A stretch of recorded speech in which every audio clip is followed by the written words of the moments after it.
Dragster, and it features Harley Purcell and Luke Mugridge. It will still count as a qualifying run, but it will also be for the trophy. I'll let you know when that pair comes out.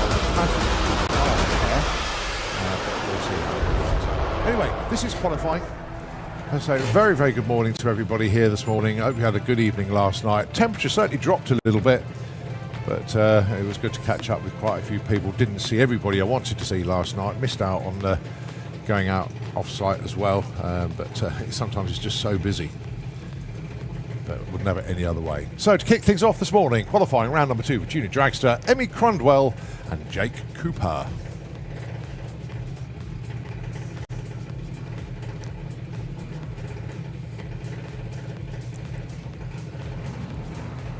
Well, Emmy just turns on the red light there and goes 0-2 too quickly. Jake Cooper, a 0.21. But they will have 2 more goes at it today.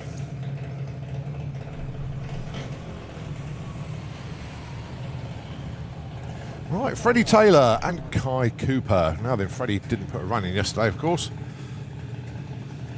So this will be his first qualifier.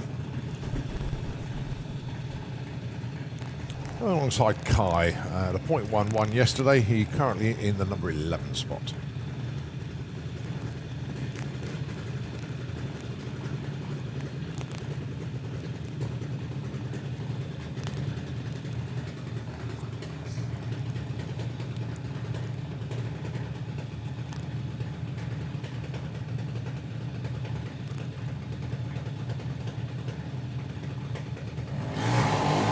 Oh, 007 red for Kai. Really tried so hard then to cut the perfect light. Just missed it.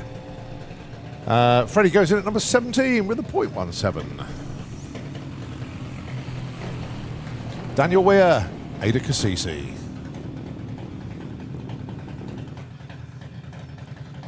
Oh, absolutely fantastic year for Ada this year.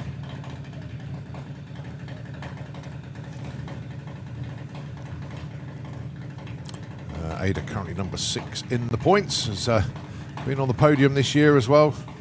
Picking up her first silverware for Junior Dragster. Done very, very well.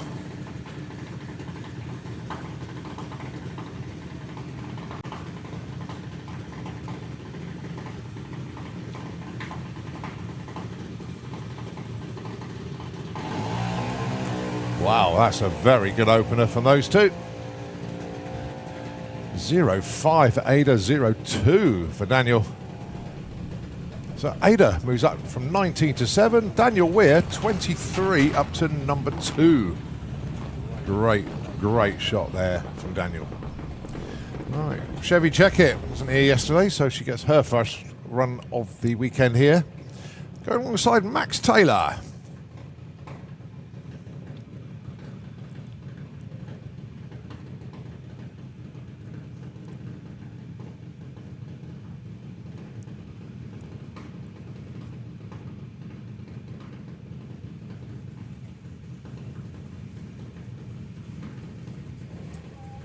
So Max currently the number 15 spot, wants to go quicker than 0.13 here.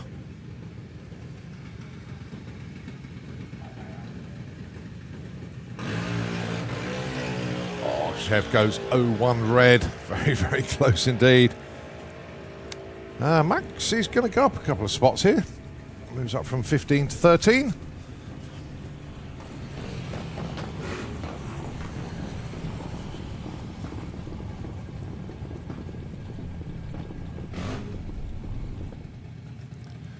Right, points leader, Liam McDonald. Going alongside Ellie Mae Brown.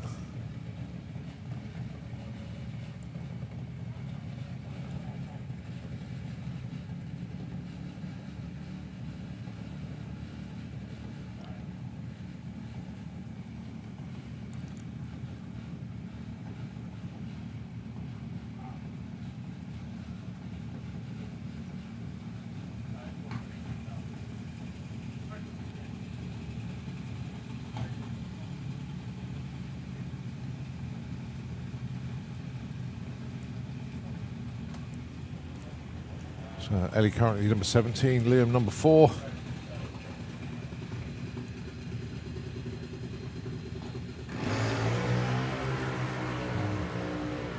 And Ellie May's going to move up here. No improvement for Liam. Very consistent though. Yeah, Ellie moves up from 17 to 15. Liam stays number 4.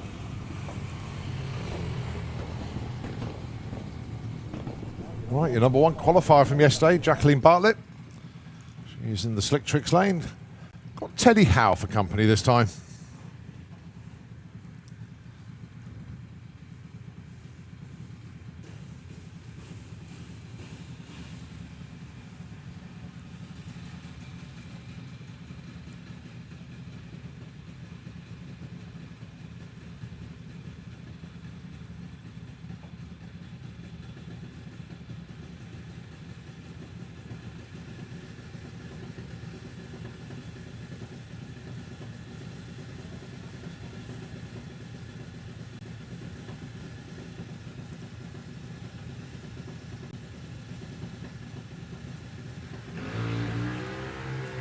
So Jacqueline with an 06 that time round. Teddy a little bit too quick on that time with a 0.13. So they both stay put. Jacqueline obviously stays in the number 1 spot. And Teddy stays at number 12.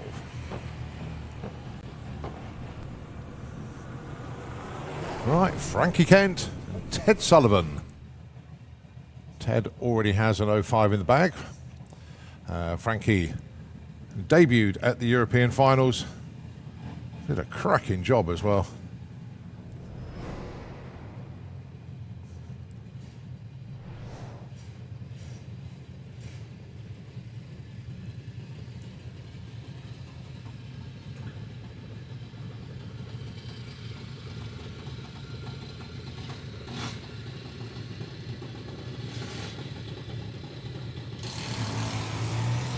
.06 there for Tud.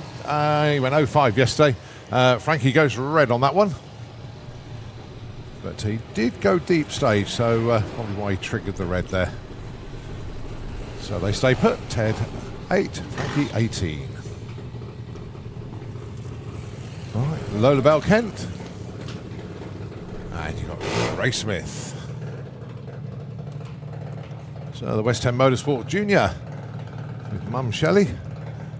And Mum on the other side as well, Victoria, with her daughter Grace.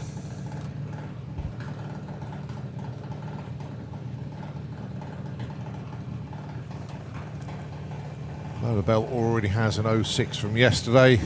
Grace, I think she went red yesterday.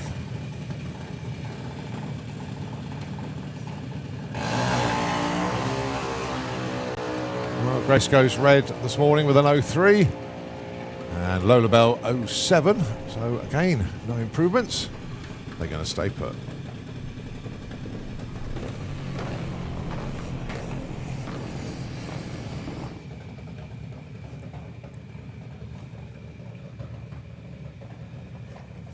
Eva Davis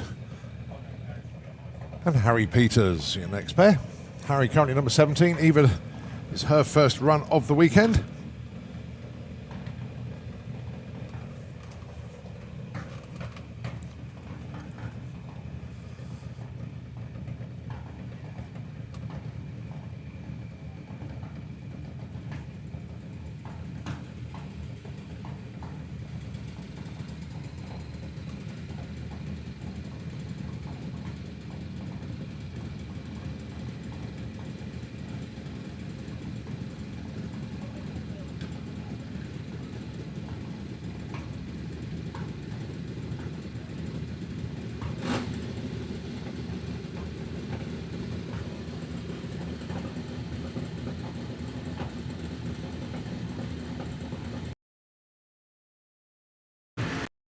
So 0.10 to open her account this weekend.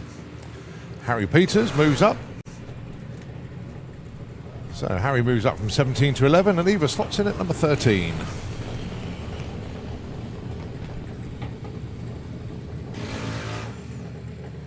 Well, Mackenzie Love and Sam Fairhurst. Haven't seen much of Sam this year, but good to see him here at the national finals. And this is his first run of the weekend. Mackenzie already in the number 3 spot.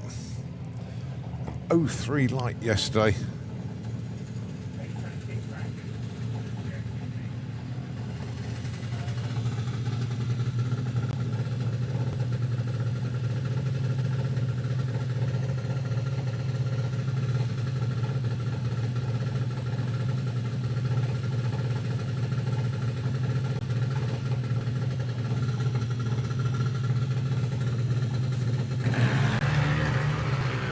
Both away very nicely indeed.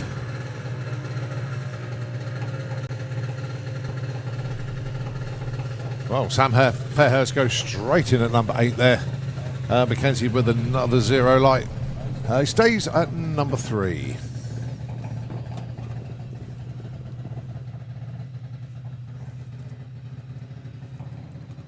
All right, Tom Peters.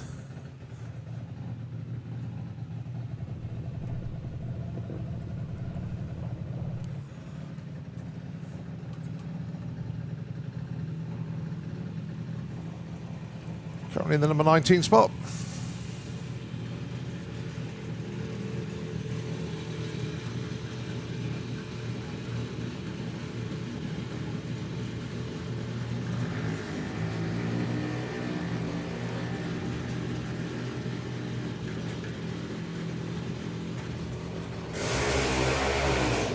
And Tom stays number 19 with a 0.14 on that one.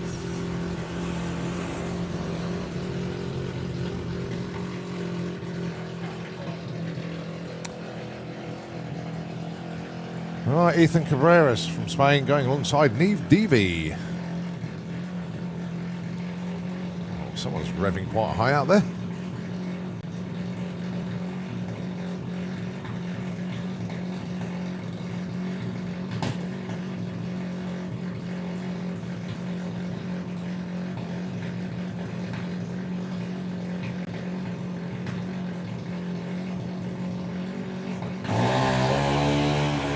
Oh, Neve.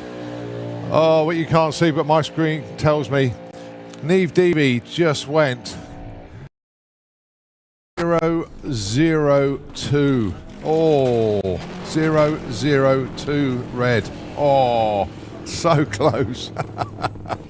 Ethan goes 05. Okay, so I do believe it is now the final.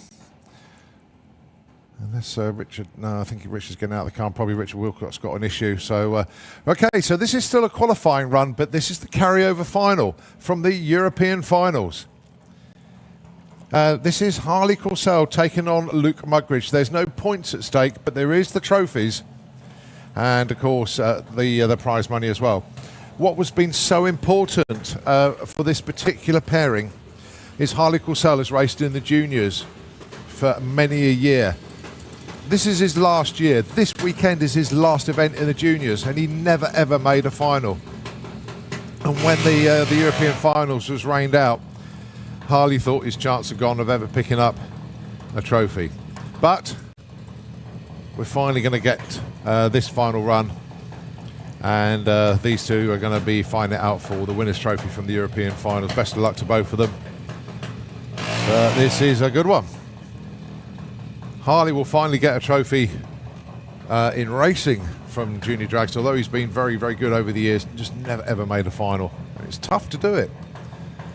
Luke Mugridge, though, he's been top of the pole. He's been national championship runner-up. He's currently second in the championship points this year. Can he add a win and extend that illustrious career for the Mugridge family? And of course, brother Nick has been one of the winningest junior dragster drivers ever.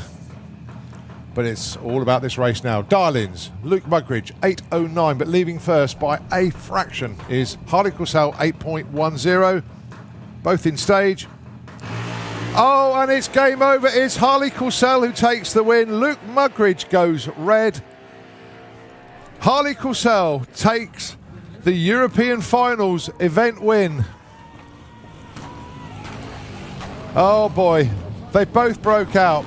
Luke Mugridge went red by 0.003. And look at that, the camaraderie between the teams. I'm delighted for Harley. Commiserations to Luke. But I think at the Junior Dragster Awards this evening, that's going to be quite a moment for those two youngsters. So congratulations. They're still qualifying runs as well. And I think Harley moved up as well. So it was all good, that one. All good.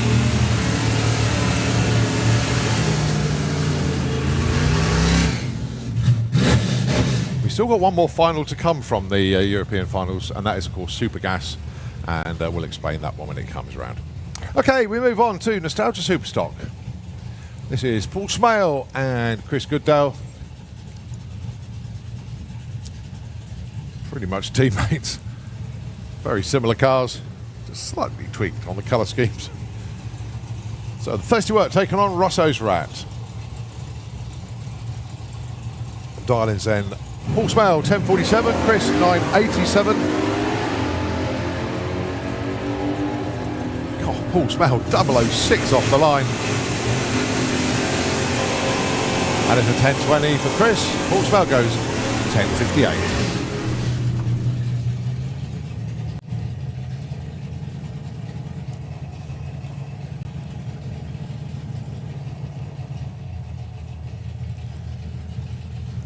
Well, we had two Chevelles, now we've got two Dusters. You've got Ash Rawson and Stu Thompson. Stu currently #1 qualifier.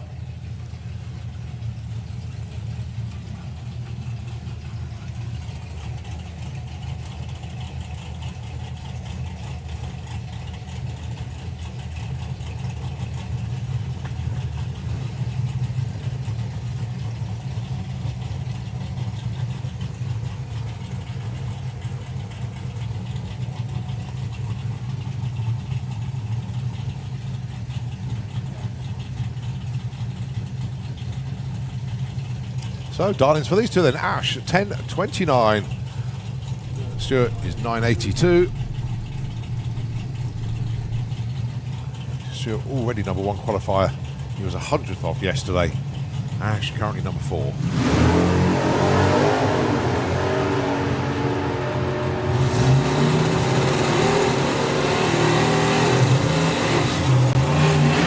.990 and 1027. Ash goes a little bit too quick. And Stuart, 800s off. But nevertheless, good runs for both of them and cracking reactions as well. Adrian Portelli and Don Scott, your next pair. Adrian currently #2, Don #7. And the all-important dial-ins, 1091 for Adrian with the Dodge. And the Superbird, 974.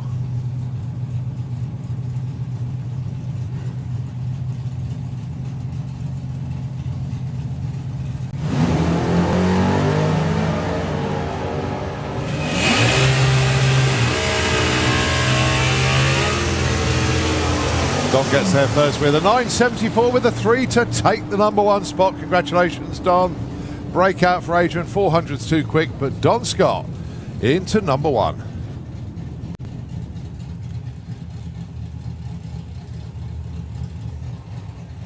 All right, Pete Wiseburn, Simon Rickwood, your next pair.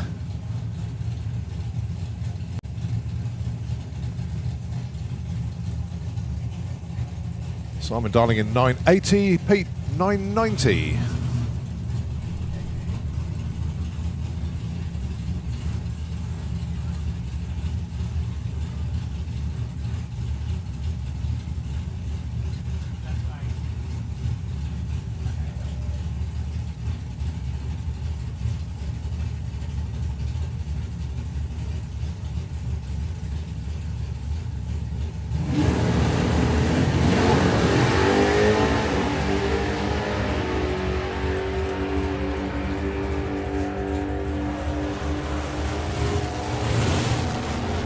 Oh, 990 with a 3. Pete Wiseman takes the #1 away from Don Scott. Simon Rickwood goes 1003. Don Scott held the #1 spot for literally one pairing.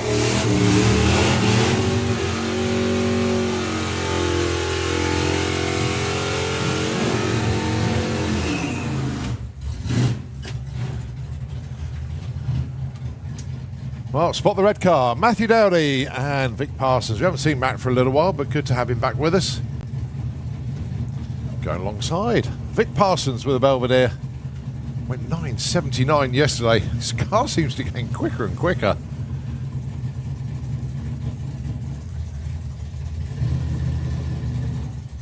So 12.28 dial in for Matthew, 9.79 dial in for Vic.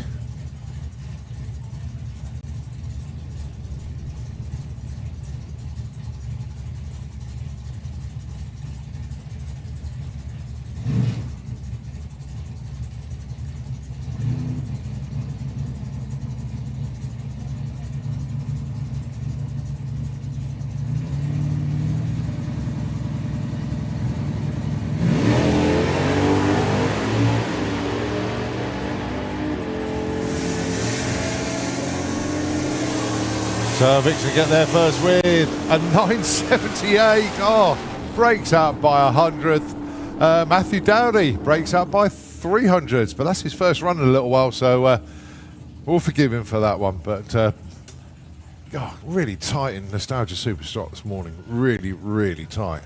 Okay, this is Spencer Tram, your champion for Nostalgia Superstock this year. He's already secured that coming into this event.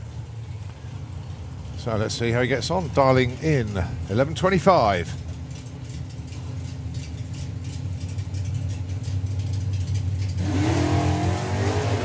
Nicely off the line with an 06 light.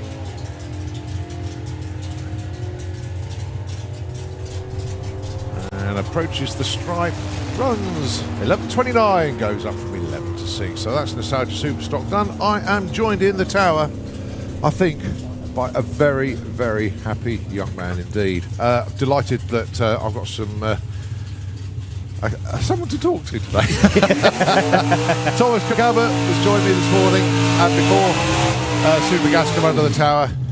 Oh, that's an emotional one, wasn't it? Harley taking the win. That's his first ever winner's trophy in junior dragster in all those years. Yeah, and done it in his last weekend as well. Yeah. It's definitely one way to start your morning, isn't it? Oh, absolutely awesome. So congratulations to Harley Corsell. We got the junior awards tonight, and I'm sure that hopefully that trophy will be part of that. We'll see. Here we go then. This is Chalky. He's currently number 2, 9.95 in Super Gas. Well, he's exploring all the track. Yeah. 9.91 takes the number 1 spot. Nicely done, Chalk. Nice to see Tim and Tina Moore down there as well. Very good morning to you. Such a shame you haven't got the car here this weekend. I know you would like to be running it, but hey.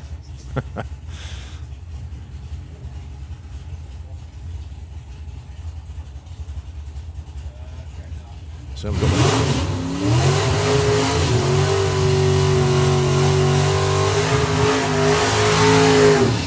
final of Super Gas coming up. Before we do though, this is Wayne Hiscock.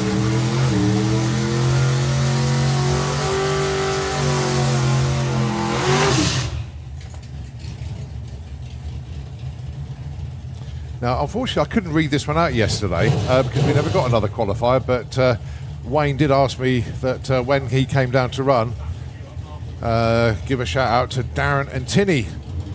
But they only came for the day to support Wayne, but hopefully they'll catch up with this on the live stream, and if they are here today, even better. But a big shout out to Darren and Tinny, and that is from Wayne and the whole Hiscock team and family. So here we go, Dave Fulton, Wayne Hiscock, Super Gas Q2. All right, 2 cars that are doing it slightly differently. Well, he's already lifted at the top end, goes 10.07 and a 10.16. Yeah, Dave's getting closer. He's getting closer. The Pokies car will run 9.1. Got no throttle stop. Yeah. So Dave is trying to see how he can suss out this 990 with that car. He's doing all right. Okay, next pair. And of course, Dave Cherrett with the Dark Revenger. He's another one that will just go shooting off into the distance and coast at the top end. Andy Harrison, the more traditional way of doing things, if you like, with the Brute Force Sierra. He's currently number 3 on a 10.01. He'll probably be in the 9.9s on this one.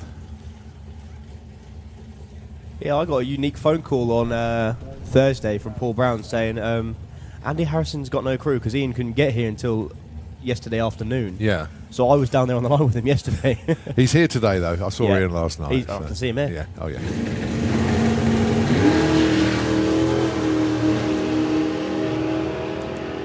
Cracking wheelie from Dave Cherrett then. Well, he'll lift now. Oh, nicely judged. 997. Stays number 2, though. Andy Harrison, 1022. Not quite on the game yet. Right, I think this is the one. Yeah, this is it. This is the carryover final from the European finals.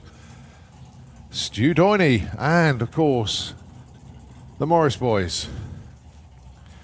It's Stuart doing the driving. We just have to reset the computer to put it into like elimination mode. And here they come. This is for the trophy. This is for the money. Unfortunately, no points. Oh, morning, Matt. He's just doing a little dance down on the sideline there. Look.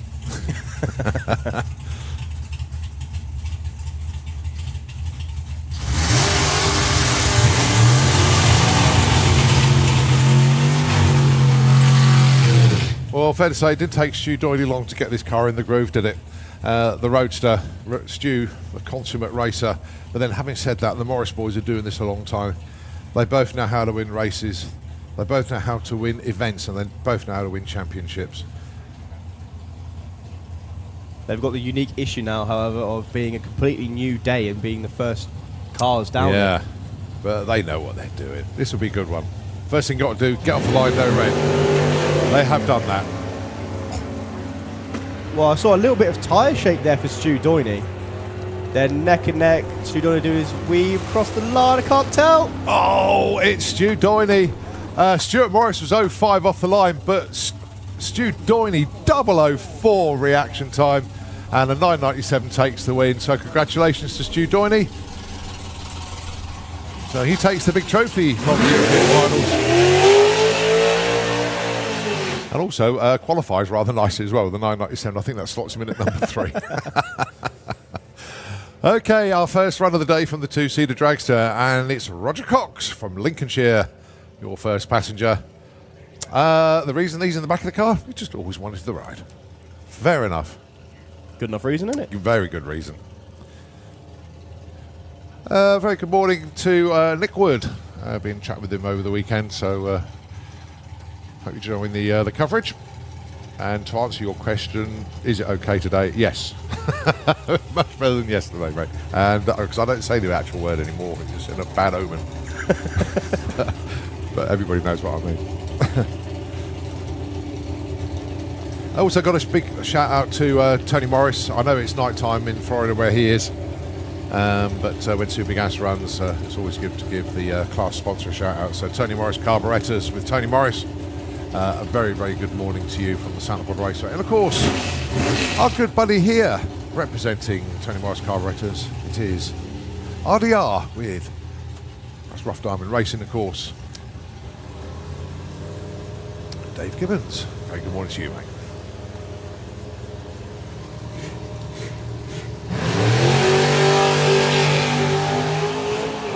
So what we're going to see here, the conditions pretty good. Could be in the 7s this morning, could be a 7.9. Just about 7.99, 166. I can hear some bikes. It is ET Bike.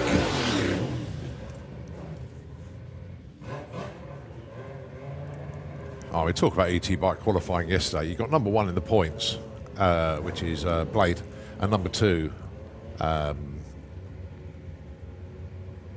Dave Grundy. And, you know, they both need to qualify well. Dave Grundy, number 2 in the points, qualified number 2. Blade, number 1 in the points, qualified number 1. Oh, my God. And he went perfect. So they're really showing their class. This is Gary Hester and Robbie Dobby. 8.94 and a 9. Oh, Robbie just breaks out there a little bit too quick. But Gary moves up from 16 to 9.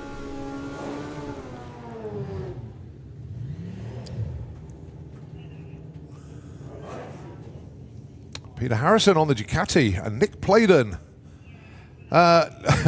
Bizarre run for Nick yesterday. Bogged off the line completely. But when he got off the line, it was the perfect reaction time. So the run didn't work out, but he picked up the money for the perfect line. Worth it. So, yeah, he said, oh, I'll take that. Good to see him up here in the tower yesterday collecting his money. So Nick looking to run a 10.30. Peter Harrison looking to improve from 4th with a 10.87. Goes red, but don't matter. Only an 0-1 red though.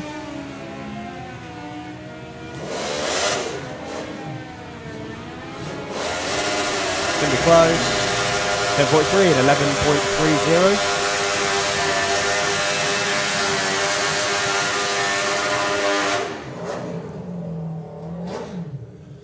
All right, Jake Bowden. And, of course, man number 2 in the points, Dave Grundy. Now, years ago, we sort of called, when Dave was running the Triumph, the accidental racer, and he sort of stuck with that. And he's basically just wanted to prove that you can turn up on any bike and run an ET bike, and been a great fixture in the class, fair to say. Very competitive, good racer, damn decent bloke as well. And 006 red as yeah, well. he's always there to support the other racer. You remember when Scott Collier broke the bike, Yeah. Dave lent him his spare bike to run that weekend so he didn't lose out on points. Unbelievable sportsmanship. Dave goes a little bit too quick by over a 10th. So does Jake. So they're going to stay put. All right, got 2 Holgates down there. We've got Liam in the Kestrel lane and Casey in the Slictrix lane. 964 and 1262 the dial-ins. I can see Blade's obviously confident in how he's qualified because he's down there on the line with Liam. Saving it.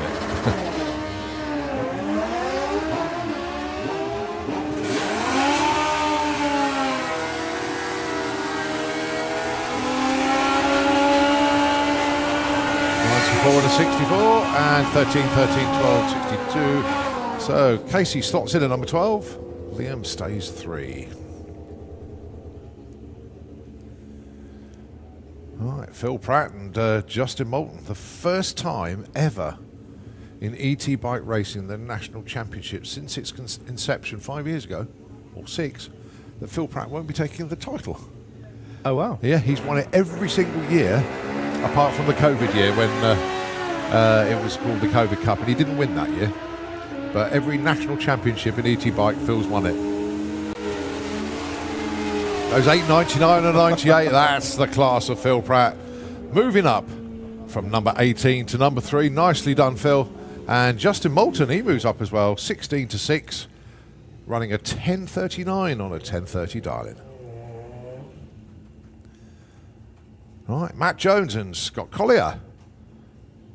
As you can see, Scott on a totally different bike to what he normally runs.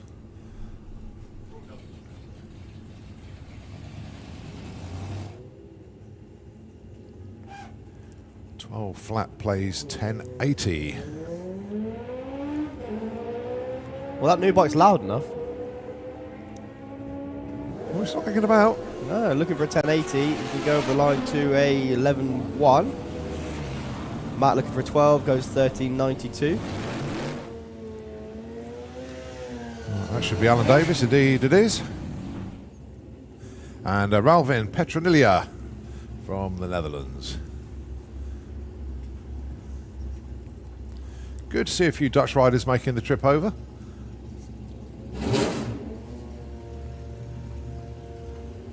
So Alan looking to run 11.85.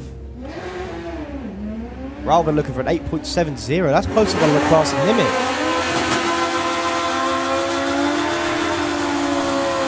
Oh, nicely done. Oh, look at that, Alan Davis. Ralvin goes 79 on the 70, goes to number 7. Alan Davis, though, dials 11.85, runs 11.85 with a 5, goes from 14 to number 2. All right, another one of the 870 gang. Patrick Marit taking on Carl Hester. So Carl looking for a 10.80, currently in number 12 spot. Patrick currently your number 18 qualifier. I assume that means he broke out yesterday. Well, he's off the throttle. Coasts to a 10.04. A 10.89 for Carl Haskell. That does move him up to the number 8 spot.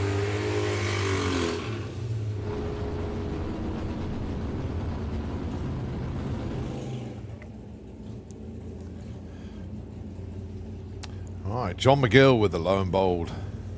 And Chris Venn, the big red machine. Always like having a chat with Chris when I see him in the pits. Interesting character, I do like him.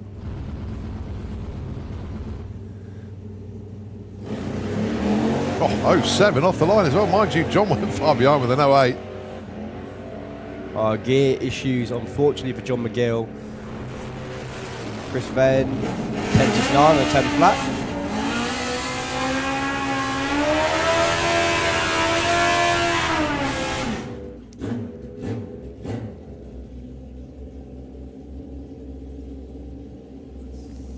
Right, Brett Cordell. Did get a run in yesterday, but was down on the start line in his civvies.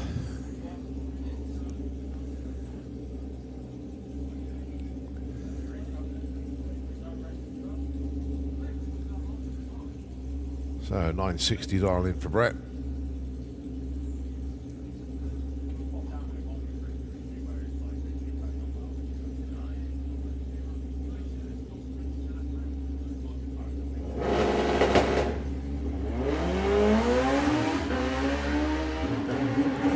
Well, a little bit of a bog off the line.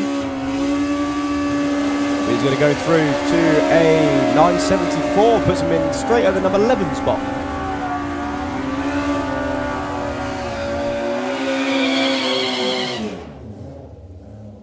Right, move on to 950 bike. This is Carl Thomas, number 1 qualifier at the moment, alongside Zoe Hallett. Currently number 4. Well, bear in mind they only had 1 qualifier yesterday. All of them in the 9s. And nobody broke out.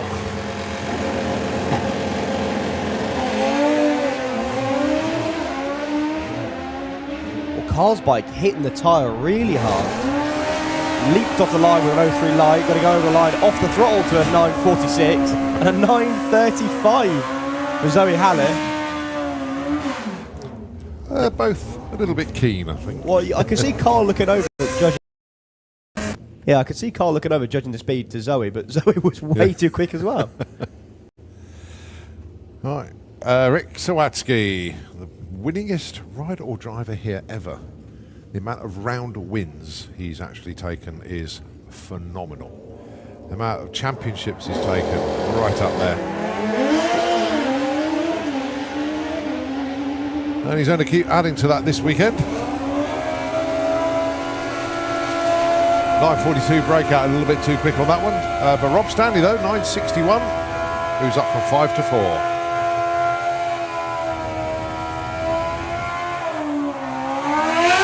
All right, Josh McLean getting his first run-in of the weekend, going alongside Dion Hartley.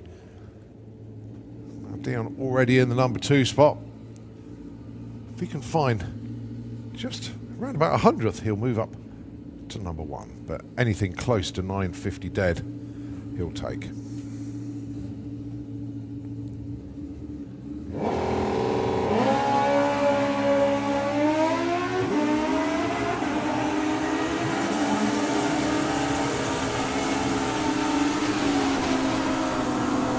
Oh, misses it by just that much. 949 with a 2, but a 958 for Josh. God, that was tight. That was so tight. The margins. All right, we move on to 850 bike. Number 1 in qualifying, Johnny Hines. Number 2, Ian Critchlow. 11 bikes have put qualifying runs in so far in their one session yesterday.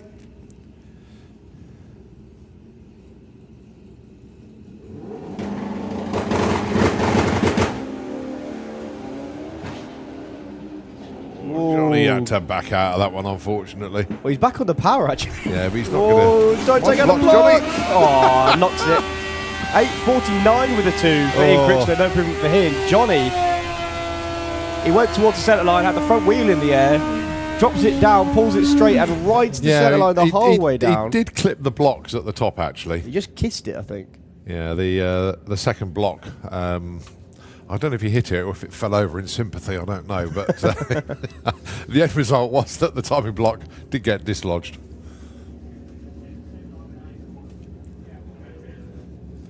So timing block back in place.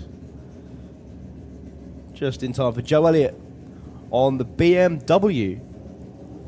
And Paul Morris with the Suzuki. Paul's bike actually looked like it leaped off the line then. Go to the line. A little bit slow for the pair of them.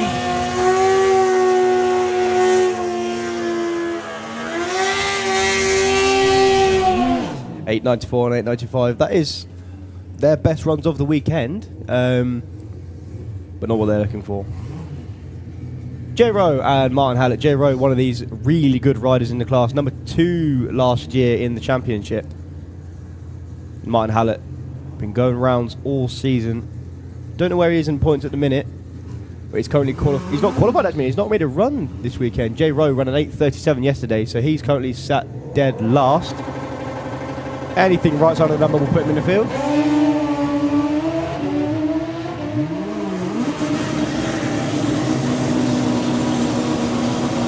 Goes to the line, 8.40 unfortunately by an 8.52 with a 2. What an opener for Martin Hallett. Yeah, Martin Hallett is number 3 in the points. Number 3 J. Rowe, needs number that. 4. Yeah, so he needs that. That's put him up to the number 2 spot. As Dan Diath, who I believe is number 1 in points. Yeah, it is a proper power struggle between him and Brad Head this weekend. There is 100 points between them. 1 round win, that is. That's all that is. But then there's qualifying points as well. Dan is only number 10 at the moment. He needs to move up. And so does Gary Malone. 9 and 10 qualifiers at the minute. I can usually see Gary looking over his shoulder. He's off the throttle. This is when Dan does well. 8.52 and an 8.53. Well judged, the pair of them.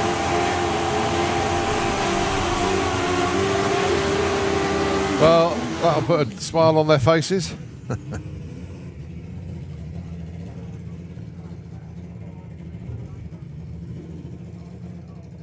Is that Boyce down there? It is. It's both of them. Stacey and Chris, they have been talking about this for ages. Don't be surprised if they break out. Okay. So is this Boyce's new bike? Well, let's just see. But then, having said that, they missed qualifying yesterday completely. Issue staging for, whoa, blew the tyre off it for Stacey Reed. Boise, long way through. He's off the throttle already, looking over his shoulder, goes 8.51! Yes! Chris is into the number 2 spot with that. Nicely done. That's the first time they've ever raced side by side. Is it? Yeah, good moment that. So Brad needing to get into the top half of the field. He's currently number 13 spot. If he stays 13 and the 100 points, that becomes 2 rounds behind. Yeah. So he's going to want to close in as much as he can. Yeah, Craig definitely. Wright in currently the number 7 spot with an 8.56.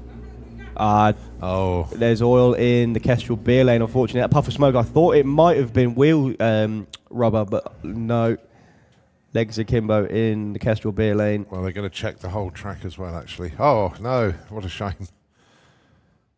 We'll let the track crew do what they need to do. But, let's just have a quick look at the order at the moment. Get the button to work. So, Johnny Hines is number 1. Right behind him, though, is Boise, Chris Reed, with an 8.51. So, look at that between the top 2. Yeah. 8.51 with a 2. Takes 8.51 with a 7. And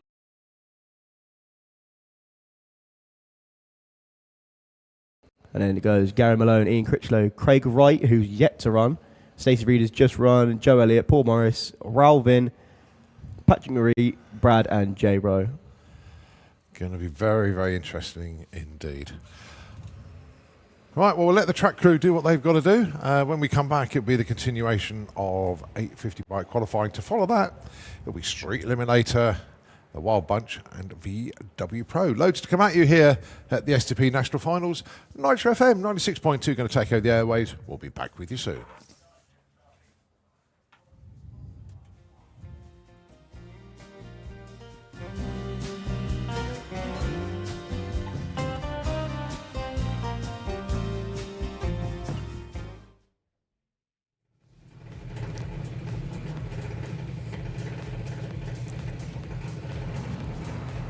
Well, Emmy just turns on the red light there and goes 0-2 too quickly. Jake Cooper, a 0.21. But they will have 2 more goes at it today.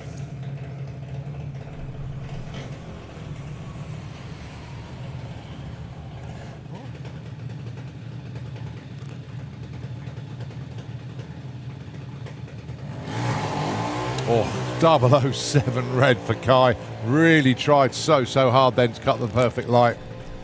Just missed it. Freddie goes in at number 17 with a 0.17. Daniel Weir. Wow, that's a very good opener from those two. 0.5 for Ada, 0.2 for Daniel. So Ada moves up from 19 to 7. Daniel Weir, 23 up to number 2. Great shot there from Daniel. Right. So Max currently the number 15 spot. Wants to go quicker than 0.13 here.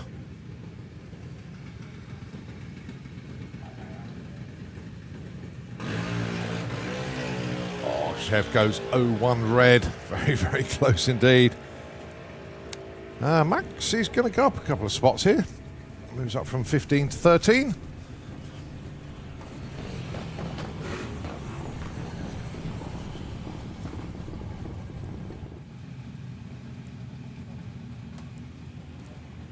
So Ellie currently number 17, Liam number 4.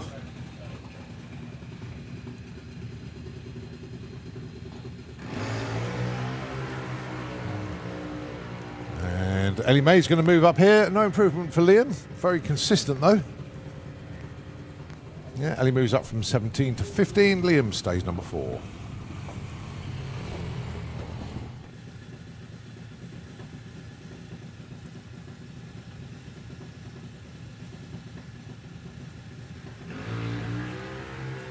So Jacqueline with an 06 that time round. Teddy a little bit too quick offline that time with a 0.13. So they both stay put. Jacqueline obviously stays in the number 1 spot. And Teddy stays at number 12.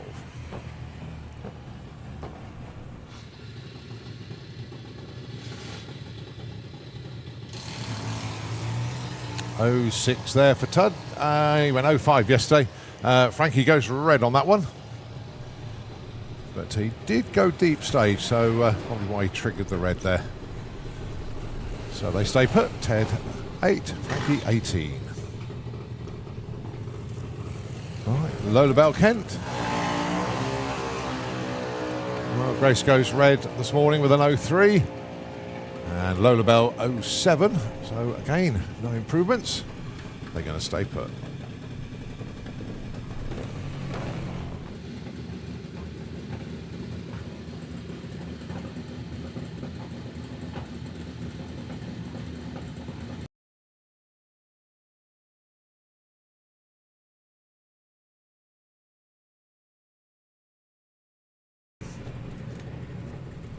So Harry moves up from 17 to 11 and Eva slots in at number 13.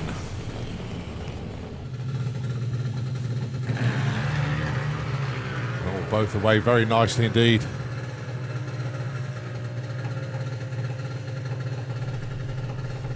Well, Sam Fairhurst goes straight in at number 8 there.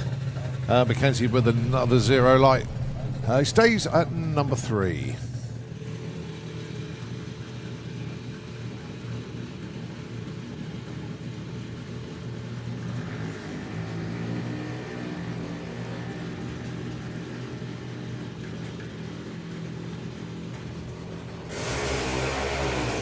And Tom stays number 19 with a 0.14 on that one.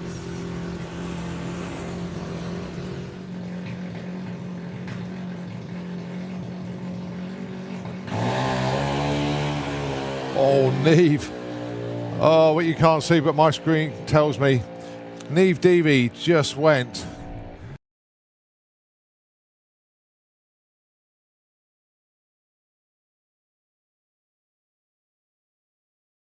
So close. So 8.10, both in stage. Oh, and it's game over. It's Harley Corsell who takes the win. Luke Mugridge goes red.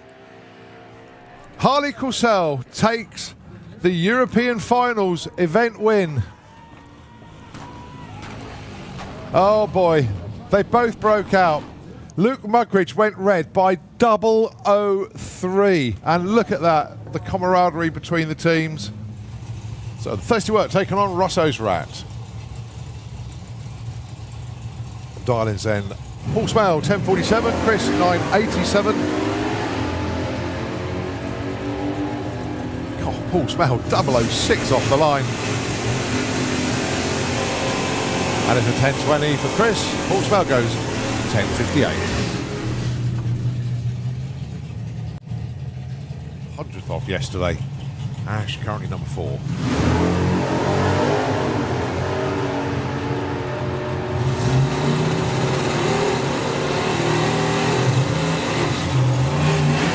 .990 and 1027. Ash goes a little bit too quick. And Stuart 800s off. But nevertheless, good runs for both of them and cracking reactions as well.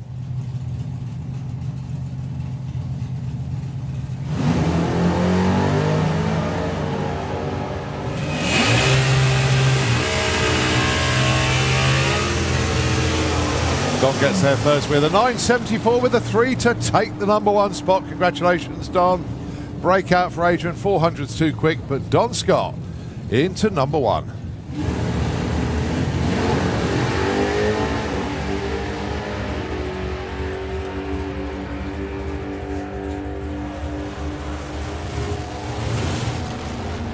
Oh, 990 with a 3. Pete Wiseman takes the number 1 away from Don Scott. Simon Rickwood goes 10.03. Don Scott held the number 1 spot for literally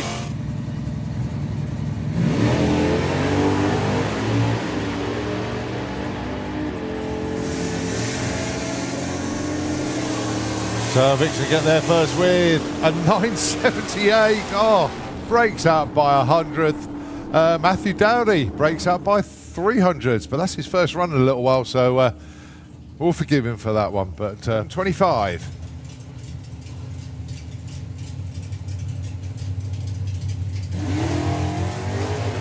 Nicely off the line with an 06 light.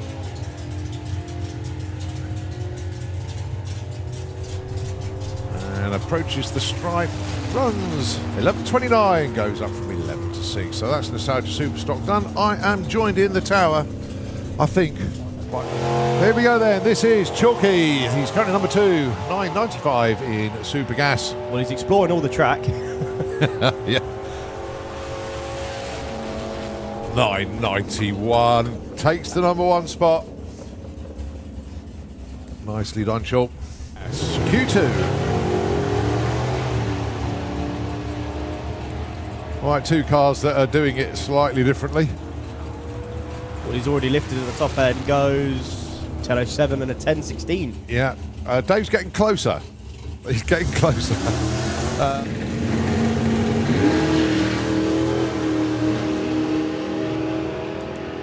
Cracking wheelie from Dave Cherrett then. Well, he'll lift now. Oh, nicely judged, 997. Stays number 2 though. Andy Harrison, 10.22, not quite on the game yet. But they know what they're doing. This will be a good one. First thing got to do, get off the line, no red. They have done that. Well, I saw a little bit of tyre shake there for Stu Doiney. They're neck and neck. Stu Doiney do his weave across the line. I can't tell. Oh, it's Stu Doiney. Stuart Morris was 05 off the line, but Stu Doiney 004 reaction time. And a 997 takes the win. So congratulations to Stu Doiney. So what are we going to see here? The conditions pretty good. Could be in the 7s this morning. Could be a 7.9. Just about 7.99, 166. Played, number 1 in the points. Qualified, number 1. Oh my God. And he went perfect. So they're really showing their class. This is Gary Hester and Robbie Dobby. 8.94 and a 9. Oh, Robbie just breaks out there a little bit too quick. But Gary moves up from 16 to 9.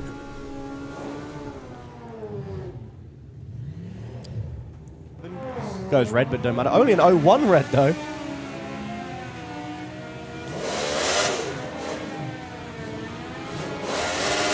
Going to be close. 10.3 and 11.30. Like, and been a great fixture in the class, fair to say. Very competitive, good racer, damn decent bloke as well.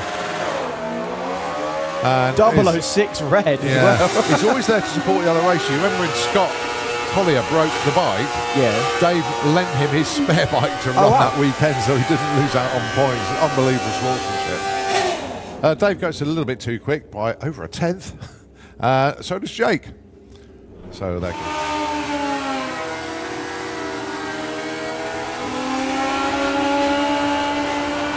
94 and a 64, and 13, 13, 12, 62. So Casey slots in at number 12, apart from the COVID year when it was called the COVID Cup, and he didn't win that year.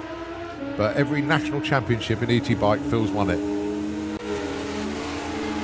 Those 8.99 and 98, that's the class of Phil Pratt. Moving up from number 18 to number 3. Nicely done, Phil. And 12 flat plays 1080. Well, that new bike's loud enough. What's that thinking about? No, looking for a 1080. You can go over the line to a 11.1. Matt looking for a 12, goes 13.92. That should be Alan Davis. Ralvin looking for an 8.70. That's closer than the class limit.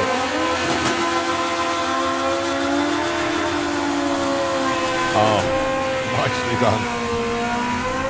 Oh, look at that! Alan Davis. Carl looking for a 10.80, currently number 12 spot. Patrick, currently your number 18 qualifier. I assume that means he broke out yesterday. Well, he's off the throttle. Coasts to a 10.04. A 10.89 for Carl Haslett. Does move him up to the number 8 spot. To go at the back of the class, so it is. However, going to be Ralvin once again in 850 bike this time, not ET bike, and Patrick in 850 bike again, not an ET bike. These guys are qualified in the 11th and 12th spot.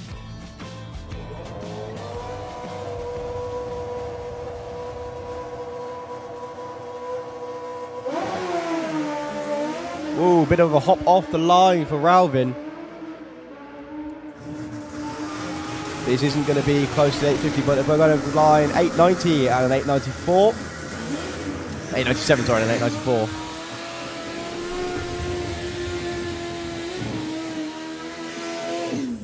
Right, now then. Brad has just watched Martin Hallett and Dan Diath both go into the top 3 of the field. Number 2 and number 3 at the minute.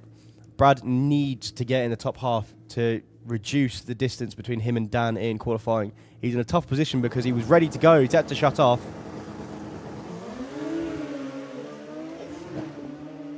Big wheelie for Craig. So no doubt Brad's going to look over his shoulder, lift up a little bit. He slowed. 8.46. Breakout for Brad. Stays at the number 13 spot. 8.89 and some hurting undersides for Craig, I think, on that one. So, top 3 after that is Johnny Hines, Martin Hallett, and Dan Diath. Yeah, just looking at that. Oh, no, sorry, Chris Reed's up there as well. I forgot about Chris. Boyce's up there. Yeah. So, it's not as Johnny Hines, Boise, Martin, and then Dan. 851, 851, 852, 852, 53, 53, 56. Really, really tight. Really tight. And only 2 have broken out, but J. Rowe and Brad Head still got 2 more goes though. And I missed Brad going red on that one. So looking around the corner, I can see Street Eliminator. I can see VW Pro. And I'll tell you who I can also see. I can also see an Andy Bond without a car. He's obviously opting to sit out this session. He's in at the number 1 spot with a 7.44. Nearly a second quicker than the number 2 qualifier at the minute.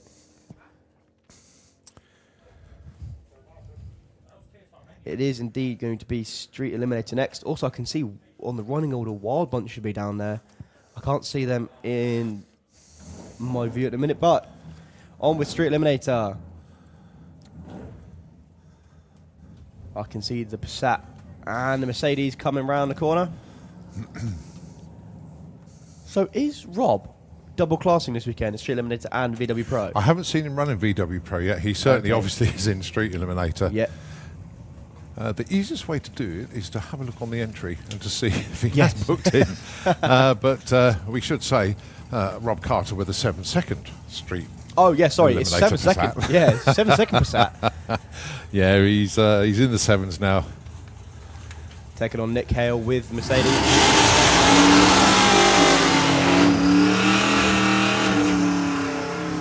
The answer is no. He's concentrating on Street Eliminator this weekend. Well, he dipped into the 7s a couple of weekends ago at the European Finals.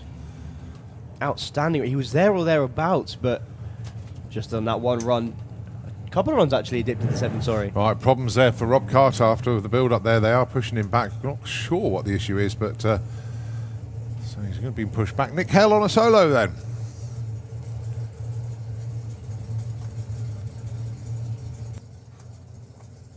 So, tonight after qualifying, these guys will go out on a cruise, proving they are indeed street legal. Fill up with pump fuel, do a hot start, and come back to the racetrack once again. At 1063, 127 mile an hour. Keeps Nick in the number 6 spot.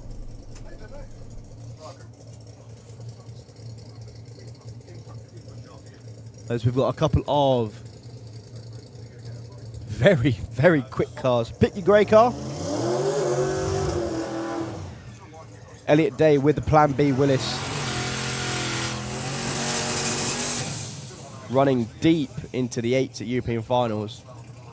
Mark Sheridan with the fastest 10-second car in the world. Obviously, I'm joking there. Famously did a pass of 200 mile an hour at 10 seconds. But he's once again also deep into the 7s. He was into the 7.4s, I believe, at European Finals. He's only qualified with an 860. No doubt he'll be looking to improve on that. And 890 is what qualifies Elliot. He's also going to be looking to improve on that. Track is a bit cold for these cars. Obviously, these cars run on radials and completely different to slicks. You need these tyres to hook dead. You don't want any slip at all. So you want the track to be nice and grippy. Put as much power down as possible. Both cars building the boost. Bumping them into stage. Blew the tyres off instantly for Mark Sheridan. Little bit of a wobble for Elliot, but he's under power going through the quarter mile. Bit of a pop. 855, 159 mile an hour. Dad Dave doing a dad dance down there. He's having a whale of a time. That moves Elliot up to the number 4 spot. He actually just overtook Mark Sheridan then in qualifying. In fact, Dave, I can actually hear you from up here then.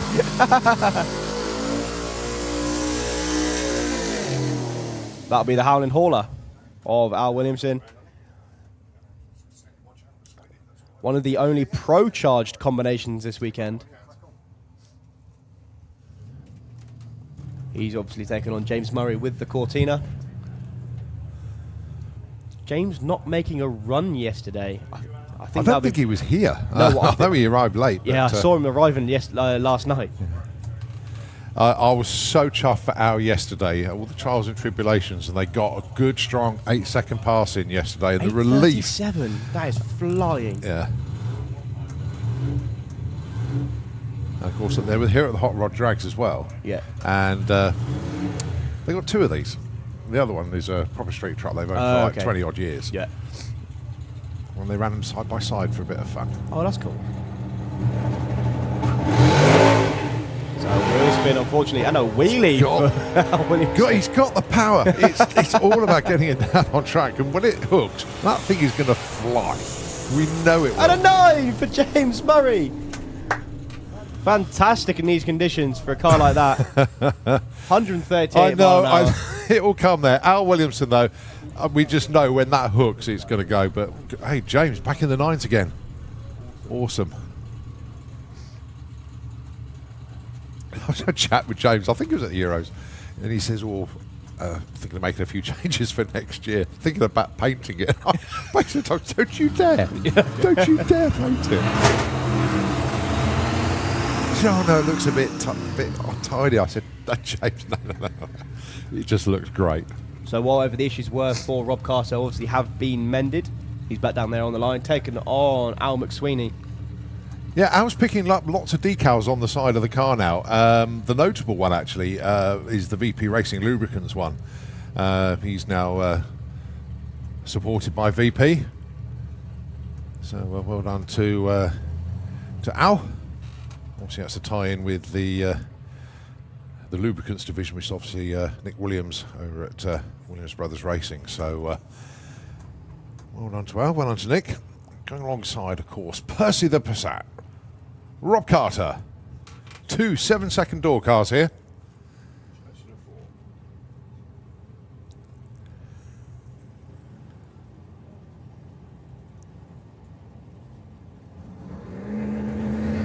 Going to build up the boost, bump them into stage. Bump box not working for Al McSweeney, sorry. Rob Carter with a little bit of wheel spin, but expertly pedalled over the line to an 890. Still goes 890 with that huge pedal at 160 mile an hour. Yeah, issues for the bump box in the Volvo.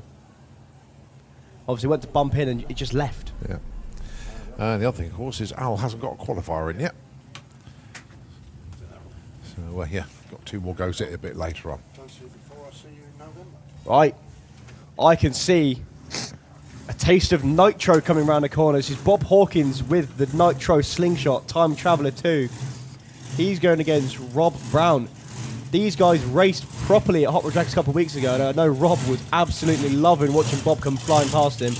This is a 6-second slingshot, ladies and gentlemen, in the Slick Tricks lane. Lovely to see him out.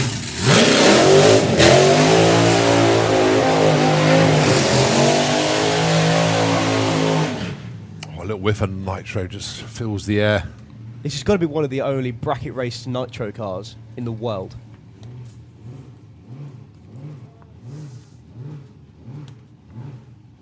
Can't think of another one at the moment. No, I actually can't think of another one. So this is the Wild Bunch. This is the nostalgia class of the weekend. This is how they used to look back in the day. The A Fuel style car of Rob Brown in the Castrol Beer Lane. And the full Top Fuel style dragster of Bob Hawkins in the Slick Tricks lane. Hunting back. He dials in a 6.65. If that doesn't tell you what you need to know, then I don't think anything will. Rob Brown with the 8.48 dial in.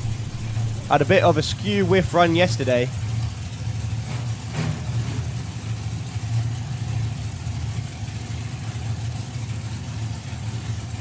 Bringing the cars to the line now.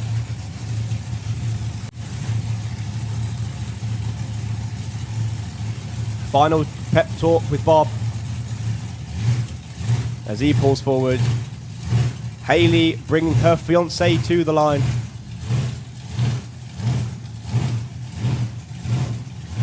Well, the only bracket class is to run on a pro tree as well, so the tree will drop like a heads-up race, but it will be closer to the dial and will qualify first. Rob, the only person qualified at the minute. No one else making a run yesterday. The hold on tight for Bob. Instantly into tyre shake, but pedals it perfectly. Issues at the 8th mile. Underpower the full way, nice and straight for Rob. Goes 863, 154 mile an hour. I've never seen Bob's car shake like that, ever. Tyre shake hurts at the best of times, but when you're sat between the axle, it must really sting. When you're over the axle, yeah. So hopefully Bob can come back later on today. Get it fixed. Nice run from Rob there.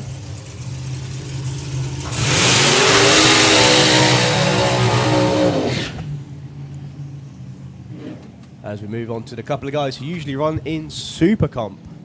Andrew Clifford and Steve Field. Steve's obviously bored of trying to slow the car down now. He made a cracking run at the European Finals. The key is going to be his dial-in. Yeah, 8:58. That's the dial-in at the minute for Steve Field. He ran an 8.0 at the European Finals. in an 890 class. Andy Clifford dialing an 886. Both of these guys entered into Supercom to help with the field.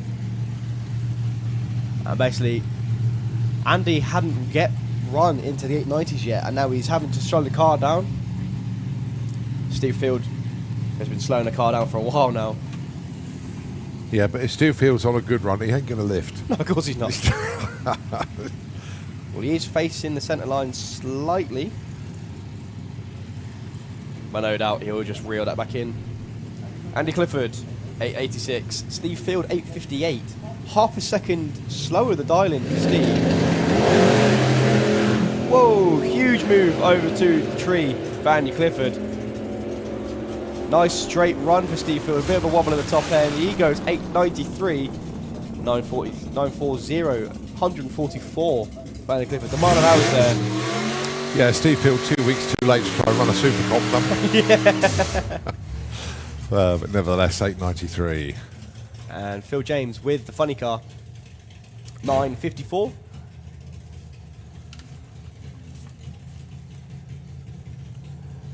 In an interview once, someone asked Phil what his dream car was, and he was like, well, I was going to buy a car. I wanted an altered with a 3-speed. So I ended up with a, so was it altered with a 2-speed, and I ended up with a funny car with a 3-speed in it.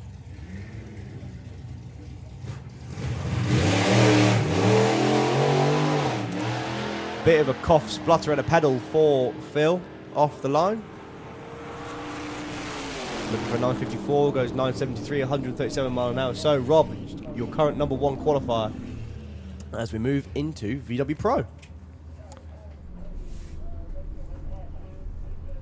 All right, so first up then, Mr. Ed Keach.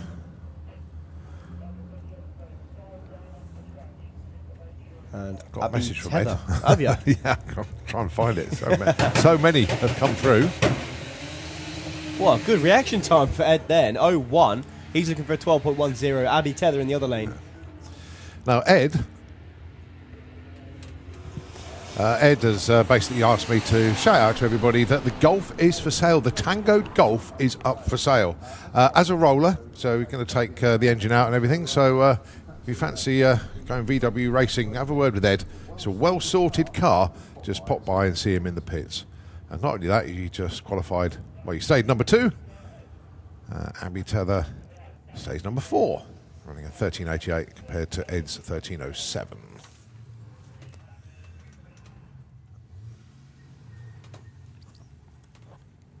Just get my customary shout-outs this morning. There's Julian down there. Morning to you. And Ian Blackett. Very good morning to Ian. Ian actually dropped me an amazing photograph off yesterday.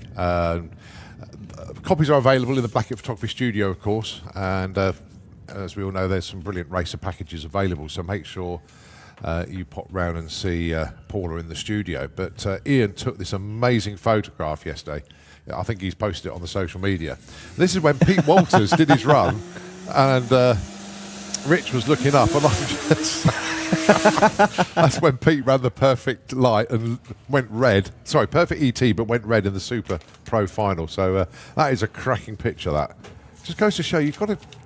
These photographers, they know what they're doing. They capture a moment, and that was a really, really good one. Just a different one. So thanks for that one, Ian. Once again, hugely appreciated. All right, Jake Frondor. What? Jake Frondor. I had a chat with Jake yesterday. Ninor is having an engine rebuild with some new pistons and that. And he saw this online, this Golf, went to see it on Tuesday, and went and picked it up with the trailer on Wednesday, brought it to the track, and that's what he's running.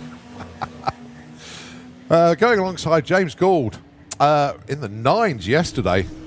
Comfortably so. What's he got today?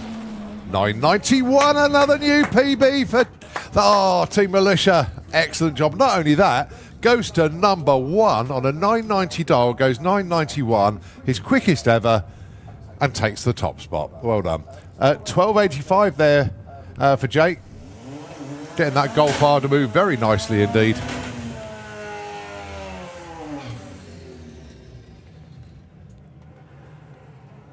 Daniel Coppin and Graham Fairhead. Graham wearing the number 1 proudly on the car. Not too sure of the points. Graham. Graham is your consummate champion. Okay. He has got a points lead over Ed Keach. It's these two fighting it out again. They fought it out last year, and Graham took the points lead at the end of the championship and obviously was crowned champion. So he wears the number 1.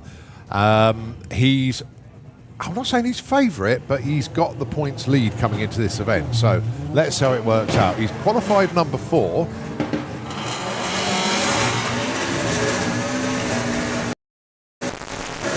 Starting in 10.60, runs a 10.58, but then he breaks out, goes a bit too quick because Danielle Coppin, though, goes to number 2. Right, let's have a look at qualifying. Right, Graham Fairhead, number 5. Ed is number 4. Oh, very close.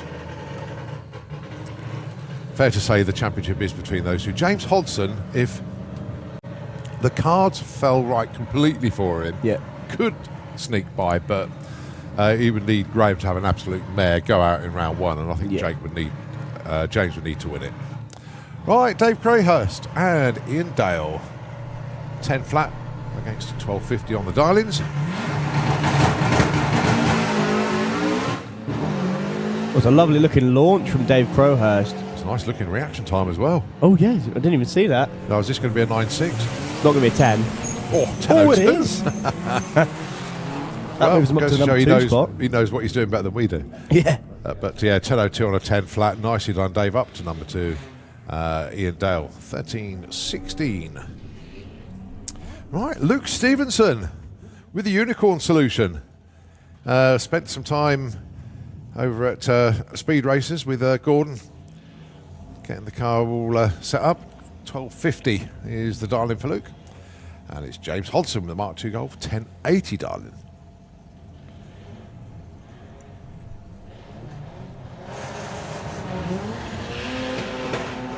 Well, that was a lovely launch from James then. He's going to get to the finish line first. 11.2 on a 1080 dial-in. Which means that's not going to be a 12.4, Luke. No, 15.9. Well, it started off promising, but not quite sure what the issue was with Luke there. I'll blame the driver. I'm going to hazard a guess at gears, but as to what. Now that has got to be the fastest electric dial-in I've ever seen. 8.28 for the Blackcurrant Beetle in the Slick Tricks lane. That is an insane dial-in. Saw the roll in last night, actually. You weren't here at all yesterday. No. Going alongside Ollie Whitehouse. Good to see Ollie back here as well. He's looking for an 11.30. That's a 135 60 foot, and that thing is gone. Oh my days. Over to the finish line goes 8.35. Yes. 162 mile an hour. Nice opener, gang. Very, very nice opener.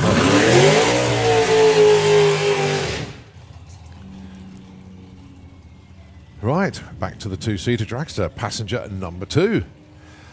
It's Colin Morton from Coventry, celebrating a 60th birthday. So congrats on that one. Also shout out to Perry Wilson. Perry, good to see you last night. Nice little catch up. And just messages us to say have a great day, so appreciate that. So are we all caught up now with the... I believe so, yeah. I believe so. I haven't heard anything different on that, so... No. And actually, it's all right. The rest of the passenger rides are all birthdays.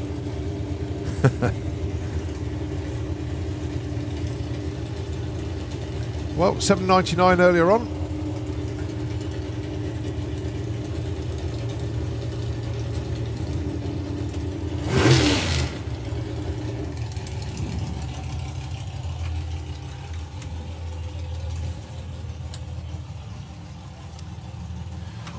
Next should be Super Comp. Yep, they're in the lanes, but the tractor about to do a little bit of prep. Oh, look at the reaction time. Oh my days, he's done it. 4 zeros, perfect for Paul Brown. I think that's because I was bullying for being asleep a couple of weekends ago and go $7.99. But the Thrill Ride team, listen to this. Reaction time, 0, 0, 0, 0. He got all 4 zeros.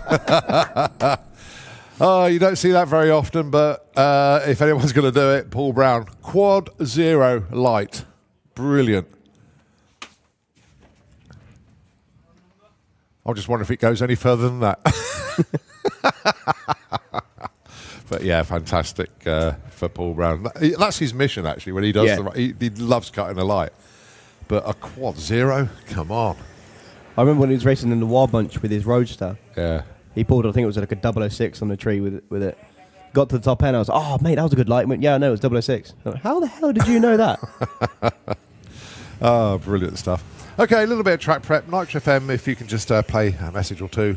And we will be back with you shortly. And it will be the continuation of qualifying, and it will be Supercom.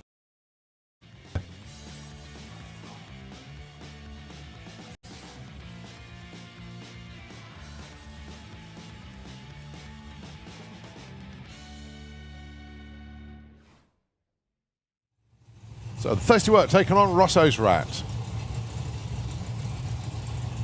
Dial-ins then. Paul Smale, 1047. Chris, 987. God, Paul Smale, 006 off the line. And it's a 1020 for Chris. Paul Smale goes 1058. 100th off yesterday. Ash currently number 4.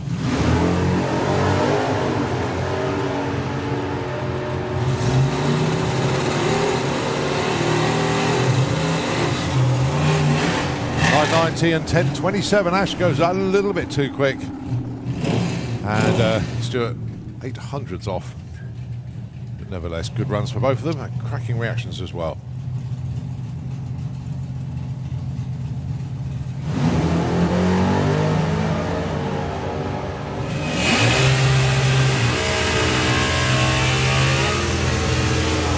Don gets there first with a 974 with a 3 to take the number 1 spot. Congratulations, Don. Breakout for Adrian. 400's too quick, but Don Scott into number 1. At the moment. I know she can go rounds and start up that way, but she would like to do it in qualifying. So it just takes the pressure off race day, because otherwise this pesky roadster of Stu Doiney could take it away from her. So that's why it's important that Leah doesn't qualify bottom. And it is Stu Doiney in the other lane. Currently number 2 spot. Wow, that's surprising actually. He's almost a second off. They've only had one run. Oh, I know they've only had one run, but usually these guys are really I think on he it. had the gas. Yeah, I can guess that. Throttle stopping.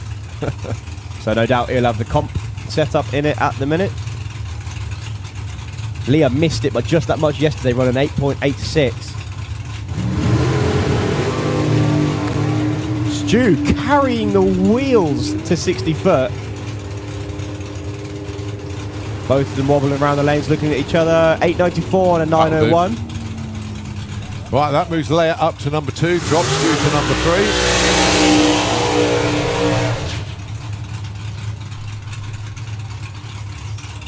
3. Right, Paul Hudson, Steve Hudson.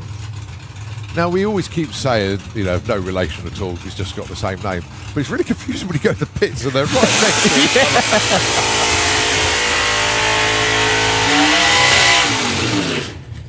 And it's not that like you got motorhome trailer car, motorhome trailer car. It's the two race cars are next to each other. They literally do share a pit space. It's quite funny. Well, they're no relation. Right, obviously the aim of the game is 890.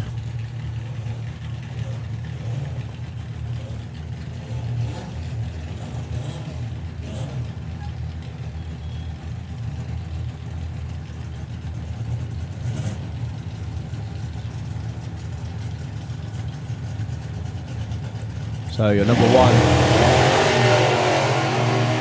and number 5 qualifiers at the minute.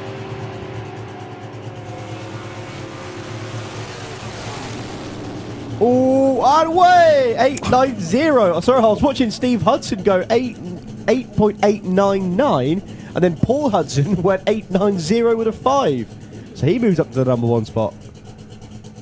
Missed it by 8/10 thousandths. And then the other one hits it. So nicely done.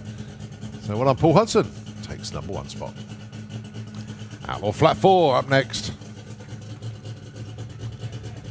And then we're heading towards our bike classes. Not that far away from Pro Modified and Top Fuel Bike, scheduled for 11:15. So they should already be in the lanes. Just a little bit of a track check out there.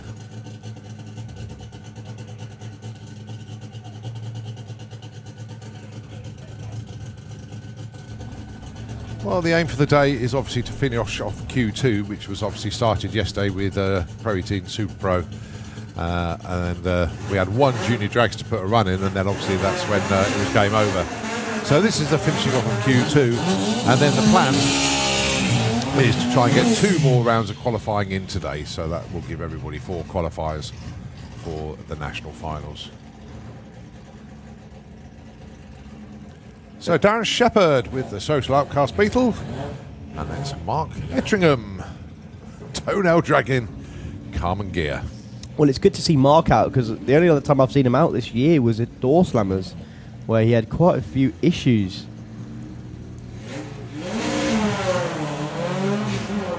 Just driving it off the line. Whoa! Big old wanderer around the lane. He drove it off the line, but he's put his foot down now. He's overtaken Darren before the finish line. Still goes 10.47. Darren with a 12.01. Well, imagine that's what's going to run when it hooks up and goes off the line. Oh, yeah. Nice. Well, that's a good mile an hour as well. It is strong, very strong.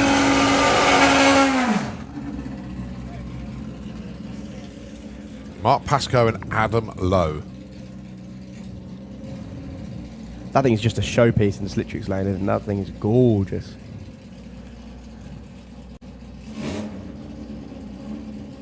Adam currently in at the number 2 spot with a 10.93.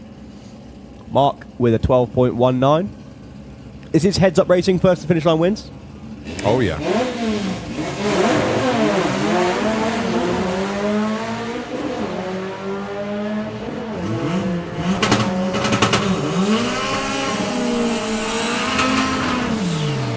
So 11:13 there for Adam. Mark goes through with a 12.03. His best of the weekend, but stays number 5. Adam already at number 2. Right, James Wooten hasn't put a pass in yet, so this will be his first, and all things being well, it should be outhouse to penthouse. Well, interesting story about James. A couple of years ago at Bug Jam, he entered it into the car show that they have with all the VWs, and he won an award. We'd like to know what award he won. Best interior? Best off-road. Really? Yeah. Ah, yeah, makes sense. Yeah. Not on the Drag road. strip, yeah, so I like that. That works. Wheel spin for James off the line, but he's off and going now.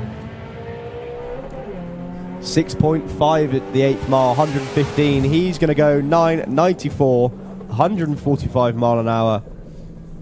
And he does indeed take the keys to the penthouse for that run.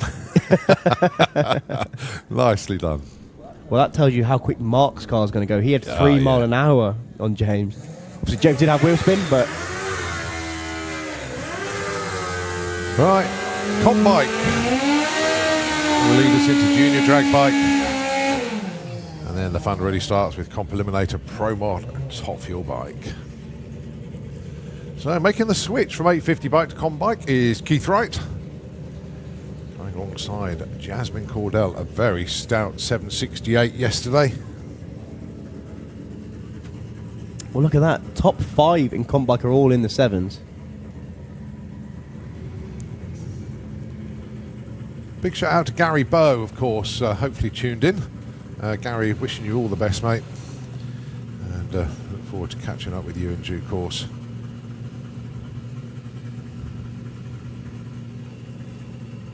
So Keith hasn't put a run in yet, so this will be his first. Well, he did, but didn't get A to B completely, so let's see how he gets on here. Jazz looking to improve on that 768. Thing leaping off the line, moving over towards the wall. Issue shifting, I think, so she's right off the throttle. Keith Wright, no issues at all, goes through the finish line. 9.15, 147 mile an hour. Where will that put him? That'll put him in at the number 9 spot.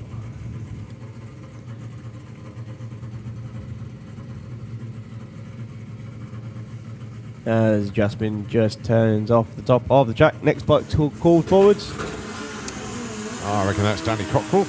Otherwise, I can't see any reason why Splinter will be out there.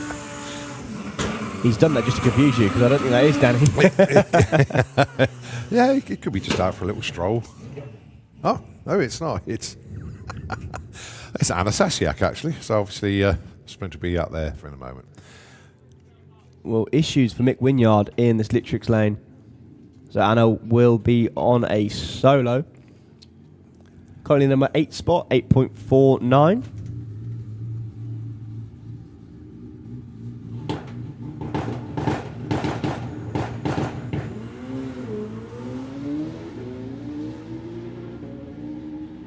Lovely, strong Good run. looking run. 8:34, 165. Carl doesn't look too impressed though. He shakes his head. I know what he wants.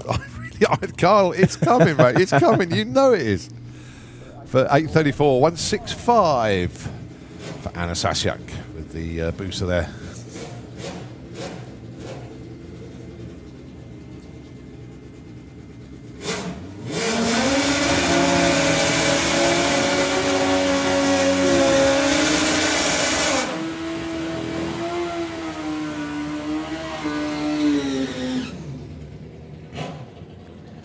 Christophe then, with the Toppy Motorsport machine in the Slitrix lane. 788, is that for him? Yeah, I had a chat with Andrew last night. First time I had a closer look at the bike in the pit. Very, very tidy machine, good engineering. And Andrew, top bloke as well. And what hasn't Lenny done in the world of drag bike racing? Been around for a long, long time.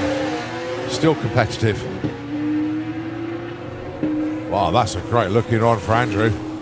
784, 185, a little bit quicker than yesterday. Stays number 5 though. Lenny slots in at number 12, not what he wants at 996. He'll be in the 7s in due course. All right, Dave Thomas, Paul Hambidge. Should also explain, this is a heads-up class for the bikes, and it's essentially anything goes. There is tyre limits, 10.5-inch slick, that's all you're allowed. However, you don't have to run a slick.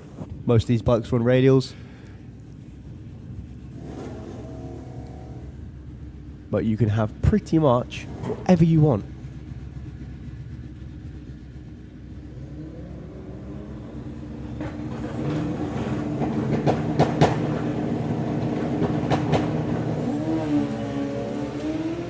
Dave Thomas and Paul Hambidge. Dave getting very close to the centre line, and here comes, whoa, missed the block. Oh, he just kicked the block. 755 won't count because he's knocked the block over for Paul Hambidge. Yeah, so Dave Thomas, his run won't count, so I'd imagine he'll get... yeah, it's the speed block though. Is it? Yeah.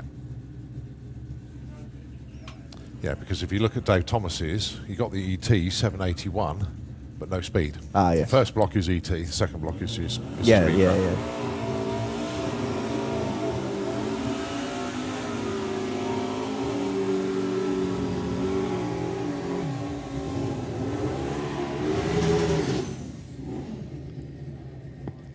All right, Michael Gooding and Chris Neary, the Hobo Racing teammates.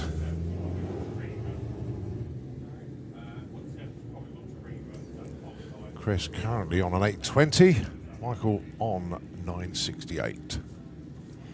Yeah, Chris did a really good last year of just killing them with consistency. It wasn't the fastest bike in the class, but he was consistently getting down the track. Wheel spin for him then.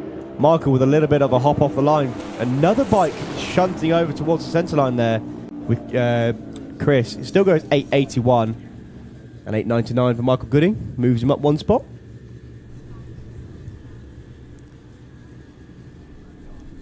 Right, this should be Danny Cockrell now, because I can see Dan DF down there and Splinter.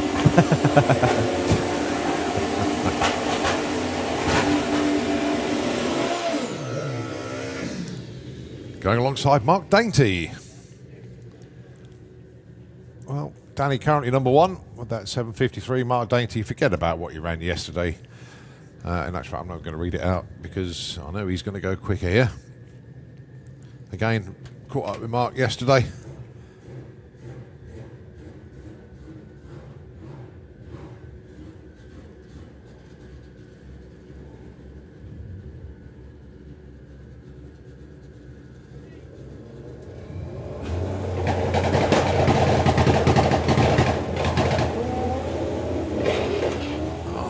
Spin off the line for Mark. A little bit of a puff of smoke for Danny. Still under power, he's lifted yet. 8:37 and Dave is running for the tractor. Puff of smoke, about 330 foot for Danny, unfortunately. He tried to keep with it. Well, he saw something on the dash, rolled off the throttle as the track crew run for the tractor.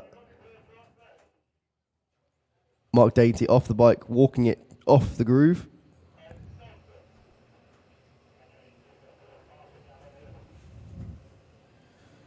Not too sure where he's actually going with that. He's just making sure that the run was DQ'd by crossing the centre line. But no, that's frustrating for Mark. I know he was looking to go put in a stonking run this morning, but it didn't work out. He'll go back to the pits and get that sussed out. Still got 2 more goes today, so should be okay. So the quad bike with the that brilliant little sort of dolly trailer, if you like, just to pick the front wheel up. So designed that the front wheel is literally just like an inch or 2 off the deck, because obviously if the front wheel's too high, the bike's got wheelie bars, it's going to be dragging them along. So yeah, another clever bit of kit from our track team here. And I'll tell you what, we'll give the airwaves to Nitro FM 96.2. We'll take it back once, obviously, we got Mark cleared and we are ready to go once again. So radio station, it's all yours.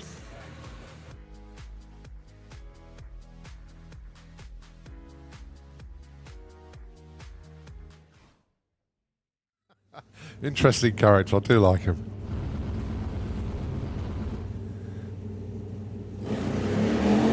Oh, 07 off the line as well. Mind you, John went far behind with an 08. Gear issues, unfortunately, for John McGill. Chris Venn, 10-9 and 10 flat.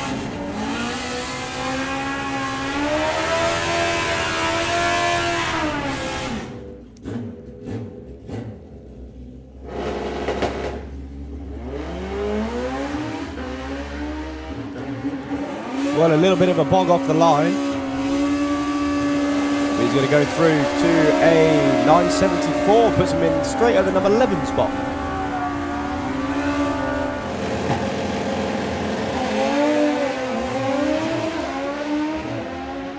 Well, Carl's bike hitting the tyre really hard. Leaped off the line with an 03 light, going to go over the line off the throttle to a 946 and a 935 for Zoe Haller. Both a little bit is phenomenal. The amount of championships he's taken, right up there. And he's going to keep adding to that this weekend. 942 breakout, a little bit too quick on that one. But Rob Stanley though, 961, who's up from 5 to 4.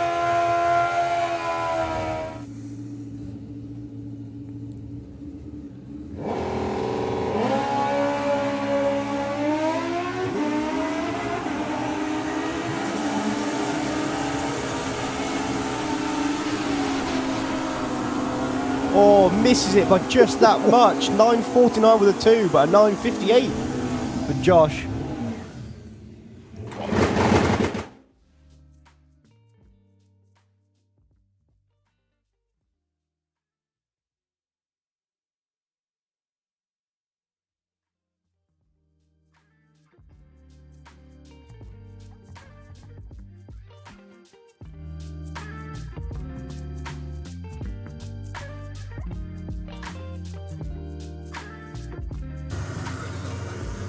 And we are back with Comp Bike. Michael Piggott with the Warp Speed Machine in the Kestrel beer lane. And John McLean with the Suzuki in the Slictrix lane. Number 13 and number 4 qualifiers. Number 13 is not where John McClane wants to be.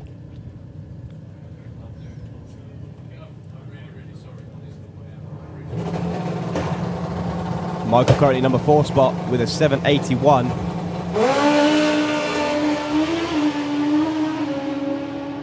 Look at that for a pair of runs. Issues for John McClane, unfortunately, all the way through. 791, 178 mile an hour for Michael. John McClane was on one. Had to lift to the top end, unfortunately.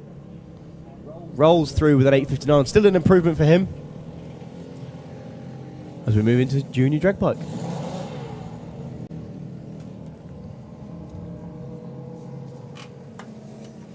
Well, we got from one McLean to another. You got John McLean on the Spud Missile here, number 2 qualifier at the moment as well. Going alongside Declan Butt. Darling class, 10:30. Darling for Declan. John McLean, 11:80.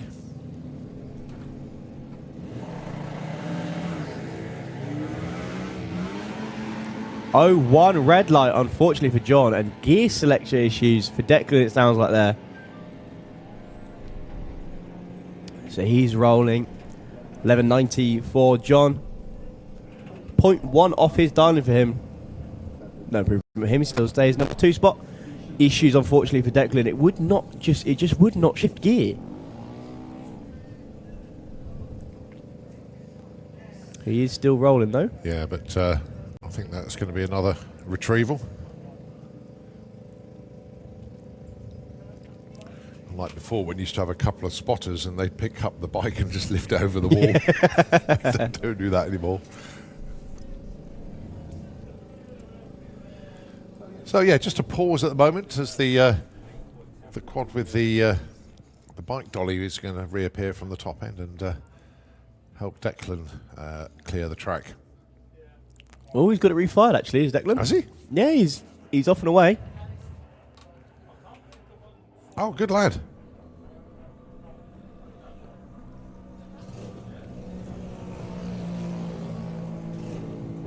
Yeah, he's going to make the first exit, no problem at all. So, let's see how Harry Isaac...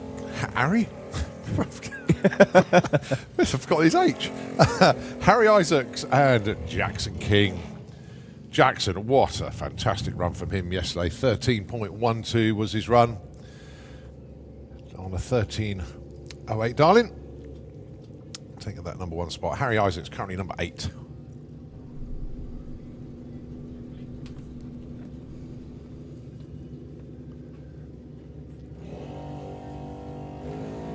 Well, Harry, one of these riders who usually dials 13.20. Obviously thinks he's going to go a little bit quicker than that. He's going to get to the finish line first. He goes 13.24 and a 13.22 for Jackson. Harry moves up to the number 2 spot. Jackson stays number 1. As we have Alia Lester looking for a 13.40. And that is the sound of Holly King. She's looking for an 8.40. This is a couple of classes within the classes depending on your age. Depends on how fast you are allowed to go. 8 to 10 year olds only allowed up to 11.90. 10 to 13 year olds allowed up to 8.90. Is that the same as the Traxxas then? I didn't realise that. Something new every day. Thank you. Anybody older than 13 until they're 18, that's a rule that's just been changed recently, can go 7.90. Oh, missed it by just that much. 8.39 with a 7 on an 8.40. Alia goes 13.35 breakout on a 13.40.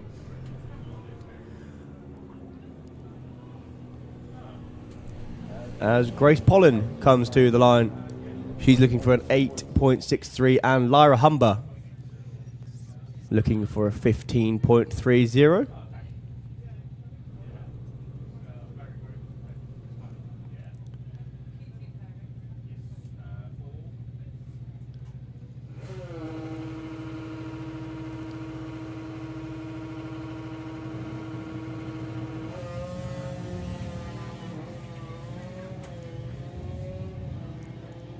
That's a good looking run there for Grace. Going to be an 8, but what's... Oh, 8.57. Just 600ths too quick. She's got off the line so well, though. Look at that for Lyra! Lyra Humber hits it. 15.30 with a 2 on a 15.30. She takes that number 1 spot. Absolutely fantastic. Party time. Right, Leah Morrison, Maggie Smallman. 11.85, place 9.67. Leah with her customary push off the line. Maggie looking for a 9.67, goes 9.71 and 11.90 and 11.85 dialing. They're all moving up. Maggie goes to number 2 spot. Leah went to number 4. As Faith Morrison comes to the line, and so does Brad Morrison. It's brutal, this, isn't it? It's just qualifying, it really does shuffle about. And don't forget, this is only Q2. They've still got 2 more to come.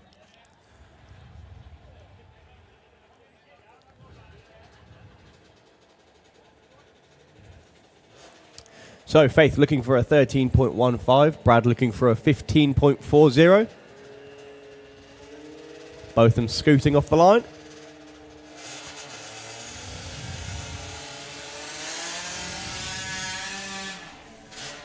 So Faith going to get there first. Goes 13.36. Brad goes 15.19.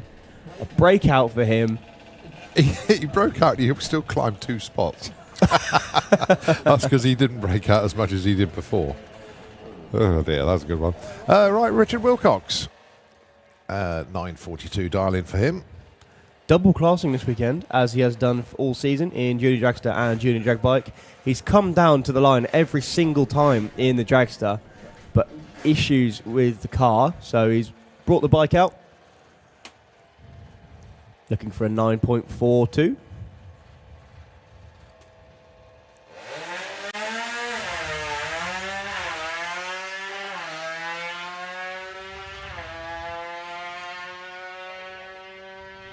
One more gear, there we go. 9.36 breakout for him, unfortunately.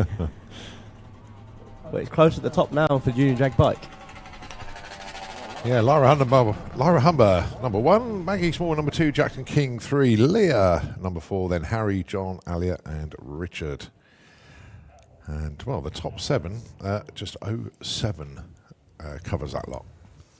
Well, the Bluebird's going out, which means we do have a little bit of a pro session coming up. I can see Comp Eliminator in the lanes. I can see the tow vehicles for the Pro Mods, and I can see the front of a Top Fuel bike as well.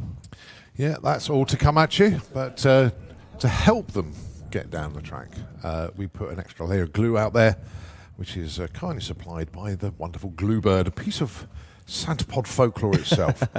And may that long continue. Whilst they're doing that, we're going to give the airwaves over to Nitro FM 96.2. We will take it back when we continue qualifying here at the STP National Finals.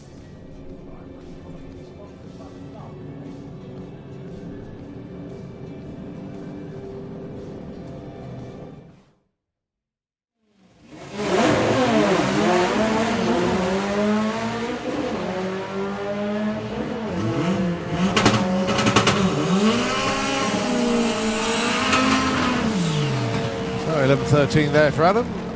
Mark goes through with a 12.03. His best of the weekend, but stays number 5. Adam already at number 2.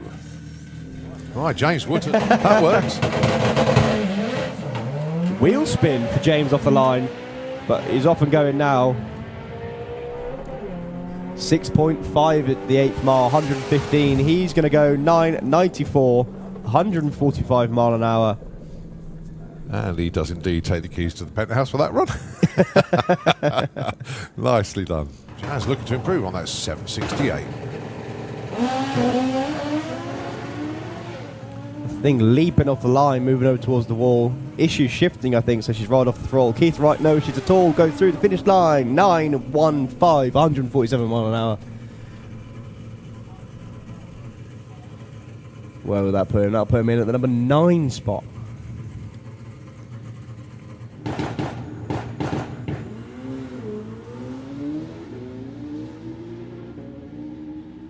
Lovely, strong Good run. looking run. 8:34.16. Carl doesn't look too impressed though. He shakes his head. I know what he wants. Carl, it's coming, mate. It's coming. You know it is. Done in the world of drag bike racing. Been around for a long, long time. Still competitive. Wow, that's a great looking run for Andrew. 784, 185. A little bit quicker than yesterday. Stays number 5 though. Lenny slots in at number 12. Not what he wants at 996.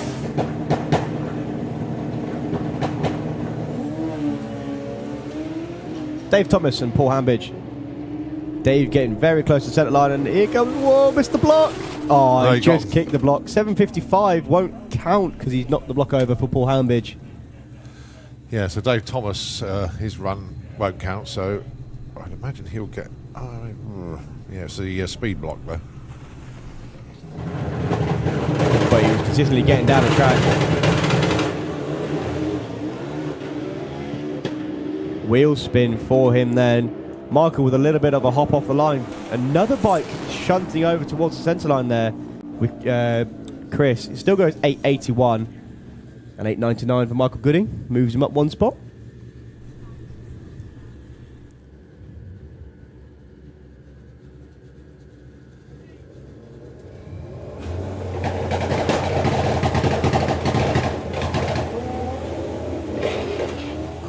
Wheel spin off the line for Mark.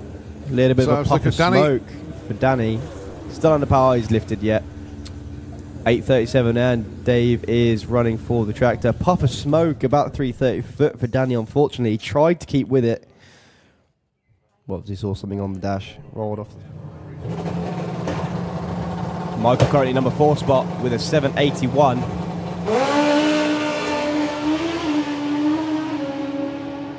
Look at that for a pair of runs.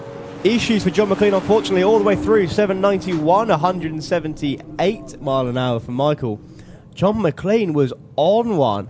Had to lift to the top end, unfortunately. Rolls through with an 859. Still in improvement. 1180.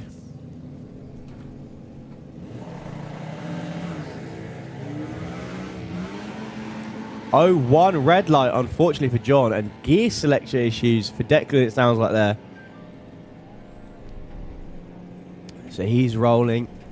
1190 for John. 0.1 off his dialing for him. No improvement for him. He still stays number 2 spot. Issues, unfortunately, for Declan. It just would not shift gear.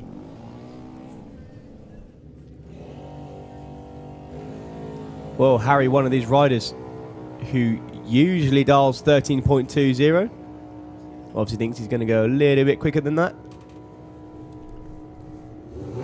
He's going to get to the finish line first. He goes 13.24 and a 13.22 for Jackson. Harry moves up to the number 2 spot. Jackson stays number 1. Same as the Draxers then. I didn't realise that. Learn something new every day. Thank you.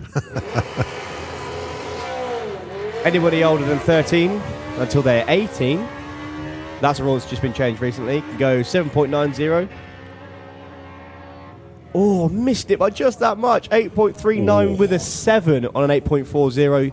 Alia goes 13.35 breakout on a 13.40.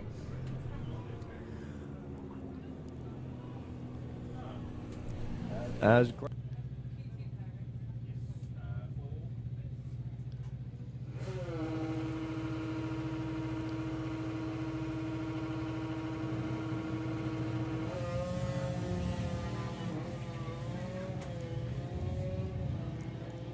That's a good looking run there for Grace. Going to be an 8, but what's... Oh, 857. Just 600ths too quick. She's got off the line so well, though. Look at that for Lyra. Lyra Humber. It's it. 1530 with a 2 on a 1530. She takes that number 1 spot. Absolutely. So Faith looking for a 13.15. Brad looking for a 15.40. Both of them scooting off the line.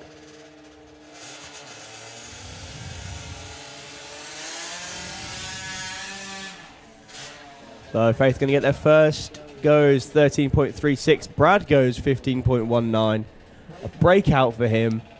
he broke out. He still climbed 2 spots. That's because he didn't know. I was thinking at that.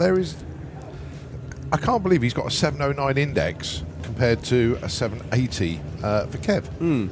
So the way this class works, it is depending on your engine type, engine size, combination, things like that, and depending on what you put it in, whether you put it in a door car, dragster, all those kind of things. It was a DD altered.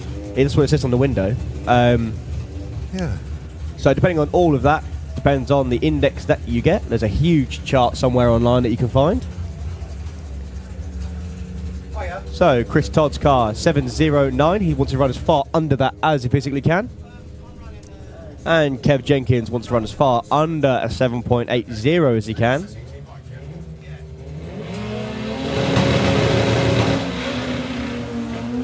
Lovely wheelie from the Fiesta.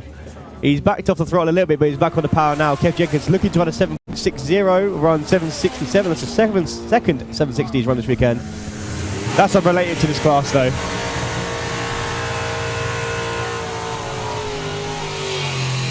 A lovely wheelie from the Fiesta, though. As we move into Spencer Tram and Steve Lloyd. Yeah, now don't forget, Spencer Tram is in a points chase with Nick Williams. They are tied on the points, exactly tied.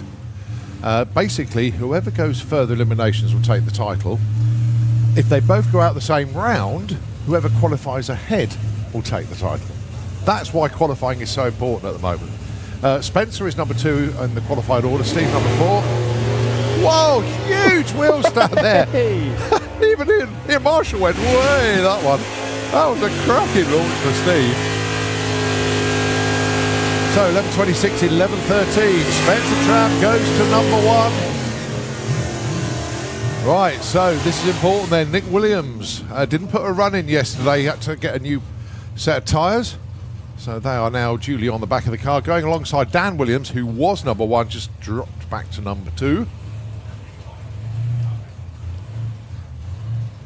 So 2 Camaros, totally different vintages, of course. Dan's index 11.25, can run 10.6. Nick Williams is on a 9, can go as low as 8.2 at the moment. But let's see how they get on then. The Williams brothers, literally.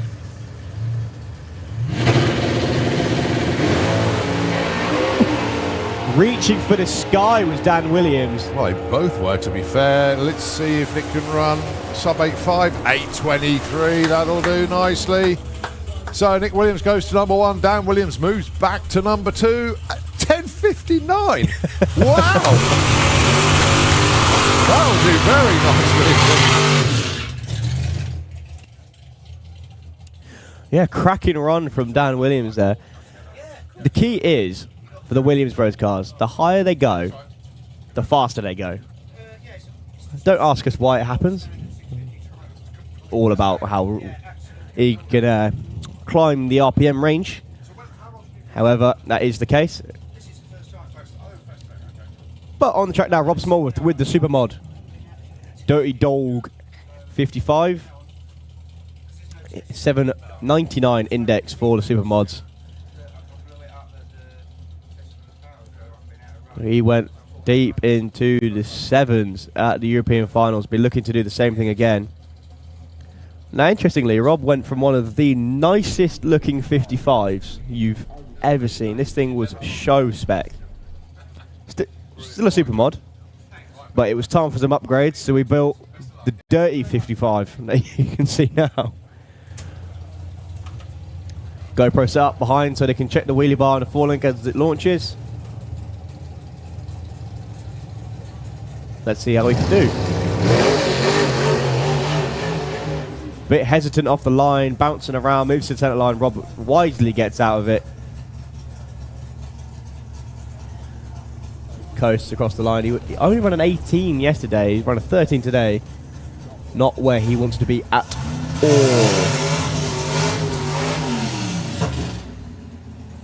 Oh, so good to see this back. Kev Perkins with the Soul Man. Obviously the car a little bit bruised, but it's work in progress. Obviously the last time we saw this car, it did did slide on its lid for a little while. But, oh, so good to have the Cutlass back with us. So it's another super mod, however, this will be just testing. A lot of work's gone into getting this car back out on track. Yeah, Lloyd had that very, very unfortunate incident with the car. But it's racing. It's what happens.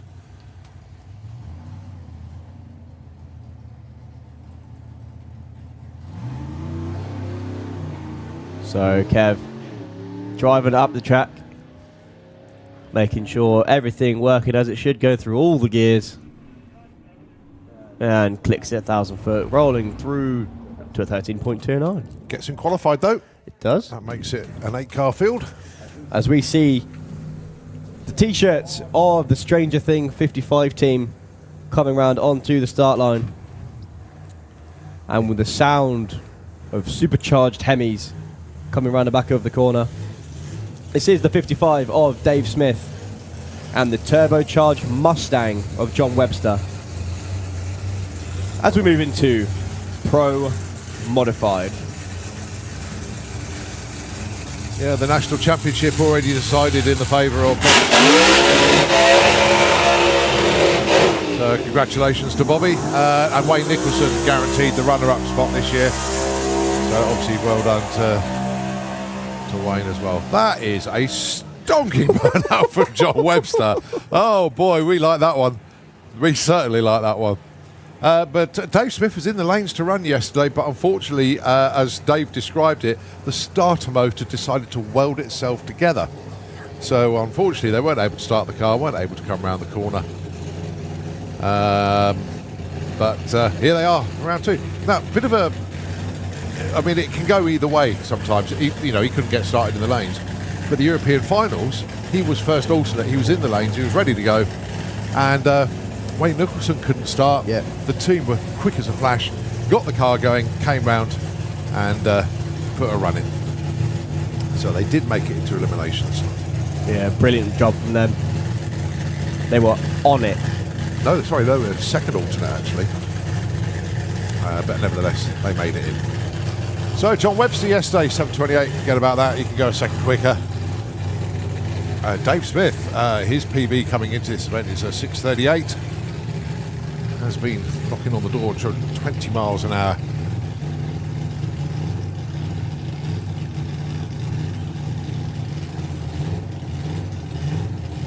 So John Webster waiting patiently in stage. No doubt Dave will go into full stage first. The turbocharged car will then build the boost, bump into stage, and fingers crossed for two good, clean runs.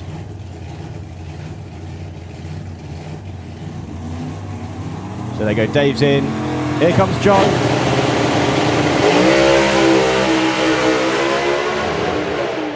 Lovely looking runs. A little bit of a click on the limiter for Dave as he don't cross the centre line. Oh, he doesn't by just about that much. 692 for John Webster. I think everybody was breathing in a bit there. Keep away, keep away, keep away. But he managed to keep away. Well done. Well, he's blown one of the blocks over. I think he did blow it over. I think you're right. I think the header pipes must have caught it. But no, he didn't cross the line. So, yeah, John Webster, 692, 210 mile an hour pass. A little bit soft on the 60 foot there for John, 113. Dave Smith, 108 to the 60 foot. They were virtually neck and neck at the 8 for 457, plays 456.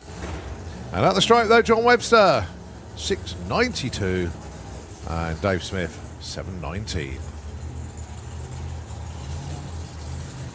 Nitrous and a supercharger coming around the corner then. Bobby Wallace, your champion this year with the big red Camaro. Two 5.8 second race cars. Wayne Nicholson with the Lucky Devil.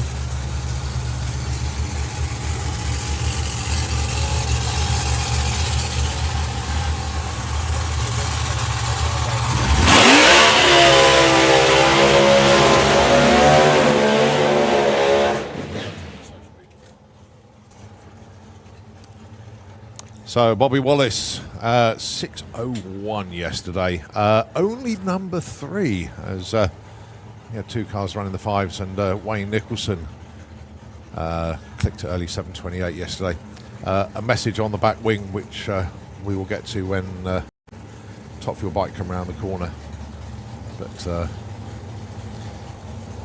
yeah, totally agree, Wayne, definitely.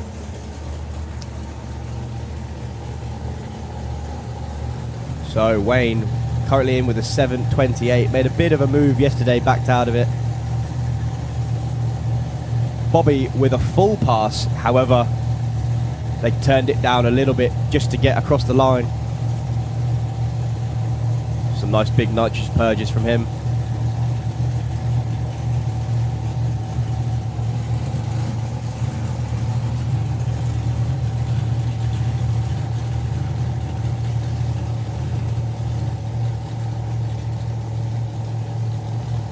So, Supercharger takes nitrous. Bobby Wallace, Wayne Nicholson, MS UK Pro Modified. Once again, both of these drivers looking to improve.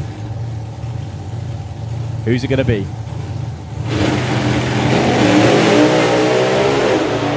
Ooh, lots of tyre shake from both of them. Wayne moving around all over the place. He's over the centre line. He's taking a block out, unfortunately. Bobby Wallace swerving around the block at the top end. Bear in mind, he was doing over 100 mile an hour there as he was driving around the block from Wayne, throwing them at him. 661. Wow, it would have improved if he wasn't on the centre line. Yeah, but that was a proper block destroying run, that one from... he took the 1,000-foot ones out as well. Oh, dear.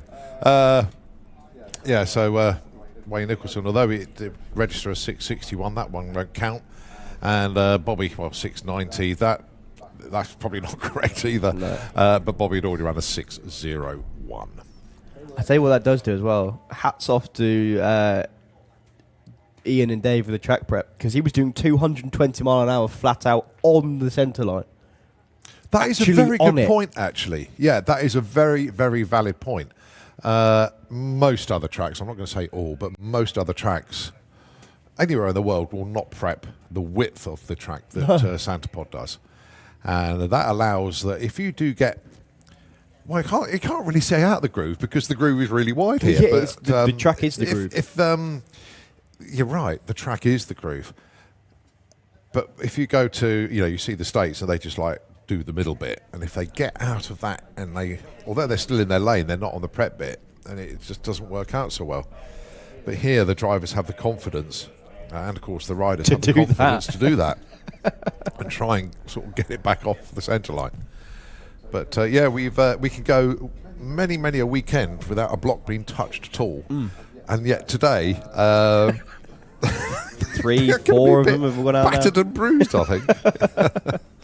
So yeah, but we have had, I can't remember how long ago, it was a while ago, that the timing crew, I think there was something like 18 blocks in a day. Ooh. And they got destroyed, and they were actually running out of blocks. For God's sake, get away from the block.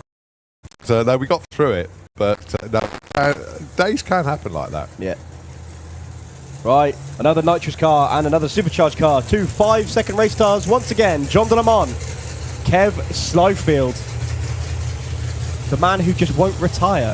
I think he's been saying he's going to be retiring for a long time now, but he keeps coming out.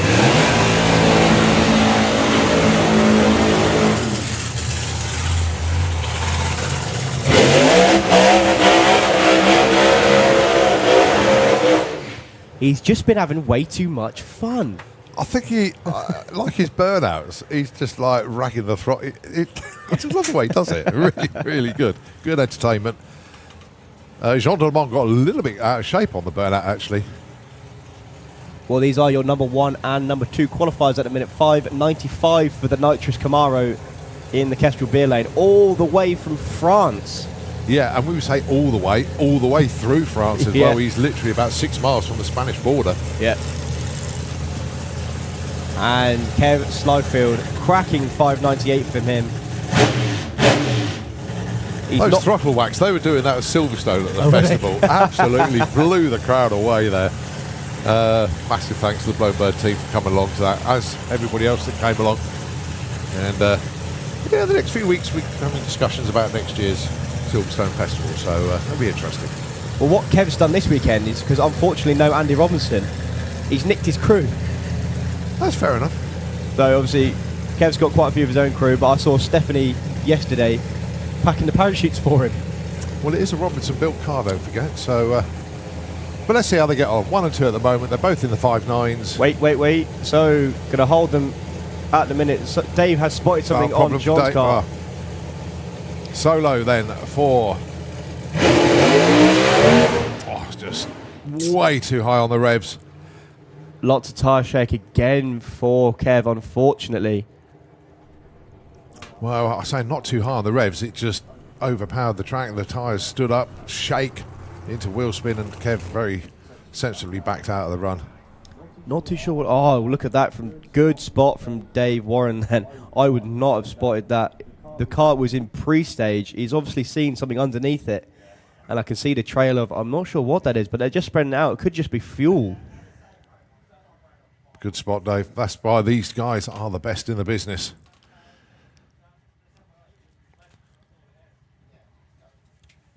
But yeah, very, very good spot indeed. How do they do it? I don't know. Just unbelievably observant and knowing what they do down there.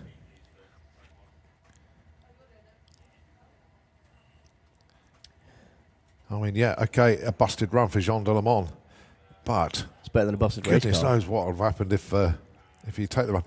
Could have been nothing. But could have been another destroyed engine. You just do not know. Well, commiserations for the Blown Bird team as they hop into the tow car to go and get Kev.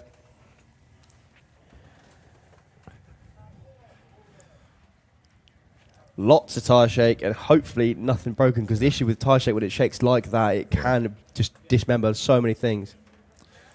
Right, as Jean Delemont makes his way to the pits, the next class to come around the corner is Top Fuel Bike. And a difficult weekend, and I'll come to this after Steve fires up, because I need to say a few words, but with Steve just about to start.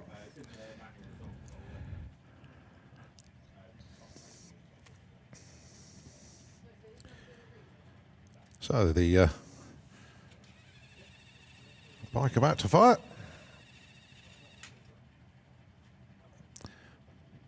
Or not, maybe.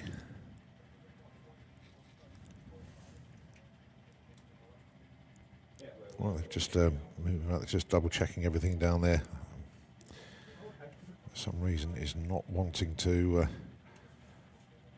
start.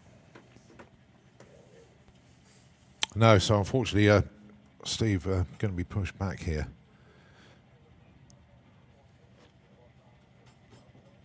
Just unhooking himself.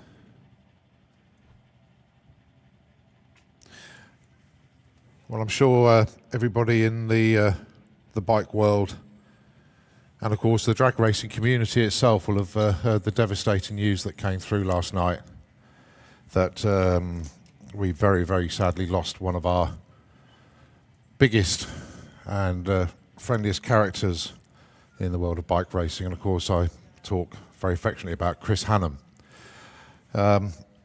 On holiday in Spain on what they call the old farts trip, and they've been doing that nigh on 25 years. It was a regular feature of Chris's life, and riding around Spain on older bikes, not on the bang up-to-date modern machinery that they do, and Chris tragically taken from us on a motorcycle accident in Spain. We will remember Chris forever. I'm just looking down on Al Smith's Rocket. He's got very affectionate words to Canon on the back of that machine, and of course the whole bike community, the whole drag racing community has lost an immense character. And I was looking at the iPad last night with messages that Chris and I were forwarding to each other not 2 weeks ago, and my God, we're going to miss Chris Hannum. I think everybody is going to be having Chris in their thoughts this weekend, and I, for one, along with everybody here, we're just finding it a little bit difficult to get our head around what had happened. Will never ever be forgotten. A huge character, a huge influence, and a damn fine bloke.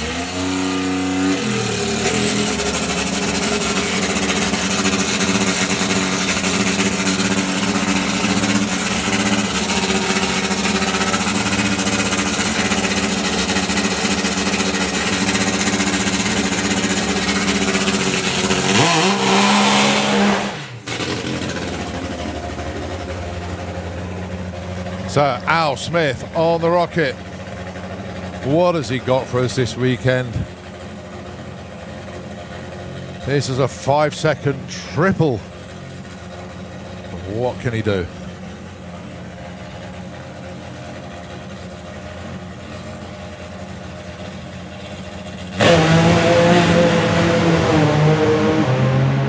Look at that, all the gears under power. Yes! 599, 230 mile an hour there for the rocket.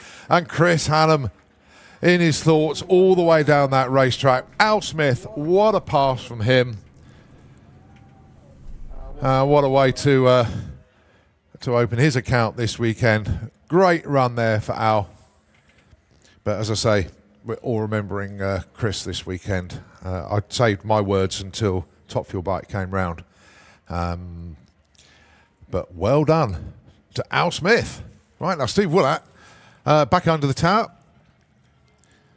He will now get that opportunity to get the run in.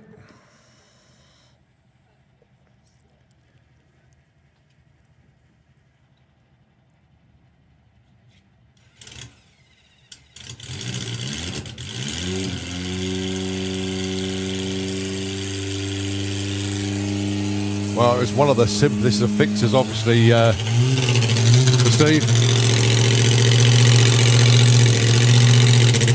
I mean, again, what a piece of history this bike is.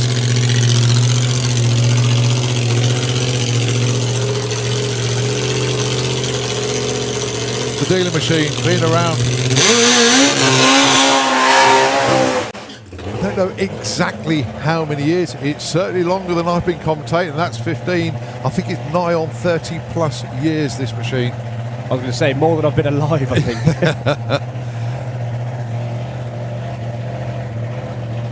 Of course, he is a member of the British Drag Racing Hall of Fame.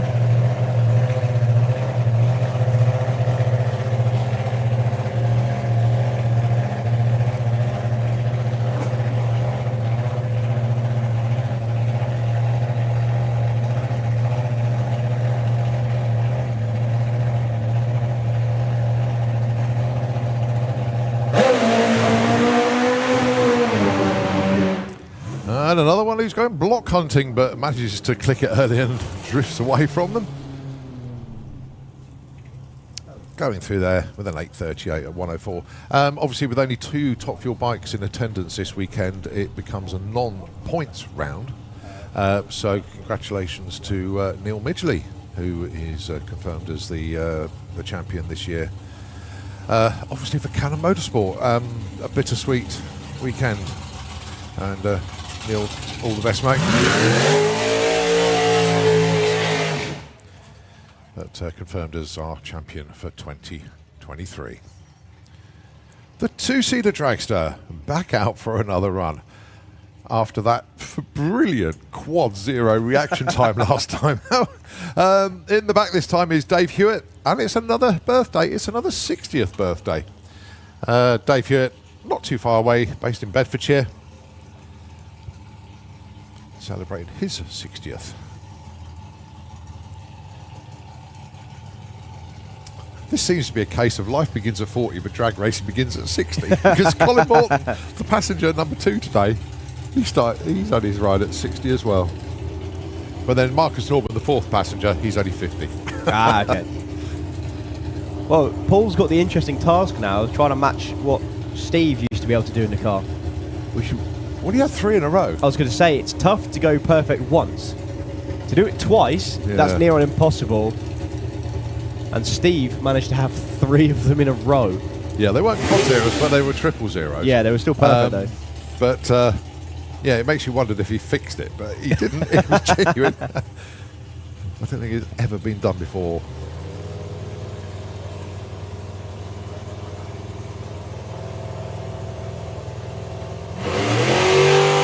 Oh, he was trying. Yeah, he was. Red. Yeah, 01 red. Never mind. See if we can do a 799 again, because that's what's the other thing he's been doing consistently this weekend. Oh, a 93. He's obviously got a lightweight passenger. 168 mile an hour. But nice one for the thrill ride. And, of course, Paul Brown and passenger that time, Dave Hewitt. Well, we'll move on to Funny Bike. It is the compound turbo machine of Lorcan Parnell, the Storm motorbike.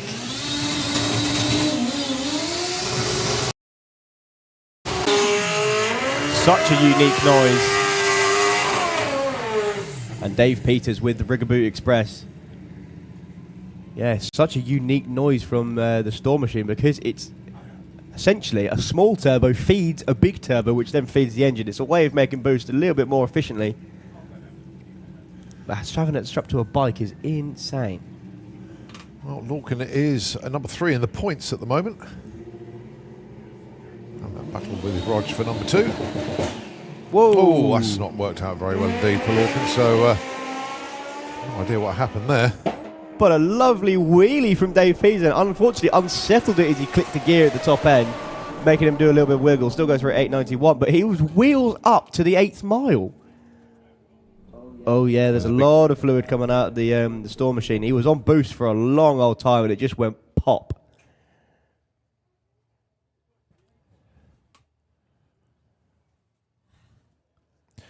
Oh.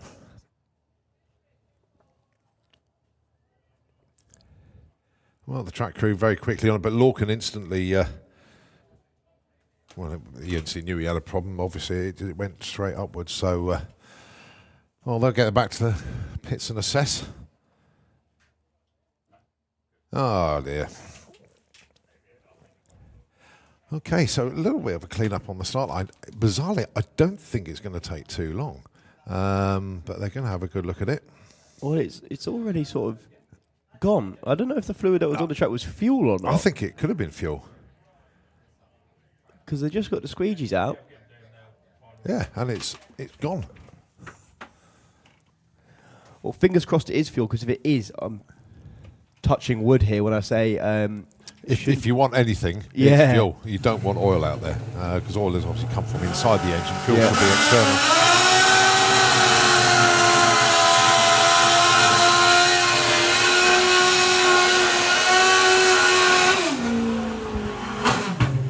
All right, Aswin Lenoble. Normally see him in Pro Stock Bike, but joining him with Funny Bikes this weekend. He's still looking to make his first 7-second pass.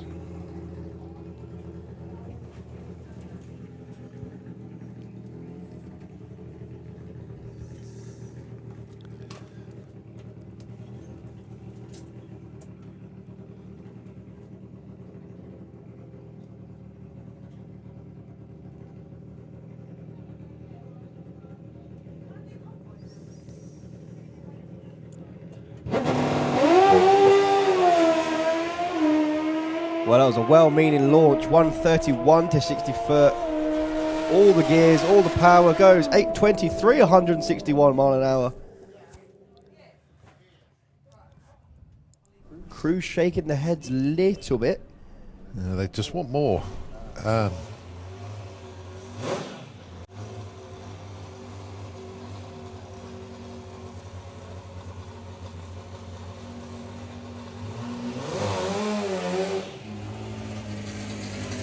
Next up, Roger Moore with the Boxer Frogs.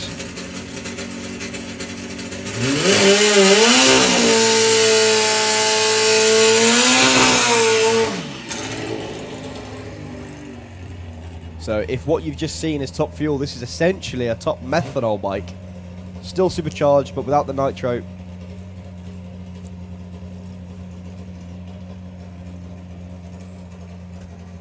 Roger Moore been racing for a long old time. Made the switch from cars to bikes, raced in Pro Modified for a long old time. Yeah, he had the Triumph Herald before that. Yeah. Good team.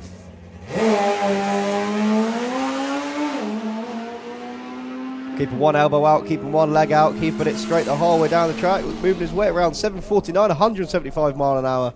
Lovely looking run from Roger. Stays number 1. Yeah. Soft and undramatic, yet quick. Yeah. Those runs work. Those runs work.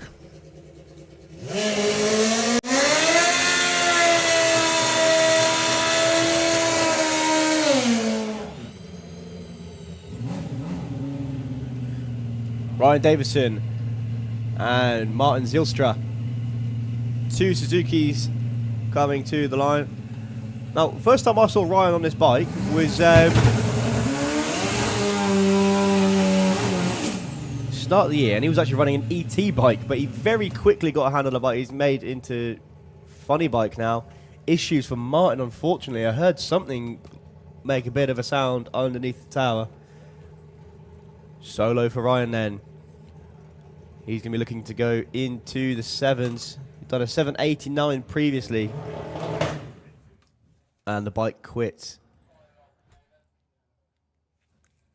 Just went to try and go up onto the 2-step, and that was about it. Hit the limiter once and then made no more noise. Here comes the start motor though. Gonna refire it. Luckily he wasn't in stage. If he was in stage, I think that would have counted as a run. But the bike quickly refires. Burnout's already done. Flicking the visor down. Trying once more.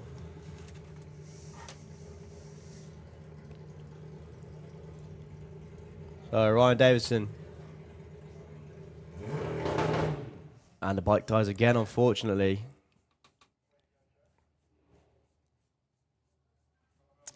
No, he's been told I to go could back.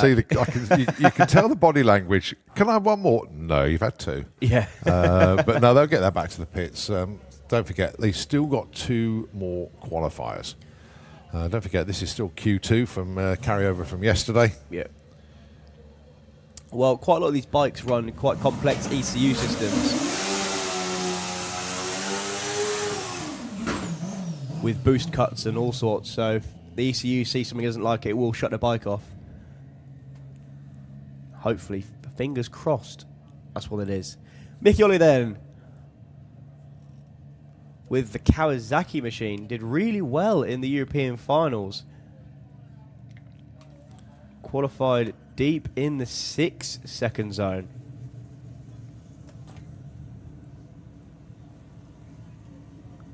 He has the capability of being your new #1 qualifier after this session. 799 is what's on the board at the minute. He needs a 749 to take this #1. And that was a lovely launch, but just would not change gear. 106 60 foot. The front wheel didn't come down until about 100 feet out. And that was all she wrote, unfortunately. No more gears after that. Commiserations to Martin Zylstra, commiserations to Ryan Davidson. Yeah, just going back looking at the European finals. Yeah, Mike Ollie, 690 ran in qualifying there. And I sort of, what did he run? What did he run? I couldn't remember it, but yeah. It has all the bits there to go into the 6s. Talking to 6s, Super Street Bike is the next class to run. 671 from your #1 qualifier yesterday. Absolutely outstanding. 689. And some stout numbers.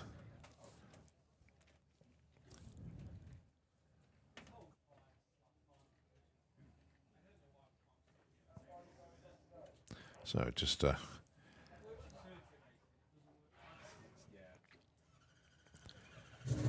the stuff from yesterday now.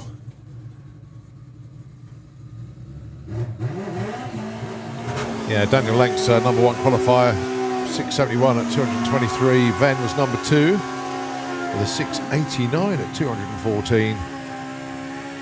And then you got the 3 Morrisons and Jake Michelle. Dave Smith joined us today. Excellent.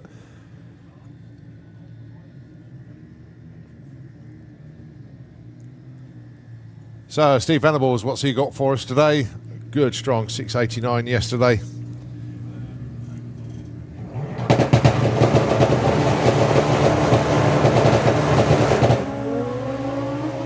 $119 60 foot for Venn. Little bit of a wiggle, 1,000-foot rolls off the throttle as it moves towards He the had wall. to lift off the throttle. He was just drifting towards the wall. He had no option at all. 710 169. Smithy goes through with a 758 161.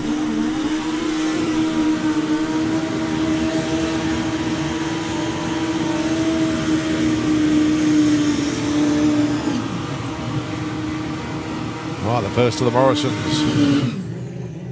And the second of the Morrisons. Ross Morrison and Alan Morrison. Ross currently in the number 3 spot. Forget about that though. They're going to be getting a little bit quicker on this one. Alan Morrison currently number 6.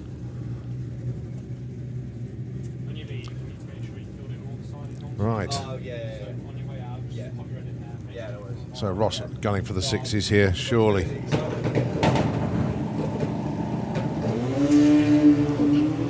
$118 to 60 foot. Mind you, Alan not far behind on 124.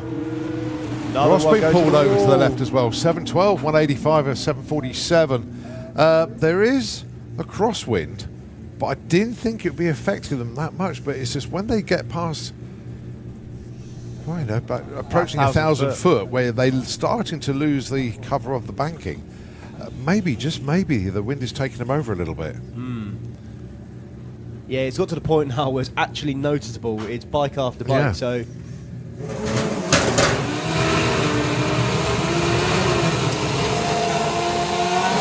Right, the Team Brothers bike. Daniel Lenks, Margot Schmidt. So good to see Margot here this weekend after having to understandably miss the European finals. Thoughts were with Margot during the event.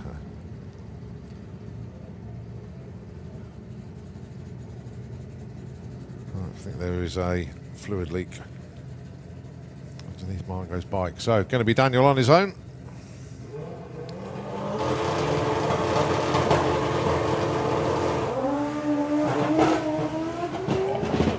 Hop, skip and a jump that was down the track, I think. Yeah. Pulls over to the Pulls side. over to the left. Yeah, that was just about everything you could do. Went up, down, sideways, up again. All 2 wheels off the floor. I nearly said 4 then.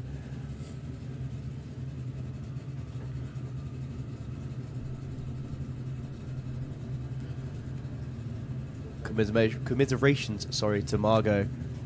She was having a whale of a time in Hockenheim. Went down into the 701. Yeah. She ran. Well, totally new setup on the bike now. Obviously, a lot of help with the Daniel Lenks support operation there. Team Brothers Racing. So, Jake Michel.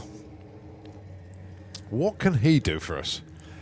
He's languishing in number 7. I say that because we know he could take number 1 here. Yeah, second quickest bike in Europe now, only by 0.02 of a second ahead of Steve Venables. 666 is what he ran at European finals. And he's going to need pretty much all of that to be number 1 qualifier in a minute. Lovely looking run. Straight down Broadway. Pushing over slightly, but no, Oh, yes. 669, 219 mile an hour. Your new number 1 qualifier. I told you you'd need all of about a 666, and he got there. Lovely run from Jake there. It's outstanding, isn't it? Well, let's see what Alan Morrison Jr. can do. Last one in this session. Well, he's another one of these riders who can dip into the deep 6s, 6, 7, 6, 6s. Has the bike stopped though?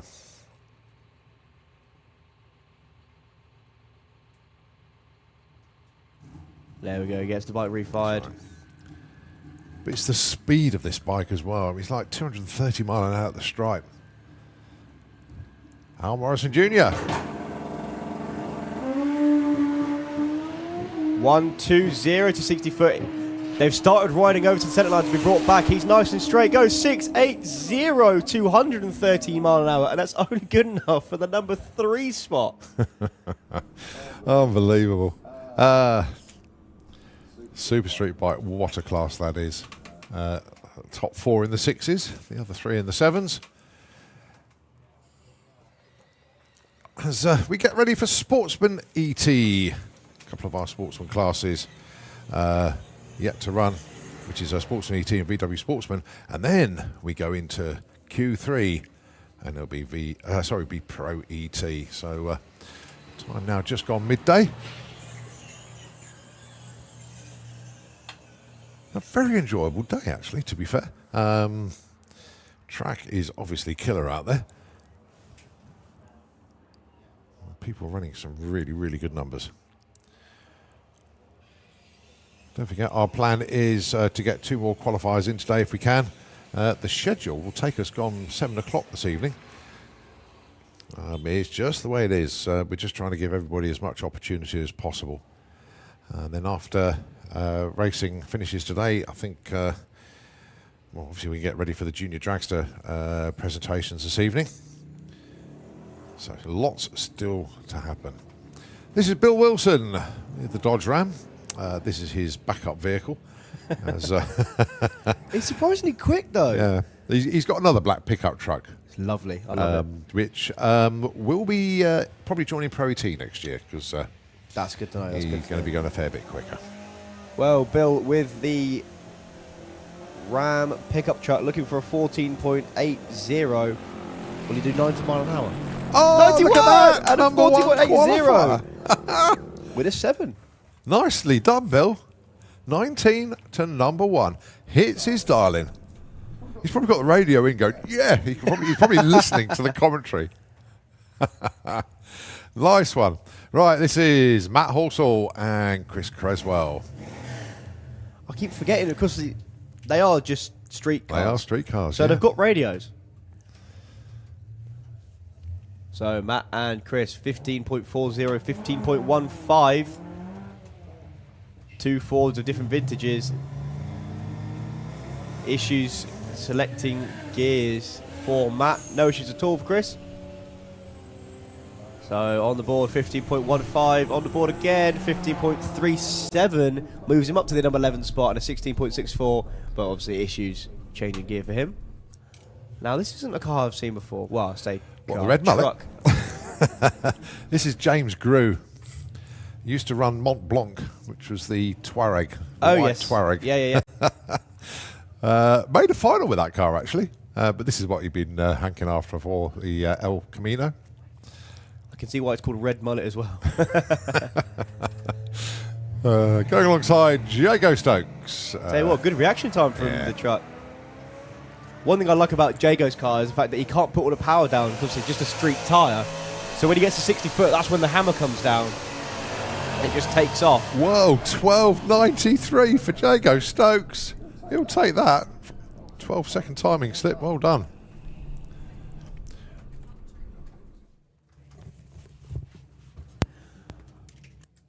Simon Swarbrick and George Miller. George with the TT, 14.50. The hot rod pop for Simon Swarbrick, 12.21.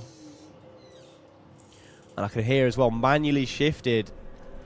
Not something you usually see with the pops. 12.00. He's almost broken out of the class.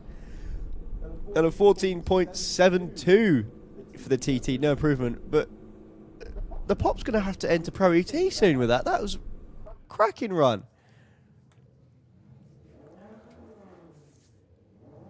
Chris Wynn then with the Alfa Romeo Mito. 15.67. And is that a Supra? Georgina Smith with the GLA Racing Toyota, 15.86.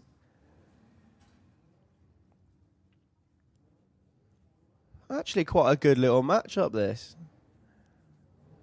I know this isn't a heads-up class, this is bracket racing, but I'm intrigued to see who gets to the finish line first. Well, Chris has got the whole shot. 0.1 of a second on the tree advantage he's got. But here comes the Supra. You can hear it. Oh, over the line. Chris gets there first but breaks out. 15.64 and a breakout also for the Supra. Georgina goes 15.80. Steph Pateman with BMW in the Slitrix lane, 13.90. And Rob Queswell with the Smurf Fiesta, 14.60.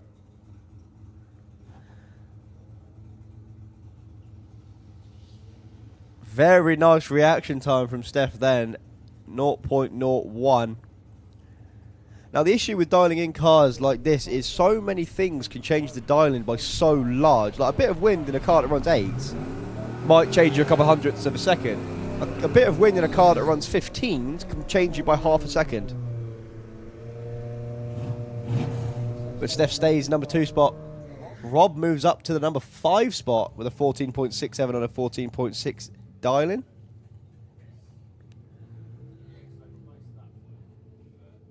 Jay McReady with Ben's van and Kirsty Tram with the 50 Shades of Green Camaro.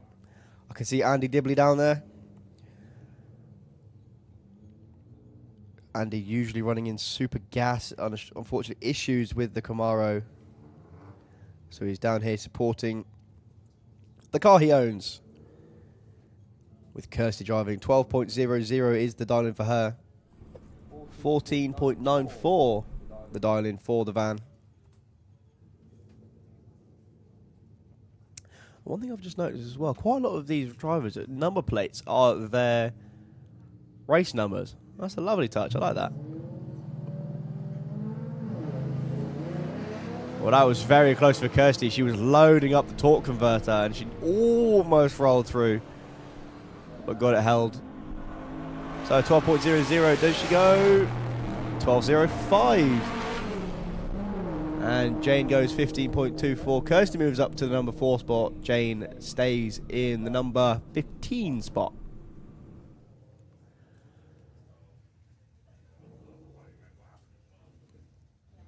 Stephen Giles then with the Subaru, 13.50, and Holly Walters with the Mustang, 15.45. Her brother, number 1 qualifier in Super Pro.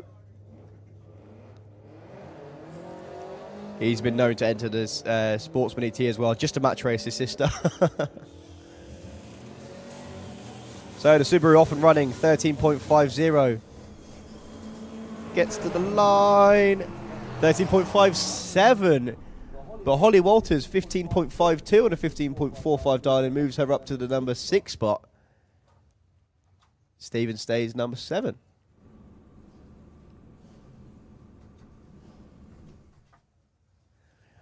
Gary Lake in the championship race with Kirsty Tram, who you've just seen a couple pairs ago. And Troy Attree with the Blue Temptation Camaro. 12.55 is the dial-in. And 14.16 the dial-in for... Ooh, issues for the Camaro, unfortunately there. I'm not too sure what that is. I don't know if it's a drive issue or it was wheel spin. But he's pulled over to the side. He's driving up the track now. 14.14. Breakout by the tiniest of margins for Gary. As Troy drives up the side. I've never seen Troy have a problem before. That is a first. Never seen one. Well, I couldn't quite work out if it was just the fact he wouldn't go into gear or not.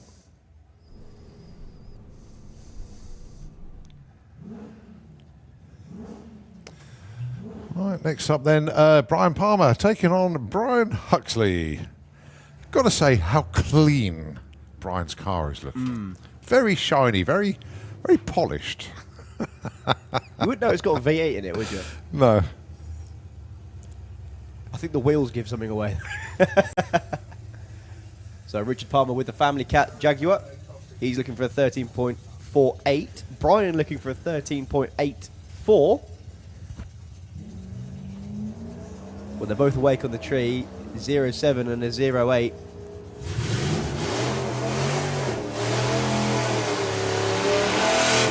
This is where Brian puts one in to rattle the cages. Oh, 49, a little bit too quick. Slots in at 23. The Family Cat breaks out as well, but only by 200ths. So no movement for either of them. They stay put. Well, apart from Brian actually getting into the show this time. Right, Matthew Dowdy, double classing this weekend. You've seen him in Nostalgia Superstock. Now he's here in Sportsman ET. Going alongside Michael Franklin.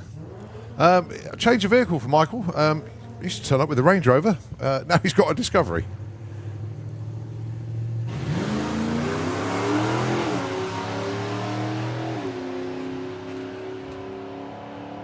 So Matthew looking for 12.20.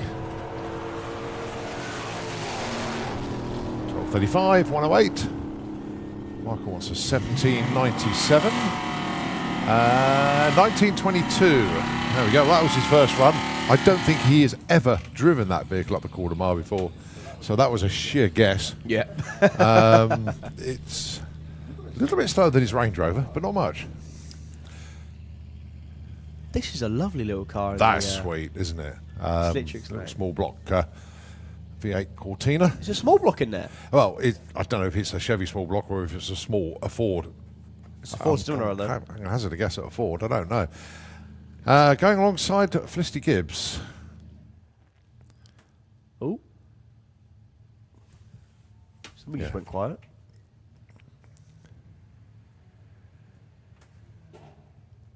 Something was running which now isn't. Well, the lights are still on for the Cortina. No, it's just on tick over. It'll make some noise in a minute. I'm not sure if it's still running. No, it is. Perhaps it's got electric drive to bring it up to the start line, and then you'll hear the engine. There we go. Ah, there we go.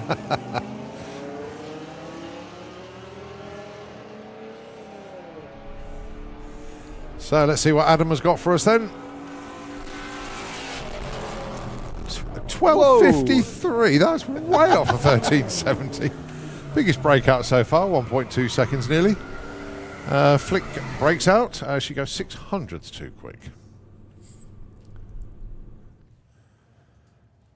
All right, Jeff Cowley and Ricky Hale.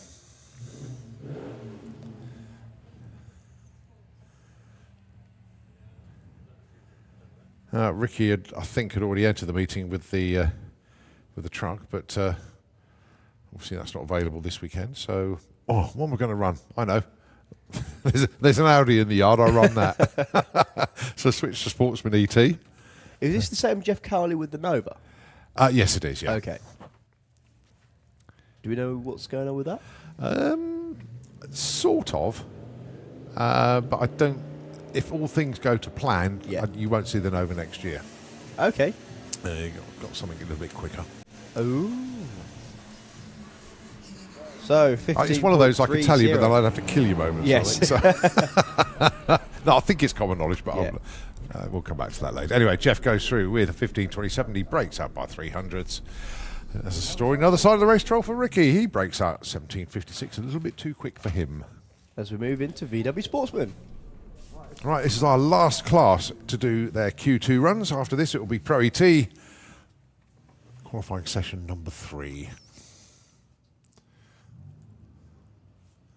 So, Danny Bean with the Lupo, 14.40. Paul Robinson with the TT looking for a 14.80. Lots of wheel spin off the line for the little Lupo. Oh, and I've just noticed 006 light for Paul Robinson. He's awake this morning. Lupo goes 13.81. What? Well, they've missed that slightly. I think a miss is as good as a mile, really. Goodness me. 6/10 under his dialing there. Right, John Gallant with the Takacat 2.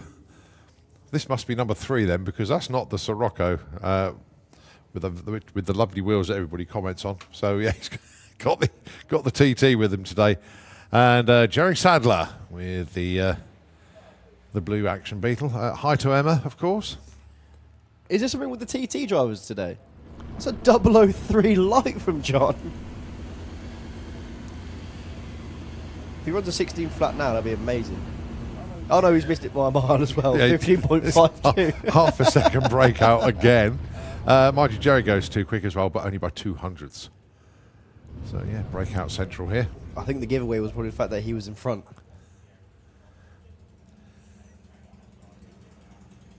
Dare I say it, but there seems to be more Audi TTs than anything in VW Sportsman. There's another one. Polly Judge going alongside Tom Circuit.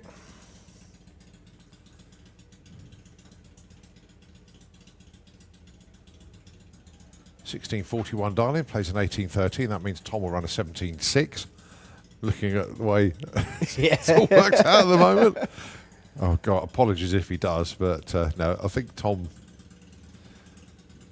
Well, let's just see. It was a meaningful launch. Another TT driver pushing the tree. That was a 0.1 red, unfortunately, for Polly.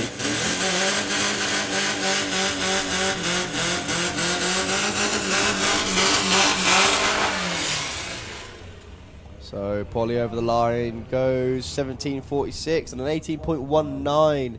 The correct side of the number for Tom's circuit there.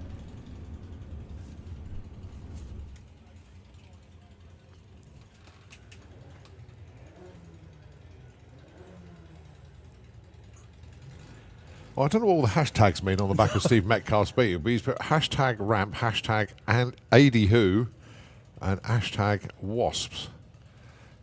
Well, he's the Obviously second means car I've something, seen, but yeah. I haven't got a clue myself. Going alongside Nigel Gregg with the Turpitz Audi A6.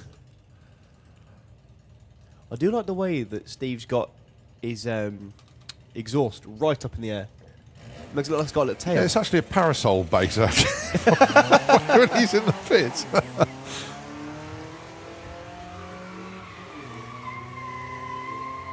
So an 01 light for Steve. He's looking for a 16.40, which means he's probably got to run a 15 something. 15.75, 16.46. Nigel Gregg obviously retains that number 1, but Steve Metcalf 10 to number 3. And another Audi TT for you. But also another Lupo. I want a head count here, actually, for TTs and Lupos. I think you'll find the TTs are going to win that. Not by much, but they will.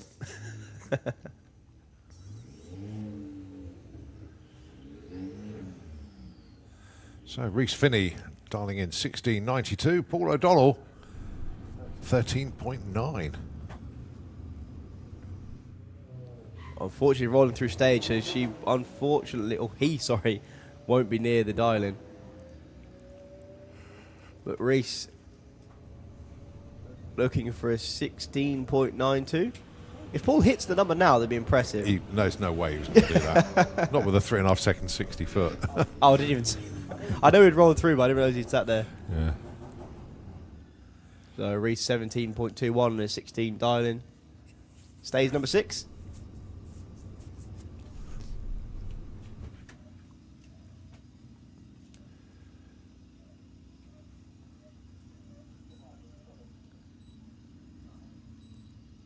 As we have a little bit of a mop on the start line.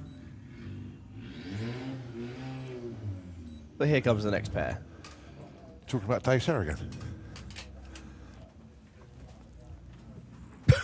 I missed that. I didn't quite hear what you said. But I definitely know one of these is a diesel. I don't know if the other one is as well. Steve Stone and Reese Taylor.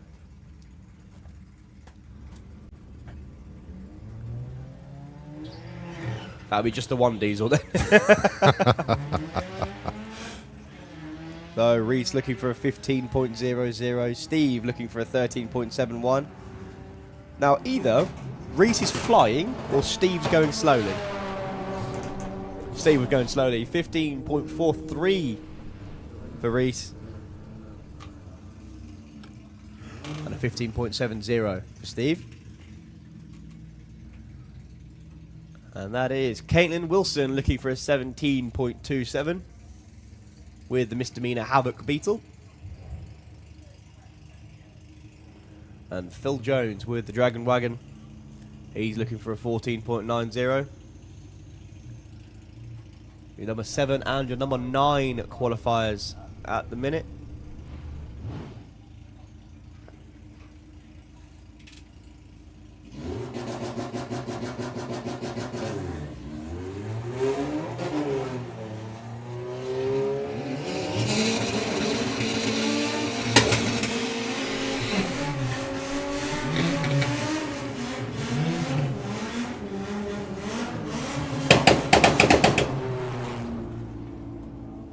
So Phil drops number 8 as Caitlin moves from 9 to 5 with that one. 17.40 on that 727 dial-in. Phil Jones' car started breathing a little bit heavily at the stripe. I've just seen the name of the golf. Yeah, we picked that up yesterday, but we do like it. It's Golfy McGoldface of Nigel Gregson. I like his little sign as well. Drag racing for the eradication of seemingly incurable sadness. All right, Andy Brambrick with the Mark II. Oh, so that's got a VR6 in it. Yeah. Ooh. 13.43 and a 13.21.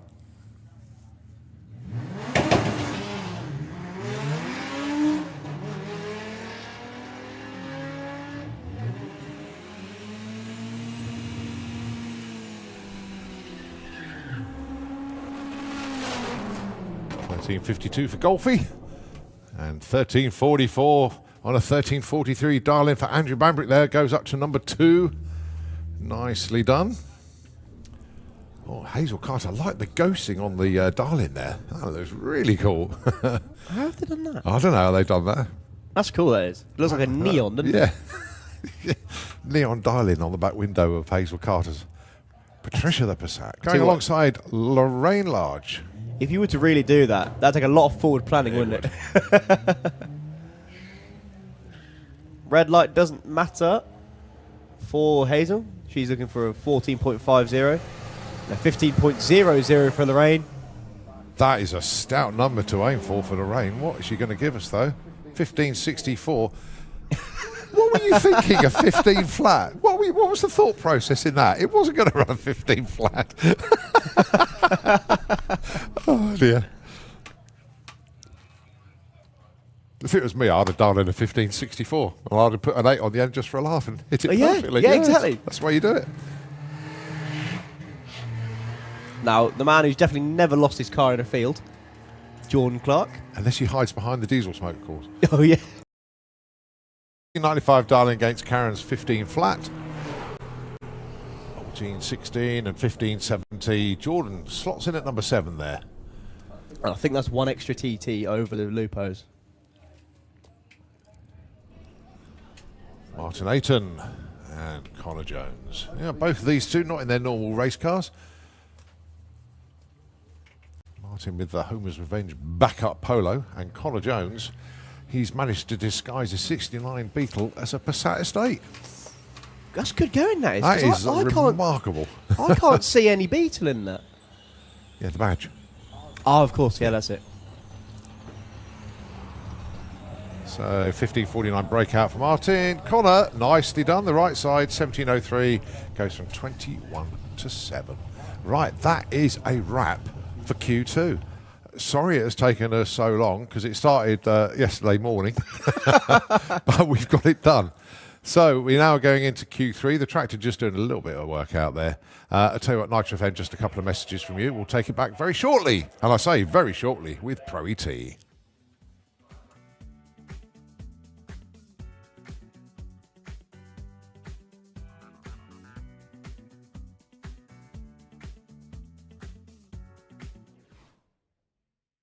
Yep, they're in the lanes, but the tractor about to do a little bit of prep. Oh, look at the reaction time. Oh my days, he's done it. 4 zeros, perfect for Paul Brown. I think that's because I was bullying for being asleep a couple of weekends ago and go 7.99. But the Thrill Ride team, listen to this. Reaction time, 0, 0, 0, 0. He got all 4 zeros. 0.86. Stu carrying the wheels to 60 foot. Both of them wobbling around the lanes looking at each other. 8.94 and a 9.01. Right, that moves Leia up to number 2, drops Stu to number 3. And number 5 qualifiers at the minute.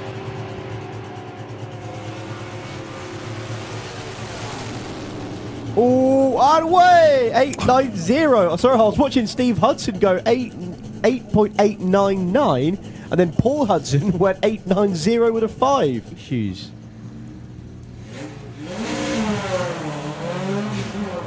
Just driving it off the line. Whoa! Big old wander around the lane. He drove it off the line, but he's put his foot down now. He's overtaken Darren before the finish line. Still goes 10.47. Darren with a 12.01. Well, imagine that's what's going to run when it hooks up and goes off the line. Oh, yeah.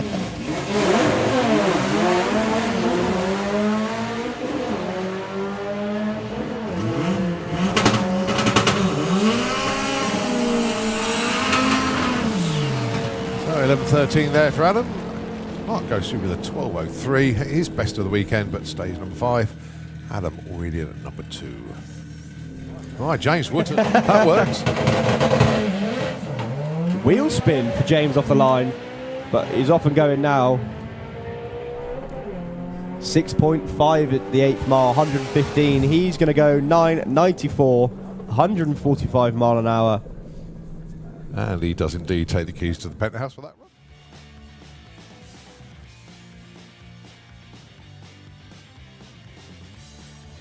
Thank you very much, Nitro FM. But we are now back racing.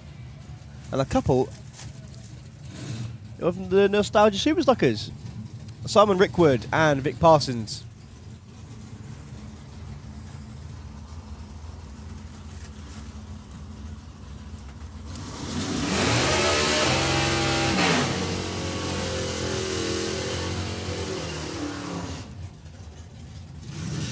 Simon, of course, with the Bossa Nova.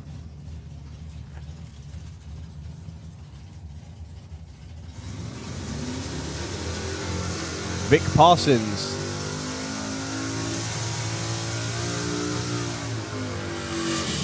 With the Belvedere. Vic has been absolutely flying this weekend. He entered in Supergas a couple of weekends ago and he's already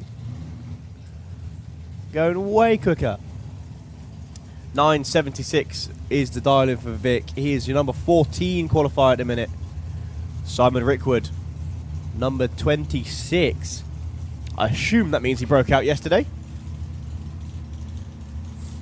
He's looking for a 9.83.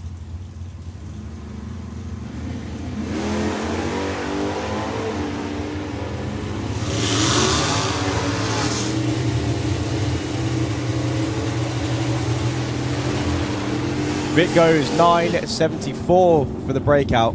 Where did that one come from? 9.74. That car is going quicker and quicker and quicker. Phenomenal performance for Vic. Oh, I forget because it's Pro T. I'm going to have to be really quick with the answers now because they disappeared instantly. That was a 9.91 for Simon. But moving on, Mason Griffiths with the appliance, 9.10. Brett Featherstone with the Nova Scotia. He's looking for a 9.51. So Mason goes 9.13. Moves to the number 9 spot. Brett Featherstone stays number 1 with a huge breakout. This is rather 9.42 for Brett. Yeah, exactly. Everybody's shrugging their shoulders. That was way quicker than he would have predicted he would have run. You know, you don't understand breaking out by 100th, but a 10th? Wow. So Marie Mills with the altered in the Kestrel Beer Lane and the circuit racer for Tessa Jesper, aptly named the White Thing. He's looking for an 11.50. Part of a 2-car team this weekend. The other BMW they've got is definitely set up for drag racing. When that thing comes around and later on, you'll see that. But the wing mirror is tucked in for the M2 in the Slitrix lane.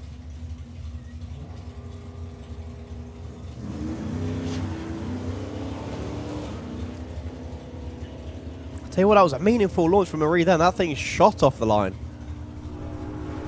Looking for 10.5, goes 10.6. That'll definitely move her up the rankings a little bit. Issues, unfortunately, for Tessa. 20.5 over the line. Yeah, Marie. So Marie moves to number 19. Tessa stays in the number 31 spot. I say stays. I don't think they made a run yesterday. So enters the class at the number 31 spot.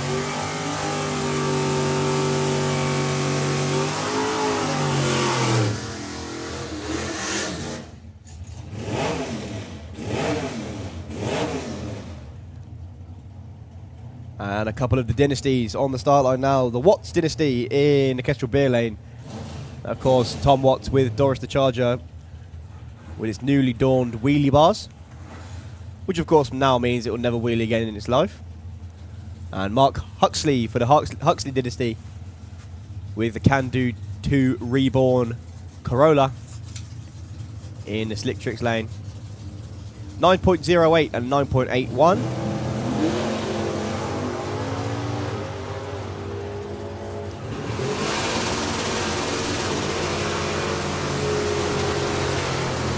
.19 and 9.77. Breakout for one and slow for the other. Tom stays number 2. Mark stays number 17.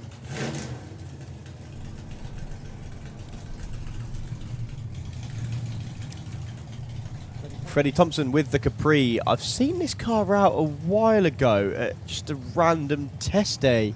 I've not seen it in competition before though, so lovely to see them bringing it out racing with us at the national finals. That's a lovely looking car, looking for a 10.85. Match racing a different Capri. Laura Baton with the Capricious Mark 1. She's looking for a 10.36.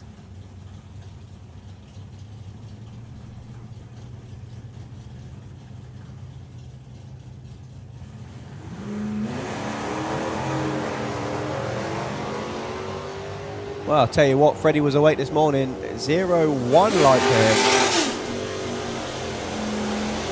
Go over the line, 10.46, 10th off unfortunately, but a 10.87 on an 85 moves Freddie from 28 to 9.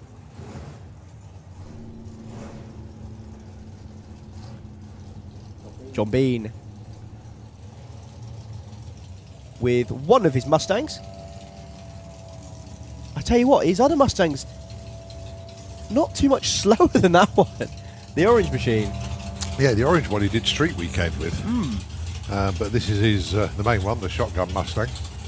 He's looking for a 9.65. Will Clark looking for a 9.95 with Junior Comp Dragster.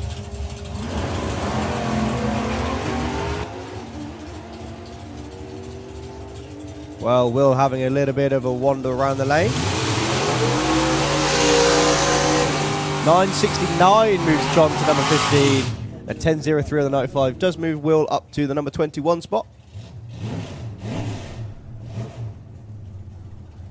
As up to the line comes John Dalrymple with the full tilt Willis. 9.88 dial in for him.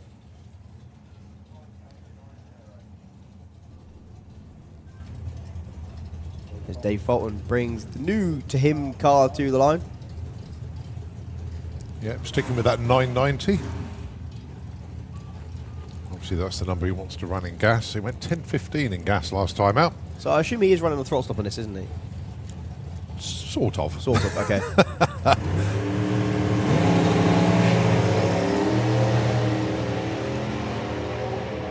Yeah, you can see it there. So, over the line's going to be close. Yeah, well done, Dave. So, Dave, 9.97.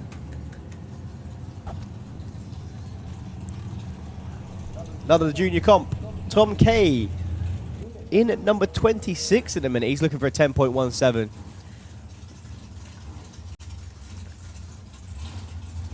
And Mr. Qualifying himself, Dave Rudd.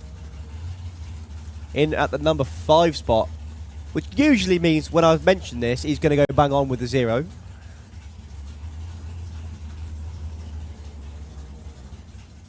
Tom, unfortunately, one of these drivers who didn't qualify at the European Finals. He goes 001 on the tree. Spot the ex-junior. Dave goes 9.65 breakout and a 10.19 moves Tom up to the number 10 spot. But of course, as I told everyone that Dave Rudd was good at qualifying, he breaks out. Chris Goodale with Russo's Rat. Another one of these drivers. He's double classing as well, isn't he, Colin? Yes. He's taking a Warren Watts with the Camaro. Warren entered Super Comp, I think it was, at the European Finals as well. Because he'd started dipping his toes into the 8s. But he's got a 9.10 dialing on the board at the minute. A 9.87 for Chris in the other lane. Lovely wheels up launch from the Rat.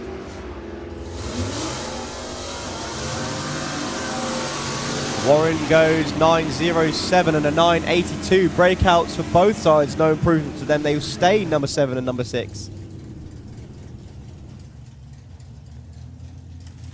And pick your purple. Do you want the Plum Crazy Barracuda of Simon Innes or the Lil Purple Express of Neil Watkins?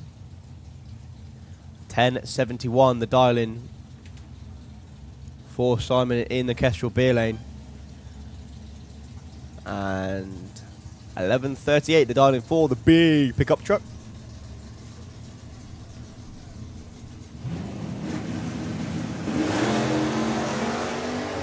Oh, 01 red for Neil.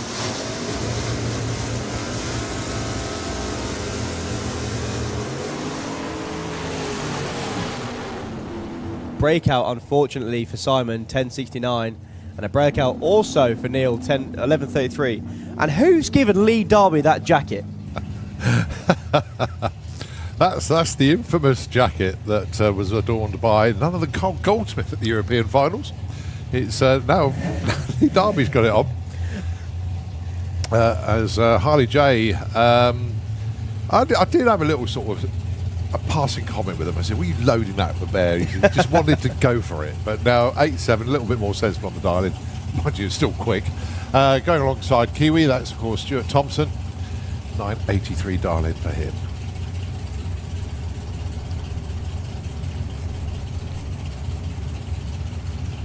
That is a jacket, though, isn't it? That is it suits the truck, is the worrying thing. So Lee looking to try to get as low on the floor as he can. Lovely wheels up launch for Kiwi and a lovely looking launch for Harley J. It's going to be an 866, 157 mile an hour. And he almost bumped through stage as well. A new PB there for Harley J. Congratulations to him. Kiwi moves up to the number 7 spot in the other lane.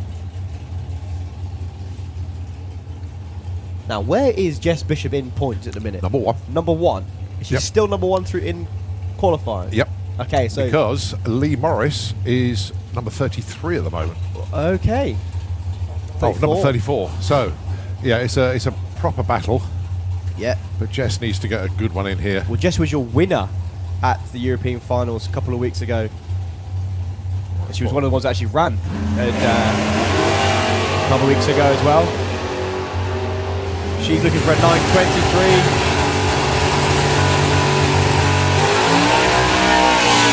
Oh, goes 921. 959 on the 958 moves Amy Watkins in the other lane to the number 5 spot.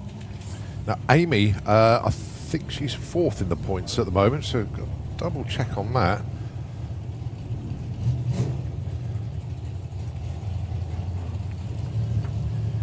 Yeah, Amy is number 4 in the points. Where's Dave Rudd at the moment? He's up in the top half. Oh, one Sixth. place behind Amy. Right, okay, so they are very tightly tied together. So Adrian Portelli with the big red 6 in the Kestrel beer lane, 10.89. And your finalist from last week, a couple weeks ago.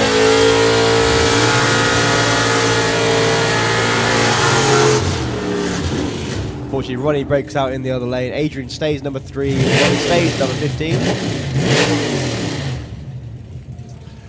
Actually, just Simon Groves will be backing me up on this one.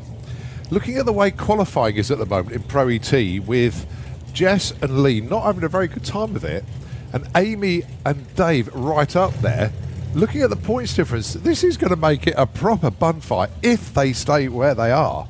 Because yeah, like you're right. 28, 28, 27, 27. Well, they are currently 20 positions higher than these two. So that's 200 points. Yeah. So they've actually leapfrogged them at the minute. Ridiculously Ooh. tight. Well, Lee Morris isn't in the show yet. We've got to get him in qualify. Oh, is there a bump first. spot? Yeah. Okay. Yeah, 32 car field and he's 34th.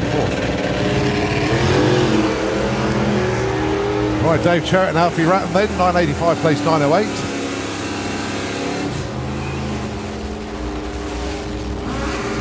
Oh, Alfie Ratton up to number 9 with that one. He's 100th off. It's number 9. And he's gone to number 9. Dave Cherrett drops a spot there, goes 989 on an 85, number 15. They are a tough crowd. We know that. Nick Mugridge, Paul Smale. So Nick in the third and final junior comp dragster. He's in at the number 18 spot at the minute. 10.18 on the dial-in for him.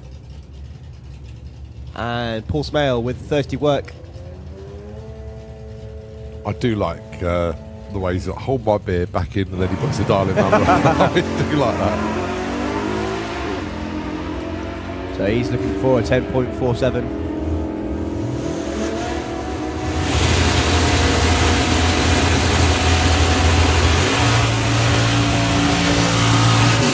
One went too quick, one didn't go quite quick enough. Frustrating for Nick, actually. That was way quicker than he thought it was going to run. And that will get him really puzzled in the pits when he gets back there. But yeah, not going to plan at all. Right, Lee Morris, this is crucial for him. He's only got 2 more shots to get into the show at the moment. He had line lock issues. Okay. So there are some rather bizarre photographs of Lee trying to fix it.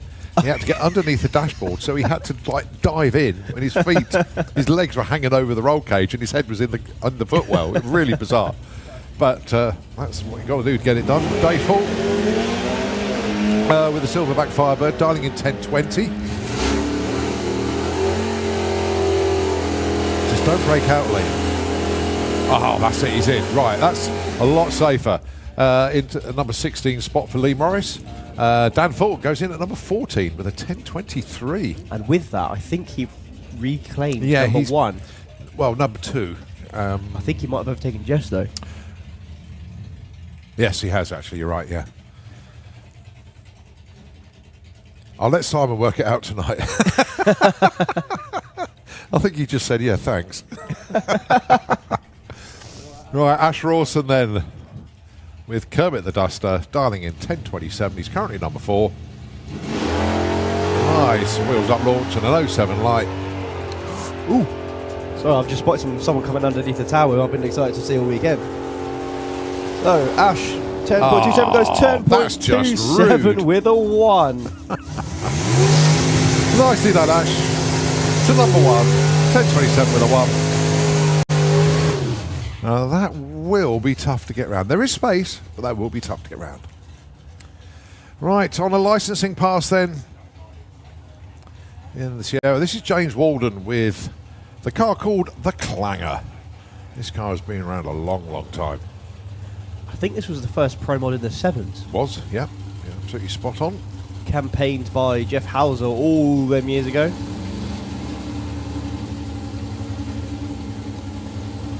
One of the rarest beasts known to man, actually, the whale-tailed Sierra Cosworth. But obviously this one's a little bit different.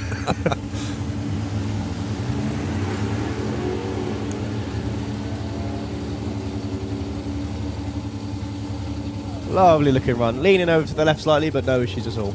Yep, bang on. That'll do nicely. 1171, 82 mile an hour. Half pass, exactly what he had to do there. His first run was burnout and launch. That was his half pass. And then he'll be on to his full pass to get his license.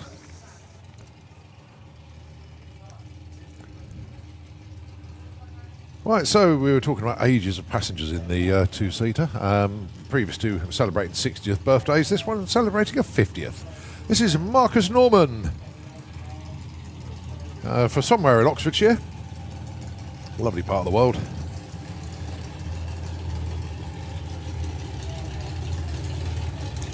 A passenger ride with Paul Brown.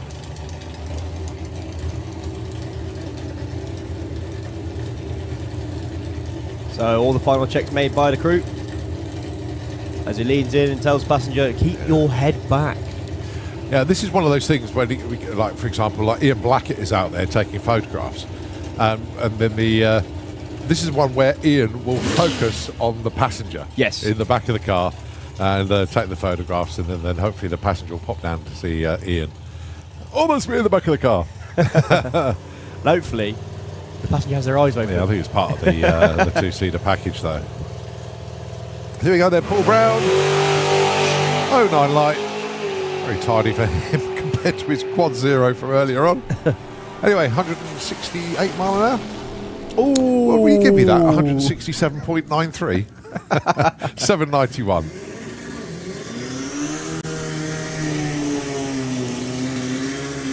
So this is a rerun from earlier. Yeah, that's because the blocks got knocked over for Dave Thomas. Oh, So, he got yeah. thrown at him, actually, I think. he gets a rerun.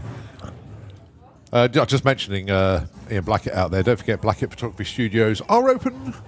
And with 290 odd teams here, certainly worth checking out to see the all latest photographs. So please pop down and see Paula in the studio. You know where it is, just next to the crossroads in the pairing lanes. The Blackett Photography Studio is there. 834 for Dave. Of course, various packages available, be it digital or printed versions.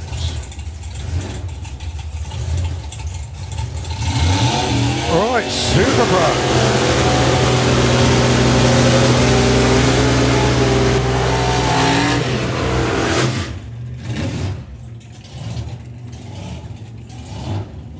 All right, first up then it is Dave Russell with a van with no name. A vehicle that must be around for nearly 15 years now. Oh, and the computer screen's just having a reboot. Perfect timing, actually. And AC Bell down there, dialing in 8.70. Dave Russell dialing in 885. This is a Super Pro ET. Just while the timing system's doing a reboot. Number one qualifier gets the £100 bonus this weekend down the medal. More than likely going to be Pete Walters, because he did run a perfect ET. Number one off the trailer was a £50 plus a medal. And the main award this weekend is £200 for best reaction time in qualifying. And at the moment, I think it's Lee Huxley leading that. And then the bounty will be announced a little bit later on.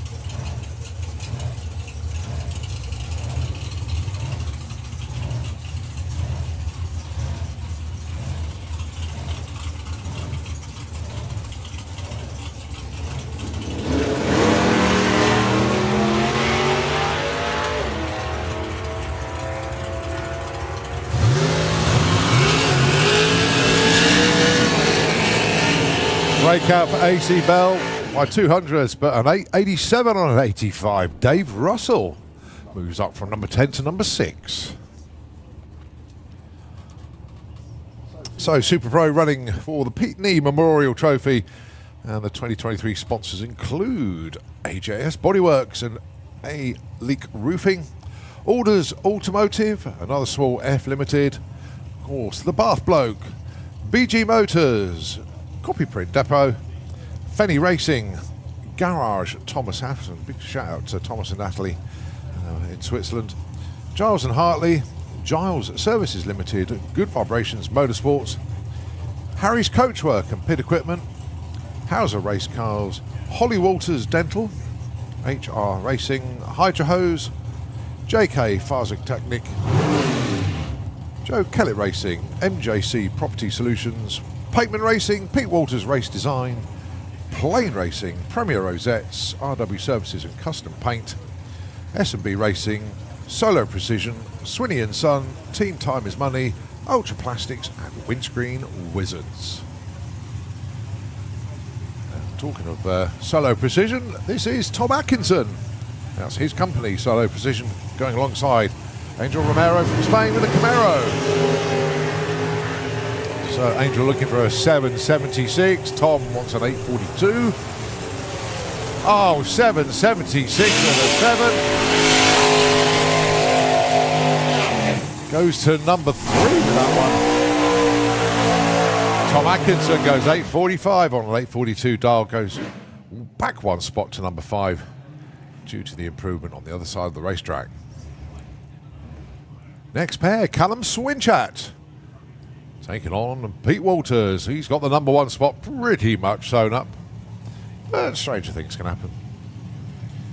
Callum just wants to get straight off the line this time and not drift into the blue.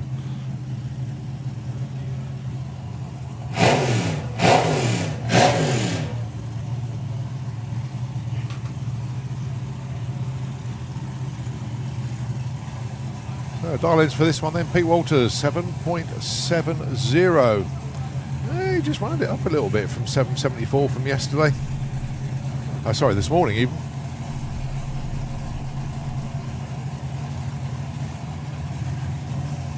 No, it was yesterday. Lost track. Callum Darling in 8.96.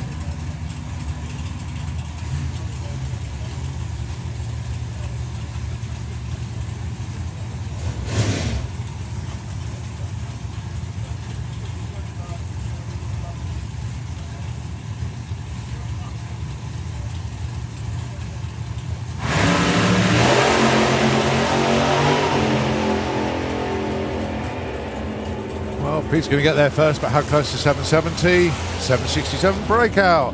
And a breakout for Callum as well. A little bit too quick for that 892. So no improvements from those two.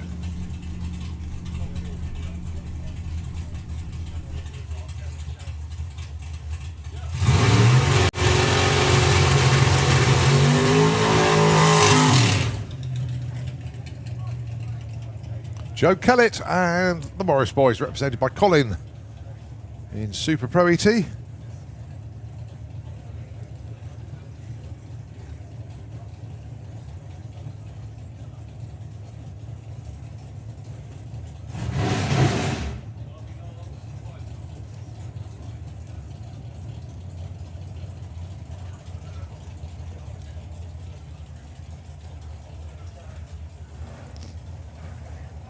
So darlings for these two then. Joe Kellett 741, Colin Morris 869.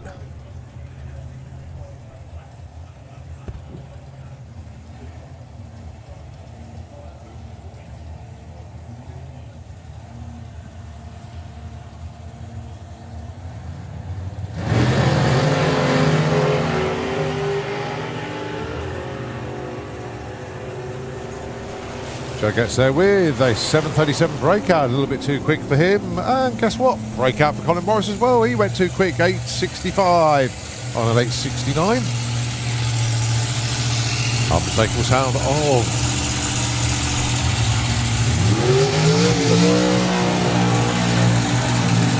And he comes underneath the tower, another small fortune. Driven this weekend by Harry Gibson.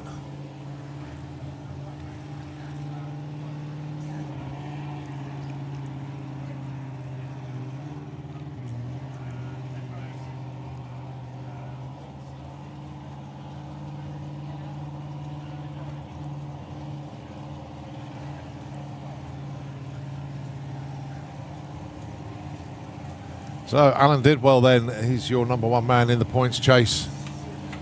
What a season he's had. He's number two in the qualifying as well.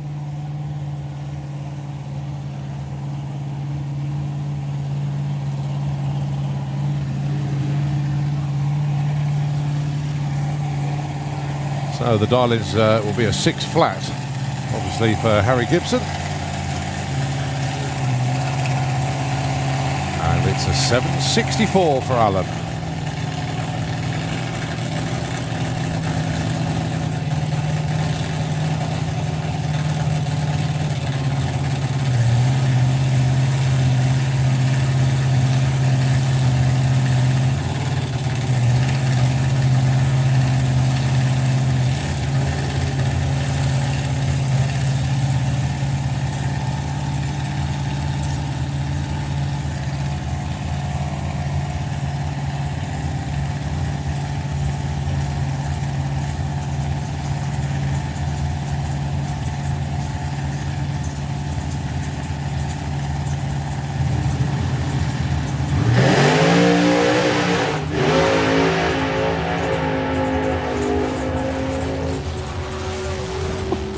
.617. That boy can drive. 764 with a 4 and a 764, darling. Alan did well, cementing that number 2 spot.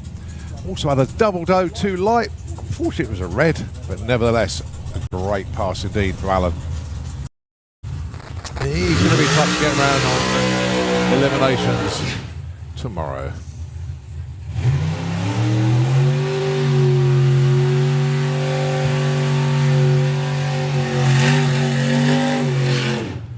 Okay, Scott Hauser going alongside Lee Huxley. Good old Chimwag with Lee last night as of all places, I ended up with the Pro ET Chinese takeaway night last night. That wasn't part of the plan last night. We got a little bit busy running around everywhere trying to catch up with people last night. I still didn't see everybody I needed to see. But the food was calling, and yeah, just had to stop by. Thoroughly enjoyable.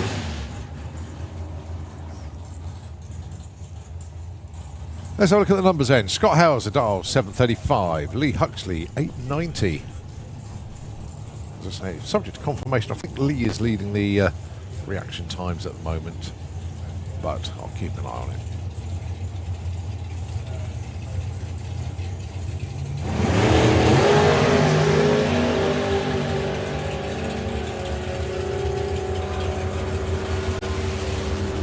Scotty for 735 with a 3. He goes to number 2 now, hits his number 891. Lee Huxley moves up from 15 to 5.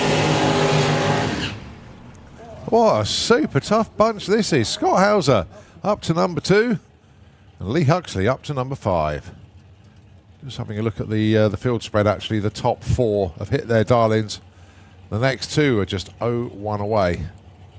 And of course, your number 1 qualifier, Pete Walters, on a perfect ET.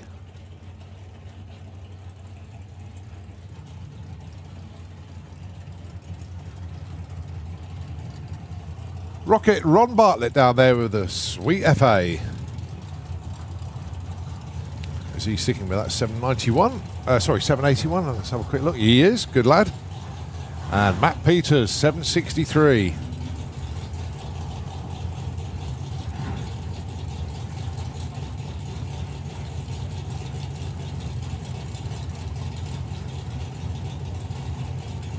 So then let's see how these two get on. Matt Peters currently in the number 10 spot.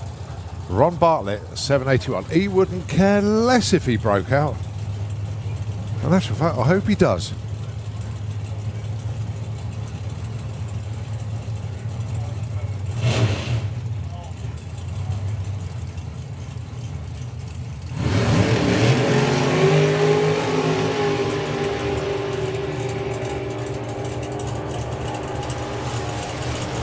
$7.59 on that 63, and it was an 8 flat for Ron. Yeah, the car didn't launch, didn't have a full hit, unfortunately.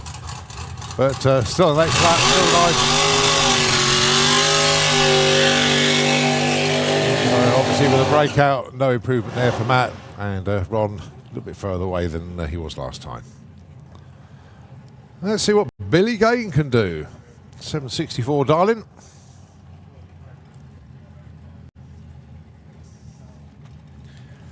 I had a chat with Billy last night and said, "No, what's your thoughts for next year?" And he'll do Super Pro as and when he can. He wants to take part in 760, but what he really wants to do, travel Europe next year. Have a great time racing in Sweden. He wants to go back up there. And it'll probably encompass a trip to Hockenheim as well. So, yeah, Billy Gain European Tour 2024, I think, is the game plan.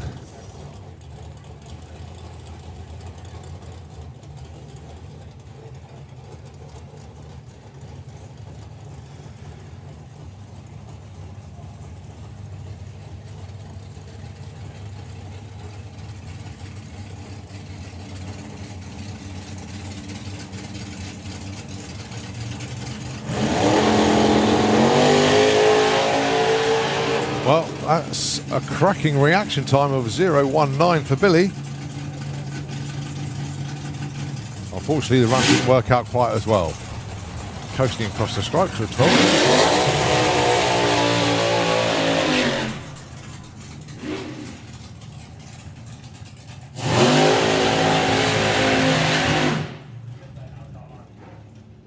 Right, next up then, it is, of course, the Giles and Hartley dragster of Barry Giles. Going alongside Mark Courcelle with the ball breaker slingshot. 750 for Barry, 812 for Mark.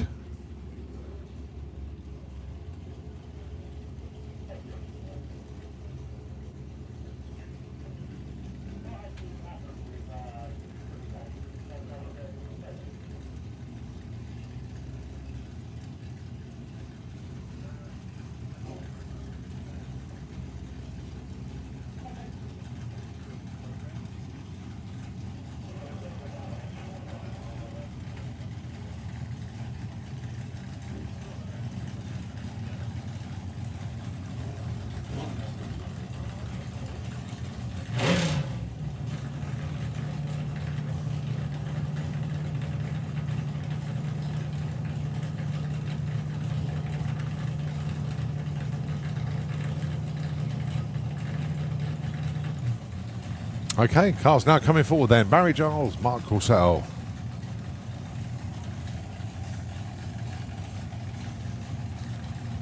Mark has been in the 8.0s, but 8.12 is his target here.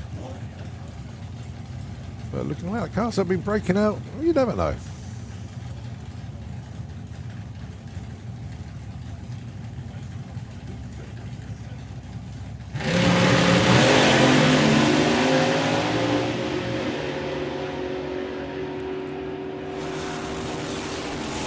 $7.48 for Barry Giles, $8.14 for Mark Russell. He moves up from 18 to 8 with that one. Nicely done. And a 7.48 for Barry Giles. Just a little bit under his 7.50 dial-in.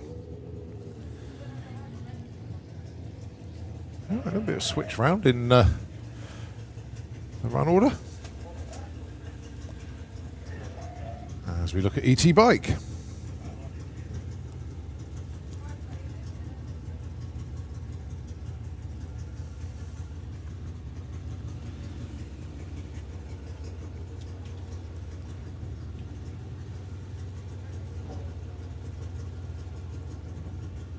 So just a timer system reboot and we'll be good to go.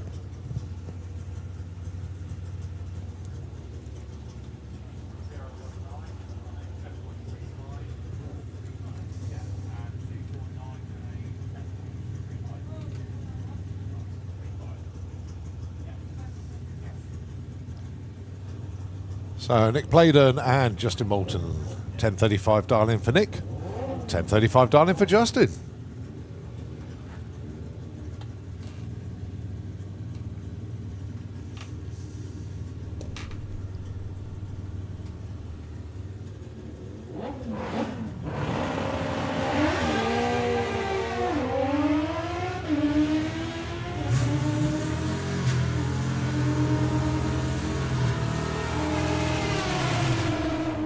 $10.28, $10.27, both of them too quick. So Nick stays 10, Justin stays 9.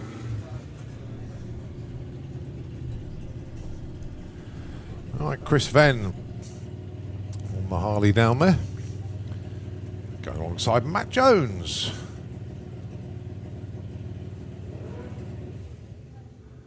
Oh, no, Chris Venn, unfortunately, you just shut the bike off, so it can be a solo then for Matt.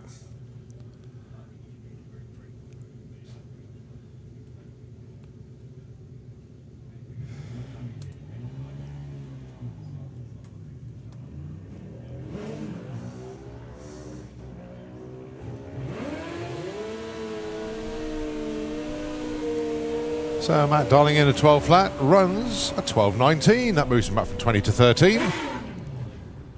Unfortunately for Chris, just not getting the run in here, just going back.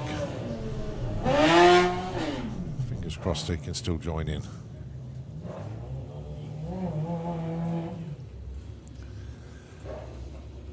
Right, next pair.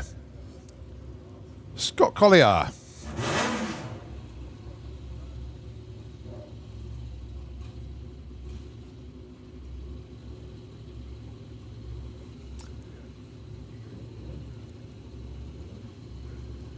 One of Jerry's bikes actually is Scott.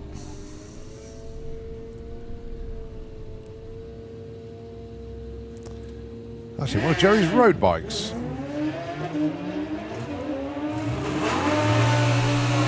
So Ralvin disappearing into the distance, as we expect from 870 Donna, goes to 885. Scott, 200ths too quick. That was close, but no cigar.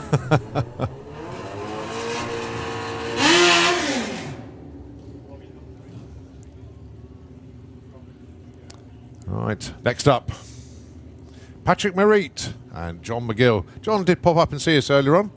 A bike he's owned for donkey's years, basically. When I say donkey's, probably about 30, 40 years. It's a home-built bike, but it's a standard 650cc Triumph.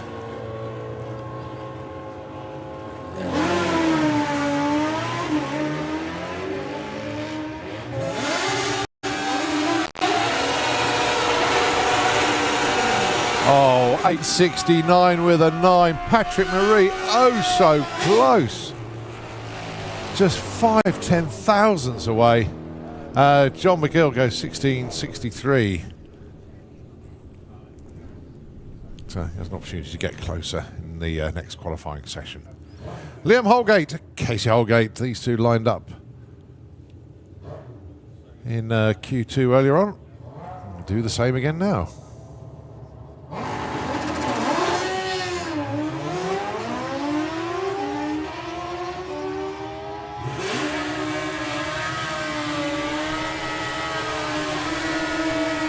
.10.39. But he had a little bit of a bobble off the line. And issues on the run also for Casey. Just coasts with a 15.97.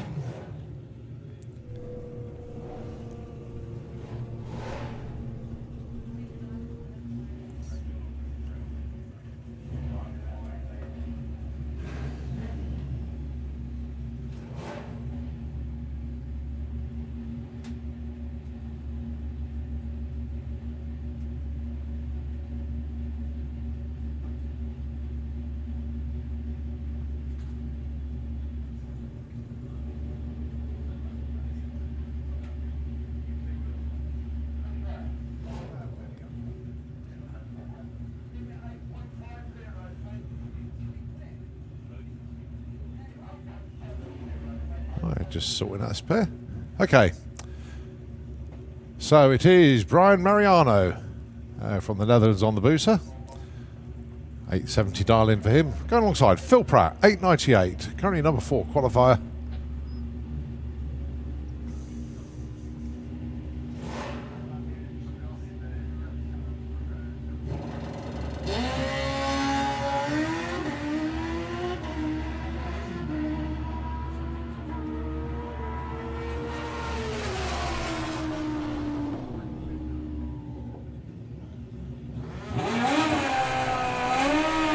Well, another one of those breakout by 5 thousandths of a second. Phil Pratt almost hit it absolutely bang on. But no improvement. And of course, Brian with an issue there. Eventually crossed the line in 25 seconds. Not what he planned. Right, how about Dave Grundy and Carl Hester?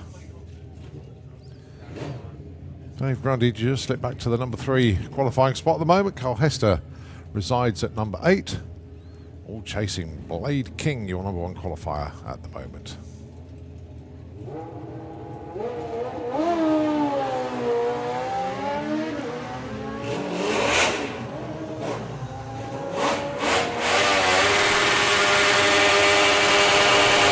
.10.41, big breakout for Dave Grundy. Won the right side for Carl there. 94 and an 85 goes from 8 to 7.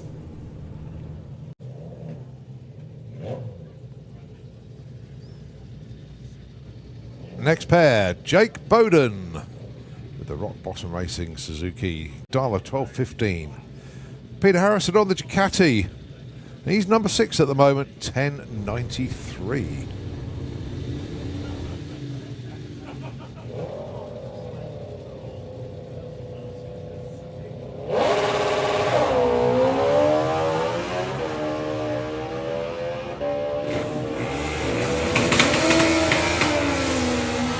Looks like Jake's having a couple of issues on the run there. Oh, 10.91. It's breakout day today. 200th breakout there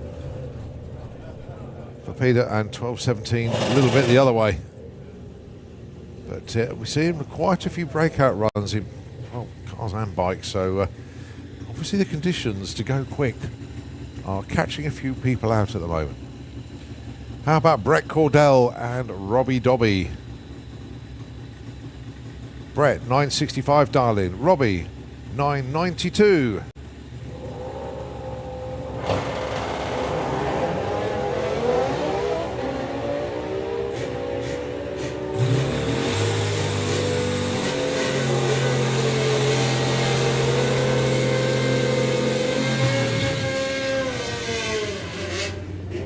Breakout for Brett, 9.49 though. Good run. 10.27 for Robbie Dobby.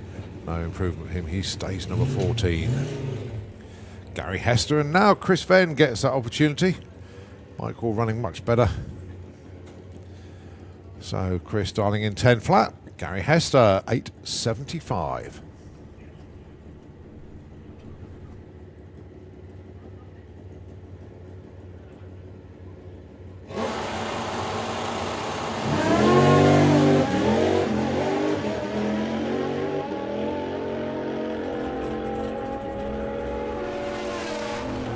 $8.83 for Gary. Chris Venn, 10.18. So Gary 15 to 8.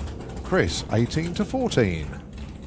But Chris, well, he's getting quite close to the wall, but kept it away. Well done. And well done for getting the bike going as well, because sometimes it does throw you a bit of a curveball when it doesn't want to play the game properly the first time you try.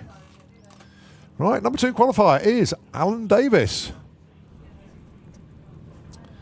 Hit his ET. Let's see if we can hit it again.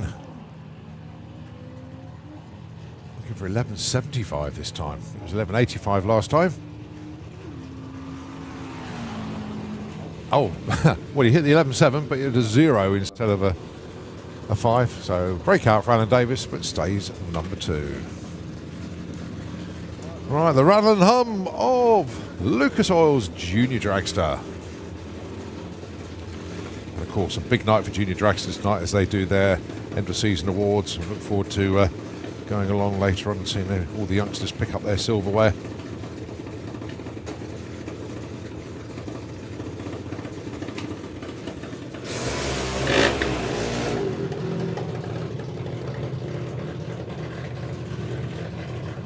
Ethan Cabreras from Spain taking on Gray Smith with the Boost Monkey Dragster. Ethan currently number 8 with an 0.55. This is all reaction times, by the way, not ETs.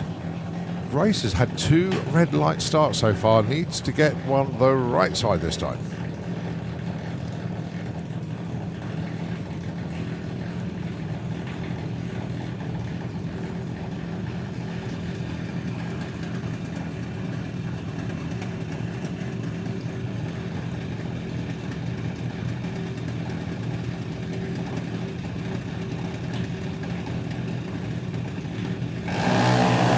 And that's 3 in a row for Grace.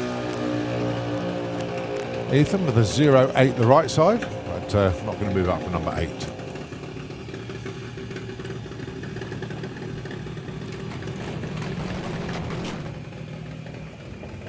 Richard Wilcox, Chevy Check It. Oh, Richard's having a bit of a mare in Junior Dragster this weekend.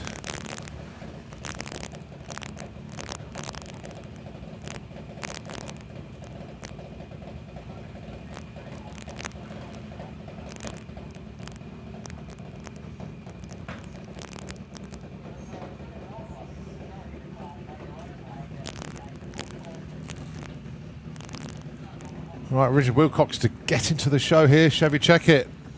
Obviously missed yesterday, so here she is today. Let's see what she can do.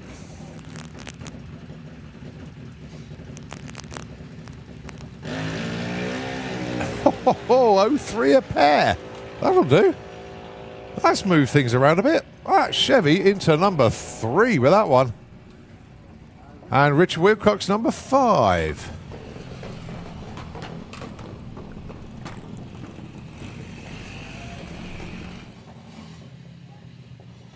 This had to happen eventually, and it's happening now. Frankie Kent takes on Lola Bell Kent. It's the whole family down there. Kev going the dutiful thing, standing in the middle.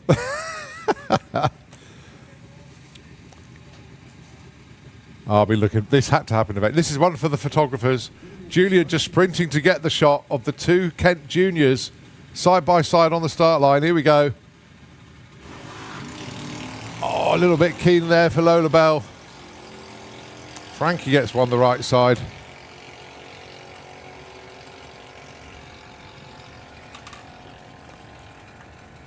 So they stay put. Well done. But great to see the 2 Kent Junior cars side by side. That's what that one was all about. Proud dad, eh? Proud mum. Proud granddad as well. All going on down there. Right, Teddy Howe, Neve Deevy.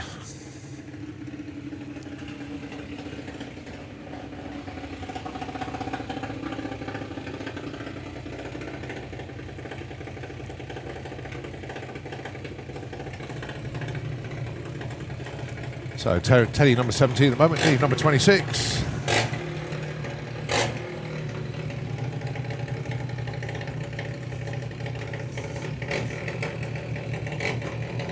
Now that is definitely moved things around because Neve Deevy's just gone from 26 to number 9. But the big mover is, of course, Teddy Howe. 007 light into number 1. Well done, Teddy. Absolutely awesome, young man. He takes that number 1 spot. Jacqueline had number 1 for, well, since Q1, but has now just been bumped back by Teddy Howe. All right, next up, Ellie Mae Brown and Freddie Taylor.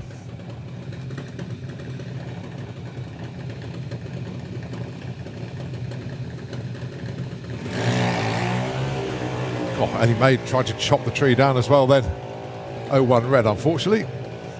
So not going to have any improvement there. And Freddie stays put at number 24.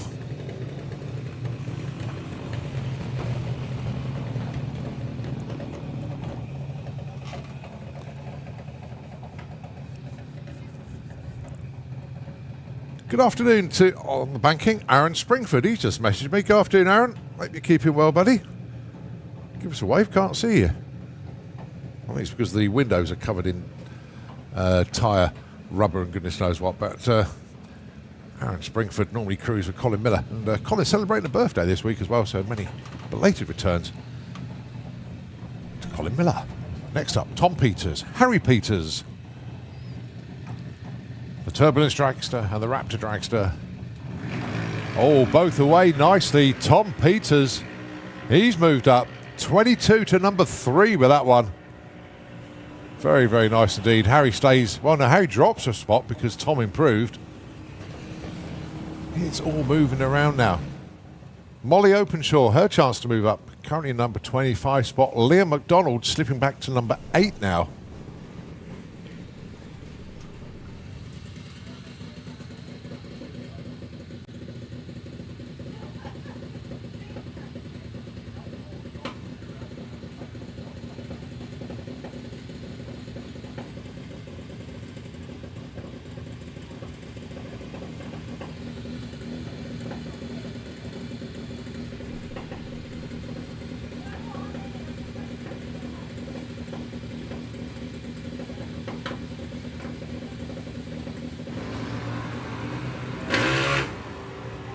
So no improvements, well, certainly for Liam. It's another 0-3, it's good. But he's going to stay put number 8. Molly moves up a spot there from 25 to 24.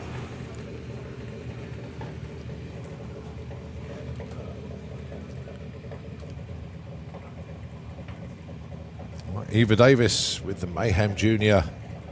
going alongside Sam Fairhurst. So Eva currently number 19, Sam number 14.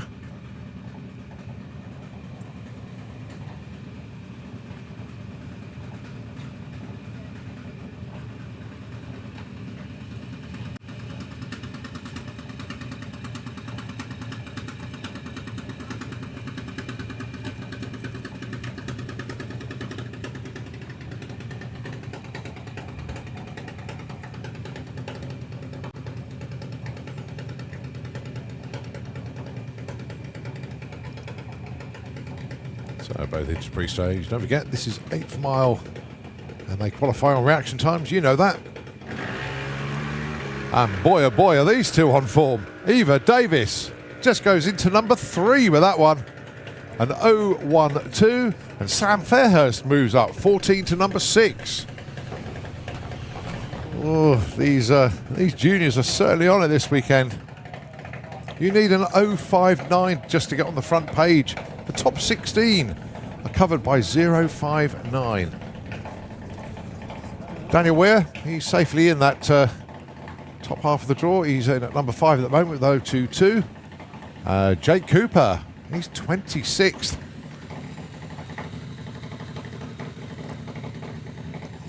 Just a 0 light might not get you in the top 20. That's how tight it is.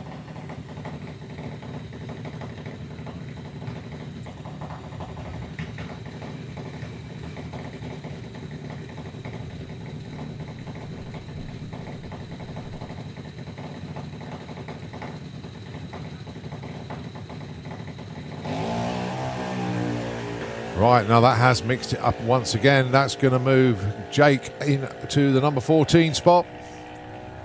Daniel Weir, an 07, good light, but no improvement. So it all moves around again. Emmy Cronwell, currently number 20 with the Violet Haze, and Kai Cooper, number 22. And we know you've got to get an O light just to improve now, or just to get into the top 20.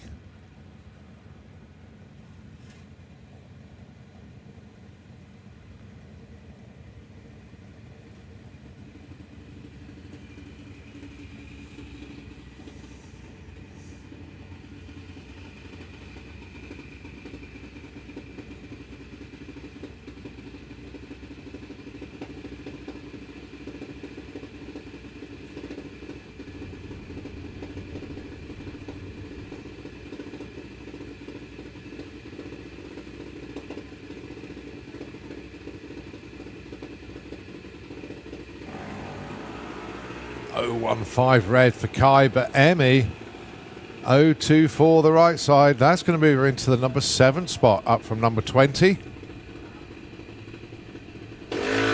One of the tightest junior dragster qualifying sessions I've seen for quite a while, especially if you consider this is only Q3 for them. It's the end of season, it's the last race meeting of this year. So they want to show what they can do.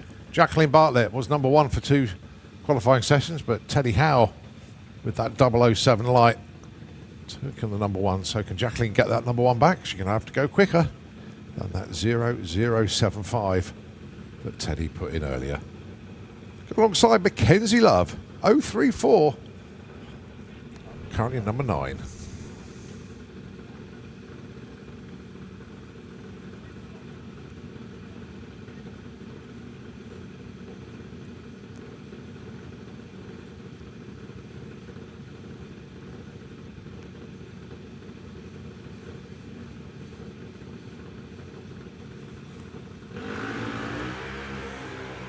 Oh boy, we have a new number 1 qualifier. Mackenzie Love takes the number 1 spot. Well done, Mackenzie.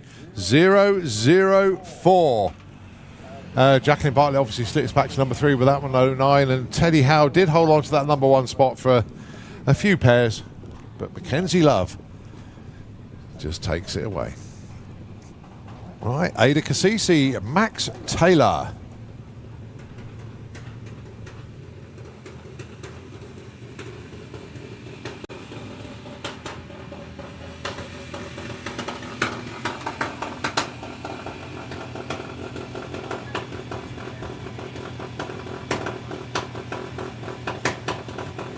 .28 cars have qualified for Junior Dragster this weekend.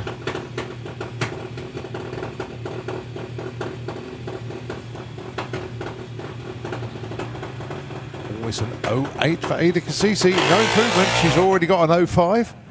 And Max Taylor, a little bit too soon there. Puts a cherry on the tree, so he's not going to move up for number 21. Right, next pair. Luke Mugridge.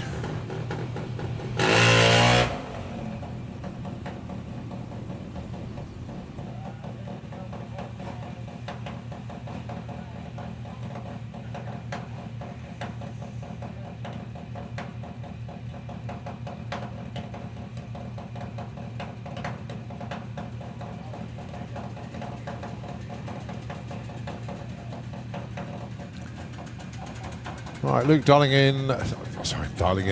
He's currently number 12. Ted Sullivan, currently number 18.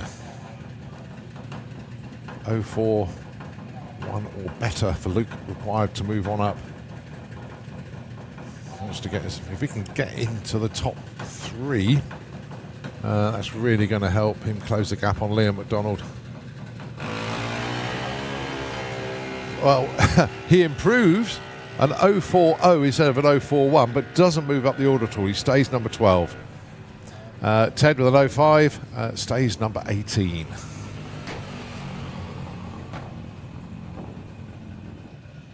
Right, the winner of the European Finals Junior Dragster race was carried over, and that took place earlier on today. Harley Corsell. Going alongside Jack Taylor.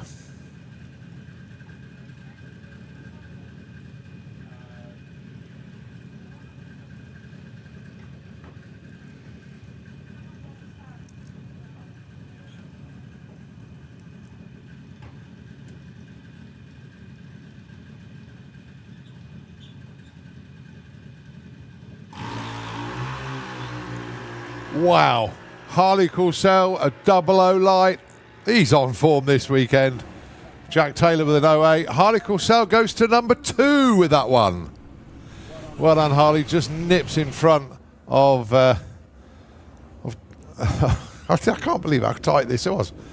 Teddy Howe ends up number 3. Harley Corsell number 2. Mackenzie Love was your number 1. Followed by Jacqueline Bartlett, Eva Davis, Tom Peters, Dan Weir, Sam Freeman, Emmy Cronwell, and number 10, Chevy Checkit. Still got one more session to go. Right, Nostalgia Superstock, Q3.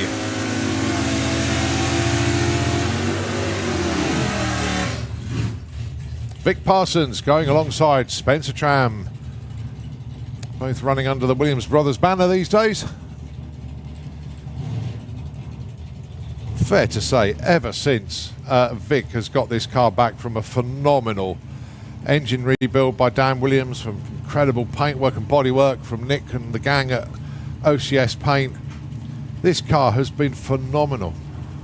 Also, Spencer Tram, he's part of that team as well. Very well settled, good teammate. And of course, he's already confirmed as champion in Nostalgia Superstock. So congratulations to Spencer Tram this year. He could take 2 championships this year. Number 31 for Spencer. Vic, though, 976 on that 74. Moves up from 10 to 4. 1089 dial-in for Adrian Portelli, going alongside Simon Rickwood. 990 dial-in from the Bossa Nova. What's it like out there, actually? I was haven't stepped outside for a little while. Was it warm, cold, breezy? What's it like? Well, I'm very warm, sorry. I've just run up to the basically the pod shop because Jack was pushing down. They've just done a whole engine change on that Junior. Wow. So I ran up, grabbed him, pushed him down. But it's fair. Let's say it's fair. Weather-wise, I mean. Yeah. So 990 the target, 1011 was the result. So Simon stays 6. 1088 with a 3 on an 89 breakout there for Adrian. So he stays put as well. All right, Paul Smale with a thirsty work. Chevelle, 1048 dial-in for him. And so good to have Matthew Dowdy back with us again. 1226 dial-in.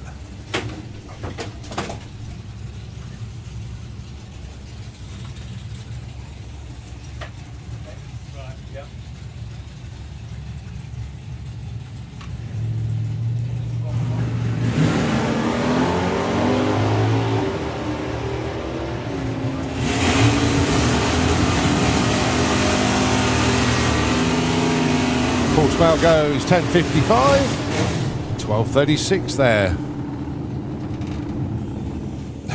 for Matthew Dowdy.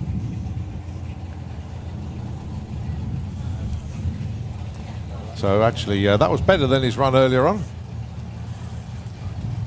So we'll get that one swapped around. Now I think I know why so many of these racers are entering into Pro ET as well this weekend. Because the top of the field in Nostalgia Superstock, I know the very top's a bit pretty much decided, but the next it's 10, 12, it's so the last quick. play of the year. Yeah. 981 plays 983 for Chris Goodale and Stuart Thompson. 985, 988. Both of them miss it a little bit, but Chris moves up 11 to 7. No movement for Kiwi. Don Scott and Ash Rawson.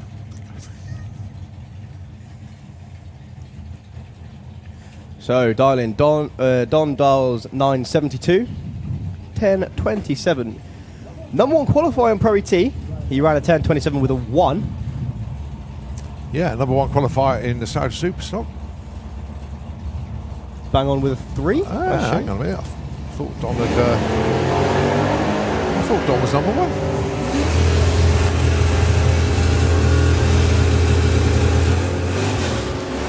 Right. Okay. I don't know why. Well, Ash goes 10.25 breakout, and a breakout as well in the other lane. 9.67 on the 72 dialing for Don Scott. Pete Wiseman with the Challenger. 9.88 is the number in the back window for the Challenger.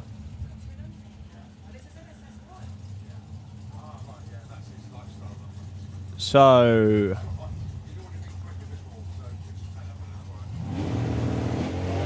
is this the last car in Osage Superstock? I assume so. Looking for 988. Goes 94. He went the wrong way. Yeah, just to clarify, Don Scott number 2, Pete Wiseman number 1. So, right, Supergas. Congratulations to, of course, Stu Doiney for taking the event win the European finals, even though it was today. So well done, Tim. But your number 1 qualifier at the moment is Chalky. He's down there with his little FX Vega, going alongside Andy Harrison with the Brute Force Sierra. Just 7 cars in Supergas this weekend.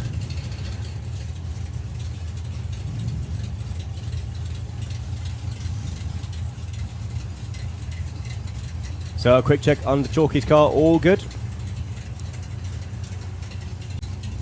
Andy Harrison looking for a 990. Went 10.01 yesterday. No improvement on that earlier. He had a bit of a move around the lane. I think that was enough to scrub this time off. Oh, nice wheel stand there for Chalk off the line. Both of them with 03 lights. Both looking good at the stripe. 991, Chalky. Virtually matched what he ran before. Andy Harrison, 1002. So he stays put as well. Oh, apologies about that. Right, next pair, Wayne Hiscock. Alongside Dave Fulton.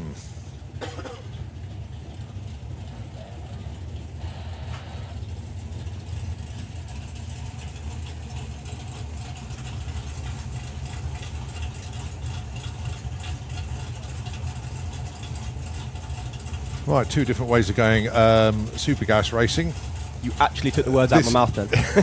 Yeah, but 2 totally different ways of doing it without doing it the way that most of them do it. Yeah. Wayne Hiscock launches, does the full pass and clicks it about 800 or 900 foot. Dave Fulton, I'm still not going to say how he's doing it yet, but he doesn't have a throttle stop, put it that way. Has he got an Alabama throttle stop? Something like that, yeah. 10.22 for Dave Fulton, 10.07 for Wayne Hiscock. Dave, you're going to have to adjust it again, mate. No, joking aside, he hasn't got an Alabama spring. He's done something different. Okay. Pick your Stuart. Stuart Morris or Stu Doiney.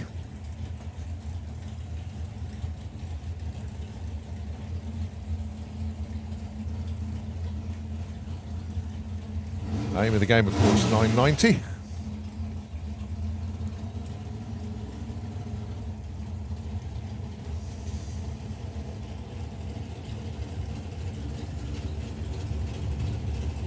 I'm going to look at the reaction times of these 2 as well, actually.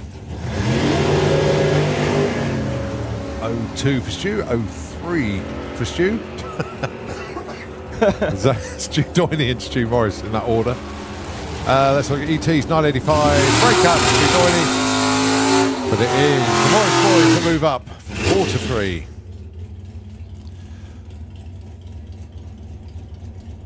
All right, another one. Tell you what, Supergas is so diverse at the moment because it's the way that people run the cars. Yes. This is another one that goes flat out and then lifts. The thing So is, in other as well, words, it's a mental throttle slop, not an electronic one. well, the thing is as well, the cars are so different because in the States you'll see maybe 1 or 2 cars with a roof. Most of them would be roadsters.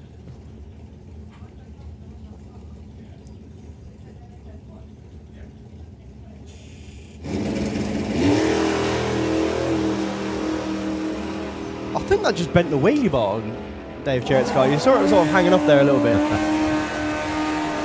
Right, 990 with a 7. Nicely done, Dave Jarrett. Your number 1 qualifier. Excellent job. Well done, Dave. That was bang on. Absolutely spot on. Right, Rick Sawatsky and Rob Stanley, your next pair. Now, Rick currently number 4, Rob Stanley currently number 5. Both of them have run 961. Obviously, the aim is to run 950.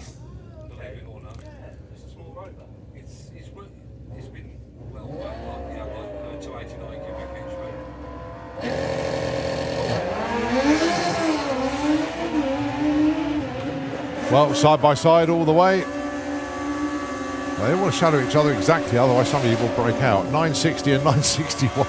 So Rick Swatsky stays 4, Rob Stanley stays number 5.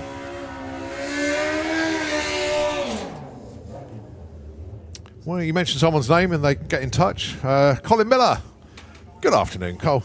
Me and Lynn are on the couch watching the finals unfold. Fantastic footage as always. Have a great weekend, fast and safe to all of our racers and riders. Thank you ever so much indeed, Cole. I think 3 weekends in a row would be a little bit too much, but it's good to see you last weekend. 690, 199 mile an hour pass from Cole. That was awesome to watch. 953 for Carl Thomas, solidifies his number 1 spot. Yeah, so Colin and Lynn watching at home. And Aaron, of course, watching on the banking. Right, next up, Zoe Hallett, Dion Hartley.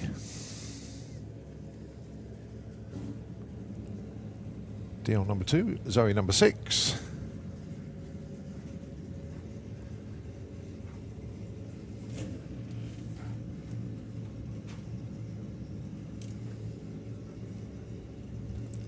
Oh, we're blessed with a little bit of sunshine as well.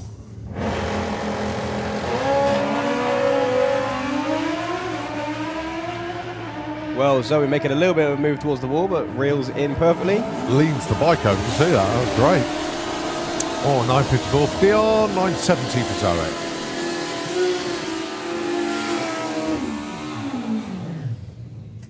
As we move into 850 bike, Craig Wright and Johnny Hines. Johnny Hines fresh from blowing one of the blocks over at the top end. Craig currently in the number 7 spot. Johnny is your number 1 qualifier at the minute, 851 with a 2, which is what he actually did yesterday morning. So he's going to be looking to chip away at that. Craig wants to get a little bit closer than an 856, which is what he's got at the minute.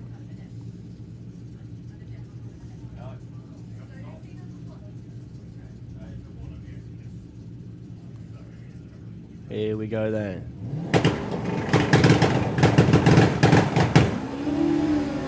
Huge wheelie, rides it perfectly. Beautifully ridden. Right. That was an awesome wheelie. Johnny Hines goes through to an 801.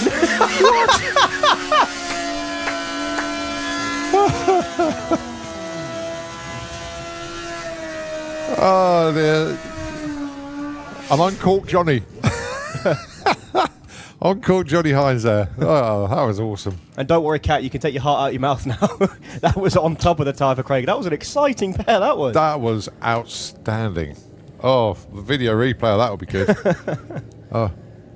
So Paul Morris, Joe Elliott, 2 of the naturally aspirated machines. BMW and Suzuki. Issues for Paul, unfortunately, in the Kestrel beer lane. He sits up on a bike. Joe all the way through, 879, 154 mile an hour. Improves slightly on his time previously. I think that'll move him up to the number 8 spot, which it does. Not too sure what Paul saw. I can't get over that wheelie from Craig Wright. That was all the way, absolutely superb. all the way to 334 on the back wheel. Yeah. So Ian Critchlow and Ralvin. I tell you what, they'll be talking about more about that than his qualifying and everything after that, I'll tell you. Guaranteed. So Critchlow currently number 6 qualifier, Ralvin number 12. Ralvin's only run an 890 in this class. 8.52 for Ian Critchlow. He moves up to the number 3 spot, and 8.72 moves Ralvin up to number 8. So unfortunately, Joe moves back down to the number 9 spot. And right, championship implications then. Brad Head needs to move up to the top half of the field to join the likes of Dan Diath and Martin Hallett. It's so tight at the top in the championship at the minute. Speaking of Martin Hallett in the other lane, your number 4 qualifier is that man himself. He's gone 8.52. Brad, 8.46 is his best at the minute. So any number the right side of 8.50 will get him at least into the top half of the field at the minute. And he's taken so much power at the bike. You can see how lazy it walks off the line. He is next to Martin though. 8.52 moves Brad up to the number 5 spot. So how about that?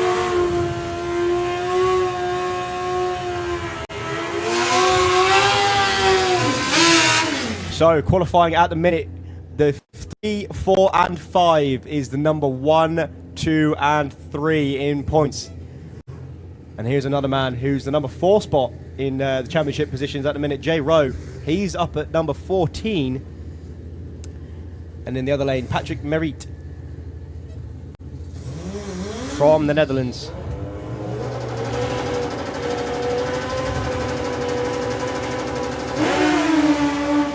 Whoa, another huge wheelie for Patrick then. Jay, another one of these riders who needs to slow down, become the right side of the number. He's already off the throttle.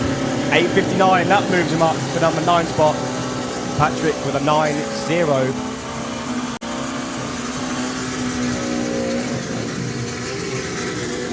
No improvement for him. Gary Malone then, and Dan Diath. Dan Diath, oh sorry, I thought Dan was slightly higher, but Brad's actually leapfrogged him. Dan currently number 6 spot. Brad 1 place above. That's only 10 points.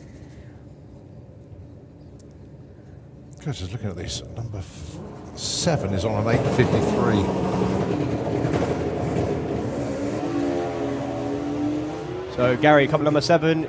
Dan, number 6. He needs to run an 8.52 with a 7 or better. Goes 8.44, unfortunately.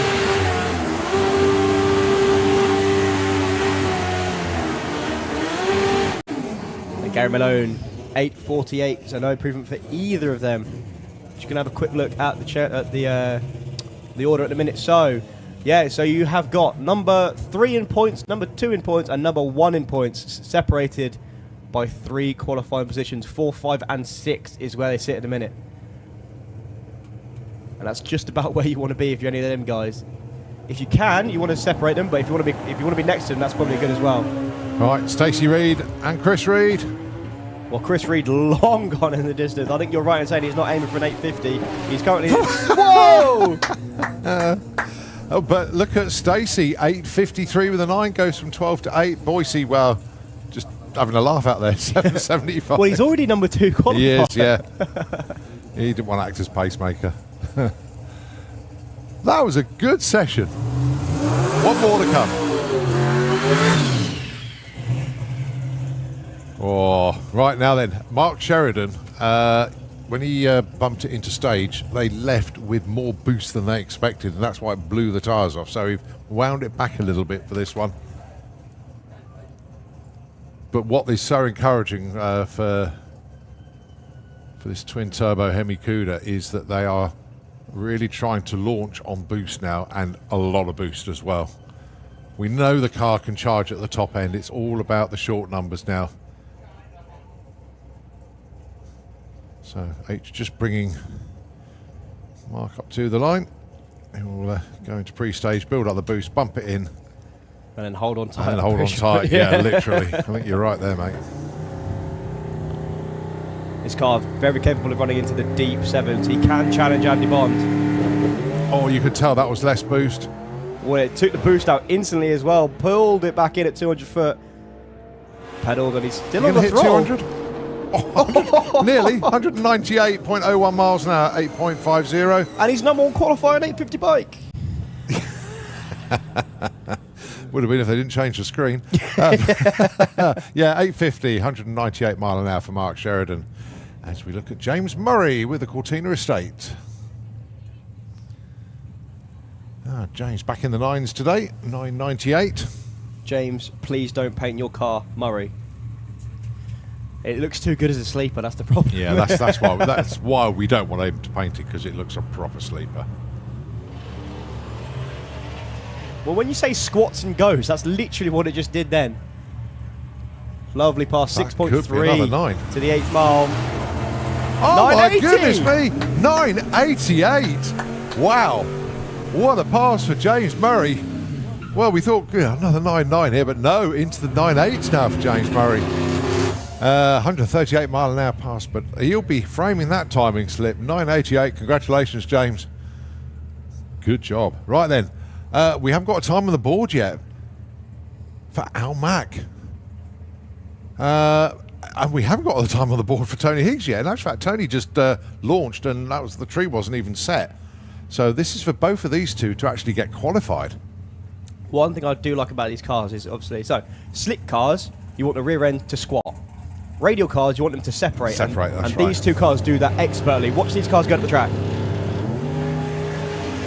Both of them leaning forwards. You can really see on the Triggers broom machine. Issues for Al McSweeney. He's off the top, but he will be qualified. And an 8.48 for Anthony Higgs, moving up to number 4 spot. Actually, will he be qualified? Yeah. Is it all run? Oh, yeah. Okay, all run field, as long as they go quicker than 13.5.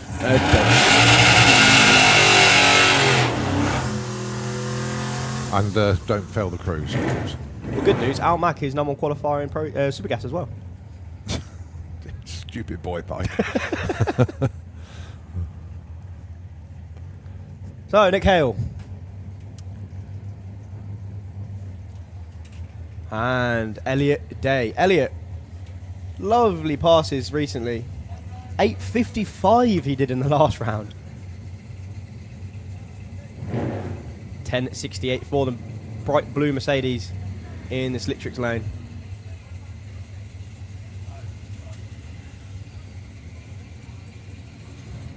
So can we see another mid 8-second pass from Elliot? One of the young guns in the class. Oh, it was bringing the wheels up. Lovely pedal job from Elliot then. Yeah, I think the discretion got better part of there. 10.56 for Nick. Right, this is a man who's not a stranger to wheelies himself. Al Williamson with a howl and hauler. That's the thing. No, well, you saw the way it leaped after he pedalled it in the last round. It proper hiked the wheels up before Al lifted again. Right, Hazel Carter got in touch. I know Rob's out there at the moment, but there was a birthday shout out here for Vincent. A big, I know it's a shout out for tomorrow, but we'll mention it today and tomorrow. So happy 14th birthday. That is going out to young Vincent. I think he's up there on the grandstand. Yeah, he's hiding his head in embarrassment now as the rest of the team are up there. But happy birthday, Vincent, for tomorrow, mate. Enjoy the racing.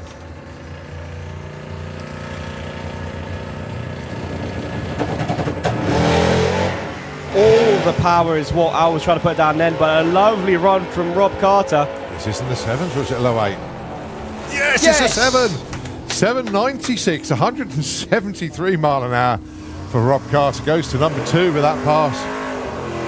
Al Williamson, 9.54. The speed is there, 157. But the encouraging thing for Al is they have got so much power. You can feel that. You can hear that power. You can feel it.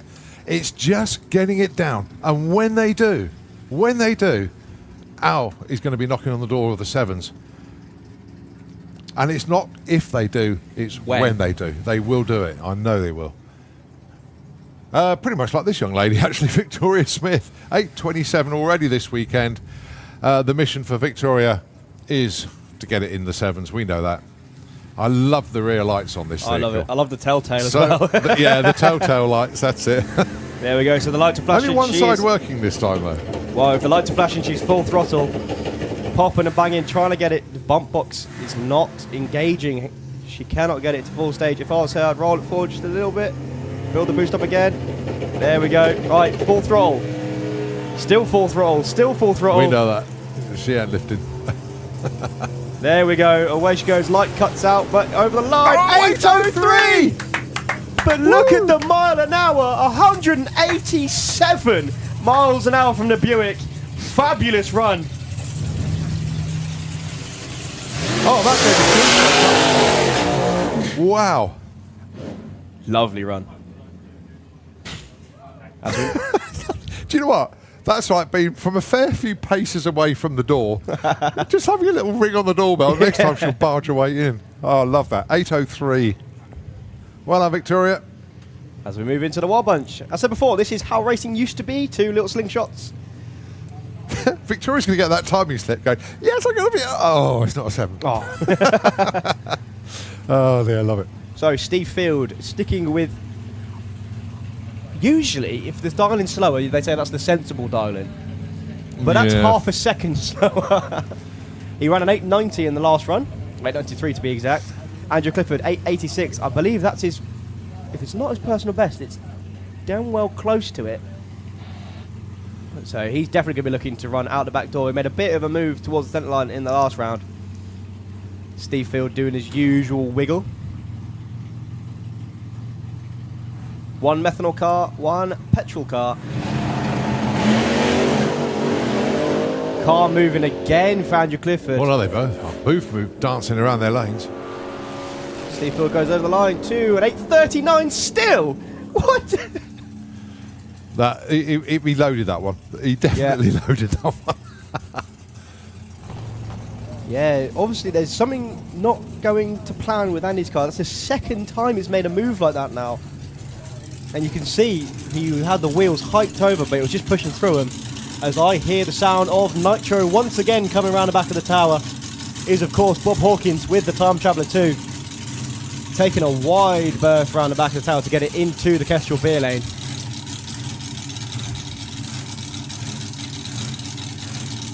Hear the car audibly hunting. What a sight that is. I bet that's got to be your dream to have a go in a Nitro slingshot, wouldn't it? It's got to be the ultimate for you. I can't put through how viciously I'm nodding right now. Yeah.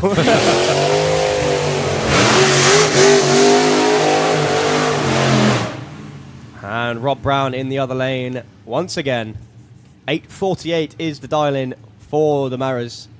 6.65 is the dial-in for Bob Hawkins, if I saw that correctly. Joking aside, though, is that the ultimate for you? A slingshot, or would it be a fuel car? I mean, what is? Because I know you love the retro side of things. I don't know. I'd definitely drive one. If someone said, here's the keys, have a go at this. Yep. Yeah. I think if I was building something, got to be a Topolino Altered, I think. A Topolino Altered. Oh, okay, no, that's fair enough. Good shout. Good shout.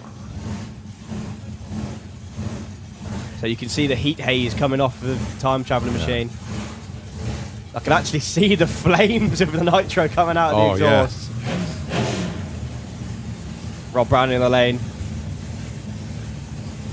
Final checks from the crew on both cars. The A fuel machine once again of the Maras. And the Nostalgia Top Fuel machine of Bob Hawkins. Of course, there is a Nostalgia Top Fuel class in the States. This thing would not be legal for that. However, it's damn well close. Look at the way it's rocking up like that. Godspeed, Bob Hawkins. Godspeed, Rob Brown.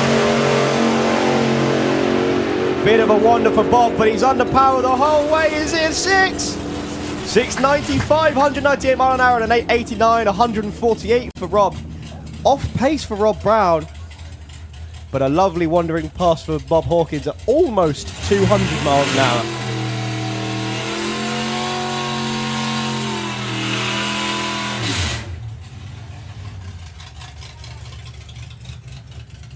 Well, that should be Phil James down there. Indeed it is, with the Rampage funny car. 9:54 dial-in.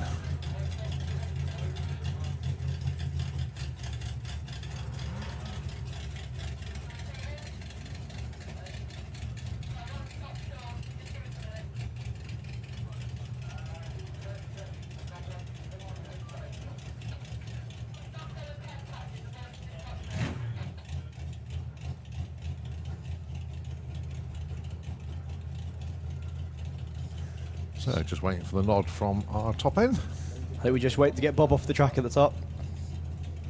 Of course, 198 mile an hour, but with 2 huge parachutes to slow him down.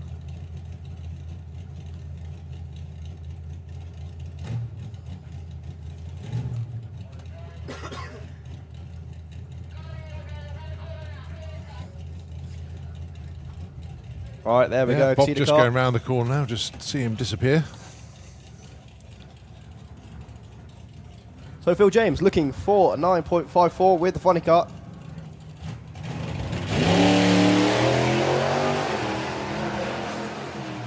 As he bounces his way up the track. 9.51 breakout, unfortunately. Still stays number 2.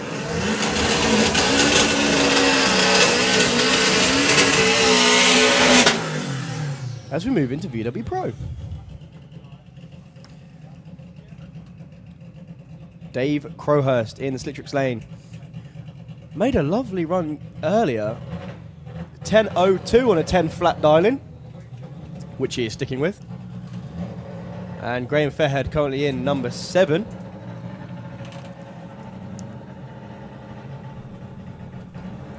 With the fastback in the Kestrel beer lane.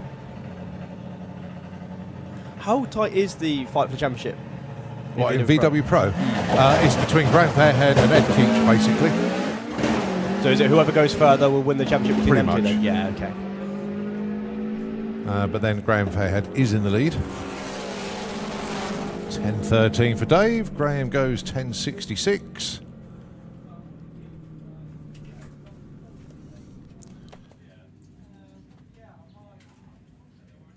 So you've seen number 1 in points, and here is number 2 in yeah, points. that's right.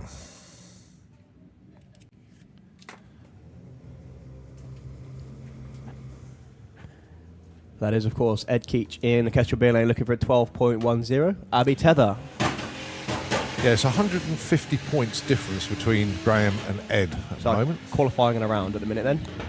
Yeah. Well, I think the way they're qualified, it'll be 2 rounds. Oh, Abby moves up to 4. Ed drops a spot to number 7. But yeah, they're neck and neck in the qualifying, basically. So the qualifying ain't going to make a difference at the moment. Yeah, so basically Ed needs to go 2 rounds further to take the title.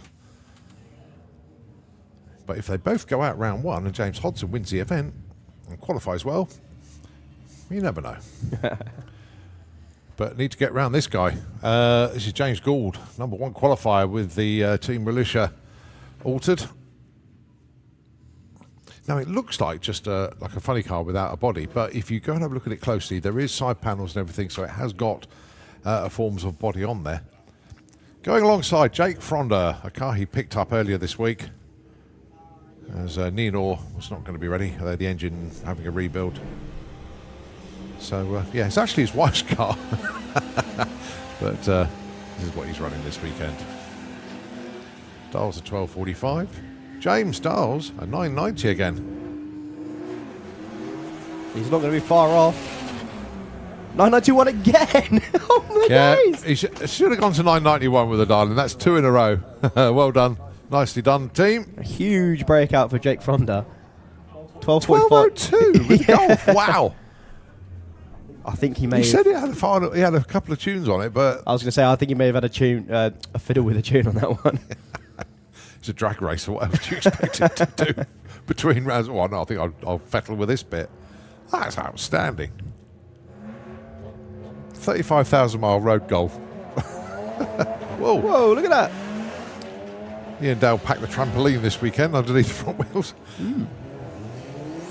Right, Danielle Coppin, number 3 at the moment. Can she move up? No, but she goes into the 11s. Wow. That's just a goal far as well. Yep. That's 2 of them that have just gone one quicker.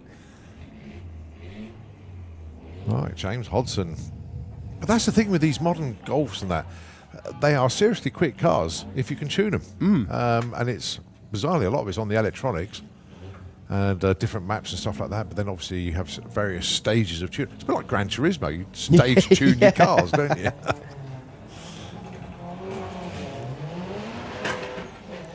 Well, James's dialing has noticeably dropped.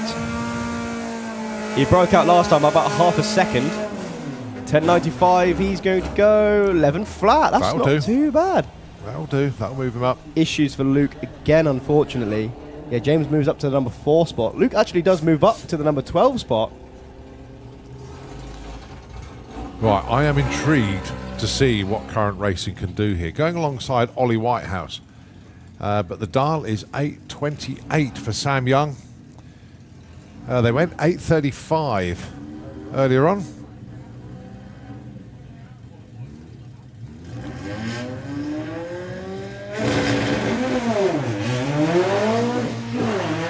Oh, a little bit of wheel spin there. But he's back on the power. It won't be an 8.28, but it will be an 8.91, 160 mile an hour. That's good mile an hour from an electric car. 13.73 for Ollie Whitehouse. Yeah, that is a really good mile an hour for an electric car. Right, we switch our attention to Combike. Keith right down there in the Kestrel beer lane. And Anna Sasiak. Anna with a 8.34 at the moment.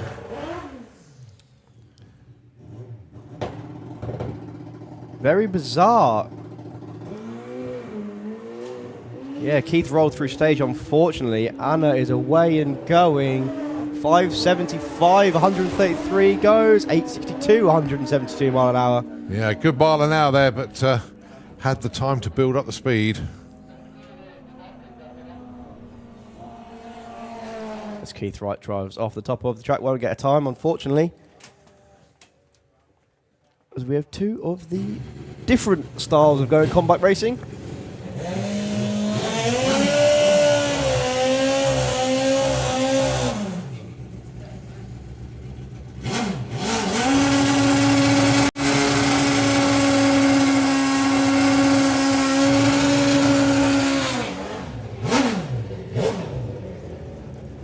Jazz Cordell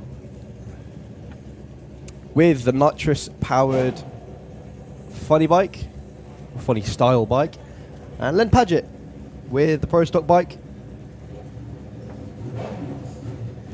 in the Slicktrix lane.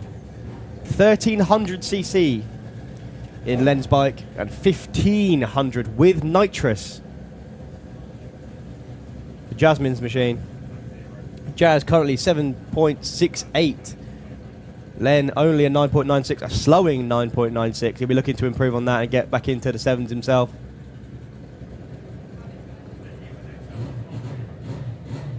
Let's see what they can do. 115, 60 foot for Jessica Hotel. She's moving over towards the centre line, but reels it back in perfectly. Issues for Len. Jasmine goes 770, 170 mile an hour.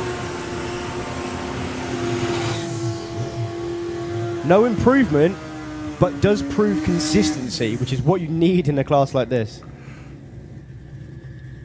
As Andrew Christophe comes to the line with his ultra-long Hayabusa. And Michael Piggott with the Warp Speed machine.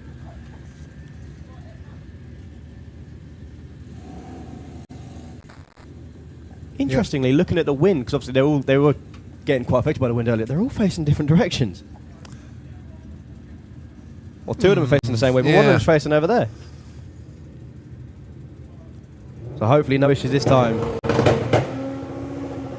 Issues for Andrew Christophe. Rolls through stage. It'll be a solo for Michael Piggott. Andrew's running it all the way through to get the data. Michael goes 786. Stays number 4.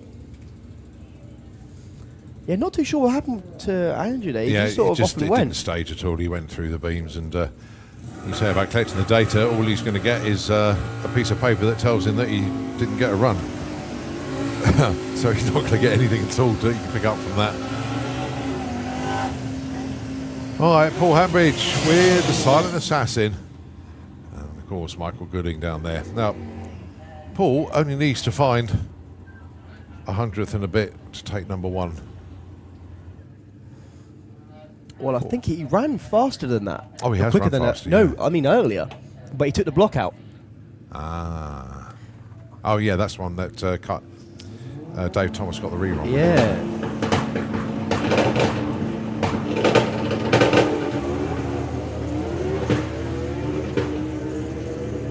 Well, he's off and running. He's over towards the wall, but he reels it in. Goes 762, 159. No improvement for either.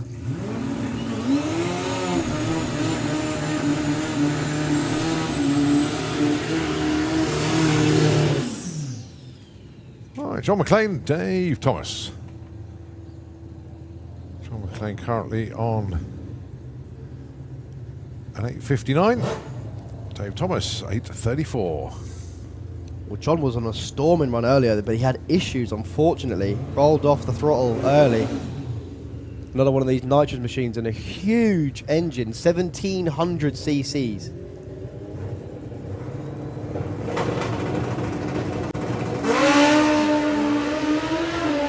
Well, you see it fishtailing as it fights itself for grip up the track. He's going to get to the finish line first. It will be a 7:97, 164 mile an hour, 8:33, 170 for Dave Thomas. Improvements for both of them.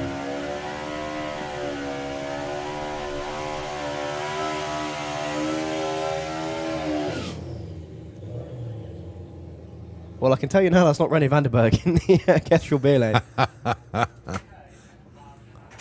That is, in fact, Chris Neary. And in the other lane, Danny Cockrell.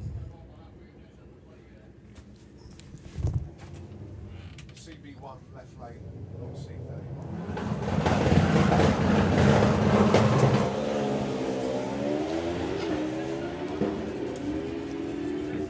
Well, I can hear someone fighting their bike. I think that might be Chris Neary, but Danny Cockrell goes through 767, 186 mile an hour. Obviously, whatever plagued him last time, he's got that fixed. Right, Sportsman ET, can we have you into the pairing lanes, please? Sportsman ET into the pairing lanes. Right, Mark Dainty. He is not having a weekend to remember at the moment. Maybe this is the chance to turn it round. He's had 2 runs and both of them, although the bike's launched, it just hasn't gone all the way up the quarter mile under power.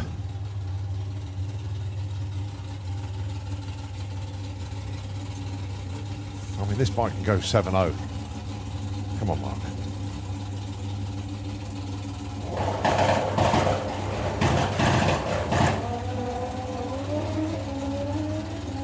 That's 128 to 60 foot. 484 to the 8th mile over the line. 7:37, your new #1 qualifier, and 191 miles an hour. That's huge.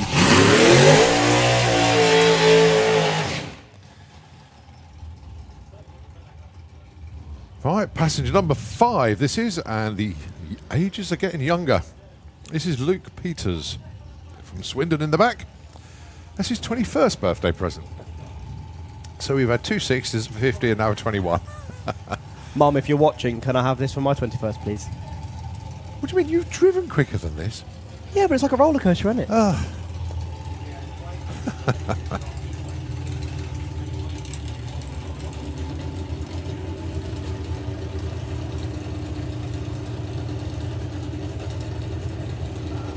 So once again, final checks from the crew, telling Luke in the back to keep his head back, because otherwise he's going to have a car hit him in the back of the head at 100 mile an hour off the line. I don't know who's bought him the birthday present, but big mistake financially, because it could cost you a lot more if you're going to go and buy a dragster now. Oh dear. Yeah, hopefully this wasn't a, we'll buy you this and if you like it. Yeah. Because the answer is yes. Yes, he will. So Paul Brown, 4.0 is perfect this morning.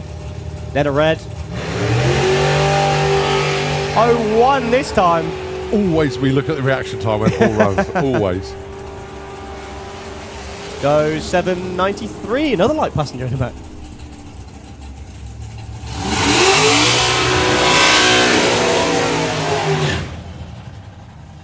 Yeah, sorry, Luke. You're going to have to buy yourself a dragster now. Other sports are available, but not as good as drag racing. All right, Super Comp. Leah Kellett in the Kestrel beer lane, and finally the Hudsons aren't racing each other. Yeah. So we don't have to say no relation anymore. Paul Hudson in the pension pot in the Slictrix lane. Both of these drivers do Super Comp in the conventional way, which is build a car that can run way quicker than an 890, slap a throttle stop on it, and that gives you a bit more tunability and a bit more top-end mile an hour. Just giving you a clue on how fast these cars can go. Joe Kellett in Super Pro, you can still see the dialing on the back of the board, which is a 741, so it's over a second they're shaving off of this car in the Kestrel beer lane, all in the hopes of having big mile an hour at the top end. Because chasing is is a lot easier than being chased. Paul Hudson does something very similar in the other lane. You'll see it go, wow. All the throttle comes off. Wait for it. Throttle come back on. Oh, with that throttle stop. Wow. 892 and an 890 that's just with rude. a 2.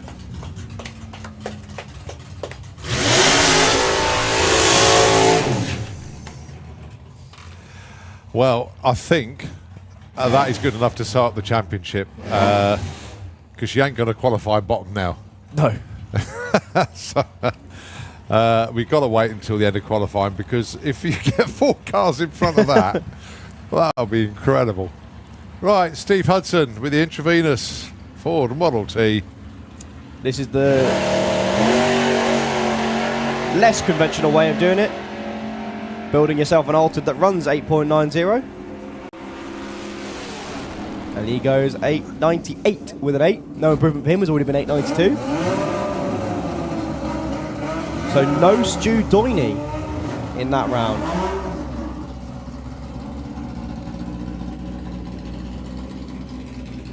Yeah, he hasn't missed anything yet today, so yeah, he's entitled to a round off. Right, Mark Pascoe and Adam Lowe, number 6 and number 3 at the moment. Mark's been 12.03. Adam in the white Beetle has been 10.93. Which is really quick for naturally aspirated. These things only run conventional engines. Whoa, look at that for a launch from Mark. Squats and moves him over to the centre line. Adam long gone. 10.86, nice improvement for him, and a 12.0 for Mark Pascoe. Well, when I say conventional engines, I mean the engines that actually came in these cars out of the factory. Granted, some people have strapped turbos to them as a bit of nitrous as well. And just to let you know, we have just gone past what we think is the halfway point of the day, schedule-wise. Okey We've still got dokey. loads to come. Loads to come. Well, if that's the halfway point, Roughly. No, Yeah. just a little bit past it. so Andrew Burton with the bit on the side Beetle.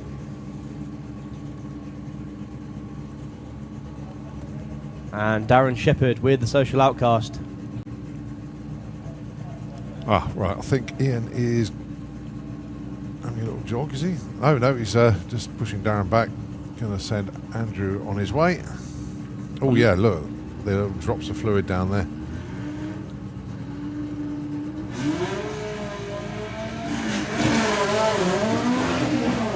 Well, issues, unfortunately, for Andrew. Rolled right the way through stage. I'm not sure if that's an issue with Darren's car Or previous one. or an issue that, yeah, Ian spotted in the lane. 12.06 save for Andrew. Oh, really? Did he not roll through stage? Oh, sorry. Yeah, you're right. I was looking at the previous Oh, one. okay. My bad. My bad. Yeah, so Ian popping out the track. We haven't seen this for ages, actually, so nicely done. I'll tell you what, whilst Ian's just doing a little bit of track work, I'm going to take a break from voices in the commentary box. Going to hand you over to voices and tracks and things from Nitro FM 96.2. We'll take you back when we continue qualifying here at the STP National Finals.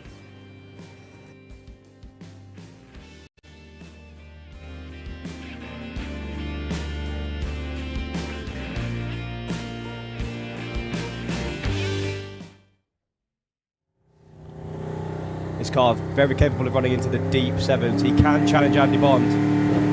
Oh, you could tell that was less boost. Well, it took the boost out instantly as well. Pulled it back in at 200 foot.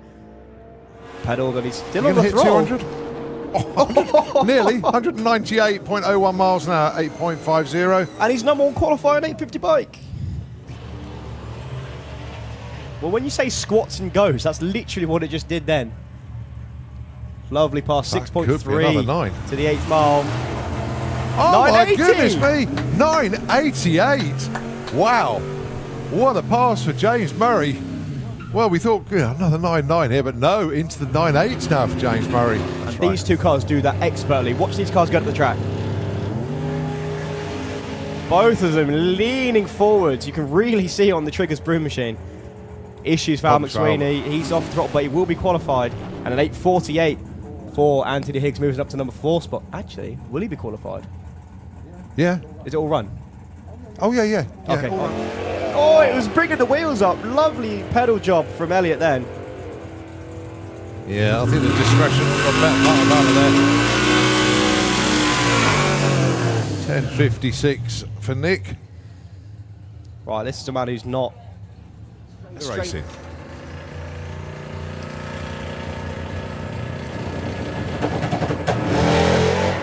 All the power is what I was trying to put down then, but a lovely run from Rob Carter. Is this in the 7s or is it low 8? Yes, Yes! it's a 7. 7.96, 173 mile an hour for Rob Carter. Goes to number 2 with that pass. Lights on this I love it. I love the telltale as well.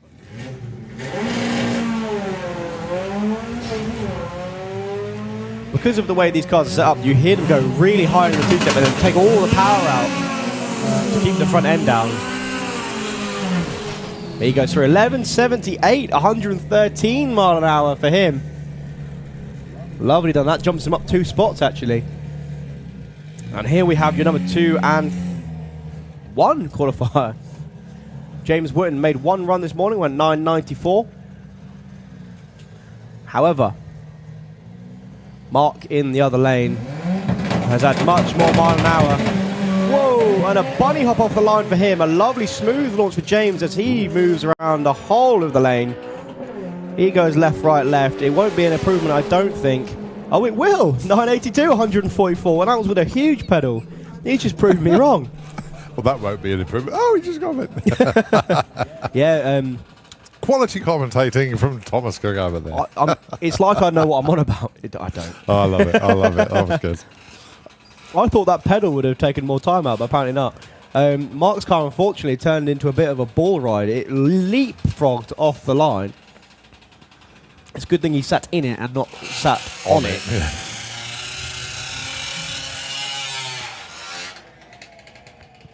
Speaking of sitting on it, back onto 2 wheels. Richard Wilcox with his junior drag bike looking for a 9.35. He's currently in at the number 8 spot with the 999 firefighter machine. Well, we're not far away, and I can see him in the lanes.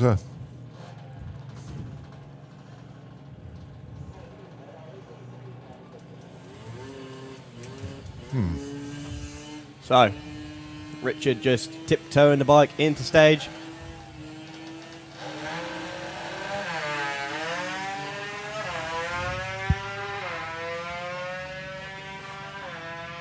One more gear, Richard.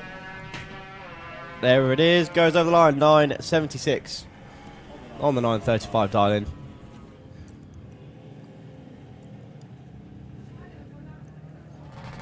Jackson King in the Kestrel B lane looking for a 13.09, and Brad Morrison looking for a 15.10. Both of these riders between the ages of 8 and 10. I don't know their exact ages, but I know they're not old at all.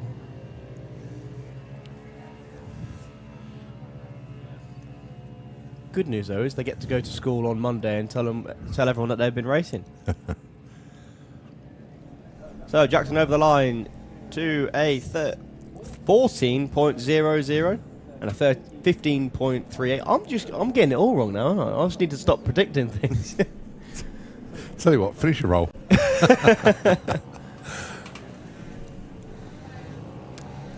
Yeah, no improvement for either of them, unfortunately. Jackson stays 2 and Brad stays 11. John McLean with the Spud Missile looking for an 11.80, and Maggie Smallman looking for a 9.70. As we just wait for the young lads to clear the track at the top end.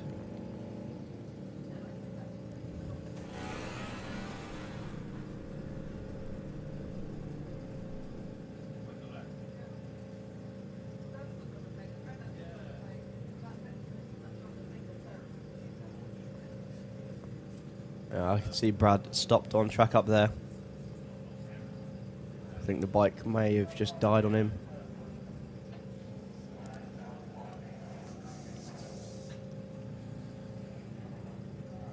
There we go, he's being pushed off the track now. So, John McLean, 11.80. Maggie Smallman, 9.70.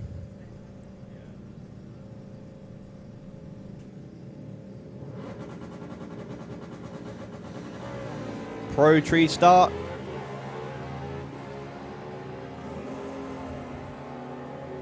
Oh, I'm going to predict that Maggie's going to get there first. But breaks out 9.64. And a breakout in the other lane as well, 11.64 on the 11.80. No improvement for either of them. Maggie stays 3, John stays 5. Faith Morrison and Harry Isaacs, your next pair. Faith is currently 9, Harry 7. And the Diamonds, of course, 13.25 and 13.22. Just 0.03 of a second between these two on their target numbers. And if they can get close to it without going under, they'll move on up.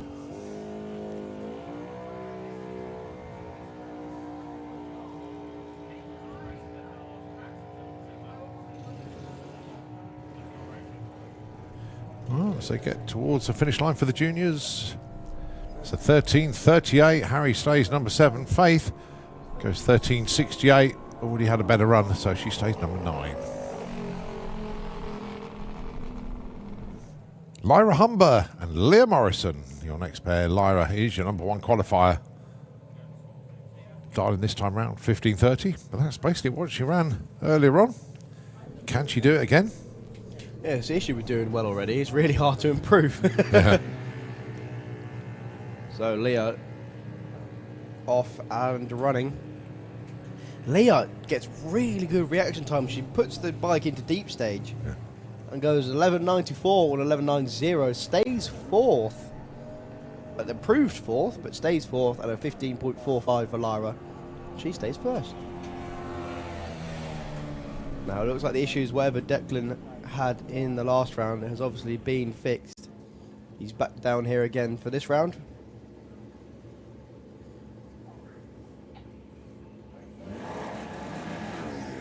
And Alia Lester in the other lane. 13.34 is the dialing for her. 10.30 for Declan. And he's going all the way to the finish line now under power. 10.36 on a 10.30. Moves him to number 5. No improvement again for Alia.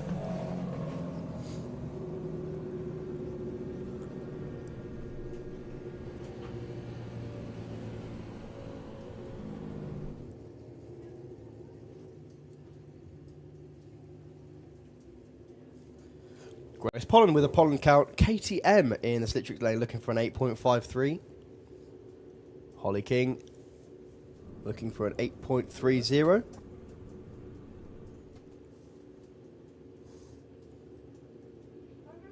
Both of these riders on Junior Bike Pro.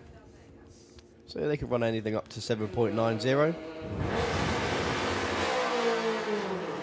2-stroke and 4-stroke. Well, Grace looks like she's going to get to the finish line first. Goes 8.62. 9.39 for Holly. As we move into Sportsman ET.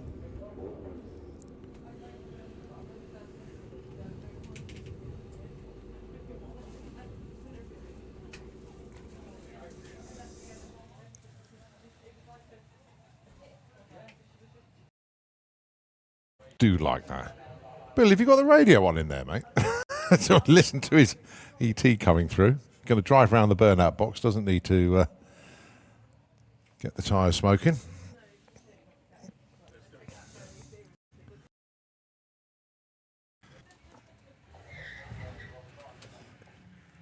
So 1480 darling, which is what he ran last time.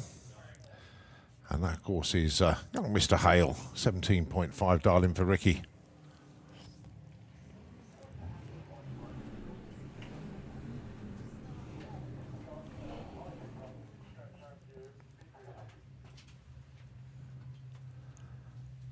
Well, wonderful afternoon at the pod here for the National Finals, day 2 of 3. Of course, a 3-day event now, the National Finals.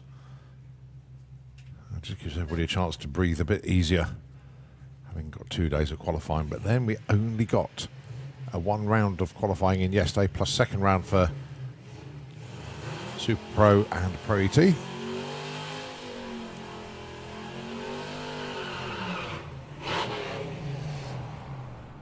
Bill Wilson breaks out this time, 14.79, but that's ultra consistent. 17.77 for Ricky, goes up from 20 to 17. But Bill has just gone 14.79, he went 14.80.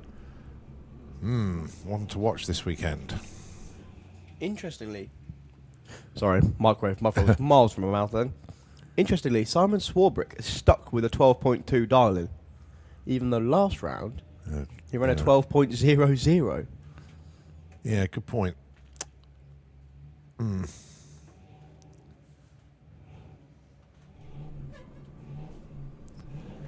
So let's see how Chris Cresswell and Simon Swarbrick get on. 12.21 for Simon, 15.30 for Chris. So it will be the Ford Pop getting there first. Goes 12.52. Chris goes 15.43. No change for Simon, but a 5-pace climb for Chris, 15 to 10. Right, your points leader, Gary Lake, is number 15.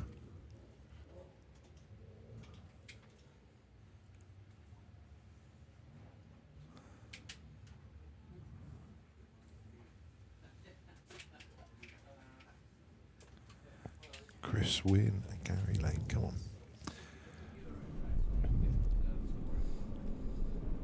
Just going into stage. Off they go. So Chris currently number 11, Gary number 15. Chris wants a 15.67, but getting there first will be Gary Lake. 14.16 is what he wants, needs, desires, and misses. Goes 14.12. He breaks out again. That's a couple of breakouts now for Gary. And breakout the other side as well, 15.52. Right, I'm going to play my game, and if you want to play along at home or on the bank or the grandstands, feel free. What you do is you get your stopwatch up, you see the dial-ins, and you've got to try and match them. So I'm going to do this with Rob, 14.65 with the Smurf Fiesta. When that light goes green, I'm going to start my timer. Georgina Smith looking for a 15.72, but don't worry, right, I'll start my timer. Now, of course, I've got the cheat of I can see when they're about to cross the finish line, and I can stop it then if I want to. So 14.65, 15.72, 14.68 and 15.69. That's what I got. Good job from Rob there.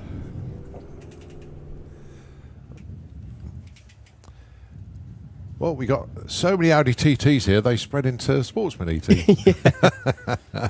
That's George Miller from Abbots Langley with his TT, 14.68. And Stephen Giles, the Subtle Indifference, the Forester, 13.55. He's another one that did Street Weekend, actually, is Stephen Giles. Such a unique sound as well. You don't see many Subaru engines. Well, no, we do see Subaru engines, or hear them. Obviously, Chris Todd's got You're one just in the back of a Fiesta. And I think Dave Swift runs Subaru in the back of the Beetle, doesn't it? Dave Crowhurst, sorry. Oh, does the he? Wanger, I think that's I didn't know it was Subaru. That's a Subaru engine in there. But Subarus themselves, no, we don't see many. Right, Troy Attree. I hope whatever happened to him earlier on doesn't resurface, because he was just crawling up the track, going alongside Jago Stokes. Look at the darling Jago, 12.90. He was 13.2 or 13.1. Blew his darling away earlier on.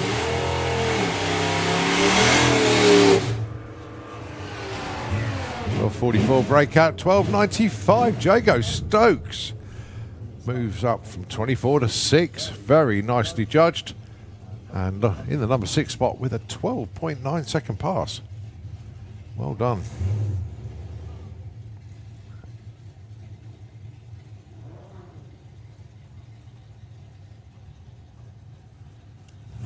Right, let's see how these two get on then. Holly Walters, Matthew Dowdy. Right, I'm playing my game again with Matthew Dowdy. So what are you trying to do? Hit the dial-in or hit the number that they actually run? I'm trying to hit their dial-in.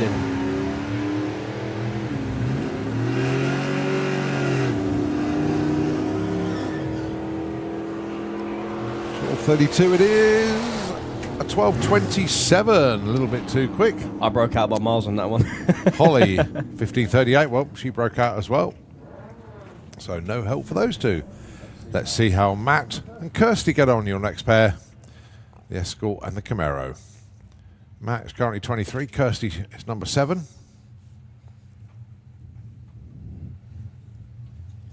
Kirsty, of course, in the championship race with Gary Lake. She's been 12.05. She dials 12.06. Matt with the Escort dials 16.40. I like the way, because he's not really allowed the delivery that's on the car. It changes every single time. Yeah, it's Rockman now. It was Hotman at one weekend as well. Yeah, but everybody went up to and said liar. I'm pretty sure it was Batman at one point as well. Yeah. All right, so 12.06 goes 11.94. And a 15.6. What? Yeah, Breakout Central, this one. I think the air was made of nitrous on that one. Rice mile. Yeah, but even in the other lane, that's 0.8 of a second breakout. Especially this far into qualifying. Let's see what the red mullet can do. There must be a 12 in this one for James, surely. Richard Palmer, the family cat, he broke out last time as well. 13.45. Darling for the Jag. The Jag. My question is, if that's the red mullet, is it also going to have an SMX engine in it at some point?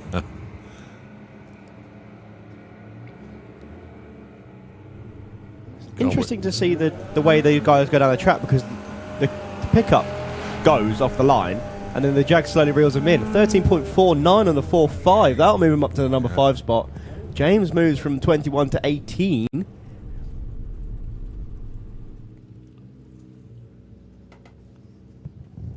Not bad at all.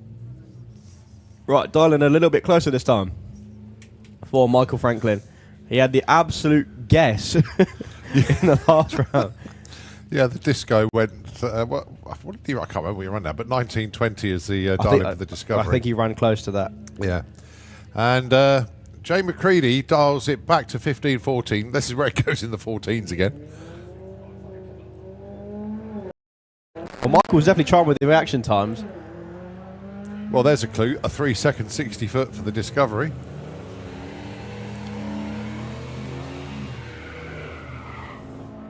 Right, Jay McCready runs a 15.41. Just got the 1 on the 4 the wrong way round.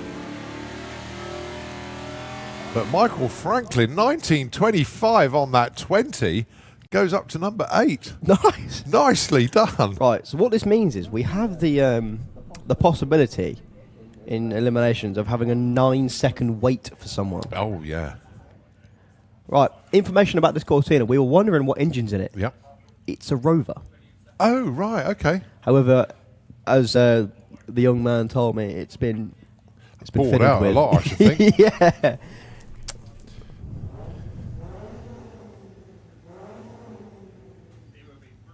All right, issues for Jeff Cowley in the Slitrix lane. Unfortunately, it will be a solo for Adam Davis.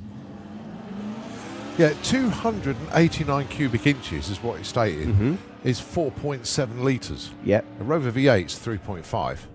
So that's been bored out 1.2 litres. Wow. It sounded like he lifted then at the top end. It still goes 13.23.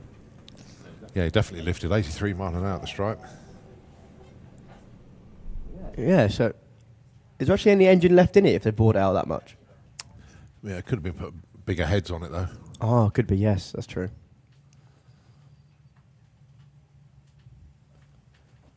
So Felicity Gibbs with the Mustang. 17.18 is the dial-in. Yeah, not too sure what came out from underneath Jeff's car. But whatever it is, they're just having a little bit of a mop.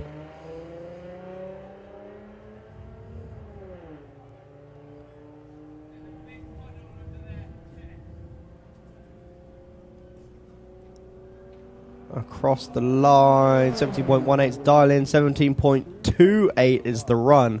Missed it by a tenth.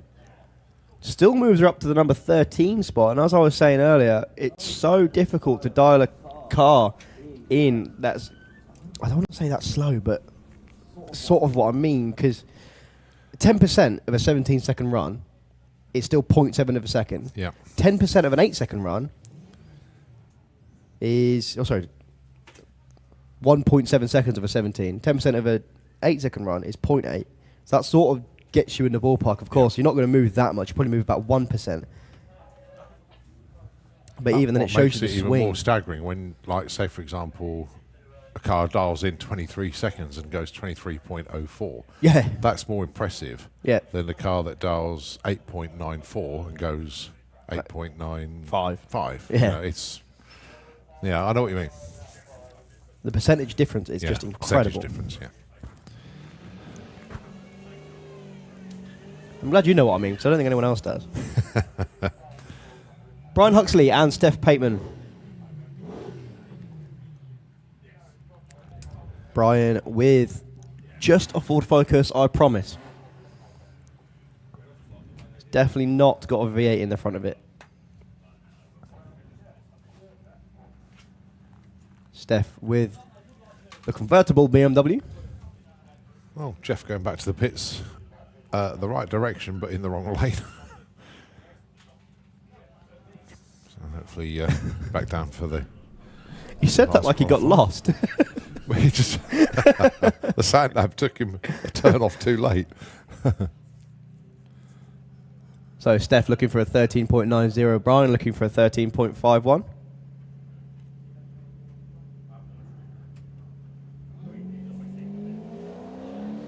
Red light for Steph, but only by 004.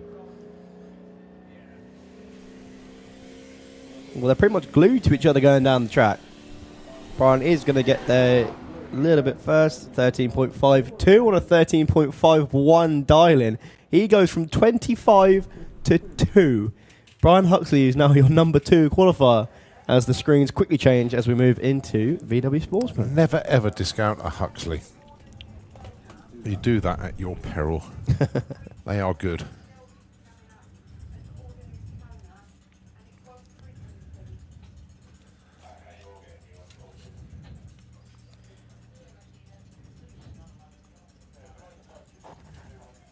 So, one of my gang, one of the Lupo gang, Thomas Circuit with Harold the Lupo. 18.18 is the dial for him. Nigel Gregg with the Audi A6. 15.65 is the dial for him. Do you ever fancy having a go in your Audi? No, because I know it would bore me to tears. No, I mean, the reason I say that is it won't launch. No. Because you have to send it a memo that it wants to go. Oh, right. The turbo lag is atrocious. You pull out from a junction in my car, and you sort of think, oh God, I'm not going to make it. It's terrible. Oh dear. I miss the Mini. I really do.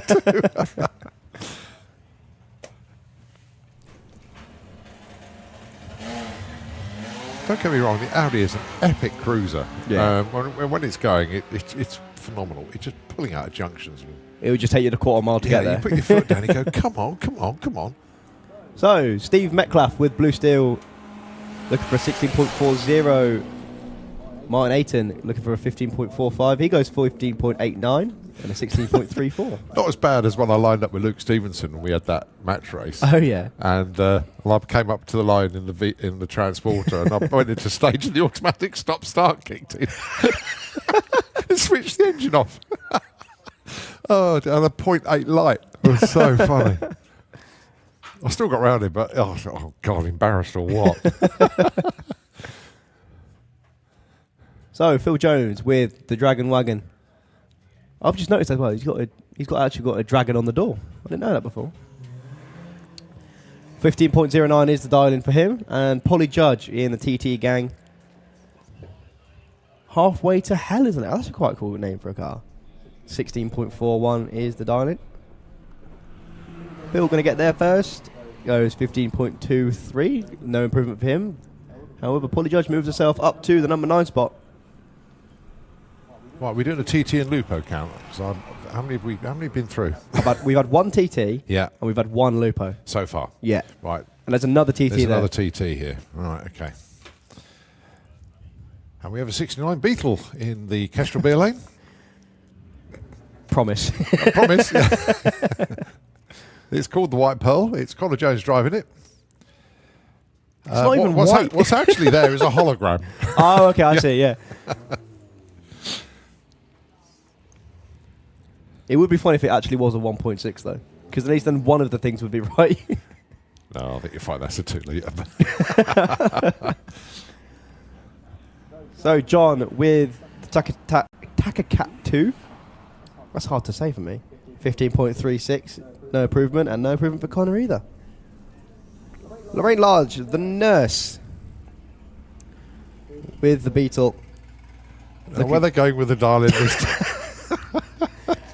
I think a bit more hopeful with the 1545. Thing is, I know for a fact, Trevor's listening to us. I can see him, look.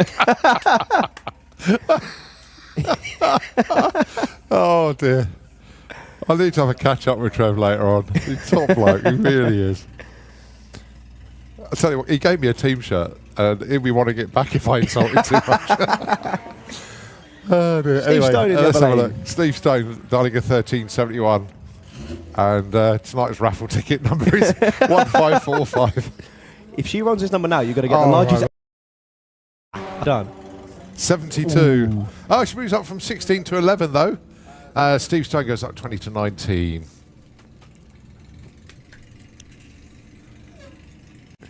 Next time he's going to dial in a 6 just to spite you. Caitlin Wilson in the Misdemeanor Havoc Beetle from Scarborough. Dials 17.35. Jerry Sadlow looking for a 15.51. Ooh. There's a gear there somewhere, Caitlin. Don't worry about it. No one saw.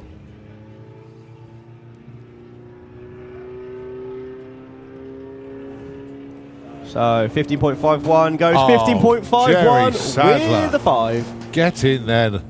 Into number 1 with that one. That's the way to do it. Right, we've got another TT here. Oh. That's Paul Robinson, the number 1.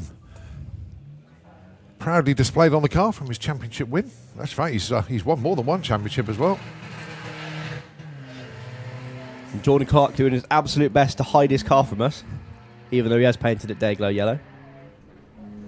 006 light I just noticed as well for Paul. Goes 14.71 breakout at 13.87. Breakout in both lanes. Oh, Lupo. Yeah, one of my gang.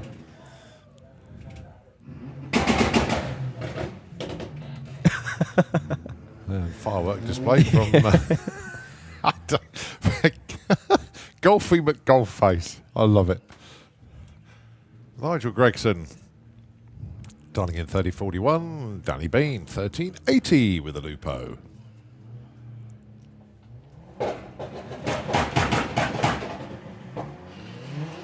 Well, they launched together. It was a second after the green light came on, but they definitely launched together.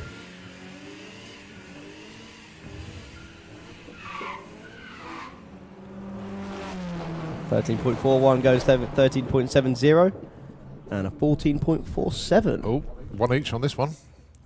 Oh no, I think you're ahead. A TT and a Lupo. Oh, and there's another Lupo coming around as well. Oh, not Lupo, sorry, TT.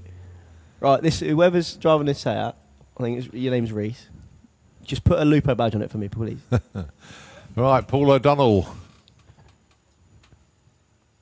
and Reese Finney. 13.90, place 17.15.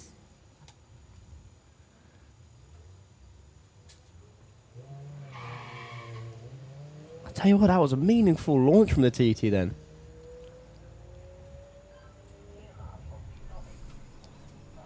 So the dial in 13.90. 13.83 is the run, 17.15, 16.79 is the run. Breakout Central. Yeah, so Reese, can you just stick a looper badge on that for me, please? In fact, you're pitted right next to I am. I'm going to stick one on. And that's Karen Waterhouse in the Kestrel B lane. 14.80 is the dial in. 15.20 for the Cupra. Right, what's the final count then, Colin? Oh, is it? That's it. It's 5-3 to the TTs. Oh, no. Plus, you got the Interloper and Sportsman ET as well. No, they don't count. I've decided. Oh, okay. All right, the reserve then. Yeah. they can be first alternate. Yeah.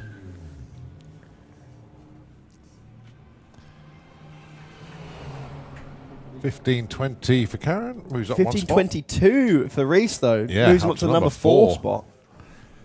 Nicely done. If you squint, that one sort of looks like a Lupo. No, it doesn't even when you squint. Hazel Carter with Patricia. The Passat. 14.50 is the dial-in. Still Vincent's birthday tomorrow, don't forget. Well, Rob Carter set a PB in Percy the Passat earlier on today. Let's see what Hazel can do. 14.42 breakout. She goes quick, but stays in the number 17 spot. Once again, happy birthday to Vincent for tomorrow. And we'll say that again. There he is. He's happier now. Look, he knew it was coming this time. He's not hiding anymore. No. Don't know if he'll be in a fit state to be spectating tomorrow after tonight's shenanigans. Probably lined up in the Carter pits, but there we go. Oh, they're disappearing now. See you later. Bye-bye. Yeah, we'll see. Got to get the everybody back in the pits. Right. Time for us to just take a breather as we get ready for Comp Eliminator. Pro Modified and Top Fuel. The Gluebird is out there putting some extra traction down. Thomas and I are going to rest the vocal cords, and we'll hand the airwaves over to Nitro FM 96.2. We will be back with you with more qualifying here at the STP National Finals. Back down here again for this round.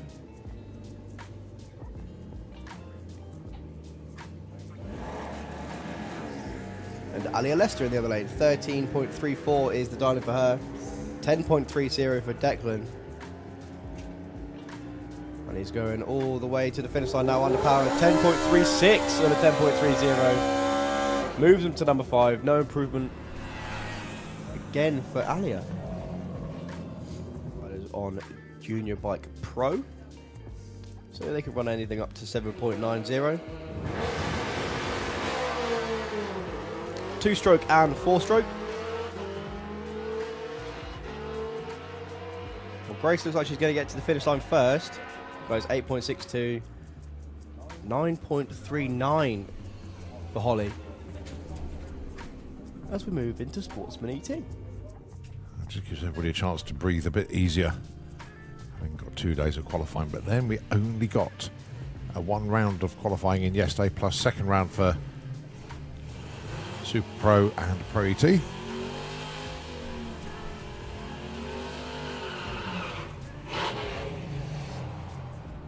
Bill Wilson breaks out this time, 14.79, but that's ultra consistent. 17.77 for Ricky, goes up from 20 to 17. But Bill has just gone 14.79, he went 14.80. Smallbrick get on, 12.21 for Simon, 15.30 for Chris. So it will be the Ford Pop getting there first. Goes 12.52.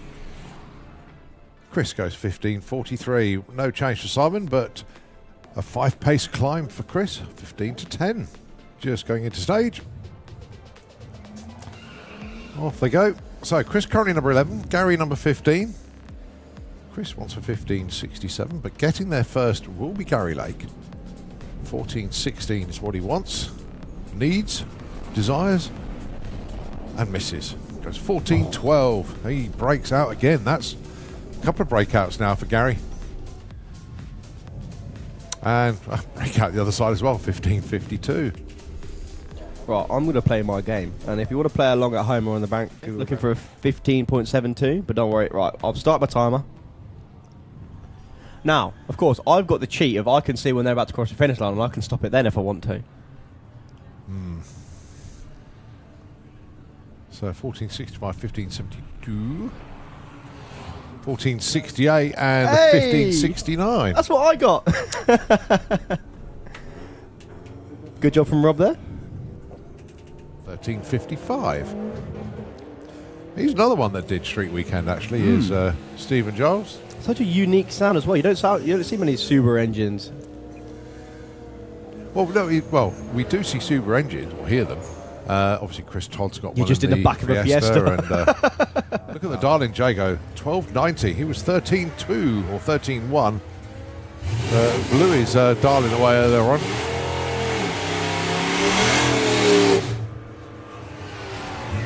Well, 44 breakout, 12.95. Jago Stokes moves up from 24 to 6. Very nicely judged. Too dowdy. So what are you trying to do? Hit the dial-in or hit the number that they actually run? I'm trying to hit their dial-in.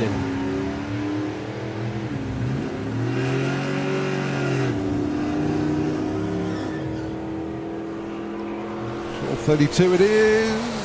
A 12.27. A little bit too quick. I broke out by miles on that one.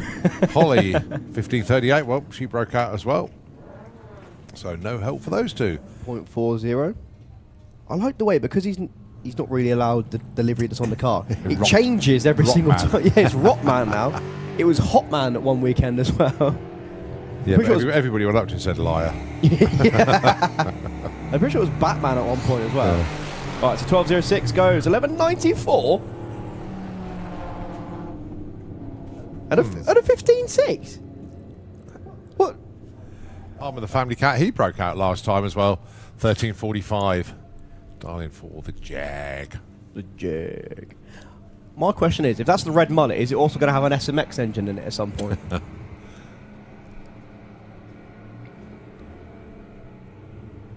Interesting to see the way the guys go down the track, because the pickup goes off the line and then the Jag slowly reels him in. 13.49 on the 4.5. That'll move him up to the number 5 spot.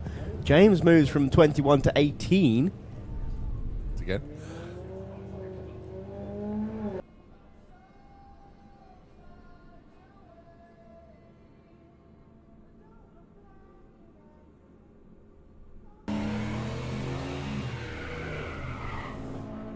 Right, Jay McCready runs a 15.41. Just got the 1 on the 4 the wrong way round. But Michael Franklin, 19.25 on that 20, goes up to number 8. Nice. Nicely done. Right, so what this means is we have the possibility.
Here we go. This is Comp Eliminator qualifying session number 3. It's going to be Dan Williams coming round, going alongside Steve Lloyd.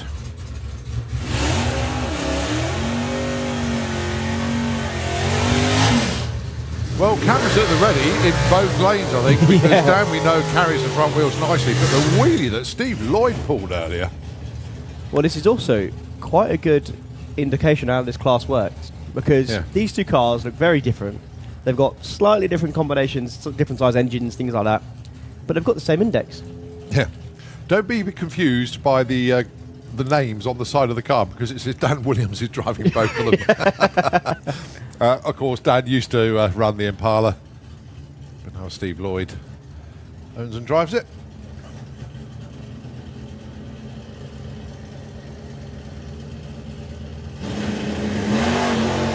Look at that! Cracking wheel stand there for Steve.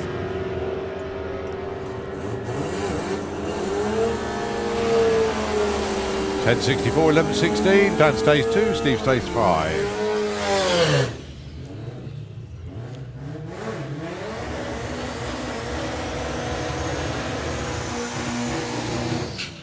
Now, one man tunes both these cars, and he's sat in the Silver Fiesta. Right, Chris Todd has now got his index right, 780. I was going to say 70 was way out. It does say 780 at the top end as well. I know that it looks like 700, but it's not. Yeah, so another good indication of how this class works. Both these cars are the same as well. Both turbocharged 4 cylinders, both weigh about the same. Both rear-wheel drive. Both door cars. So they get the same index. Chris, another one of these guys, have been doing cracking wheelies all weekend.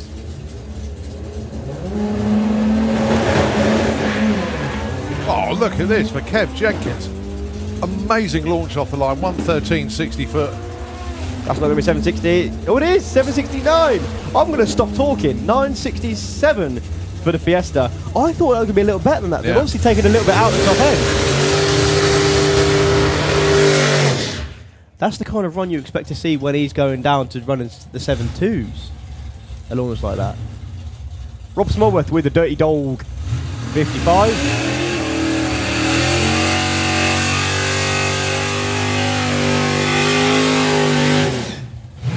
And Nick Williams. Yeah, new set of boots on the Copo this weekend. And Nick no Spencer Tram in this session. Well, because of qualifying in a minute, by virtue of being number 1 qualifying, Nick is also number 1 in points. Doesn't make any difference because there's only 8 cars in the field, so that's not enough to make up 1 round. So it still means whoever goes the first in competition will win the championship between him and Spencer Champ. 799 the index for Rob Smallworth. 9.00 is the index for the Copo Camaro. If you ask me what car I would love to drive on this premises, that one. The Dirty Dog? No, the Copo. Oh, the Copo. I would love to have a go in that. So aim of the game, get as far under the index as you can. Huge wheel stand for the Copo. He's going to cross the centre line. He's on the centre line. Just missed the block. 774 for Rob Smallworth. No such issues for him. Yeah, what happened there for the Copo was it did that big of a wheel stand. It offloaded the rear tyres as it bottomed out the wheelie bars. And that just turned him to the left. And that is a big old car to get going back straight again. Yeah. He must have missed that 8th mile block by about an inch. Pro Modified. 2 Brits, 2 5.8 second race cars coming your way.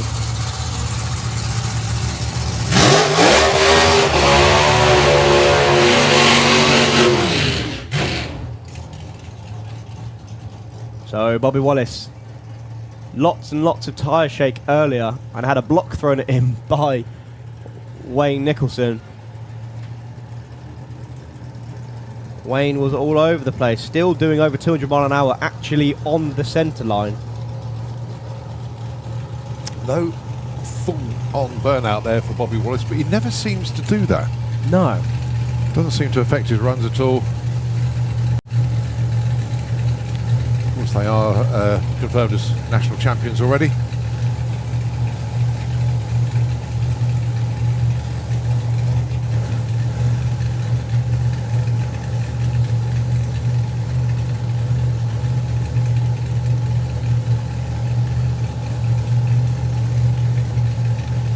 So, as I said before, two 5.8 second race cars. Bobby Wallace has been deep into the 580s. Wayne Nicholson has been there before as well. One supercharged combination and one nitrous combination. Two Chevrolets, one Corvette, one Camaro. What have they got for us in this round?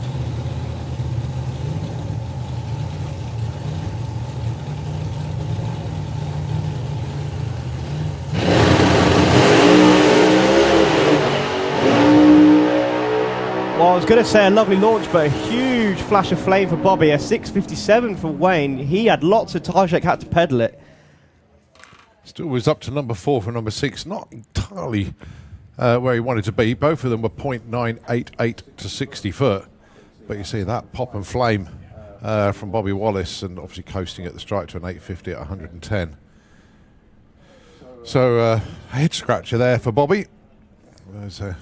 The Wallace Motorsports team will get that one back to the pits, check it all out and see what happened.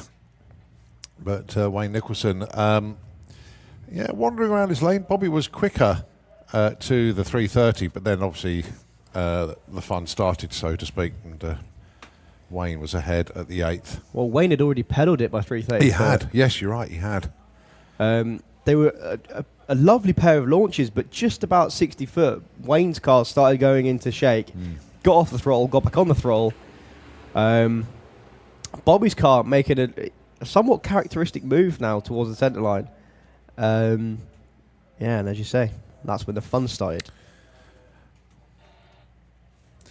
Right, so a little bit of attention to the slick tricks lane, and obviously Bobby's cleared the top end, no problem at all. So we're just going to be on pause at the moment as we get ready for our next pair, which looks like it's going to be Jean de Le Mans and the Blown-Bird of Kev Slyfield.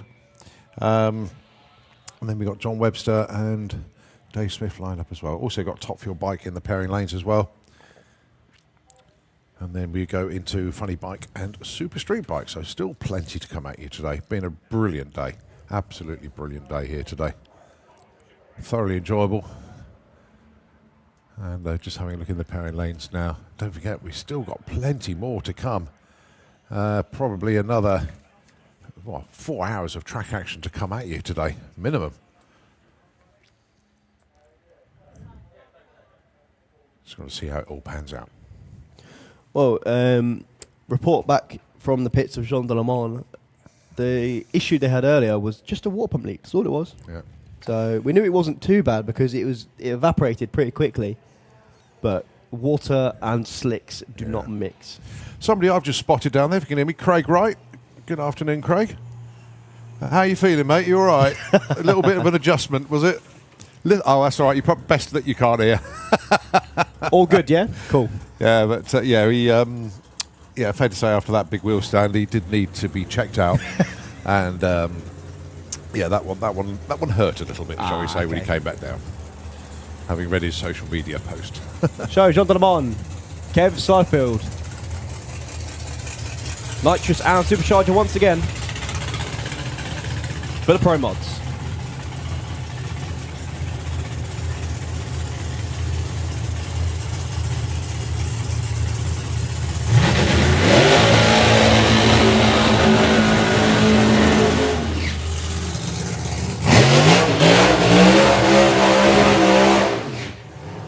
Sensible burnout from Kev then.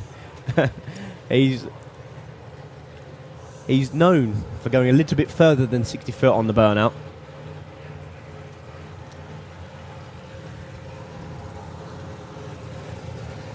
I love the look of the rear lights on the Thunderbird. Brake lights, reverse lights, running lights. It's got all of them.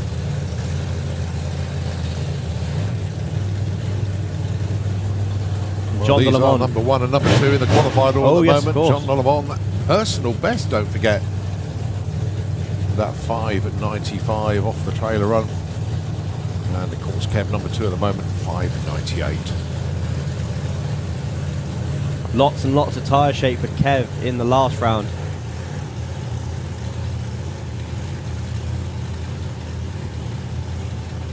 And of course, the great spot of the water leak from Dave Warren on Jean de Le Mans' car.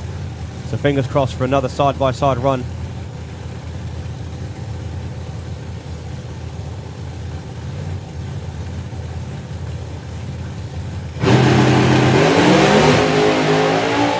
Right, this one is all Jean. Straight down Broadway, straight as you like, to a 6:01 at 238 mile an hour pass. Kev Slyfield blew the tyres off, basically. Went 121 to 60 foot. It was game over. And 6:01, 230. He's got a race car this weekend. He has. 21-second pass there for Kev. Not what he wanted at all. Got off the line like a scalded cat with an 04 light. Yeah, he was definitely awake.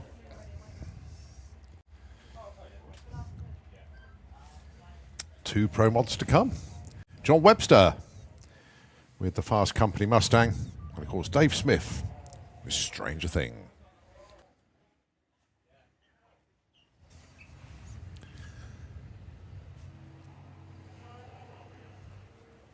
Lancaster. Duck.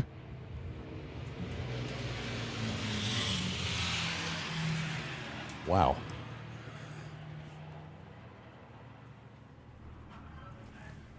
Do you know what? I'm convinced that gets lower and lower every time it drops by. Well, I can see Kev Slyfield's crew already reviewing the footage to see what happened. Obviously, just instantly went into tyre shake. Bang on time, of course, the Lancaster, as it banks left. We are just on a pause at the moment whilst the Lancaster comes in.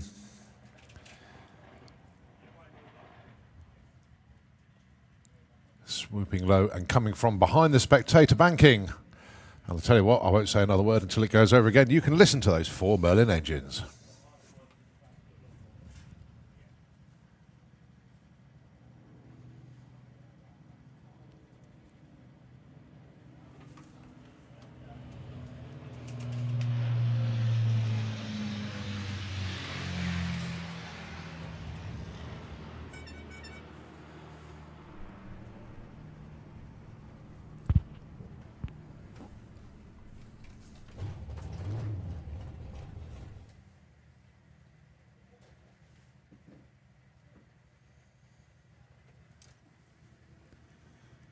So banking right and hopefully might just make one more pass over us.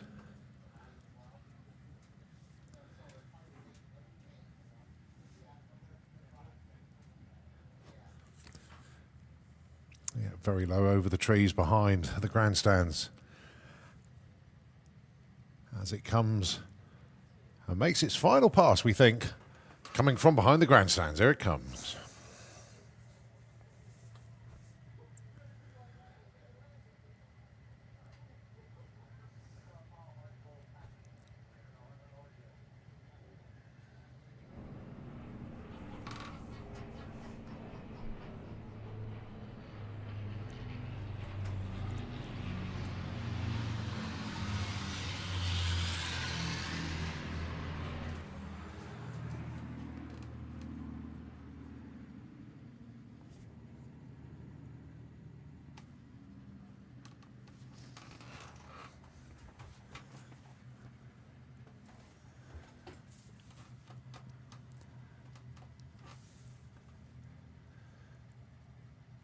As the wings level out on the Lancaster and as it heads off in the direction of Airfield Road. And oh, so good to have the Lancaster join us here at all the events. And full respect to the Battle of Britain Memorial Flight for stopping by. We do expect them here tomorrow as well with the Spitfire. And the schedule for that is 5 minutes past 2 tomorrow afternoon. But Battle of Britain Memorial Flight with the Lancaster today. Thank you ever so much indeed. Right, we continue with the last pair in Pro Modified about to come round.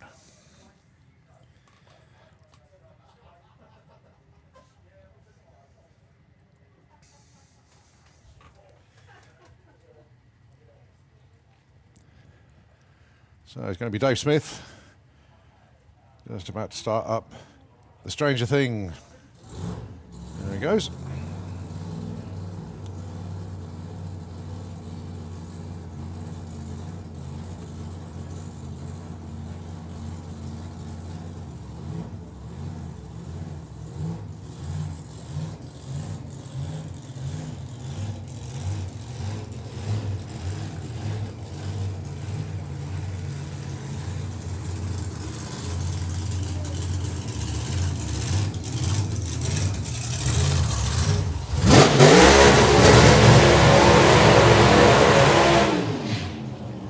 John Webster's crew, you tell him to fire up the car. They were holding him back because obviously a lot shorter routine from him. Yeah. So here comes John Webster.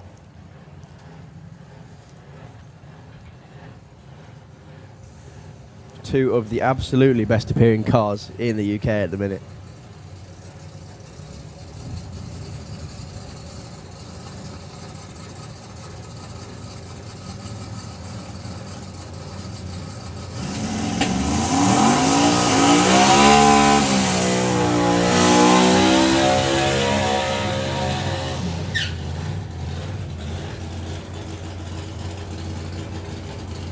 So John Webster, personal best for this car, 6.204, 239.96 miles an hour. For argument's sake, 240 miles an hour. And Dave Smith with the 55 Chevy Bel Air, 6.38 at 219. Well, today so far, John has been in the sixes, a 692. Dave on a 719.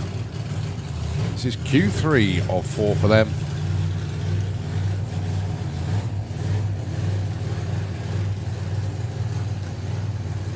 So once again, blown car is going to go into full stage first. Turbo car's going to spool up, bump in, and fingers crossed for a side-by-side clean run.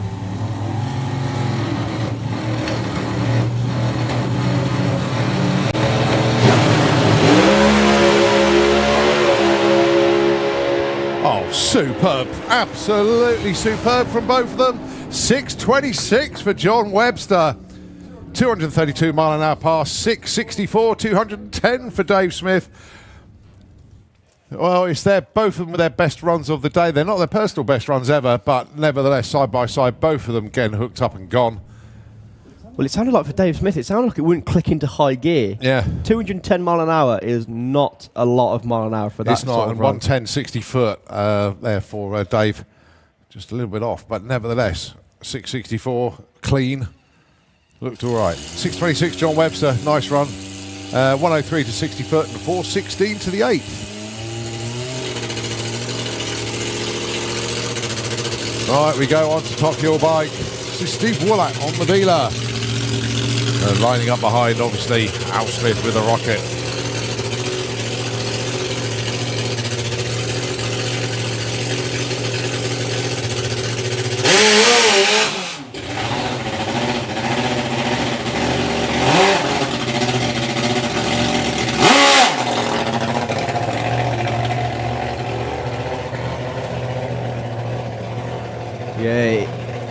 Issues on the last run for him, unfortunately. Couldn't get it started. Could have started at the end of the session, but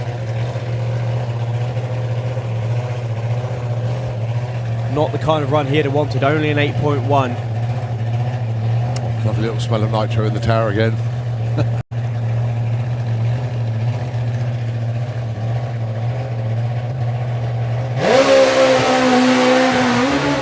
Well, that was straight down Broadway until it smoked the tyre about 100 feet out. And he's off the throttle. Yeah, he's actually, I think, the engine's shut down as well. So Steve just coasting through there, 1282 at 62.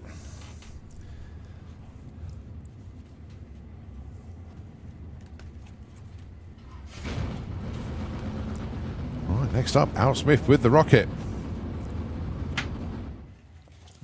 Fantastic 5.99 second pass earlier on today.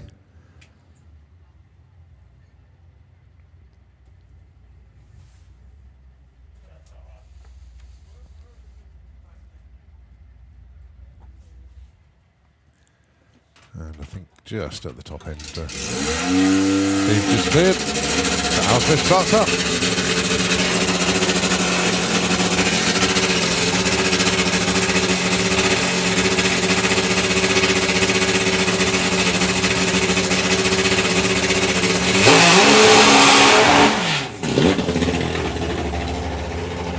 Thunderous machine of Al Smith. Whenever he does the burnout underneath the tower, you can feel it vibrate. Epic bike to ride. And the way that Al rides this machine, he shifts his body weight all over the machine. He's like dancing around on it. Shows the machine who's boss. But here we go then, the PBR rocket. Oh, just stood up on that rear tyre. I mean, you could see the tyre just literally just grew. But I think Al was loading up with everything he had in the locker then, and whatever else he could find, he put it into the machine to try and give it everything, but it was just a little bit too much. But yeah, just rolling through with the 22nd pass there, but great entertainment from Top Fuel Bikes. All right, move on to Funny Bike, and that is Lorcan Parnell's Storm bike down there.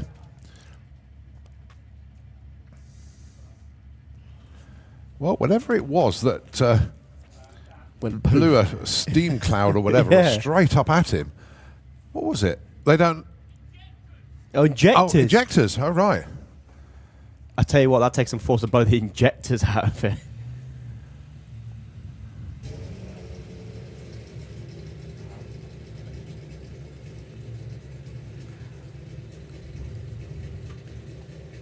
Issues as well were in the other lane. Ryan Davison down there couldn't make a pass. Not too sure what the issue was, but every time he went to load up on the two-step, it just cut out.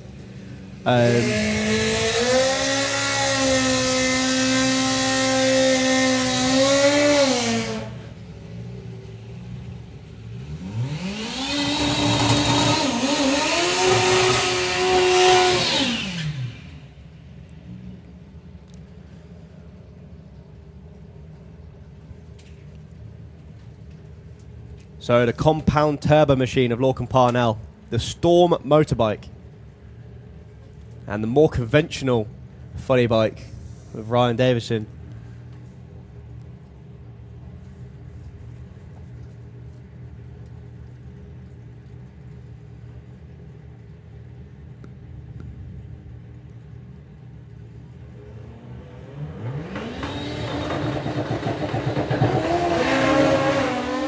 Lorcan wasting no time to get away and go in. Oh, he's on a good one here. Oh, is he a good one here? Yeah, 662.11. Oh, yeah. Oh, yeah. That was absolutely worth the wait. Lorcan Parnell knocks one out of the ballpark there, 660. Well done to Ryan Davison as well, actually, 769, 177. But Lorcan, oh boy, I can't wait for the message to come through from the team about that one. But yeah, an injector blew through on the first run, but no issues there at all. The only issue was he was in danger going before the tree ran then.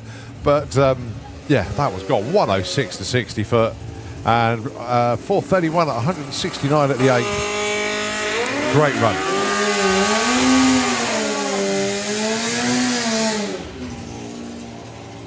Well, good run in the other lane for Ryan Davison as well, 769. But, as I said before, if what you'd seen a couple of pairs ago was Top Fuel bike in the Kestrel B lane, that would be a top methanol bike, supercharged as well, but on methanol. There's of course Roger Moore with a box of frogs, and Dave Peters, who had one hell of a wheelie earlier on today. Didn't drop the front wheel down until about 600 feet out. They've obviously spotted someone on the racetrack. Both bikes have been shut off.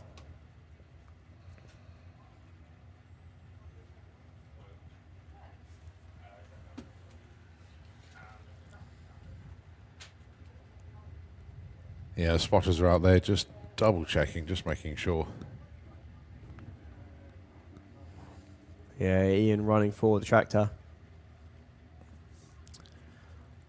I don't know if anyone had got some footage of Dave Peters' wheelie earlier, but it carried the wheel all the way to the 8th mile.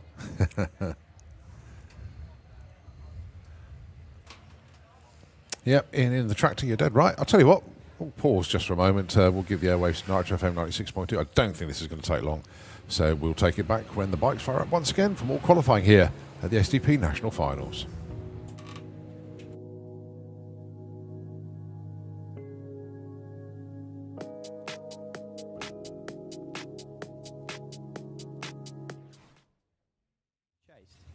Paul Hudson does something very similar in the other lane. You'll see it go, wow. All the throttle comes off. Wait for it. Throttle come back on. Oh, with that doing a throttle stop. weave. Wow. 892 and an Oh, 890 that's just with a 2. rude.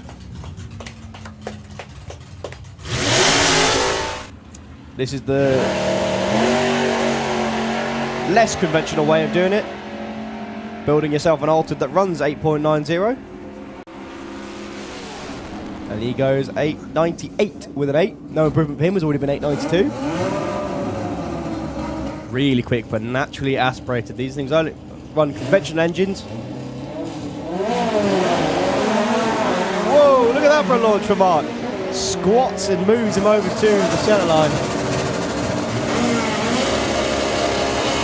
Adam long gone. 1086, nice improvement for him, and a 12-0 for Mark Pascoe. Well, when I say conventional engines, I mean the engines that actually came in these cars out of the factory. Granted, some people have strapped turbos to them as a bit of nitrous as well.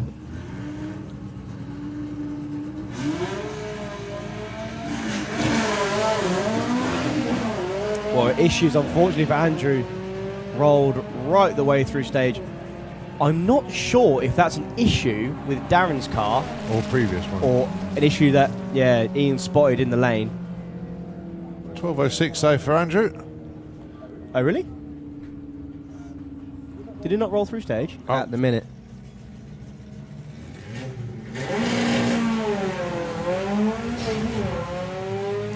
Because of the way these cars are set up, you hear them go really high in the two-step and then take all the power out to keep the front end down. There he goes for 1178, 113 mile an hour for him. Lower mile an hour. Whoa, and a bunny hop off the line for him. A lovely smooth launch for James as he moves around the whole of the lane. He goes left, right, left. It won't be an improvement, I don't think. Oh, it will. 982, 144. And that was with a huge pedal. He's just proved me wrong. Well, that won't be.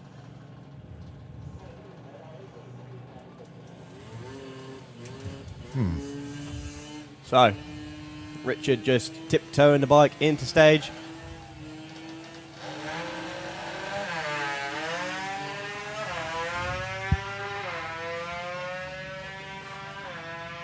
One more gear, Richard. There it is. Goes over the line. 976 on the 935 dial in.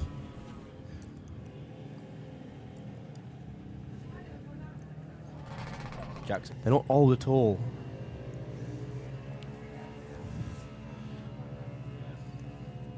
Good news though is they get to go to school on Monday and tell everyone that they've been racing. So Jackson over the line to a 14.00 and a 15.38. I'm getting it all wrong now, aren't I? I just need to stop predicting things. Tell you what, finish your roll. Pro tree start.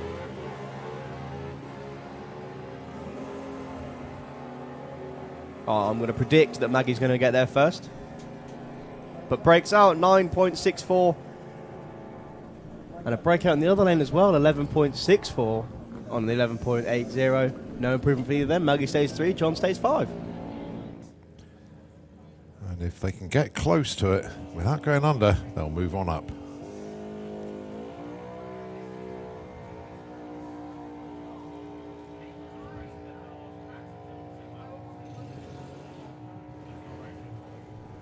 Well, as they get towards the finish line for the juniors, it's a 13.38. Harry stays number 7. Faith goes 13.68. Already had a better run, so she stays number 9. So Leah off and running. Leah gets really good reaction time. She puts the bike into deep stage and goes 11.94 or 11.90. Stays 4th. But improved 4th, but stays 4th, and a 15.45 for Lyra. She stays 1st. Now it looks like back down here again for this round.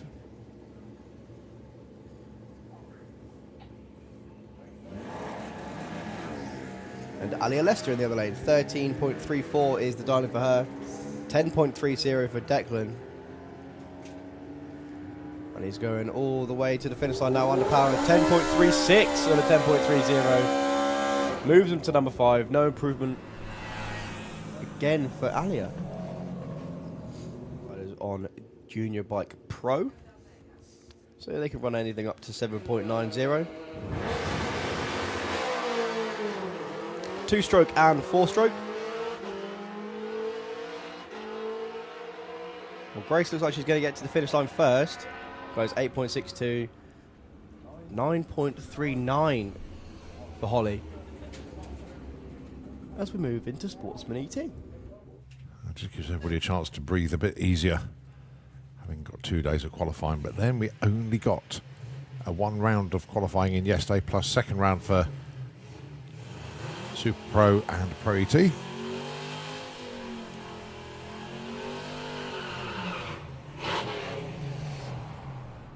Bill Wilson breaks out this time, 14.79, but that's ultra consistent. 17.77 for Ricky, goes up from 20 to 17. But Bill has just gone 14.79, he went 14.80. Smallbrook get on, 12.21 for Simon, 15.30 for Chris. So it will be the Ford Pop getting there first. Goes 12.52. Chris goes 15.43. No change for Simon, but a 5-pace climb for Chris, 15 to 10. Just going into stage. Off they go. So Chris currently number 11, Gary number 15. Chris wants a 15.67, but getting there first will be Gary Lake. 14.16 is what he wants, needs, desires, and misses. Goes 14.12. He breaks out again. That's a couple of breakouts now for Gary. And breakout the other side as well, 15.52. Right, I'm going to play my game. And if you want to play along at home or on the bank, looking for a 15.72, but don't worry. Right, I'll start my timer. Now, of course, I've got the cheat of I can see when they're about to cross the finish line and I can stop it then if I want to. So 14.65, 15.72. 14.68 and Hey! 15.69. That's what I got. Good job from Rob there. 13.55. He's another one that did Street Weekend actually, is Stephen Giles. Such a unique sound as well. You don't see many Subaru engines. Well, no, we do see Subaru engines, or hear them. Obviously, Chris Todd's got one just in the back of a Fiesta. And, look at the darling Jago, 12.90. He was 13.2 or 13.1. Blew his darling away earlier on.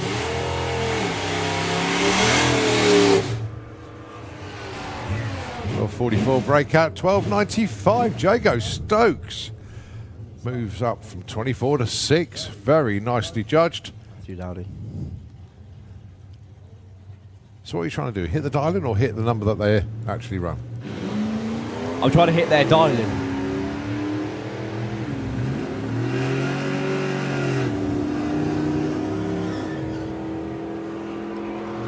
12.32 it is. A 12.27, a little bit too quick. I broke out by miles on that one. Holly, 15.38. Well, she broke out as well. Well, we thought it'd be a quick clean-up, and it was. So we are back with the continuation of Funny Bike. This is Dave Peters.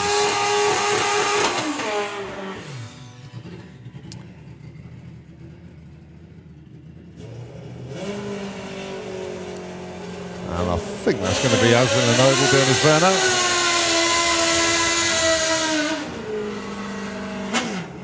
Indeed it is. So Dave already on an 8.91. We know we can go quicker than that. And Aswin on an 8.23. Oh, what Aswin would give for a 7-second pass on this machine.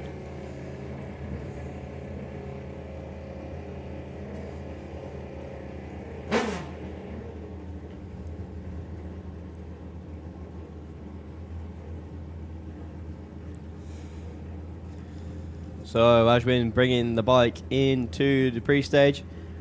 As I said before, Dave Peters had a huge wheelie earlier. Took it all the way out to about the 8th mile. There you go, he's tamed it down a bit now. Issues for Ashwin, unfortunately. Dave Peters goes all the way through to a 7.34, 180 mile an hour. Absolutely phenomenal pass there for Dave Peters. Congratulations. Brilliant job. Well, one pair ago, he'd have been #1 qualifier. Yeah, but that is an outstanding pass for Dave. 7:34, 180 mile an hour run. Yeah, that was good. That was very, very good. I've got a very unique issue at the minute, Colin. Yeah. Because of the sun reflecting off the track, I can't see the scoreboard, and I also can't see the timer screen. Yeah, it is a bit difficult. Yeah, It's I bright. can't see the scoreboards. I can't see them either. And then if you look at the score, then look at the computer screen, you get that glare. But Good issue to have, though. good, yeah, it's a good problem. Well, Perry Lane's a chock-a block because it'll be Pro ET coming round after Funny Bike and Super Street Bike.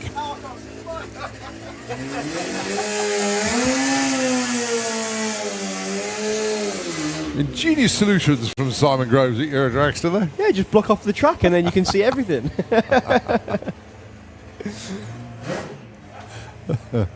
Right, this is Roger Moore with the Boxer Frogs Racing Funny Bike. Went to 7:49 earlier on.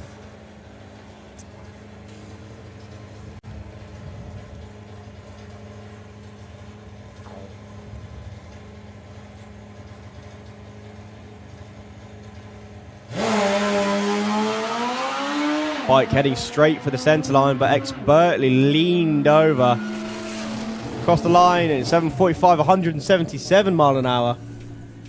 Yeah, it's an improvement on ET, but stays put in the number 3 spot. But they've got a bike they can work with.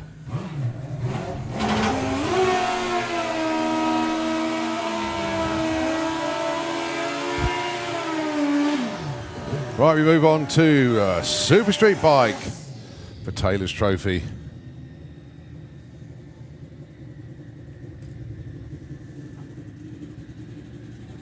Dave Smith and Steve Venables.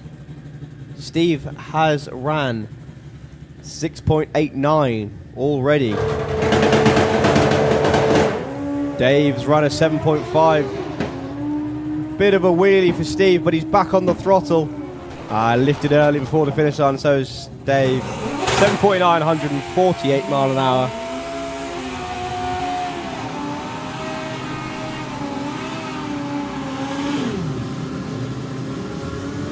Right, let's see what Daniel's got for us then. 671 in the number 2 spot in qualifying. I can't believe 671's number 2. Mental. Going alongside Alan Morrison. 747 from him already today. Got 4 of the Super Street bikes in the 6s.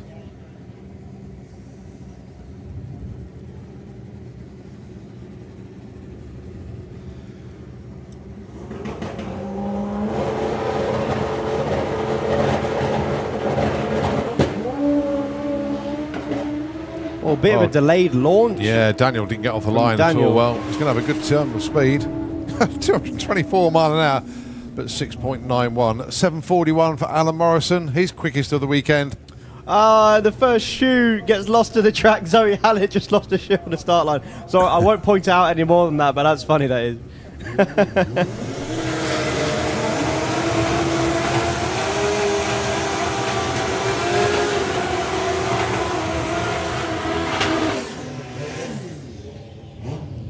Well, if I had been rooting for somebody to get a decent run, and it's Margot Schmidt here and now. This is Q3. She hasn't got a number on the board yet. Going alongside Jake Michelle, who went 6.69 in qualifying already. Has he got any more? Let's find out.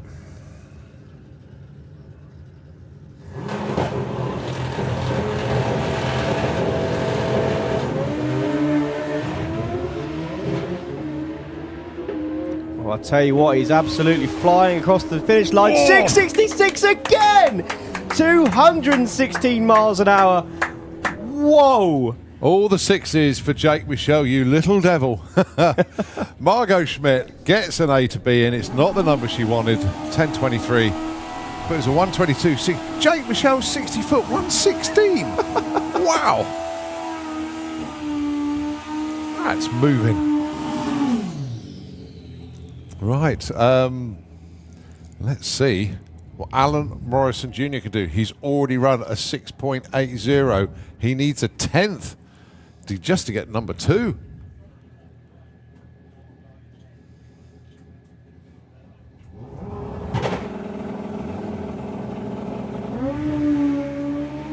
.118, 60 foot. Good looking run. Fishtail, but he's still under power.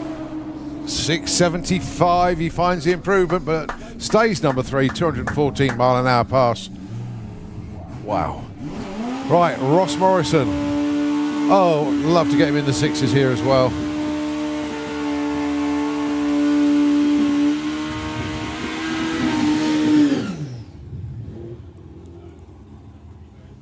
They've still got one more qualifier after this to come. They've still got one more.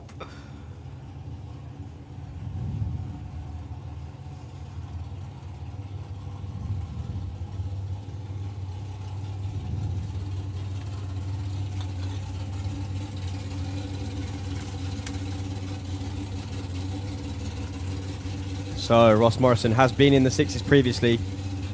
He'd love to dip his toes in the 6s again.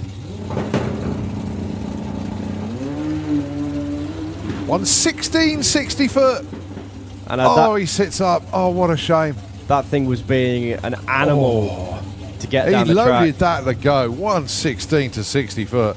They always look at the short numbers with Super Street Bike. But that's all it ran. Bizarrely, that is the end of Q3. Now we move on to Q4. But before that, the 2-seater dragster out again.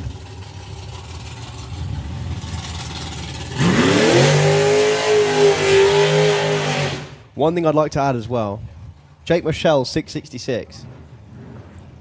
That wasn't a straight run. No. That was 666 over about 3/8 of a mile. He went all the way to the wall. I'm surprised. I'll be surprised if he hasn't got scratches on the bottom of his turbo. Yeah. He was leaning that thing so far over to the right, just to not clip the speed block. That was an incredible pass. Okay, so this is number 6, and Paul has promised us this is the last run of the day, but hey, so what?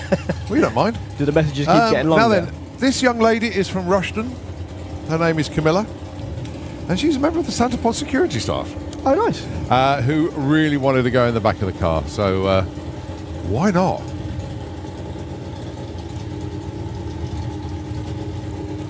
So basically, she spends her time working here, and then she spent her wages going out in the car. Good stuff.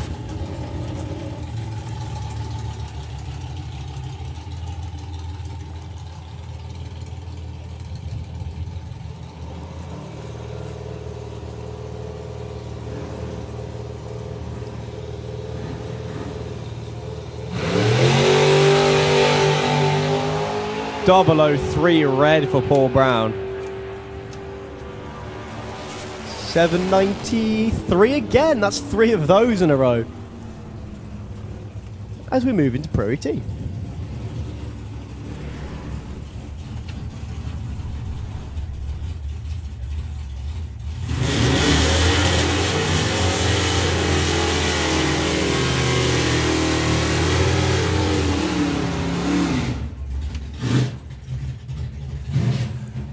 As you say, yeah, Pro ET kicking things off. Matthew, no, sorry, looked like Matthew. Just the outline of the car, got that totally wrong. Of course, is Vic Parsons going alongside.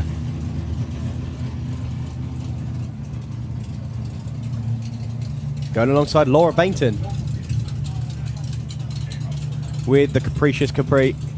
She is looking for a 10.45. Vic Parsons looking for a 9.74. Just a quick update of the timer system because... Yeah, I missed the 7 off. Right, so Laura Bainton and Vic Parsons.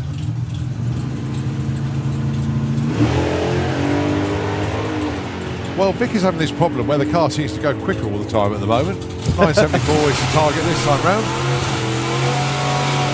Goes 75, 21 to 8, nicely done. Laura Bainton goes 10.70 on the 45, no improvement, but Vic 21 to 8. Right, let's see if Dave Falk can hit that 990 this time.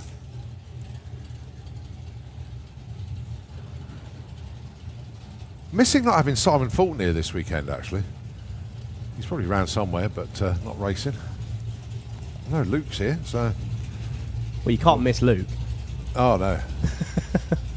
He was the first person I saw this morning when I went to the shower block. He was there.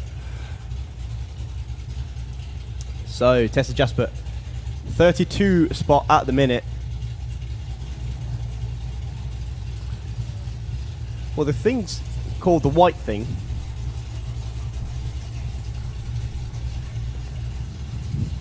Quite obviously not a drag car. This is a circuit car that they've brought with them to have a bit of fun. BMW M2. And I said before, Dave Fulton with something that's not a Nova. Of course, the 34 Ford. He's looking for a 990.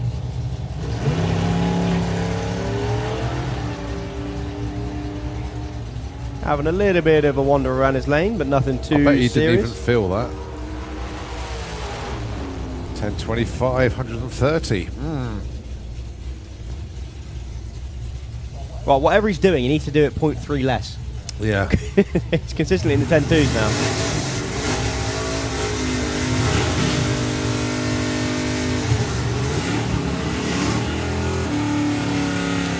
Stuart Thompson with the Duster. And for company, he has got Paul Smale with the Thirsty Work. So is that thing actually a Malibu or is it Chevelle? It's a Chevelle.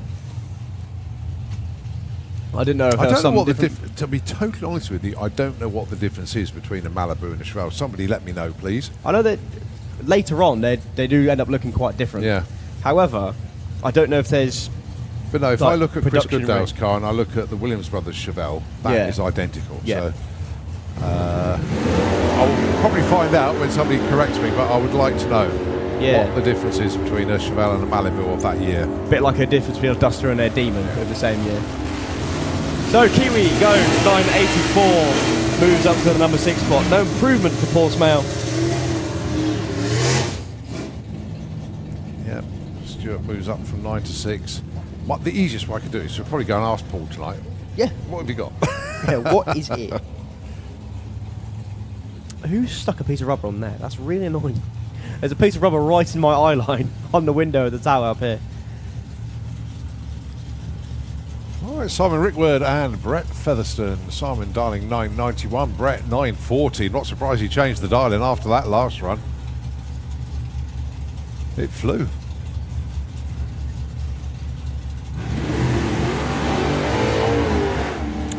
But it's not going to fly this time. Unfortunately, neither Simon. Lots of wheel spin off the line for him. Brett pulling over to the left. 1070, 180. No, not ideal for both of them, actually. See, now here comes the issue of the sun's been out on that track for quite a while now. So the rubber on the surface will turn from being sticky and tacky to being greasy. Which is not what you want at all. It's the issue that the Australians are fighting with constantly.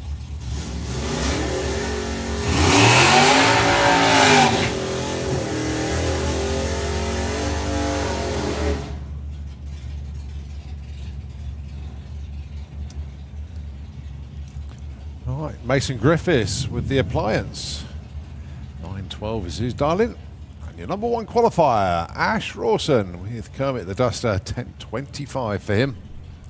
Ash is doing the age-old technique of dialing in what you ran last time with a 1025 dialing on the board. Well, that works. That's how I try and do it.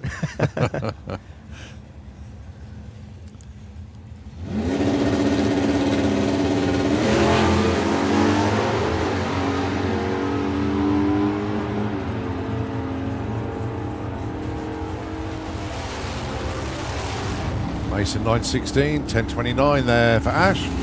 So Mason stays 16, Ash stays number 1.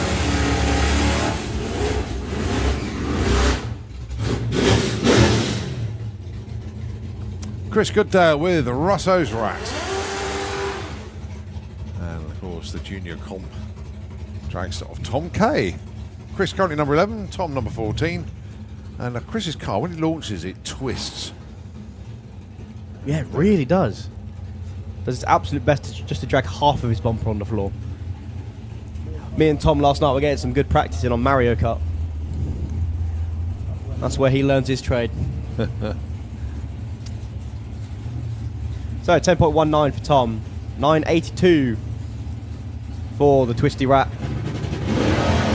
Oh, straight to wheelie this time.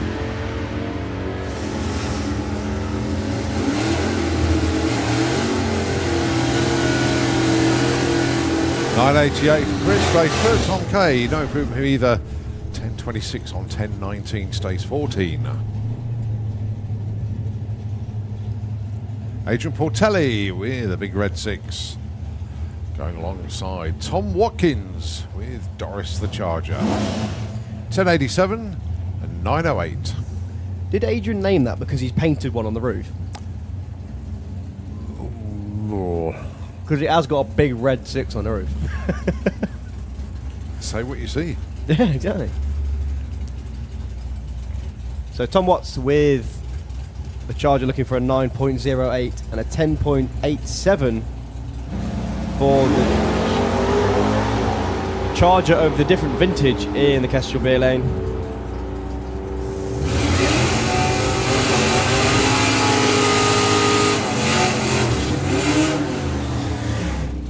Nice runs, but no improvement. Yeah, 10.91 on 87 and a 9.09 on a 9.08 dial in there for Tom. Let's just say they stay put, and that leads us into Harley J Derby and Simon Innes. Now, Harley J set a new PB last time out, went 8.67 on that 70 dial-in, but winds it back to 8.97 now. They're trying to slow him down. What are they doing? Simon Innes wants a 10.69. He ran 10.70 earlier. He's in the number 12 spot at the moment. Harley J currently number 31.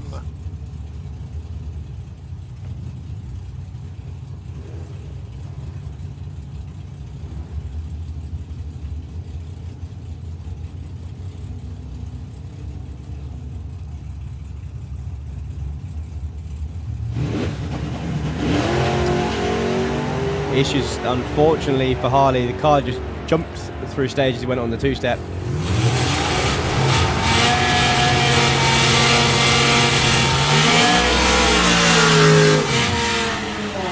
Well, breakout for Simon Innes goes too quick by 0.02 of a second, and as we know, Harley bumped through a little bit there. Right, Ronnie Mercer. Oh, 9-second dial-in. Nitrous is on. Going alongside Lee Morris. There we go. So Lee's gymnastics obviously worked. He had a number on the board. He's at the number 17 spot, sorry. Just put my teeth back in. And Ronnie Mercer, number 19 at the minute.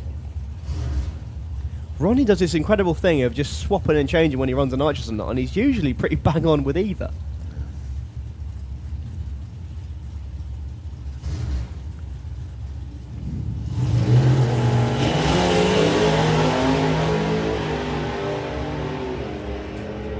So, red light start for Lee Morris. Oh, Lee Morris. That's how you win championships and maintain things. He goes 10.22 with a 1 on a 10.22 dial-in. Moves all the way up to number 2. Oh, it just applies that little bit of pressure on, doesn't it? Little bit of pressure.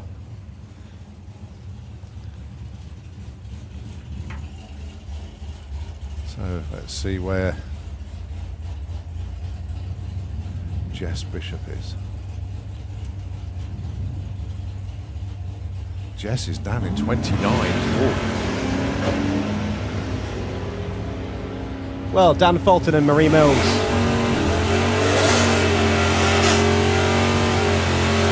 $10.26, $10.66. They stay put. Will Clark, John Bean. Will with another one of these junior comp dragsters. Lovely cheap way to go drag racing. He dials 10.00. John Bean with the shotgun Camaro. Camaro? Camaro? What are you on about? I'm Wash your mouth out, boy. I'm just going to go walk away, I think.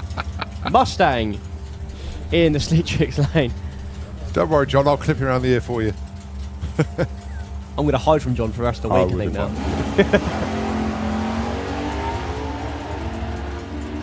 Mind you, he'll let you off. He can run a 968. 975. 997. Breakout for Will Clark. Just a little bit too quick. Right, not in the show at the moment is John Dalrymple with a full tilt Willis. Darling in 970. Neil Watkins, well, he's number 30 on 1131. Has all the skills and the capability of getting way out that board. But needs to run 1131 or slower. Don't want to go quicker than that. If he does, he ain't going to move up.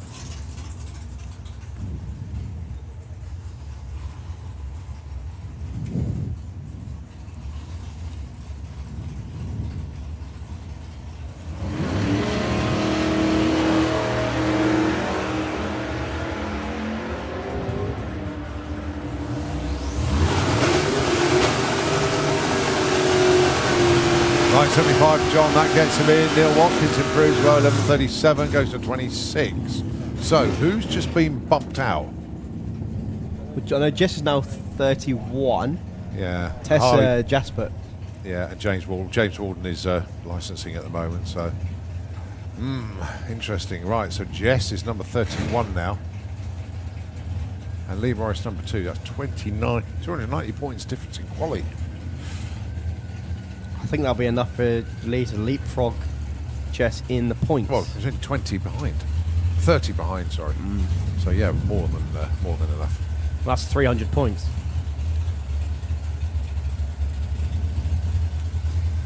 So yeah, Warren Jess, Watts. No, 240 points, yeah. Because okay. Jess is in the lead by 30. Okay. So, Warren Watts, Dave Rudd. Warren looking for a 9.07. Dave looking for a 9.66.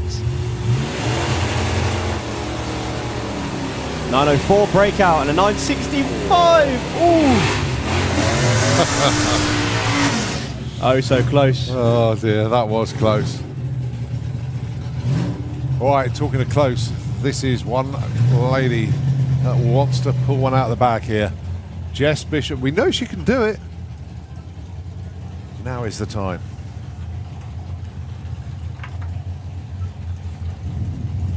So she's looking for a 9.20.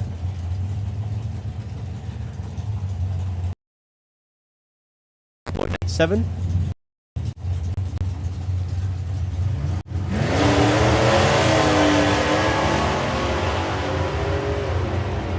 Right, all eyes on the Nightmare Dragster. It needs to be a 920 to a 923. To 924. Oh, that'll do. 31 up to 18. Softens the blow a little bit. Freddie, no move from him. Stays 14 on that 1089. But at least Jess has reduced the gap. Yeah, I think that's one round win now between them. But we've still got one more. Ah, no, hang on. No, this is the last qualifier. Last qualifying session. Oh, yeah, this is crucial. Mark Huxley and Amy Watkins. Mark looking for a 9.79. Amy looking for a 9.61.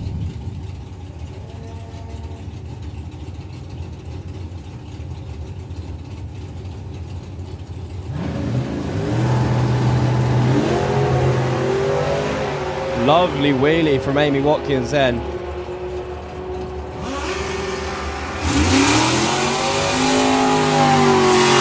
Big breakout for Amy, no help there. Breakout for Mark Huxley. They're all going too quick. Nick Mugridge and Dave Cherritt. Dave Cherritt, of course, the sponsor of your commentary at Santa Pod Raceway with the Dart Revenger.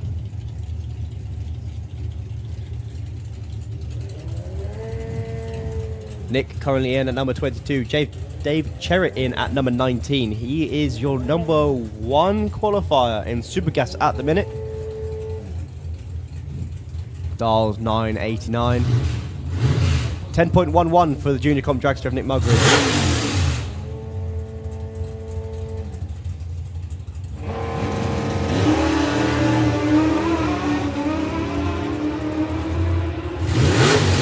Oh, they're off and running.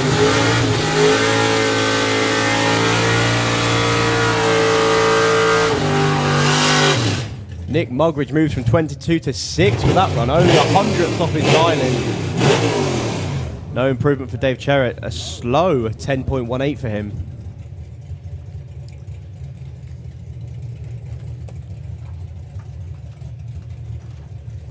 As we have Alfie Ratton with Mijuli, 9.12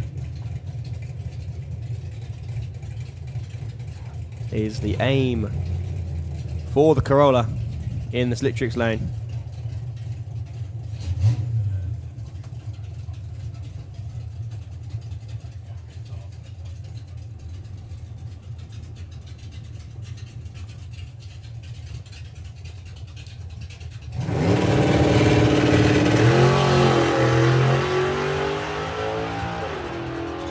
Hanging the gears out to 330 foot.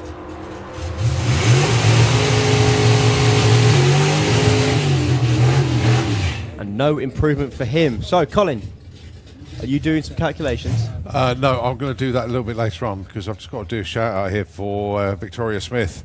If anybody has got a 16-volt lithium battery charger spare, ours has malfunctioned. That's obviously in the street eliminator pits with the Buick.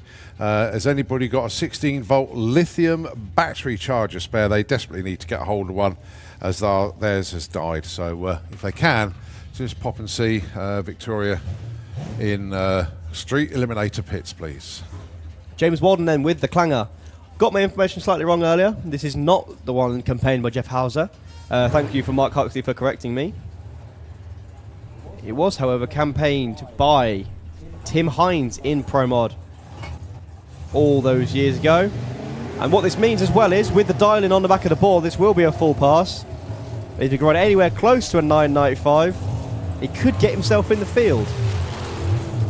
10.14, no, unfortunately doesn't. 33. As we move into Super Pro.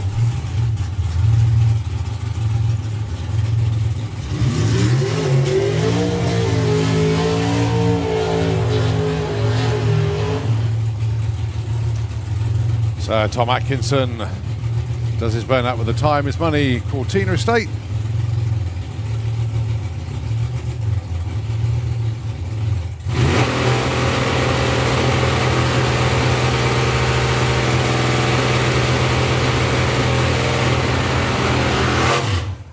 And joined there by Dave Russell. Right, we got a Super Pro ET racer tuned in from Wales, actually.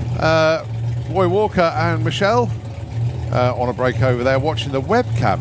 That sounds like a drag racer's holiday, doesn't it? They go away and wherever it is, they just sit down and watch the live feed from Santa Pod. So, Michelle, it would have been cheaper just to come here and watch the racing live than going all the way to Wales and watch it in a camper van. But nevertheless, I hope you're having a good time over there. Wish you were here.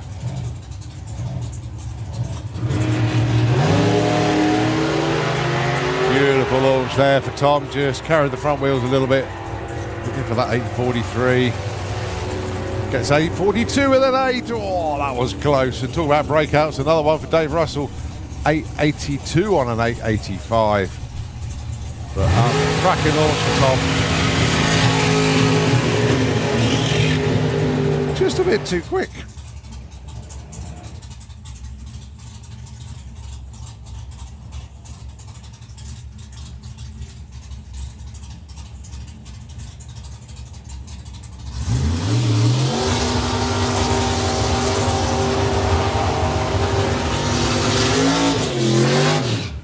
Right, AC Bell just does the burnout there with a Firebird, dialing in 868 for this one. He's currently got the number 10 spot.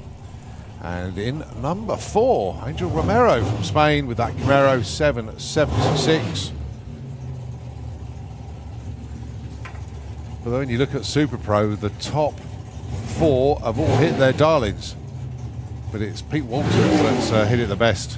Perfect ET, 0002 when he ran that final carried over from the European finals. It was a qualifier as well. He went red, so he lost the race, but he took that number 1 qualifier, took the perfect ET money, and was 50 quid better off. So thanks to our Perfect Light and Perfect ET sponsors, of course, Kath and Tig Napier and Andy Hadfield with Twister Racing.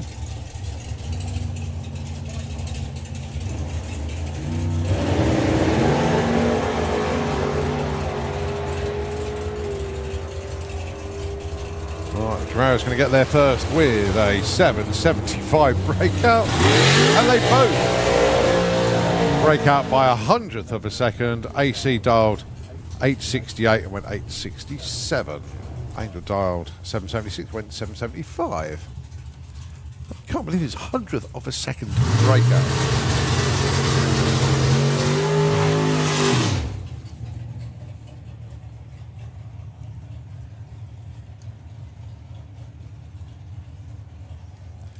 Colin Morris and Alan did well. Alan in the number 3 spot. One of the racers here this weekend that's got one hand on the championship trophy. Looking to get hold of it and leg it out of here tomorrow with both hands on it. Amazing season Alan's had.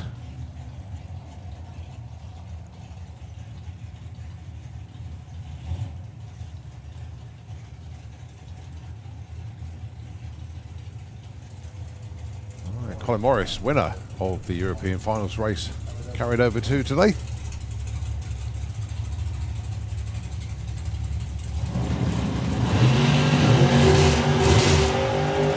Both of them 0-1 off the line. But it's all about the dial-ins. 764, 869. No breakouts this time, but Colin Morris moves up 14 to 12. And Alan stays 3.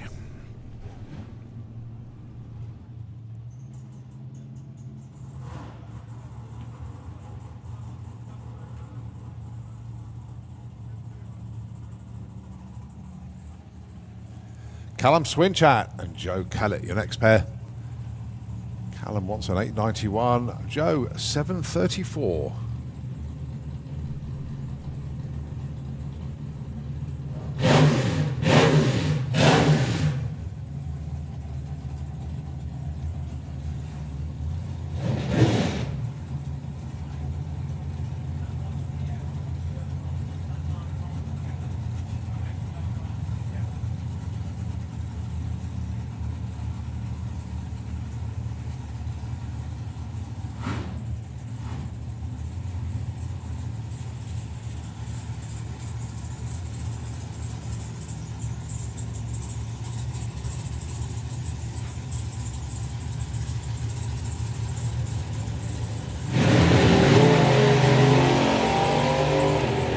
.04 light for Callum, 007 for Joe, 742 and an 896. Joe moves up 19 to 15, Callum 14 to 13. Both going in the right direction, but wanted to be a little bit higher. This, of course, the last qualifying session for Super Pro.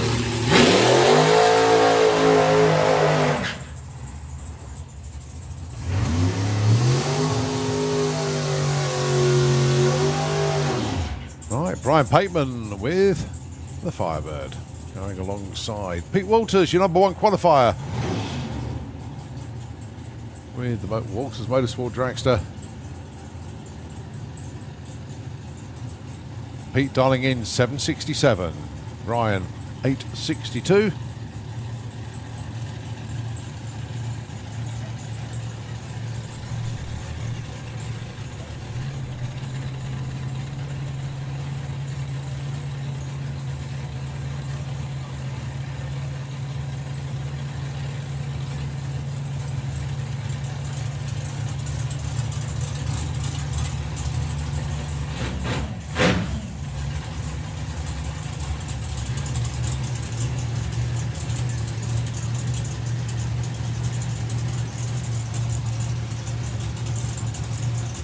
Just inching up to the beams then. Brian currently number 16, and of course Pete pretty much cemented in number 1.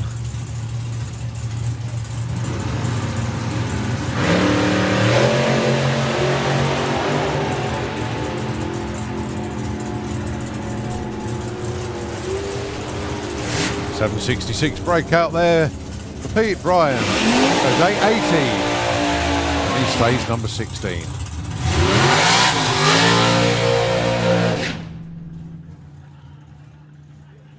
Mark Corsell and Scott Hauser, the slingshot and the conventional dragster.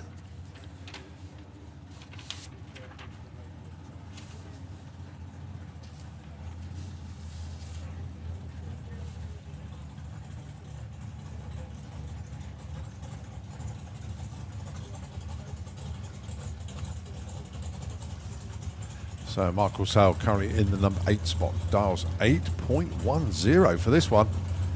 Scott Hauser with a bang tidy dragster, looking for 735. Well, Mark Corsell, you know, that's on the verge of PB territory once again.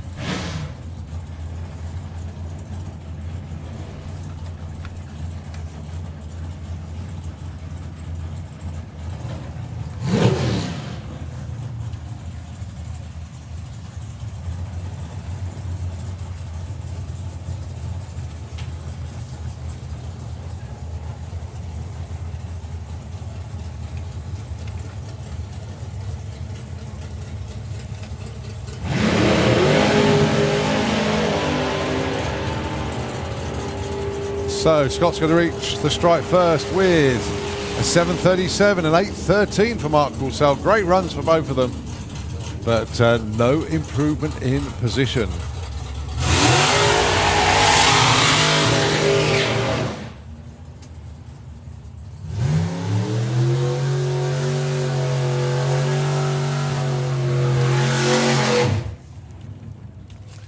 Matt Peters, Lee Huxley, your next pair.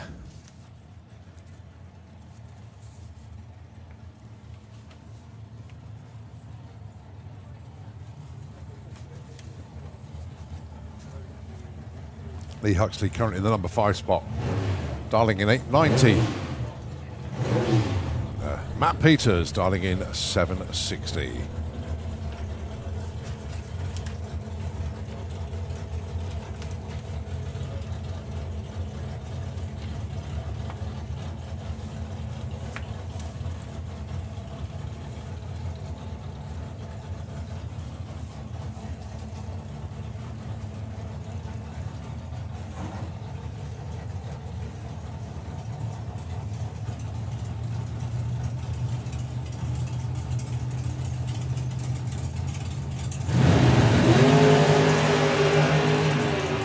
On identical reaction times, 0.3 a pair. Matt Peters going to get there first with a 7.61. That moves him up from 11 to 5. 8.98 for Lee Huxley. Drops to number 6 because of Matt Peters' improvement there.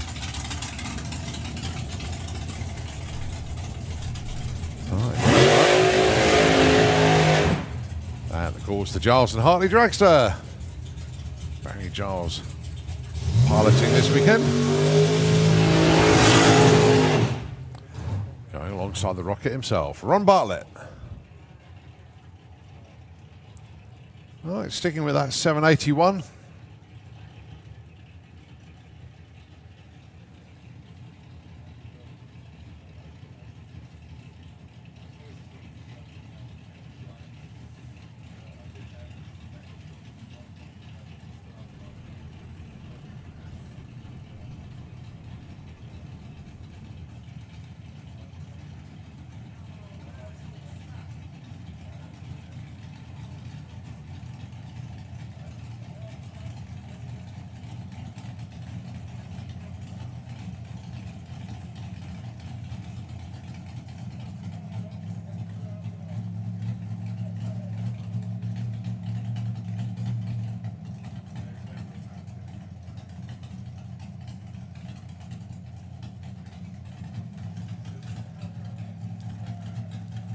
So going to be a solo for Barry Giles. Unfortunately, Ron not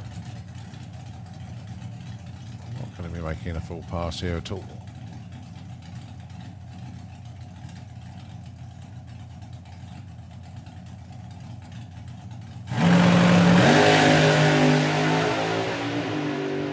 So as I now go back to push Ron backwards. 740 is the target, 747 was the run. Barry Giles stays number 14.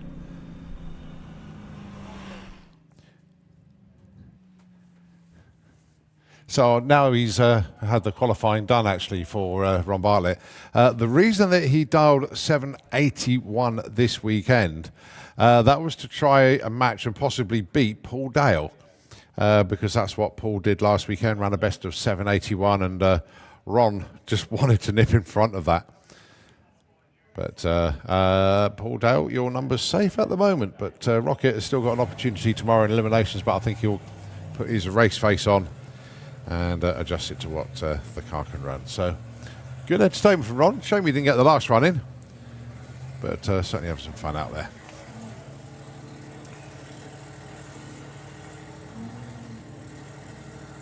So, coming around the corner next, it will be a 6-second dragster in the shape of Another Small Fortune, being piloted by Harry Gibson this weekend, and doing a fine job of it as well.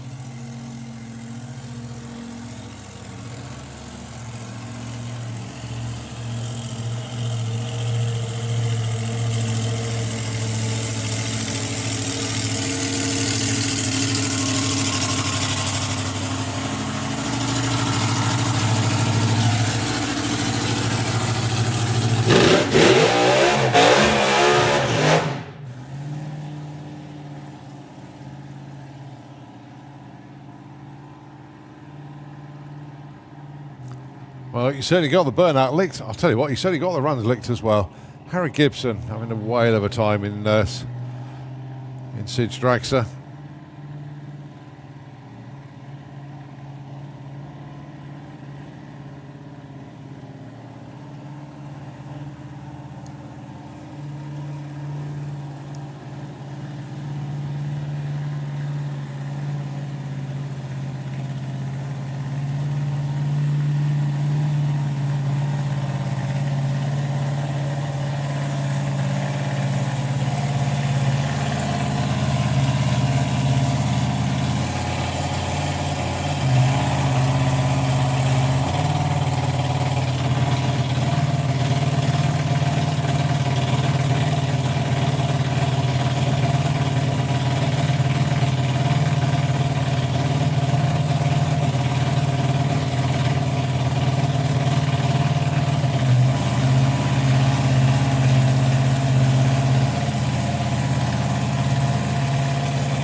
Well, once again, got into the tyre shake off the line. The front wheels came up in the air again. Coasting through to an 8.3 at 105 miles an hour. But it's the way that car... 60 foot of 0.94 for Harry, despite the shake. That was really moving. So we... turn our attention to, looks like Nostalgia Superstocker down there. I can see Junior Dragster down there. And I can see Super Gas just appeared in the lanes as well. But the next Class 2 run will be Junior Dragster. To be followed by Nostalgia Superstock, to be followed by Super Gas. Don't forget, this is Q4, the last qualifying session.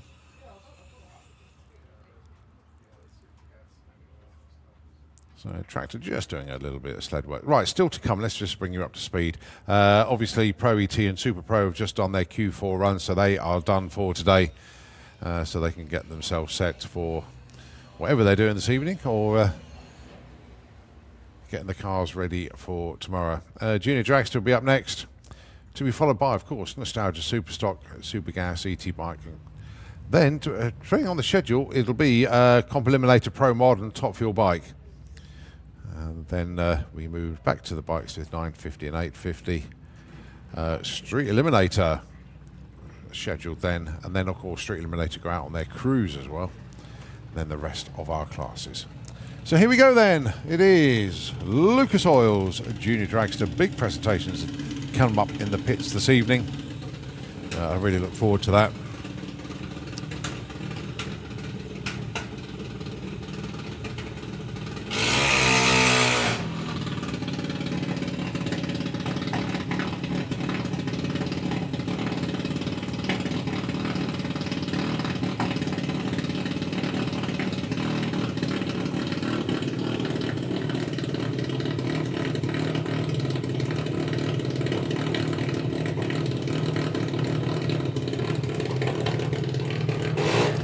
First pair, Gray Smith, Ethan Cabreras.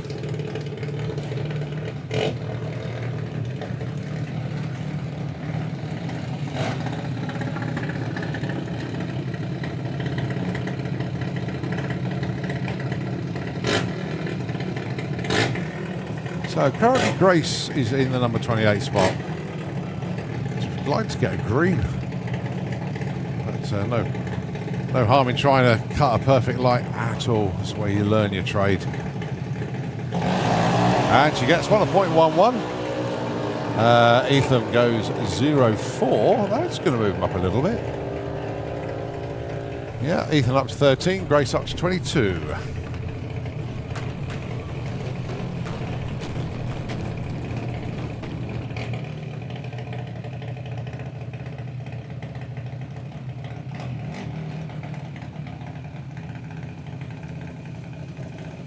Next pair, Richard Wilcox, Freddie Taylor. Freddie number 28, Richard number 10. For Richard to improve, he's got to go better than 0.35.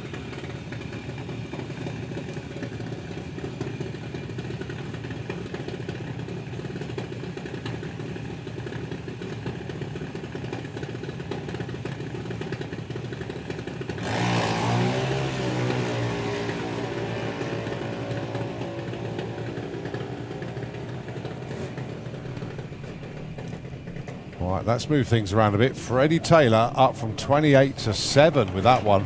An 0.20. Nicely done. Richard just drops back a spot with an 0.31 from previous. So you need an 0.48 to get on the front page. That's how tight it is now. You've got Ellie Mae Brown with the Mystic Junior down there. Currently in the number 26 spot, Chevy Checkit. Number 10, 0.31.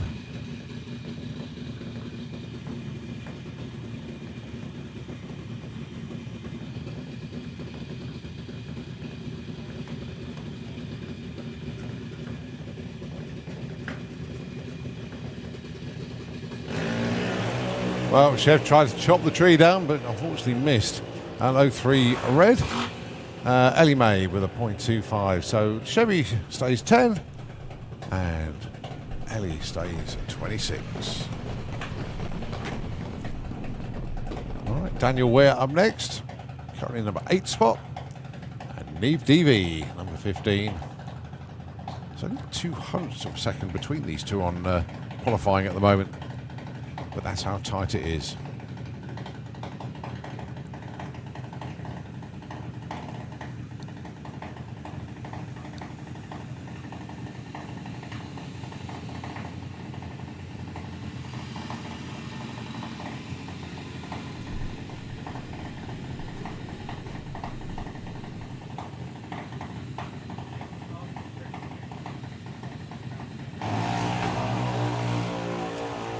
Neve goes 0.44. She'd already had an 0.43, so she's not going to move. And Daniel Ware with an 0.5 already had an 0.2. So they stay put, sorry.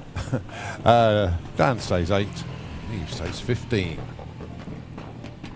Ted Sullivan and Molly Openshaw.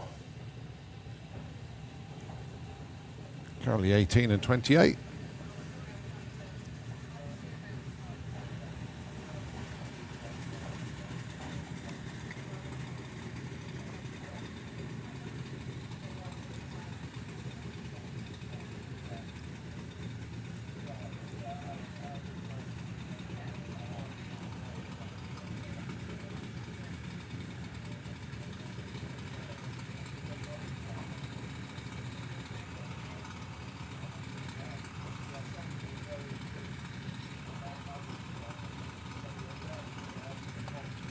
Bringing Molly up to the line.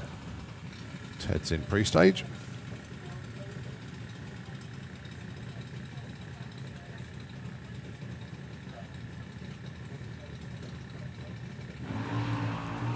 There they go, and Ted with a 0.18, Molly with a 0.11. I don't think they're going to move up that far. Yeah, Ted stays put. Molly, well, she moves up 1 there. They'll all be qualified though, so they'll all be racing tomorrow. It's just who they race. All right, Teddy Howe and Jack Taylor.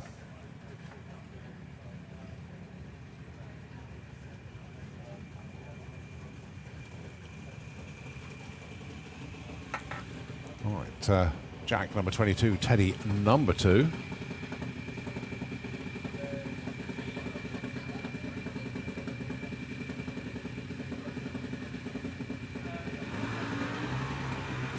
Oh, 04 the right side for Jack. 0.16 the wrong side there for Teddy. So is Jack going to move up? He should do. Currently 22.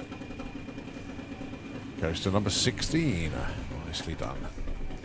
All right, Frankie Kent and Eva Davis, your next pair.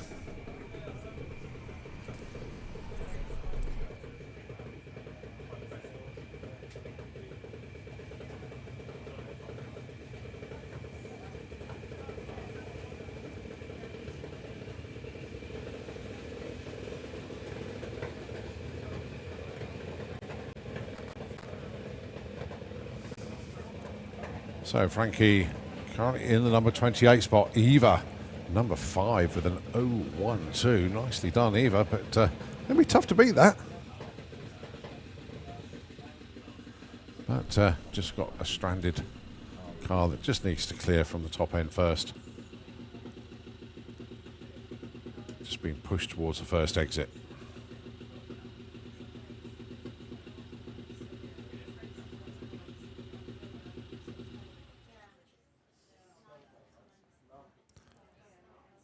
I've got about 50 yards to go, so won't be too long. Eva just going to be cooled down. Engine been running a bit there.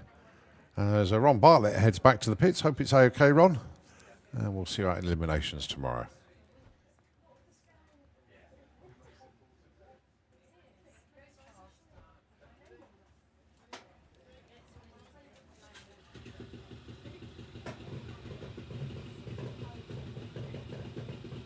Okay, top end clears. So, Frankie Kent.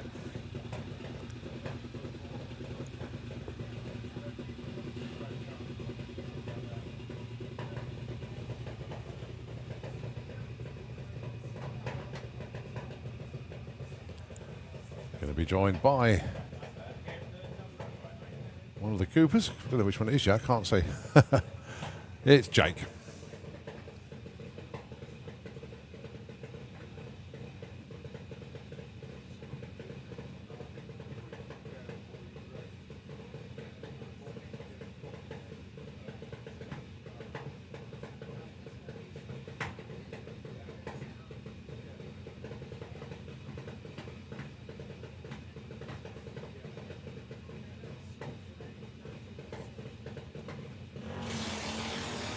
Whoa, that's changed things around a little bit. Jake Cooper goes to number 2. From number 17, a 005 light. Almost took the number 1 there. But nice move from Jake Cooper. Frankie Kent stays at 28. But the big move at that time, Jake Cooper.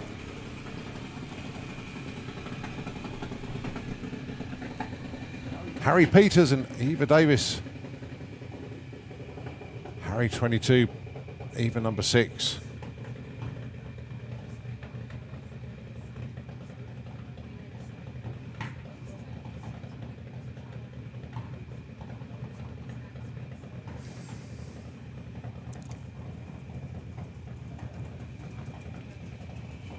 $850 bike and $950 bike into the pairing lanes, please. $850 and $950 bike. Can we view into the lanes, please?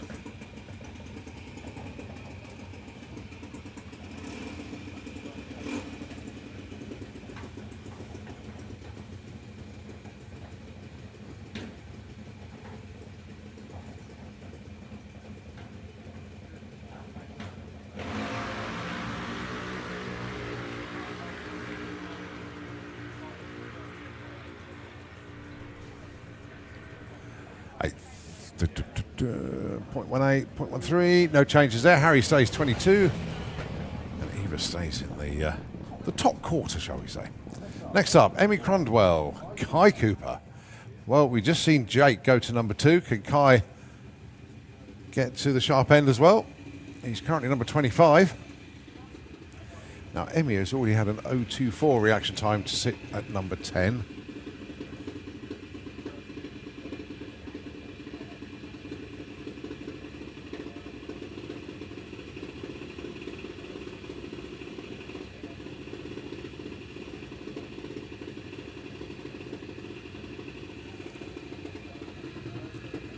Right, both into pre-stage.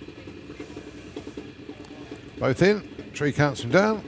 Oh, I think Kai sort of flinched a little bit there.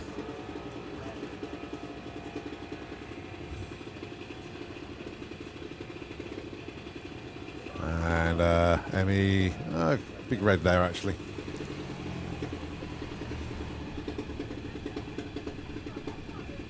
Right, next up, Mackenzie Love, your number 1 qualifier. And Max Taylor.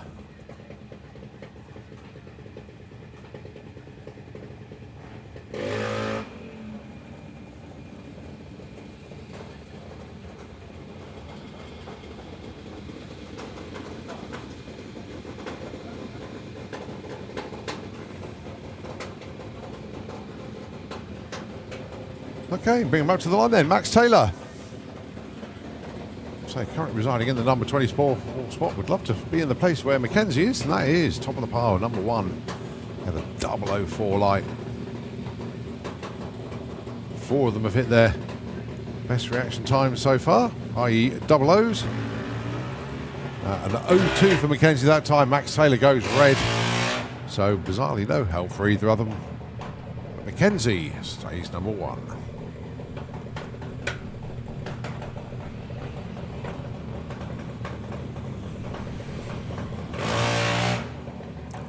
Luke Mugridge with a Velocidragster taking on Sam Fairhurst for this qualifier. Luke currently number 14. Would love to move up here. Sam Fairhurst currently number 20. So it's that battle royal between Liam McDonald and Luke Mugridge. There's only one place between them in qualifying at the moment. If Luke can get right up towards the top, puts pressure on Liam. But then Liam's still to come.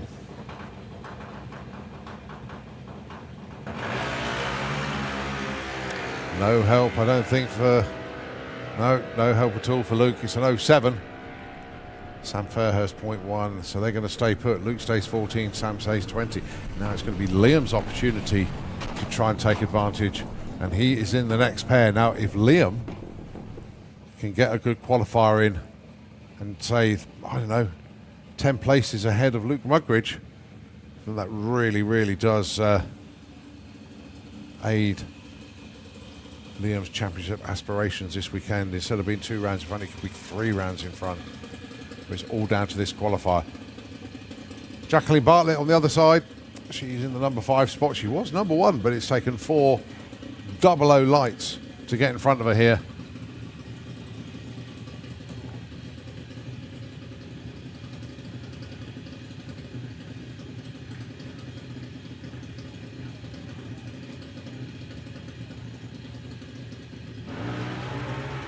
And it's an 0.2 light for Jacqueline, an 0.4 for Liam. No help for either of them. They stay put. So in the number 13 spot is where Liam is 1 place ahead of Luke Mugridge. Right, Harley Coursell in the number 4 spot. And this is Harley's last ever qualifier in Junior Dragster.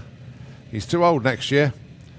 And who should he go alongside for his last ever qualifier? Of course, his teammate, Ada Cassisi with the Cherry Bomb.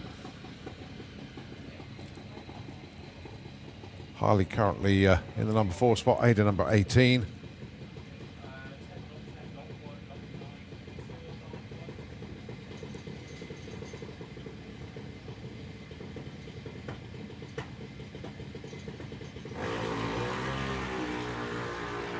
Oh, 3 for Ada, that's going to move her up. Harley with an 017, bizarrely not going to move him up, he's already had a 00. But Ada Cassisi moves up from 18 to 14 with that one, nicely done. Right, next up, Lola Bell Kent. The track to herself. in the number 21 spot.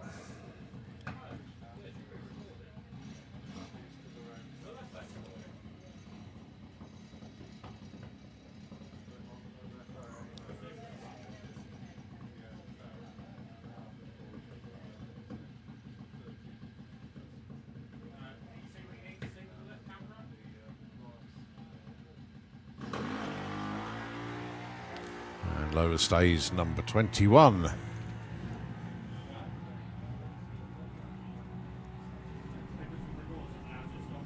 So the field is set in Junior Dragster.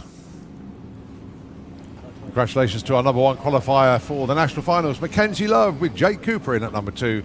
Teddy Howe ends at number 3. Harley Crussell 4. Jacqueline Bartlett's 5. Eva Davis 6. Tom Peters 7. Freddie Taylor 8. Daniel Weir 9. And rounding out the top 10, Emmy Cundwell. Championship contenders, Liam McDonald 13. And Luke Mugridge 15.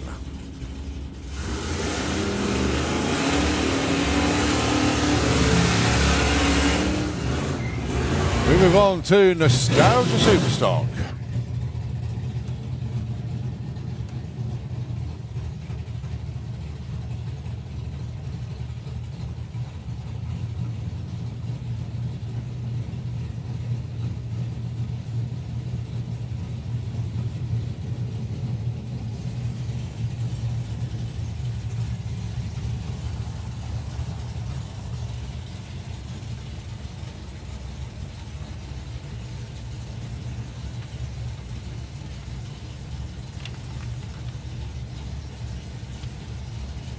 So the class supported by VP Lubricants, of course. Big thanks to them for their support this year. Big wheels up launch there for Chris Goodale. So Darlings then, 986 for Chris, 1048 for Paul.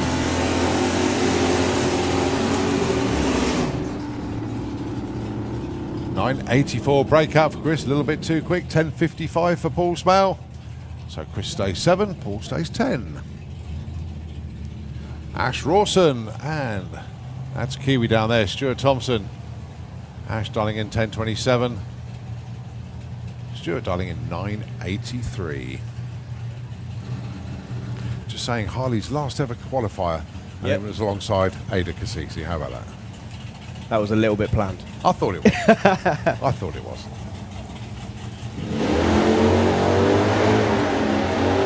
Lots of wheel wobble from Kiwi. $10.29 for Ash, moves up to 9 to 4 with that one. Nicely done, Ash. Kiwi goes 85, stays number 3.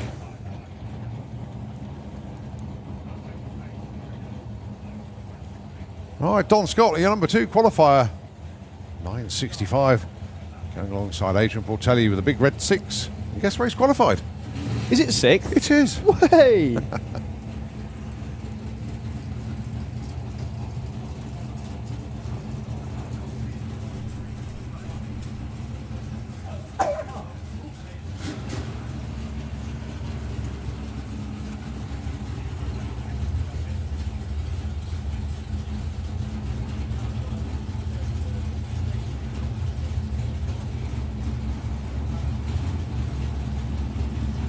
All right, Don just got to creep forward. There he goes. The lights go green. Now Don's going to get there first. Look at that, 965. It's a 74, and a 1092 and a 90 for Adrian Portelli. No movement for Don, but 2 places up for Adrian from 6 to 4. Not too sure. That is spinning around on the track down there, but something's there's stuttering. something on the track. Let's see if the spotters can grab it, because it seems It's to a be bit of moving rubbish, around. I think.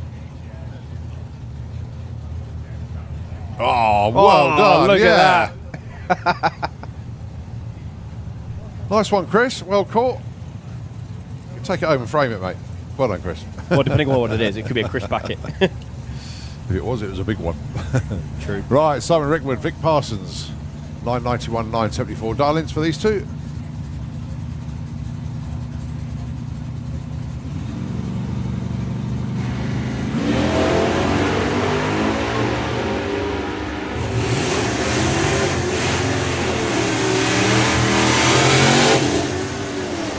Oh, 977, 998.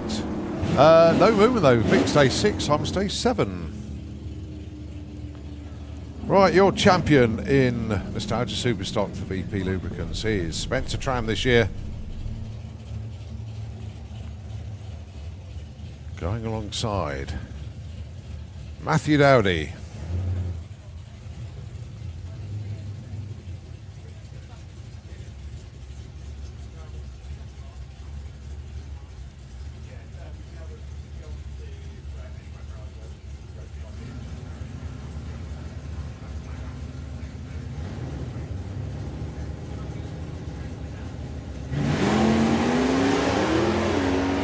Lovely wheel stand from Spencer.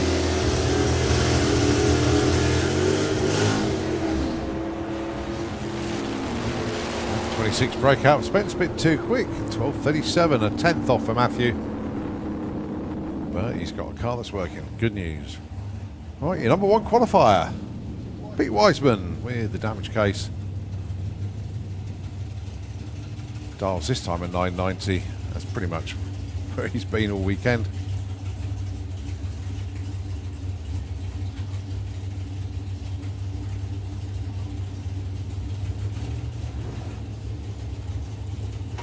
Tell you what, this is one of the best looking classes there is. Yeah. My favourite thing to do is sit at the top of the pairing lanes when they get called and just listen to them all rumble past and look at them all, because they're all outstanding cars. Especially at Dragstalgia when there's over 70 of them. Yeah. Unreal. Oh, 989 with an 8. He's on good form this weekend, is RP.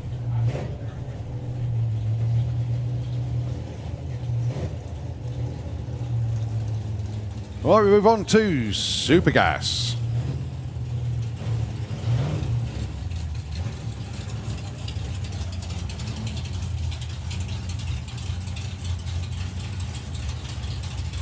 First pair, Wayne Hiscock and Mark White. Wayne currently number 6. Chalky number 2.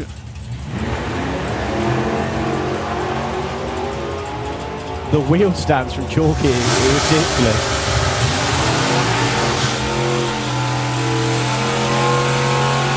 996, 984, they both stay put.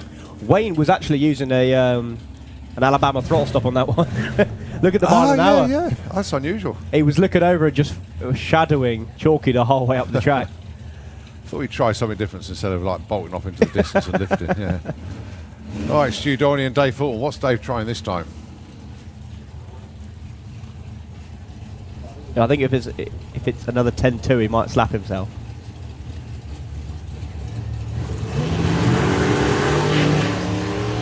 Whoa, look at the lights! 004 a pair. Well, he's only got his nose in front of his Stu. 988, again. 1024.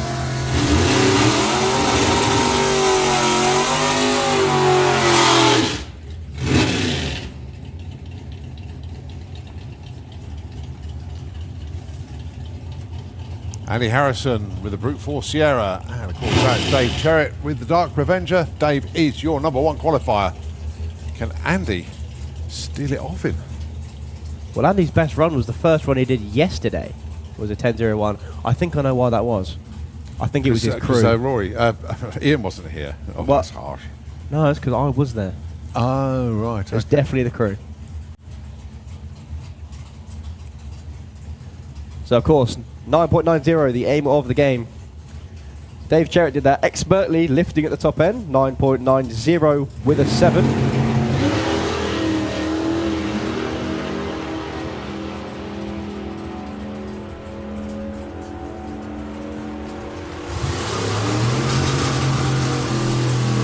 Well, Dave Cherrett goes 991 and 999 for Andy Harrison.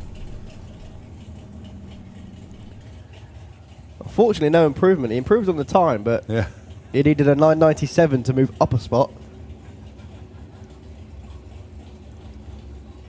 Stu Morris, currently in at number 3 with a 994.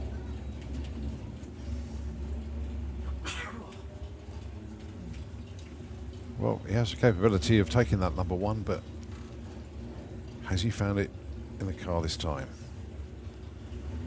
Well, it's going to be tight anyway. He needs to be within 7 thousandths of a second.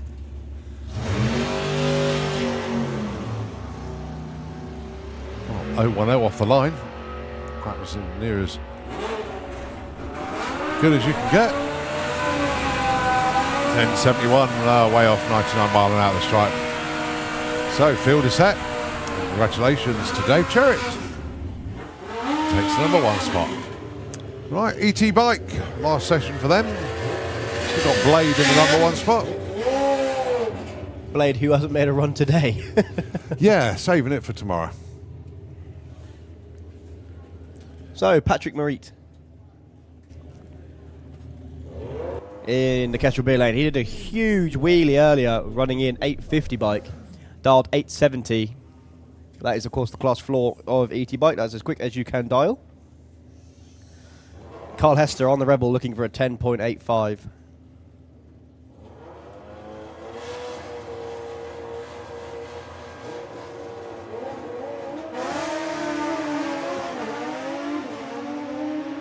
Well, it was a lovely looking run for Patrick. Don't break out. Doesn't. 909 and a 10.80 breakout for Carl Hester. Patrick moves from the number 20 to the number 18 with that.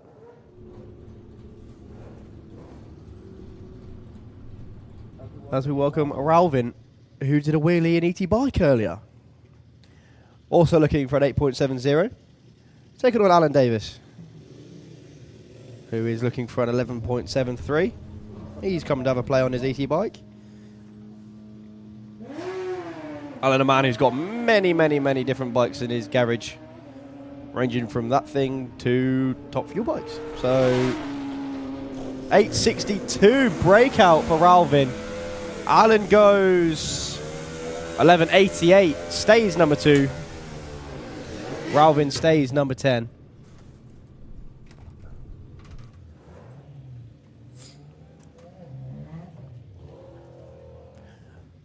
And here comes the man with the best name in history. Robbie Dobby on the Super Penguin in the Kestrel B lane, taking on Brian, with the Gazabusa.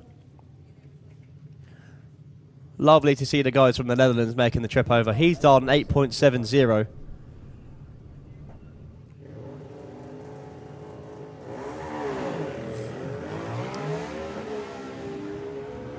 Something tells me he's not going to run that. However, Robbie goes through 10.06 and a 10.13. Robbie moves up to the number 14 spot. Brian stays number 21.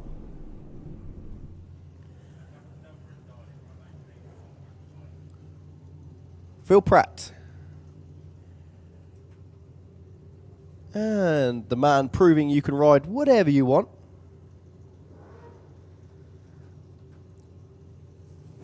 He's also proven that the sun is a proper nuisance at the minute, because we can't see anything on these bikes or cars down at the start line in a minute. It's Dave Grundy. So Phil looking for an 8.95. It's what he ran last time. And Dave Grundy looking for a 10.42.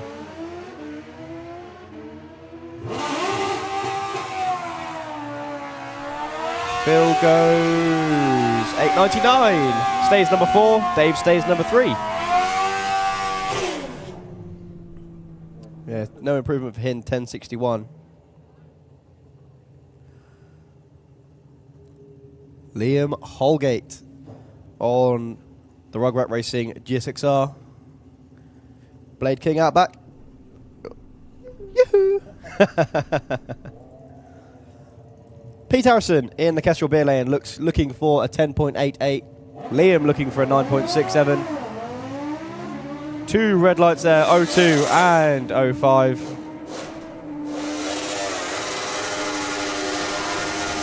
.965 breakout and a 10.87 breakout. Oh, 004 breakout for Peter Harrison and an 01 breakout. 014 breakout for Liam Holgate. But he stays number 6. And there's his sister, Casey Holgate. currently in the number 19 spot with a 12.30 dial-in. 12.15 is the dial-in for Jake Bowden in the other lane. I love the stance that Jake has on his bike. He's proper laid down over it.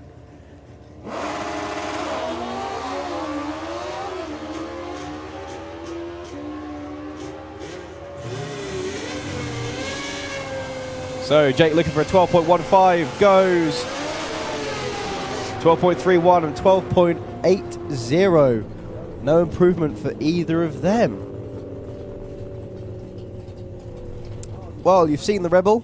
This is the Saint.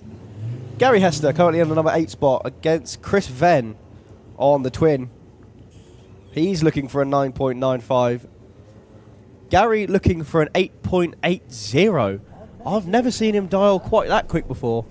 I know he usually runs at things like Dragstalgia and Nostalgia Pro stock.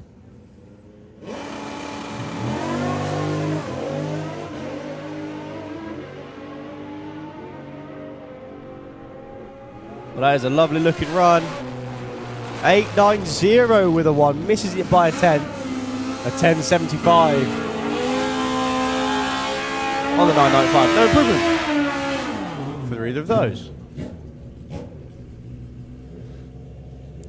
Brett Cordell next. 9.45 dial-in for him, taking on Scott Collier. 10.80 dial-in for him. Brett made the switch from 950 bike to ET bike. He thought he couldn't consistently make the 950 number, and all he's done all season is run 950s. It's always the way. Scott Collier looking for a 10.80.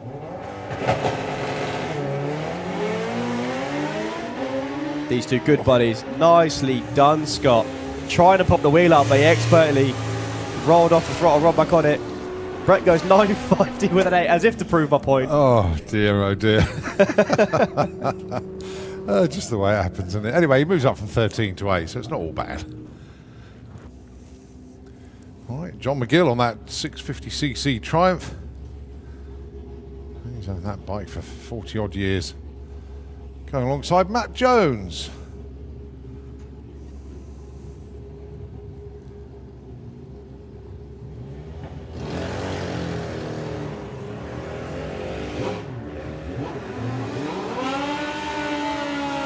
See the chicken wings when John McGill changes gear.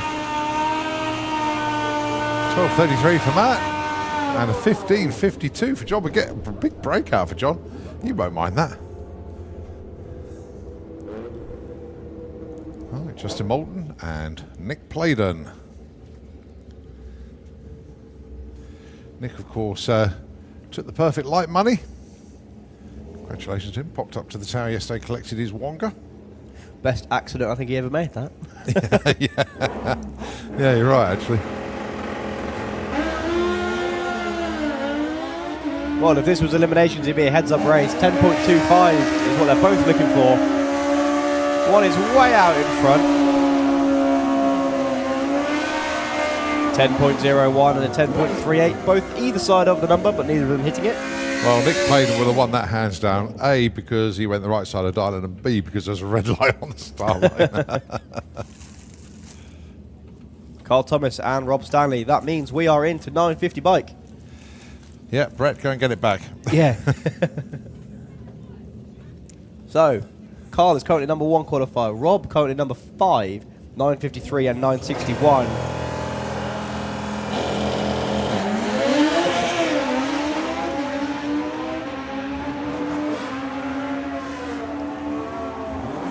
Well, they're both neck and neck over the line. 956, 954. Improvement from Rob. He goes to number 2. Carl stays number 1 for now.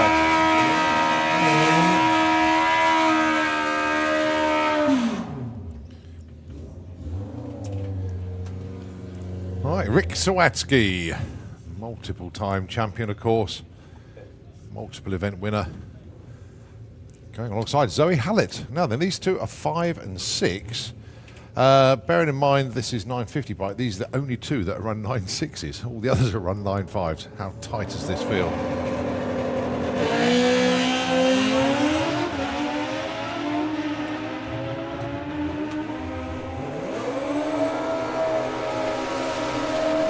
Oh, 9:49 with a 4 for Rick Sawatsky, so he stays 5. Zoe goes 9:41, so big breakout for both. So they stay put. Well, the only two that could have hit the top two are these two, which is Dion Hartley and Josh McLean. Dion in the number 3 spot, 9:54 with a 2, then a 7, and I'll say that because number 2 is 9:54 with a 2 with a 4. And Josh, 9:58 at the moment.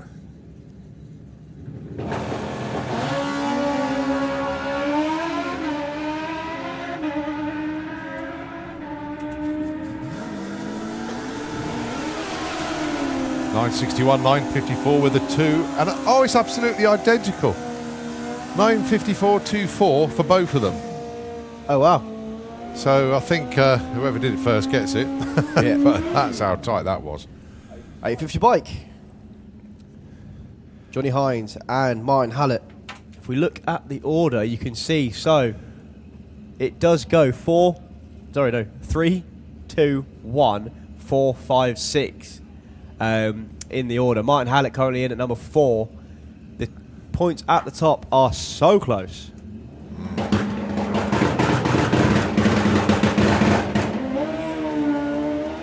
Every point matters though.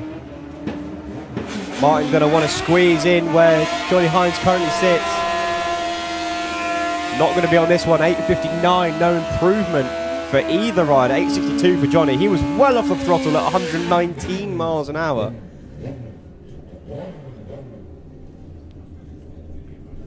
On the line now. These two have been match racing all day. Joe Elliott and Paul Morris. Issues for Paul earlier. Not too sure what they were, but he coasted across the line.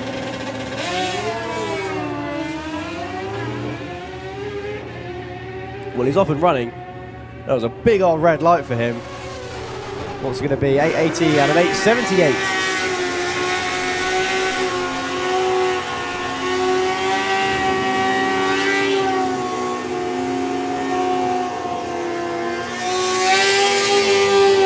So Paul moves up one spot. And Joe sits where he sits, in number 12. Ian Critchlow, Jay Rowe. Jay went 8:59 earlier to be in the number 10 spot. Ian, number 3 with an 8:52.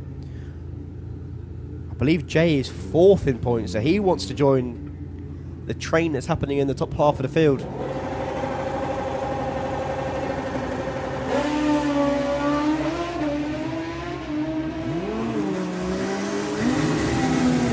He's looking over his shoulder, he's off the throttle.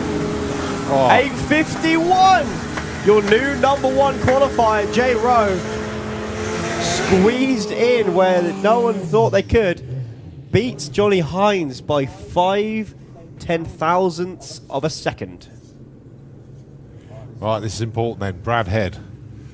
He is in that championship challenge with Dan Diaz. But Jay Rowe 4th in the points. He's too far back actually, can't affect it.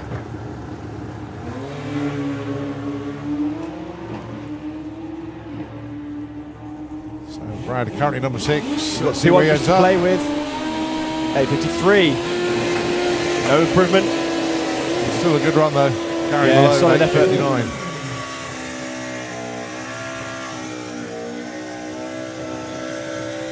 Craig Wright had an outstanding riding job earlier. He was actually on top of the rear tyre. And if you don't know what I mean, I'm sure there's a video somewhere of it. It was stood up like a pogo stick. But you managed to bring it down. Yeah, quite hard though, that was the only problem. Yeah. And, Craig had to be checked out for that one. But anyway, again, Dan Diaz.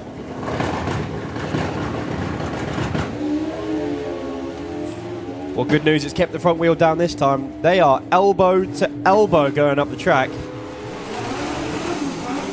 And too quick for Dan. A little bit off pace for Craig. When I say off pace, only a 10th. 700 is too quick for Dan, so they stay put.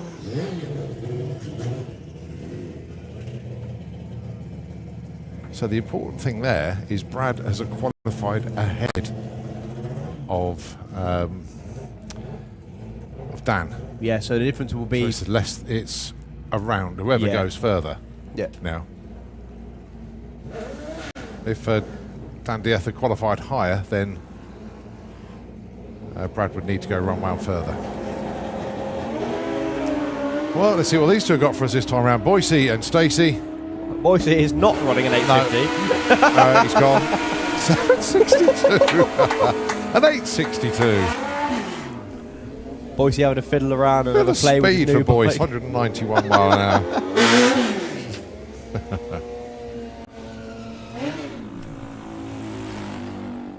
So Ralvin earlier, an ET bike, ran an 860. So he's going to need all of that now. Currently number 11 with an 872. And Patrick Marit had a huge wheelie in this session earlier. However, in ET bike moments ago, he ran a 9.0. So looking to improve for both of these. Number 11 and number 14 qualifiers.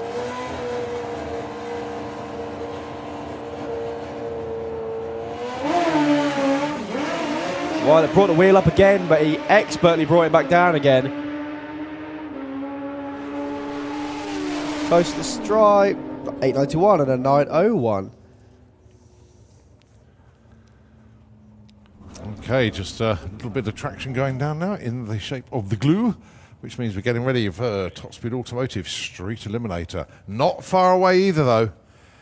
It will be the continuation of Comp Eliminator, Pro Mod and Top Fuel Bike making their last qualifying shots. And then loads more sportsmen qualifying to come after that. But an absolutely glorious day here at Santa Pod. Thoroughly enjoyable. And I still can't believe this is the end of September. Okay, it was a bit naff yesterday weather-wise, but today, wow. End of September.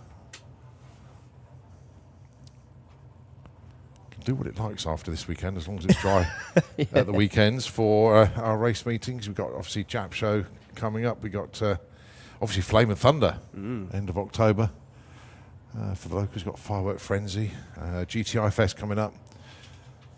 So yeah, and of course we go into November with I think there's a Run What You Brung or two, but go on to santapod.com or .co.uk. Both will take you to the same place to find out all the information. Don't forget, next year's major dates have been announced. They're in your race weekend program. They're also available if you look online as well. But the major dates, the Festival of Power is Easter Bank Holiday, which is end of March next year, 29th to the 31st. Got Door Slammers, 17th to the 19th of May. Main event weekend after, 24th to 27th. Dragstalgia is the 5th to the 7th of July. Bug Jam, 26th to 28th of July. And then Ultimate Streetcar, the weekend after. Interesting. That means the Mopars will move. And Euro Finals, 58th September. Right, Mark Sheridan, James Murray. James, a PB earlier on, 988. Fantastic performance. Mark Sheridan having fun with Boost this weekend, trying to get it a hook.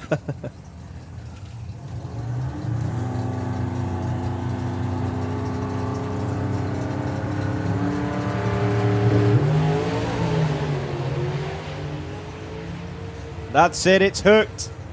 All the way through, low 8, high 7. 750, 204 miles an hour for Mark Sheridan. Unbelievable. Out of nowhere.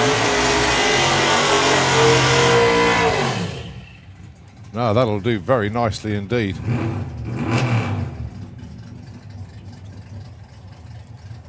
The speed, 204 miles an hour.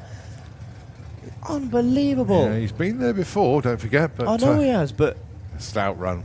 insane. Speaking of speed, Victoria Smith, 180 odd mile an hour in the last pass, 803. Oh, well, we know what we want. I'm not going to say it, but we know what we want. Go alongside Nick Hale.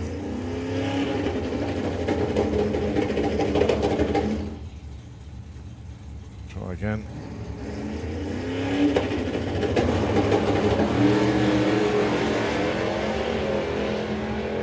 Well, that's hooked. That's going. 144 at the 8th. 801! Oh my days! Oh, that was so close. But as you say, the speed 188 miles an hour. That's as close as you're going to get without doing it. Maybe tomorrow. We've still got the cruise to do tonight yet.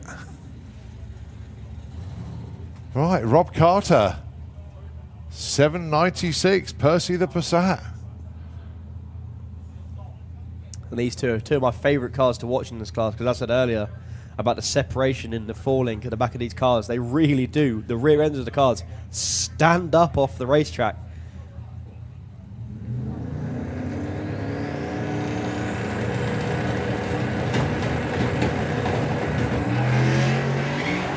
Wheel spin, unfortunately, for Tony Higgs. He's got back on it. But what's Rob Carter got for us? 795 for Rob Carter, 173. Tony Higgs, 822. Hang on, that's another PB for Rob Carter. Excellent stuff. Well done. Tony, though, 182 at the stripe with the Capri, goes up from 6 to 5. But Rob Carter, PB after PB this weekend. Brilliant stuff.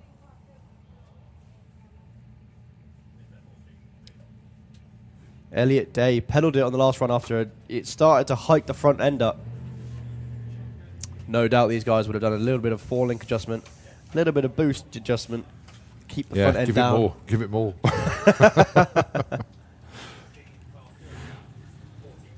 All right, so Elliot on an 855 at the moment. Much better that's launch. gorgeous. Little bit of a wonder at the 8th mile. Going to be an 8. It's 852. a 52. Everyone's a winner, baby. Right, that's the end of the street. Right, they can now prep and get ready to go out on their cruise as we join with the Wild Bunch. Rob Brown, Phil James, 1 Slingshot Dragster, 1 Nostalgia Funny Car.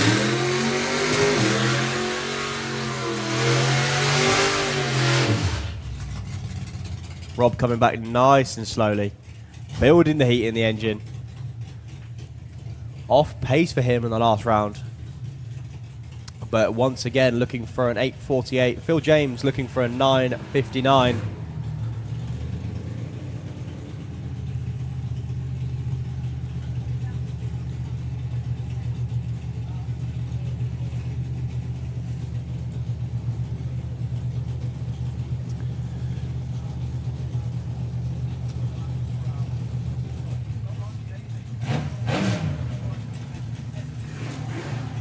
So, racing as it used to be once again.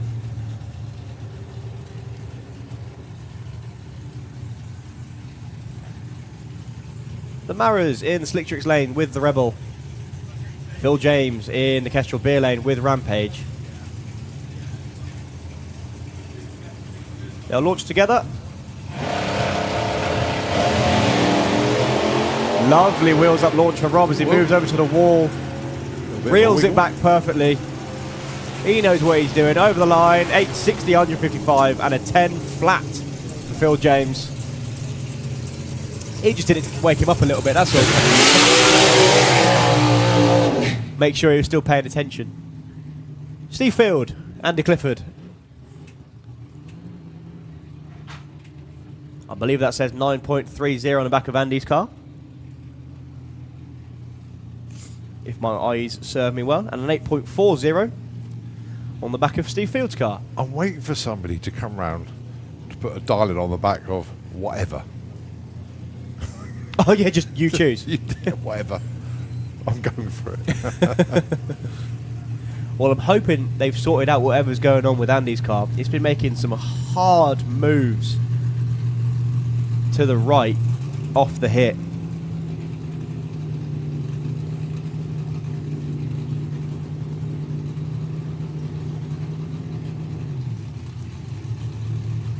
So Rachel and Leslie bringing their men to the line.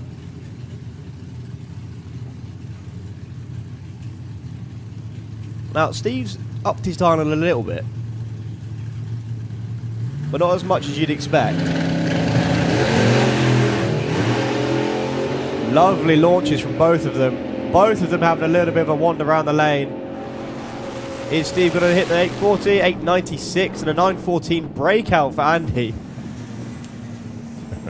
A good session though. Unfortunately, no Bob Hawkins. So not too sure what's going on in them pits, but well done to everyone from the Wild Bunch.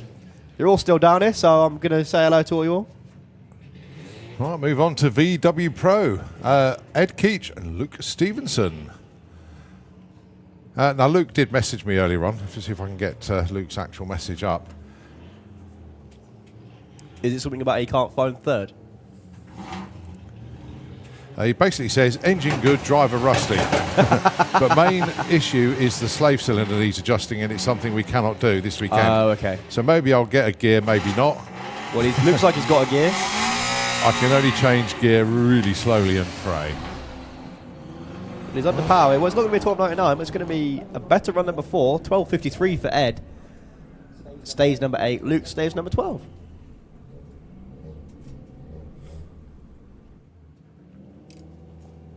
Danielle Coppin and Ian Dale. Earlier on, Ian was the fastest bull rider in history. This thing was backwards, forwards off the line. He's looking for a 12.90. Danielle looking for a 12.00. She ran an 11 earlier in the Golf. Yeah, a much softer launch for Ian this time. Danielle is long gone into the distance. And another 11. Oh, that's unfair. 11.98 on the 12 dialing. Oh, that's how they both broke out.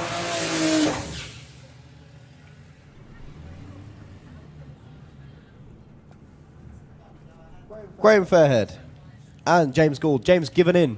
Stuck a 9.91 on the board, which means no doubt he's going to run a 9.90 this run. Graham looking for a 10.06. Little bit of track adjustment for James, backing him up, putting him in the groove. Crew just letting him know that the parachute pin has been pulled.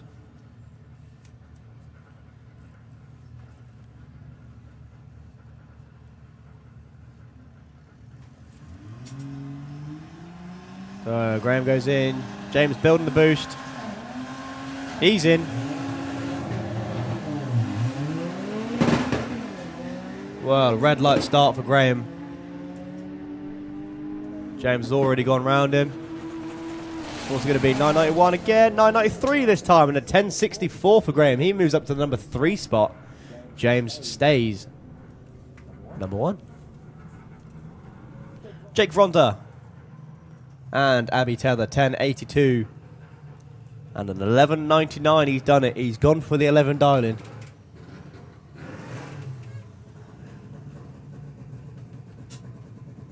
Just waiting for one of the cars to clear the top end. Pick your Golf R. Do you want the blue one, or do you want... What colour is that? Like a bronzy gold. I'm sure it's got some official name.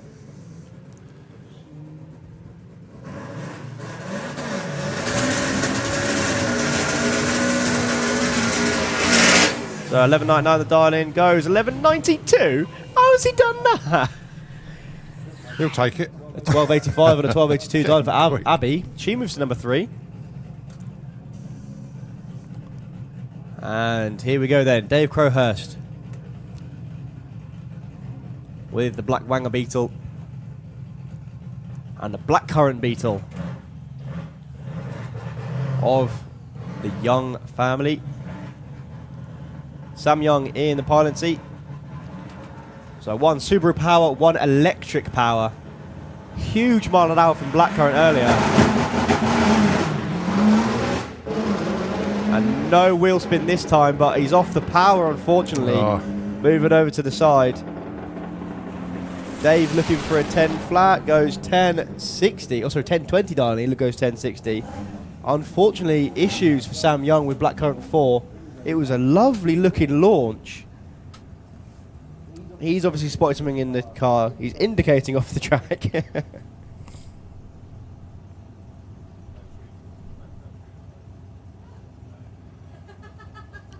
Yeah, takes the turn off. No problem at all. It's almost synchronised turn off there, actually, as the Wanger goes off at the top end and Sam takes the first exit.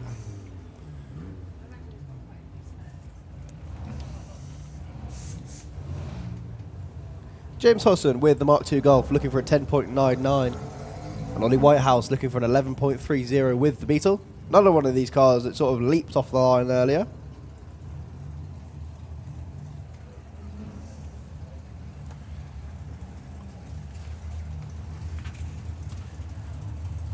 I do love the Golf of James Hodson. Launches the line spectacularly. And the jacket has made a reappearance. It's back. It's on the line with Ollie Whitehouse.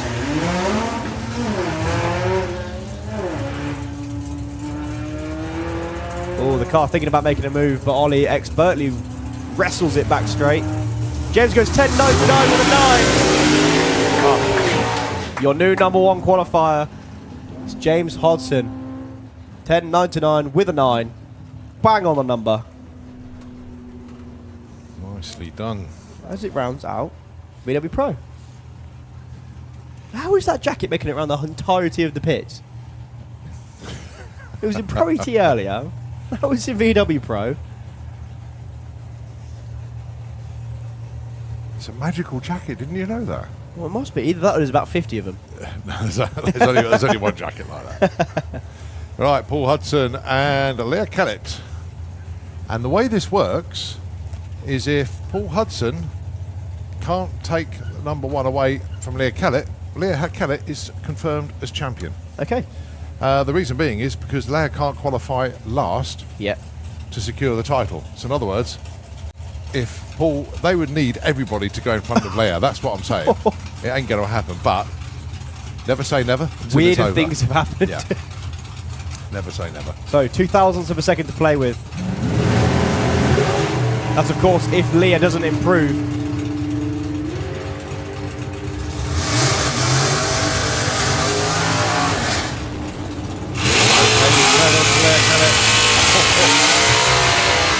He tried. He tried his best. Now, so by my calculations, that now confirms Leah Kellett as 2023 Super Comp champion. I think that's it. Job done. Congratulations. It was unlikely that she was going to lose it, Rose, but you know, you've got to get it 100%. Right, Stu Doyney, Steve Hudson.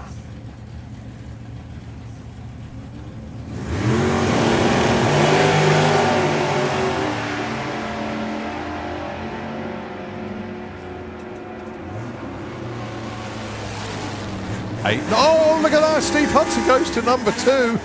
Oh boy, he tried. 885 breakout with Stu Doyney. Whoa. Look at that. That was really tight. Right, move on. Outlaw flat 4. We're rattling through now. Catching up with this. Right, that was Super Comp. It's Outlaw flat 4.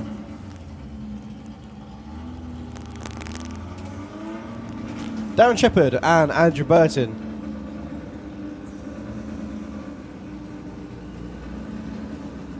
Andrew looked like he was on an absolute stormer earlier, but it made a bit of a move, so he backed out of it.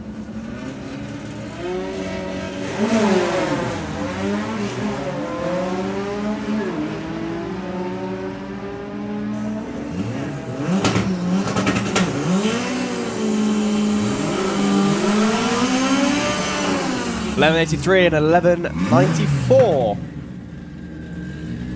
Both say where they are, 4 and 5.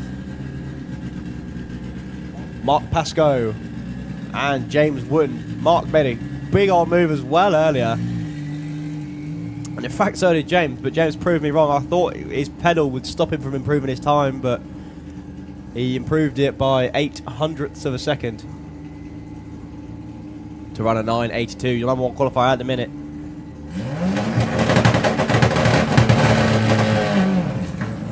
Unfortunately, issues. Oh, and lots of smoke out the back of James's car. Oh yeah, just put it up to the right hand side. That is lots of smoke. I can't see any drops or anything on the track at the minute. Oh, just double checking everything. Sometimes when it's oil like that, it can be something simple as a bit of oil hits the hot exhaust and just turns into the white smoke. And you're right, you can smell it. But James did absolutely the right thing, pulling off of the racing service off to the side near the wall.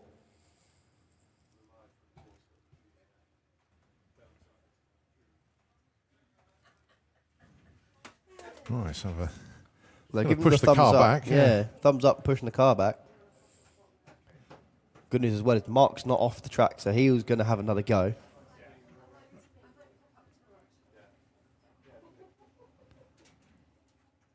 Well, no fluid or anything.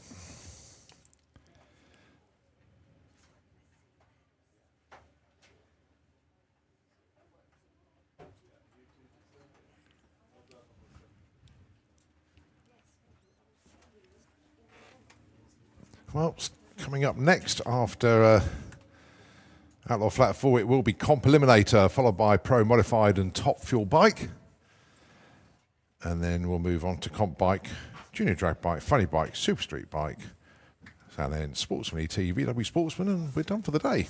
I've just had a thought, actually. I know That's James. dangerous. I know James is a stout member of the Outlaw Flat 4 and the community and the VWs, but he would do really well in Comp Eliminator. Because there are indexes for them now, isn't there? I don't know what the index is. Well, I know Alex Lyserek with the bus would actually have the same index as him. Yeah. And I think that's 980 something, but that thing's been in deep into the nines.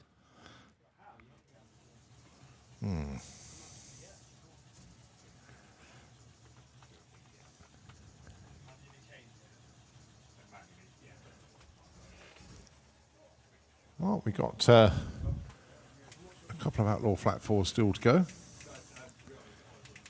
The Bluebird in a very strange position down there at the moment.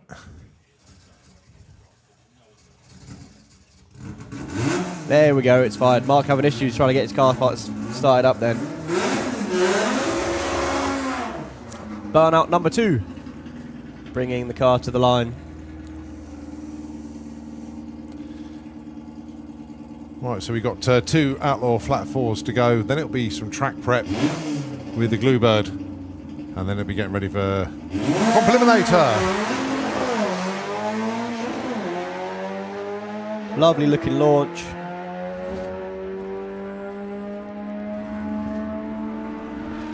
Climbing the RPMs over the finish line, 12.1, 110 mile an hour. As we have one more car. Adam Lowe with a flat out Beetle.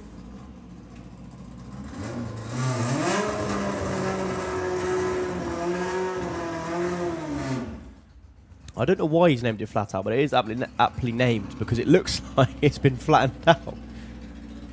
Yeah, it's a flat 4. True.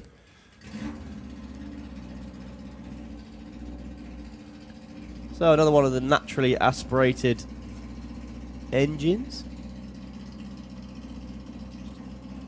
2,400 cc's. Lovely wheelie, and watching the shift light come on all the way down the track. 1094, 120. Okay, so coming up to a little break here as the Bluebird gets ready to go out. And I've spotted somebody I haven't seen all year long. A very good afternoon to James Oliver. Good afternoon, mate. Where have you been? Oh, I know you've been a busy lad, but we've missed you, mate. It'd be good to see you back here, though. Real good to see you. So we need him back with the Firebird in race mode, that's for sure. Anyway, hand the airways over to Nitro FM 96.2 as we get ready for Comp Eliminator, and we'll be back with you shortly.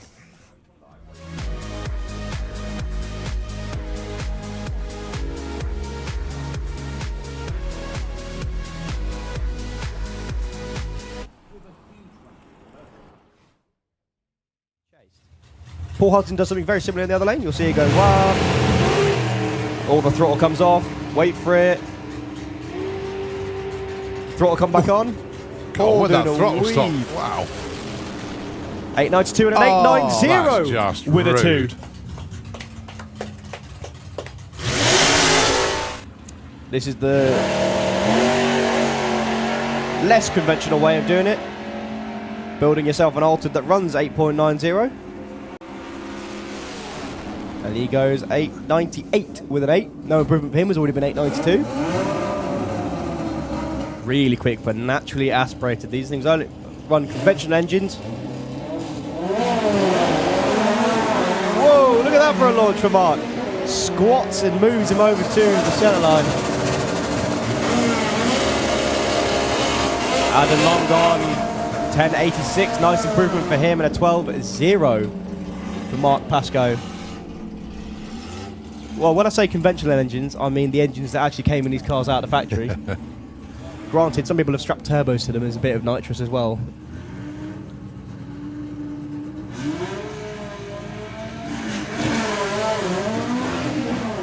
Well, issues, unfortunately for Andrew, rolled right the way through stage. I'm not sure if that's an issue with Darren's car. Or previous one. Or an issue that, yeah, Ian spotted in the lane. 12.06 though for Andrew. Oh, really?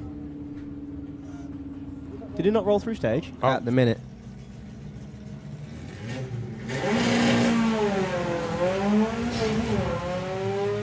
Because of the way these cars are set up, you hear them go really high in the two-step and then take all the power out to keep the front end down. He goes for 1178, 113 mile an hour for him. Lower mile an hour. Whoa, and a bunny hop off the line for him. A lovely smooth launch for James as he moves around the whole of the lane.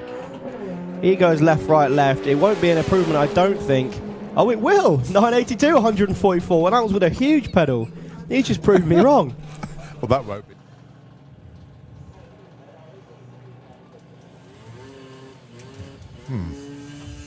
So, Richard just tiptoeing the bike into stage.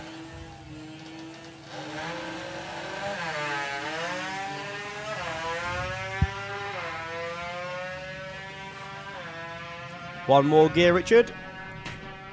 There it is. Goes over the line. 976 on the 935 dial in.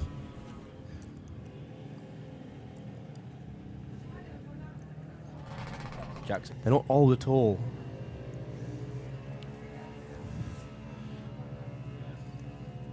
Good news though is they get to go to school on Monday and tell everyone that they've been racing.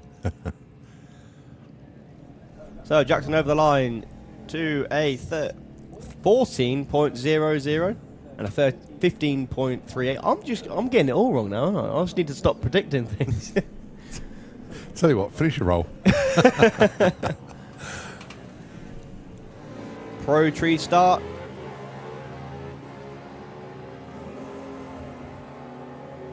Oh, I'm going to predict that Maggie's going to get there first. But breaks out 9.64. And a breakout in the other lane as well, 11.64 on the 11.80. No improvement for either of them. Maggie stays 3, John stays 5. And if they can get close to it without going under, they'll move on up.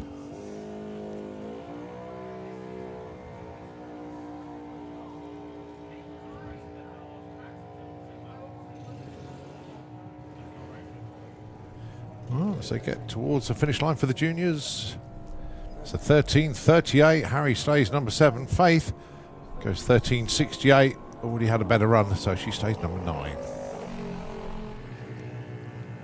So Leah off and running. Leah gets really good reaction time. She puts the bike into deep stage and goes 11.94 or 11.90. Stays 4th. But improved 4th, but stays 4th, and a 15.45 for Lyra. She stays 1st. Now it looks like back down here again for this round.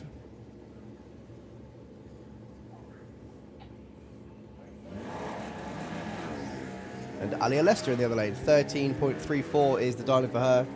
10.30 for Declan. And he's going all the way to the finish line now under power. 10.36 on a 10.30. Moves him to number 5. No improvement again for Alia. That is on Junior Bike Pro. So they can run anything up to 7.90. 2-stroke and 4-stroke. Well, Grace looks like she's going to get to the finish line first. Goes 8.62, 9.39 for Holly. As we move into Sportsman ET. That just gives everybody a chance to breathe a bit easier, having got 2 days of qualifying. But then we only got a 1 round of qualifying in yesterday, plus second round for Super Pro and Pro ET. Bill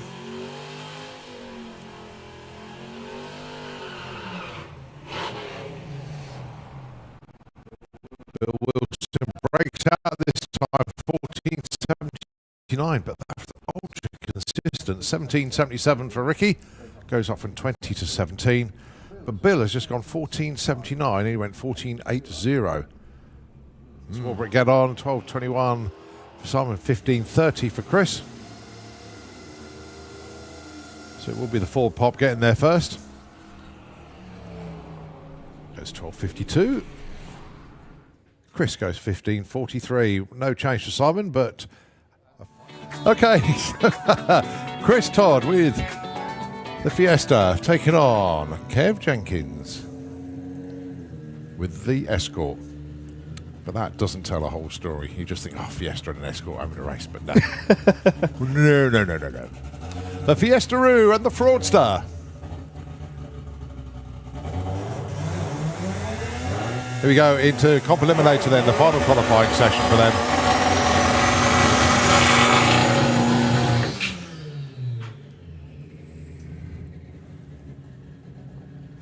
They are 7 and 5 at the moment. Chris currently number 7, the 967, and Kev number 5. Yeah, so 767. Kev Jenkins has been setting his car up lovely for 760 heads up next season. He's been in the 760s all weekend. I'll be interested to see now if he turns up a little bit just to qualify himself better in Comp Eliminator. Don't think he needs to. Well, the car can run in the 7.2s. That'll jump him up at least 2 spots if he can do that, put him up to number 3. Chris Todd has always been here for a little bit of fun. The car's dipped into the 8s before. It's never been anywhere near a 7.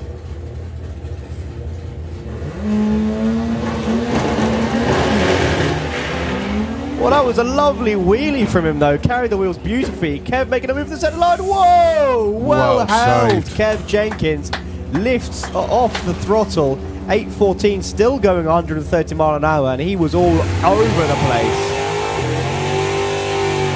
That's a 112.60 foot there. Absolutely outstanding. Well, Chris Todd in the other lane. Yeah, Chris had a front row seat for that one. Well, he actually backed off the throttle thinking he was going to come into his lane. Right, well, 2 cars that are pulling big wheelies, and neither of them have got wheelie bars on them. So both of them could actually stand them on their bumpers if they want to. Steve Lloyd and Dan Williams.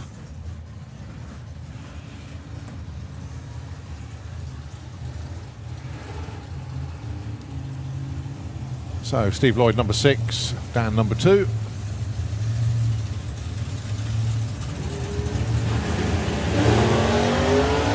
Well, Steve went way early.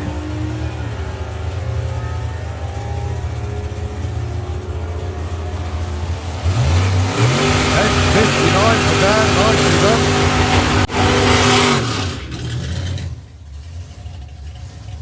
Right, the Dirty Dog, 55, going alongside the Copo of Nick Williams. This, the last pair at Comp. We've got no Spencer Tram in this session. He's down there in his civvies. So what has Nick got for us here? Have they chilled it to the max? Have they thrown everything at it? They can't affect their index in quali. Well, the thing is, with this car, in the States they run as showdown cars, this particular model, and that's a power management class. They've got more power than they need and not enough tyre. However, what Nick's got the interesting problem of, every time he turns the wick up, he doesn't spin the tyres, he does a wheelie that big it offloads them. Yeah. Well, Rob Smallth in the other lane getting good grips on the Dirty Dog, 774 in the last round. But knowing Nick, he likes to improve things, and this is his last chance because he doesn't want to blow his index in eliminations. So let's just see. Nick Williams, a best of 8:23 so far. Rob, this weekend, 7:74. Well, that was a lovely wheelie. Rob moving around the lane. He's going to go into the sevens once again. 771. Oh, 8:14. Yes. Big congratulations to Nick Williams there. 8:14, 166 mile an hour pass. Nice one there from Rob Small with the Dirty Dog, 771. But yeah, job done for Nick. That's his best ever run, I think. 1,466. 0.86 under index as well is absolutely that's rude. incredible. But he's got a championship to try and win tomorrow. It's not over yet. By a long shot. Right, we got Top Fuel Bike underneath us. Al Smith with the rocket. Of course, we're remembering the Cannon this weekend, as sadly we won't be seeing about. We lost him yesterday. Tragic accident in Spain.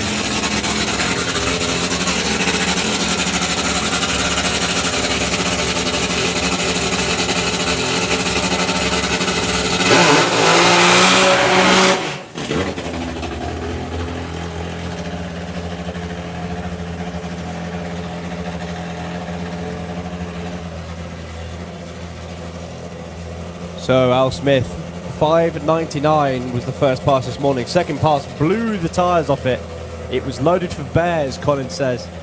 What's he got this time? Too much. Just blew the tyre off completely there, did Al. But what a machine that is, the PBR rocket. Distantly coasting up to the top end.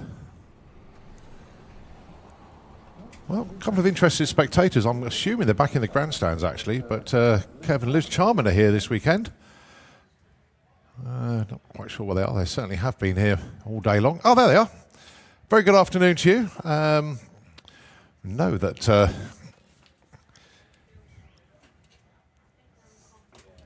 let's focus in a bit.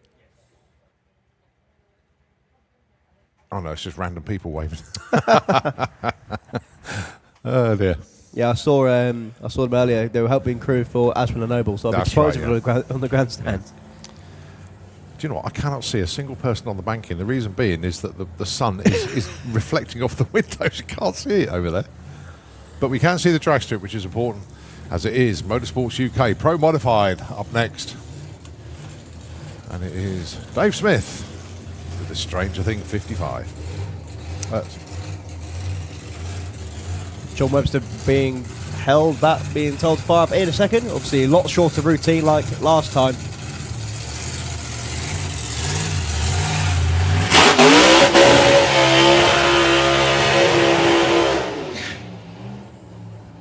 High revving burnout for Dave Smith then.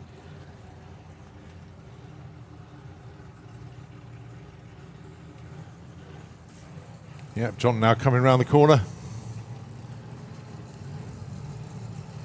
You've got Kev Slyfield coming around as well. We've got no Bobby Wallace in this session, though, just let everybody know. Burnt a piston, but he's absolutely fine tomorrow. Obviously, there was that big pop and bang as he reached the 330.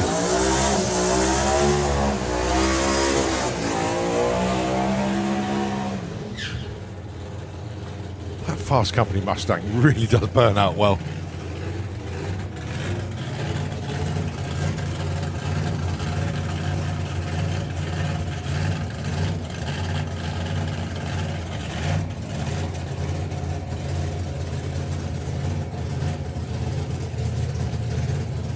So John, burnout off to the side of the groove. And in fact, same for Dave Smith in the other lane. Wheelie bars all set and ready. Coming up to the line. Last time. Last chance saloon for these two. They're both in. They will both race tomorrow. However, they'd like to improve on their times. A stonking 6:26 for John, 6:64 for Dave. What have they got now?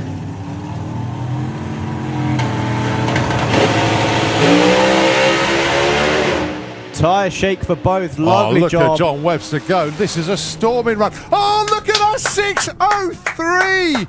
241. He was almost in the fives. That was a picture perfect run. 1 second flat to 60 foot. 4 dead to the 8th. 6:03 at the quarter. 241. New PB for speed. New PB for ET. And oh so close to the fives. John Webster, take a bow. That was awesome to watch. His PB coming into that was 6:20. He's just gone 6:03. Wow. I think that's called knowing what the issue is. Doubt. Well, actually, the run, although straight off the line, he had lots of tyre shake. He just powered on through it. The car kept going straight, so he kept his foot in it. What a run. Well, we've... This is bizarre. We've only got 6 pro mods here, and 2 of them are set PBs this weekend. Jean Delemont, a new PB yesterday with a 595, and then John Webster, a 6:03. Wow. Well, Dave Smith in the other lane also had tyre shake, but his was unsettling the car big time. Moved the car hard towards the wall, just seen on the replay now on the live stream. John Webster could drive through shake. Dave Smith drives through shake, and a huge move to the wall, but he wrestles it perfectly, and John Webster's car just monsters on through to a 6:03 at 241 miles an hour. Well, there you go, look, Colin. You know, earlier you said it was near as makes no difference, 240 miles an hour. It does make a big difference. When you've got a PB that says 239.96, you see that as a 230 mile an hour pass. When you've got a PB that says 241.59, it's a 240 mile an hour pass. Exactly. So that's where the difference is. John Delemont, Ken Slipard once again.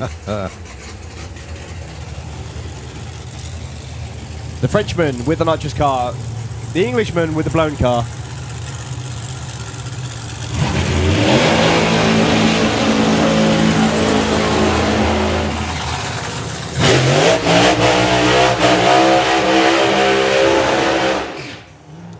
Kev taking the burnout a little bit further this time. And a lovely straight burnout for Jean. Look at the shot from the live stream on the edge of disabled viewing. There's a camera there somewhere. Because that is a beautiful shot. Yeah, it's another new camera. We've got so many. There's loads Barney's of them. obviously done a job lot deal on cameras because the amount of cameras that we've got now. Actually, I can see where it is. It's on top of the lamppost. Yep, I can see it as well. So, Kev Starfield, John Delemont, your 2 5-second runners this weekend.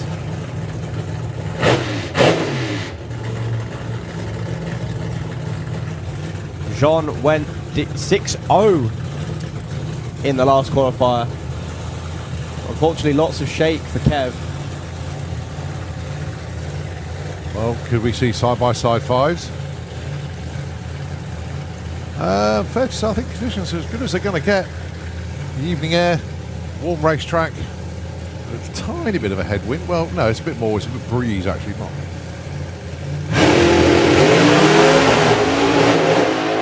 This is all Jean Delemont. 6:04.212 actually lifted off the throttle at the stripe. But nevertheless, and Kev Schleifield, you can see the tyre shake marks from the tower here. Just rattled those tyres. 14.12 at just 54 miles an hour. But Jean holds on to that number 1. Kev number 2. Only one person left to come. And this is a guy that has run 5.8s. This is the lucky devil of Wayne Nicholson. Right, James, wherever the up button is, just press that one a couple more times. And then hopefully, should be good. He qualifies number 2. Sean, number 1. Well, I say that for now because Wayne is quite capable of knocking them both off the top spot.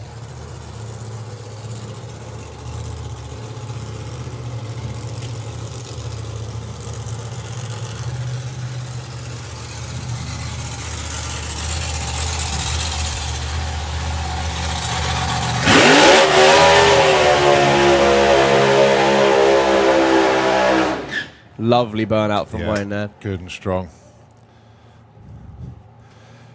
I know he's not racing this weekend, but good to see Andy Robinson here as well, keeping an eye on everything and checking in with everyone.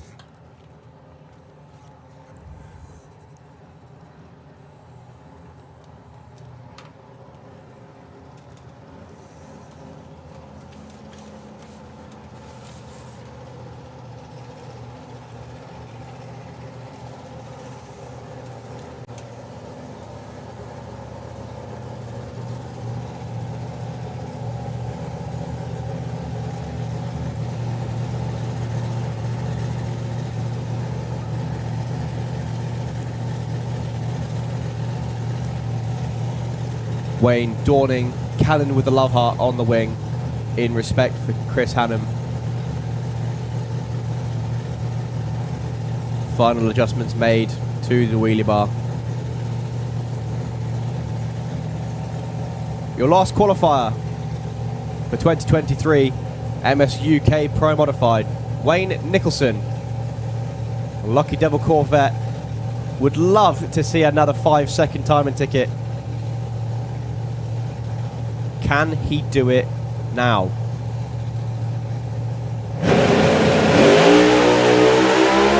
Well, that is a lovely launch. 0.9860 foot over the line. 596, 239 mile an hour into the number 2 spot with that one. Absolutely outstanding. It's back again. Wow. What a session. What Pro Mod have been phenomenal this weekend.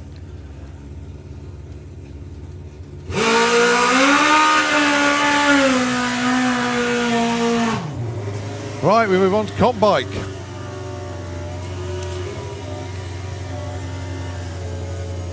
So we've still got comp bike, junior drag bike, funny bike, super street bike, sportsman ET and VW Sportsman to go.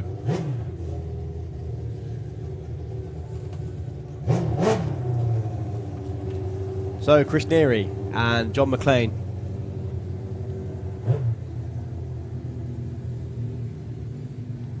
John with a stonking 797 earlier. 8.20 is the number on the board currently for Chris Neary.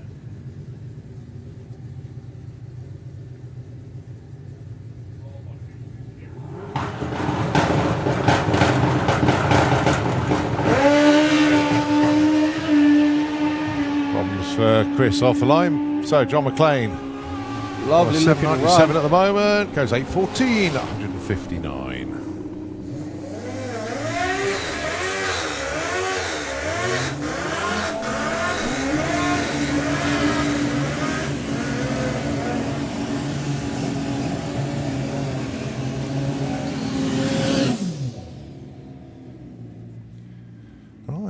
Keith Wright, Paul Hambridge.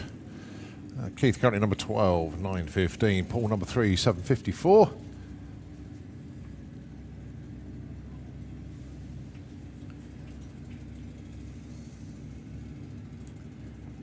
Keith Wright not been having a star weekend, only a 9.1 on the board at the minute. Paul Hambridge in at number 3 with a 7.54.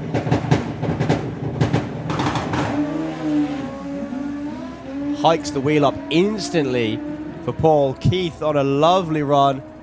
He's still under power over the finish line. Goes 8.39. Much better run from him. That's why he wanted to go into comp bike because 8.50. That's where he was.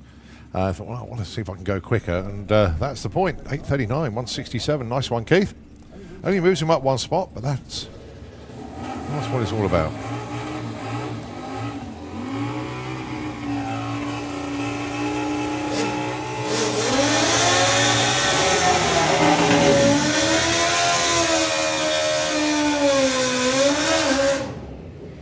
Michael Gooding and Lenny Paget.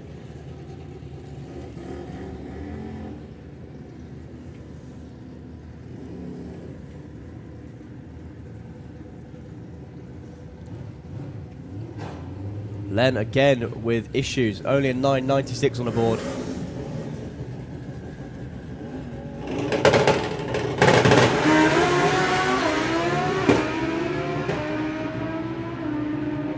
Well, that's a much better run. It's going to be a low 8, high 7, 764, 163 mile an hour.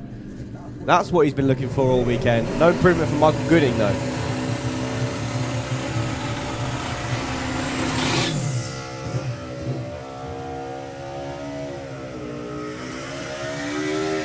Michael Piggott and Danny Cockrell.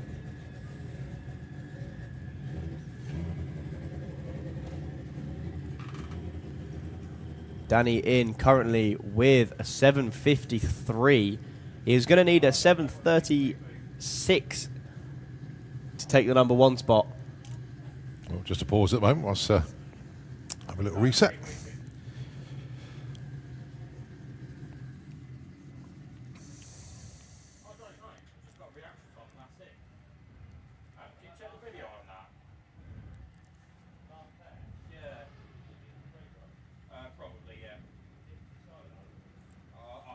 Sometimes picks its moments, doesn't it?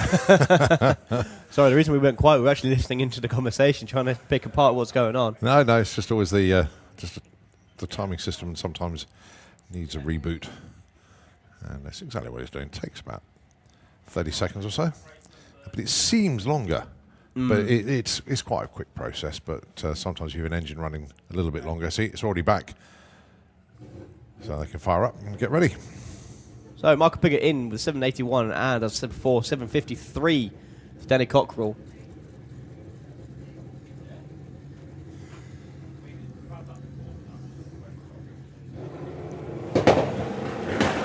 On the boost, into stage, light drops, and a 1:31 60-foot for Danny, 1:30 for Michael there, side by side the whole way down the track, deep sevens, 7:84 and an 8:07 for Danny Cockrell. Identical speeds, basically.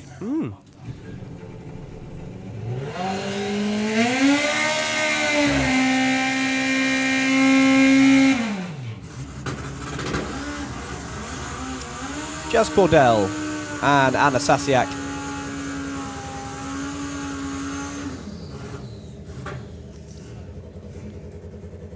Jazz been proving the consistency of the bike this weekend. Been mid-sevens on pretty much every pass. Anna Sasiak chipping away at the 8s. 8:34, the number on the board for her.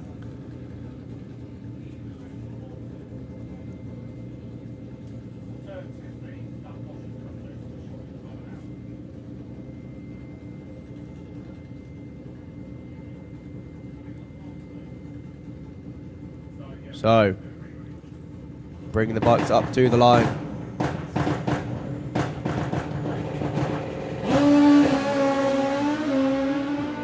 (1:12) 60-foot for Jasmine. What's she got for us this time? 7:58, 169 mile an hour, and an 8:66 for Anna. But Jazz Cordell goes to the number 4 spot with that. Tell you what, that's going to be tough to beat on race day.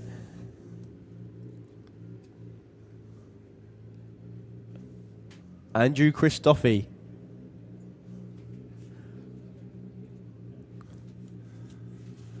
With the Grudge Hayabusa.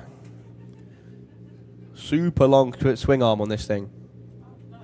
Loves the grip of the track. He's been 784 earlier. Rolls through stage, unfortunately. Clutch just dragging him through. He did say that it blew through the clutch on a previous run, so yeah, still got clutch issues there.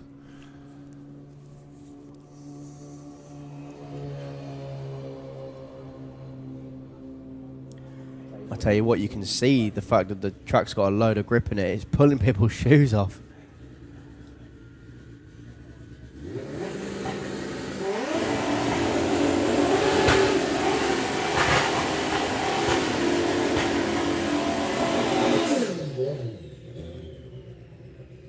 Mark Dainty going to round out the field in comp bike. 7:37 was his run earlier. He is your number 1 qualifier. He will stay your number 1 qualifier. But what's he got for us this time? A victory lap for Mark Dainty.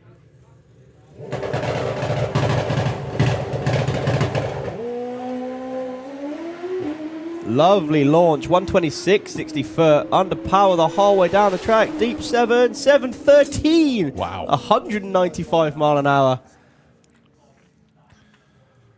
That was a lovely looking pass.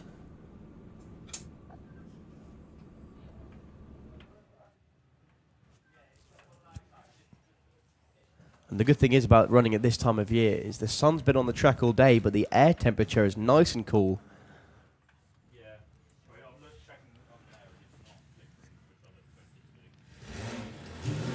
Everyone's shivering on the grandstands, I can see.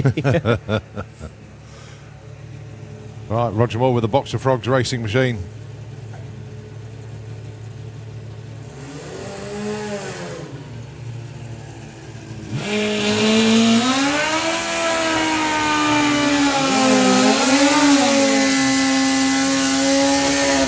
And Rog going alongside Ryan Davidson.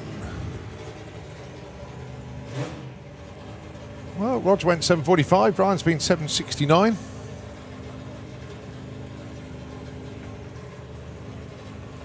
Yeah, that was a lovely run from Ryan Davidson earlier on. He got a little bit outshadowed by Lorcan Parnell running a 660, but that was a lovely run from him.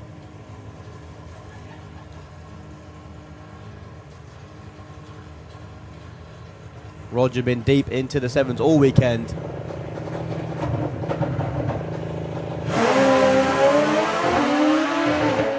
And look at this, side by side the whole way down the track, both leaning. Still under power, 744 to 736 for Wow. Ryan Davidson. Where did that one Nice come from?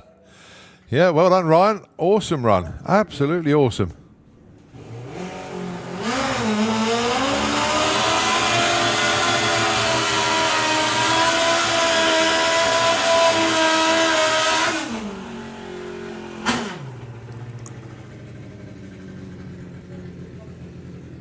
Aswin Lenoble, 8:23 at the moment.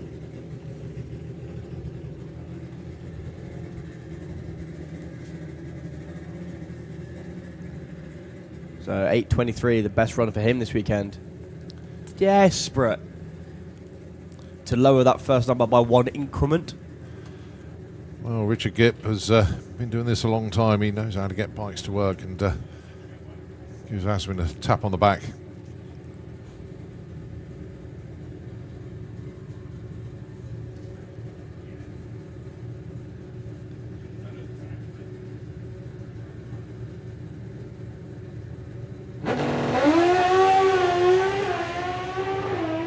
It's a lovely launch, 120, 60 foot.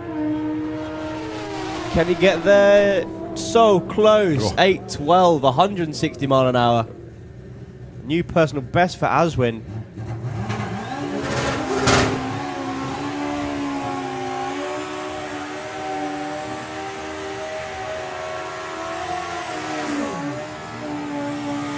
All right, we move on to Super Street Bike. And, well, what are we going to see? Some stellar passes this weekend. First up, Daniel and Dave. Daniel has been 671 in the number 2 spot. Dave's been 758, currently number 7.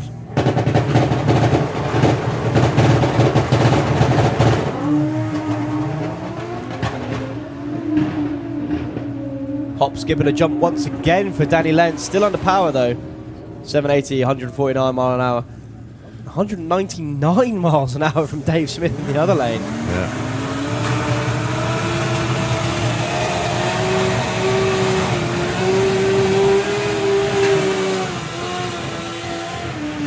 Right, the little devil himself, Jake Michelle, 666 in qualifying so far.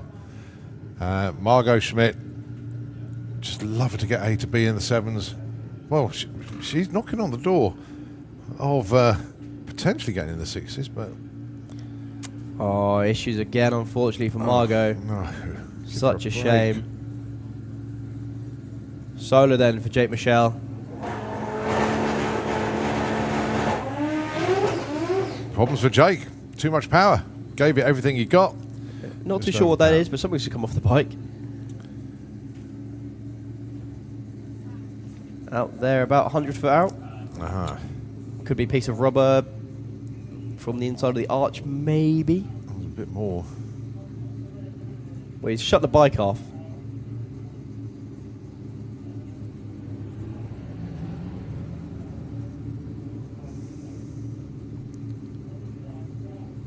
I don't think that would be rubber because Jake wouldn't allow that.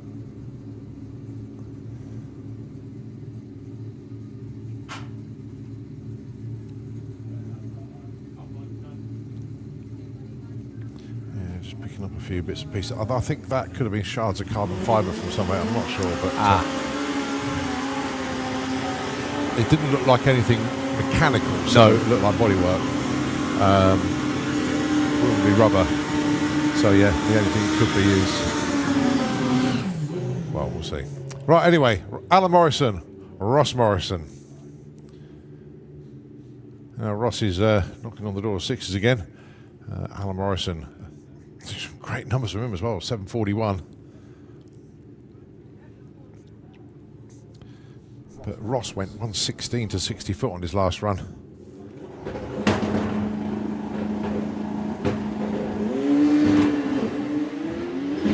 Ross's bike doing its absolute best to throw him off. No issues for Al Morrison getting close to the block at the top end. 740, 189 mile an hour, an improvement for him. No improvement in qualifying. However, a lot of smoke at the top end. Yeah, huge amount.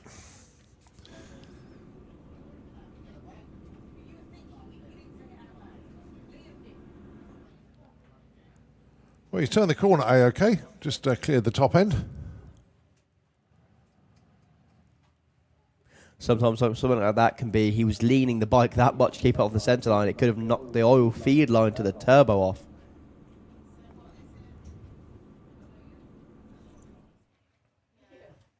But our spotters at the top end will have a good look as the smoke starts to clear. And you can see on the live feed there, all of our spotters are out there having a good look, doing the moonwalk. You see Chris auditioning there for Britain's Got Talent. But yeah, they need to check out. And well, the next bikes are fired up. Looks like it's good.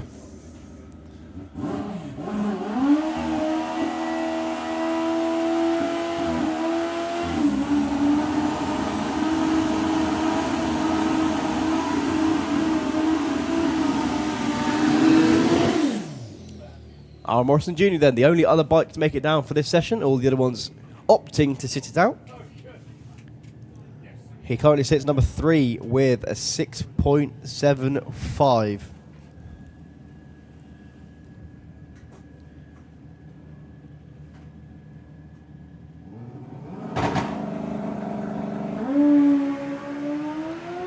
.119, 60 foot, a bit of a wobble, bit of a wheelie again at the 8th mile.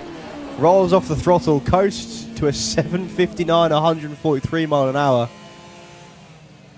Another one of the Morris's bikes doing his absolute best to throw its rider off. Right, we've got 3 classes to go today. This is Junior Drag Bike, and then that will be followed by Sportsman ET and VW Sportsman. And that is qualifying done. Then we get the ladders and start shuffling paperwork around for tomorrow.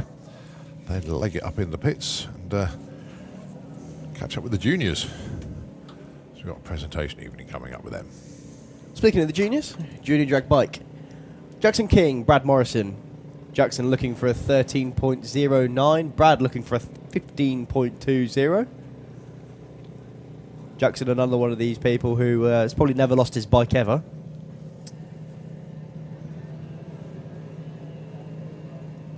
So off and running. These are, of course, the future riders of British drag racing. 13.24 for Jackson, 15.31 for Brad, moves him up to the number 10 spot. Well, we've got a dial in for, just giving it manually. Declan Butt, 10.34. John McLean, 11.65. Don't forget, the Blackett Photography Studios will be open until the track closes, so it's still not too late to pop down there and get your images. I know Ian is still out there, but Paula is in the shop. Given a few shout-outs today, but I thought give him one more. So Declan looking for a 10.34. He's going to go 10.65. No improvement for him, and no improvement either for John McLean. He runs 11.60, breakout on 11.65. Yeah, also just one more thing with Blackett Photography. Open all day tomorrow as well, so make sure you do pop down and see him. Harry Isaacs and Leah Morrison. Leah looking for an 11.91. Harry looking for a 13.30.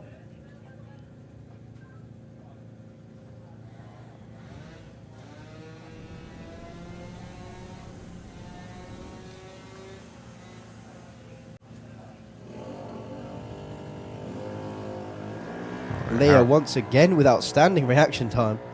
0.8.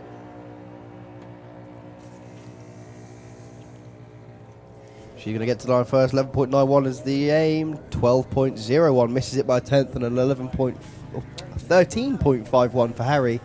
No improvement for either of them either.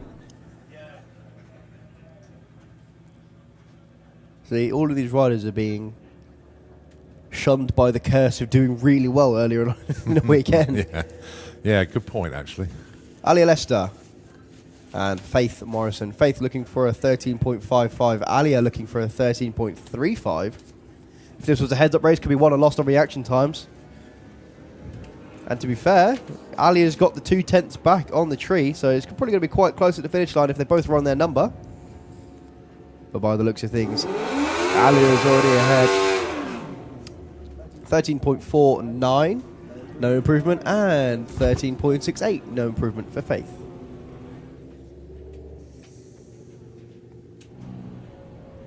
Grace Pollen and Holly King.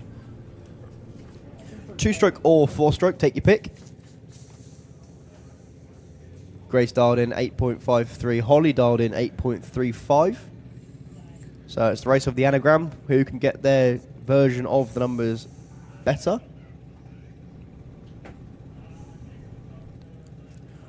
Holly currently in the number 13 spot. Grace currently number 9.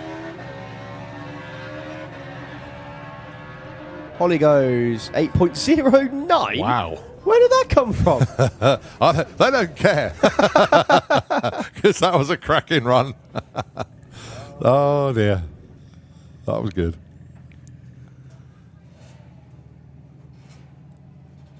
Couple Rugrats now then. Maggie Smallman and Lara Hummer both racing for Rugrat Racing. Maggie looking for a 9.67. Lyra looking for a 15.30.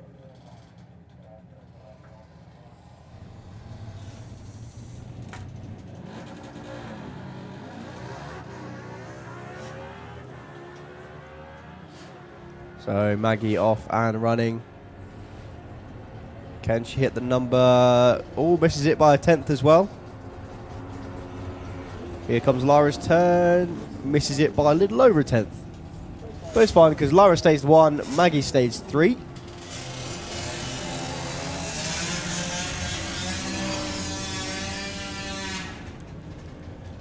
And the 999 machine of Richard Wilcox. He's looking for a 9.33.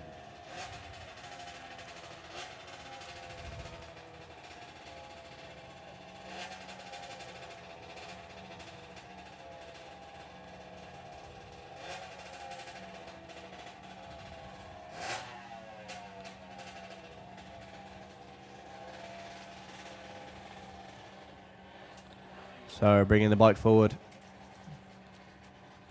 Another 2-stroke machine.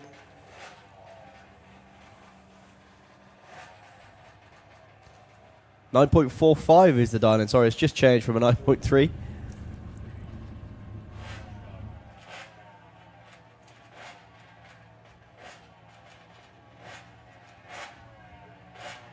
Bringing the bike into stage.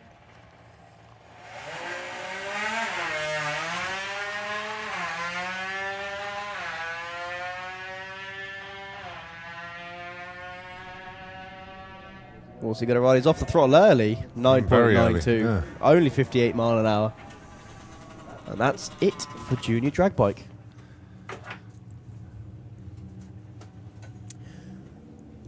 Right, Sportsman ET, just 2 classes to go.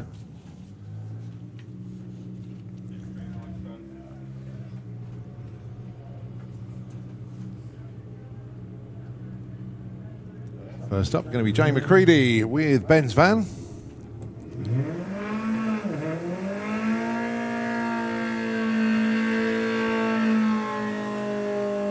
Everyone on the banking, if you want to run over the top of the banking and look out onto the road, you're going to see all the Street Eliminator cars going out on their cruise. Wish them luck, and hopefully we'll see them in about 45 minutes. Tony Higgs just going around the back of Nitro FM. Yeah, I saw Elliot Day as well. James Murray going out there. There's the support vehicles. Well, the chasers. Right, Jay McCready dialing 15.3. Chris Creswell 15.25.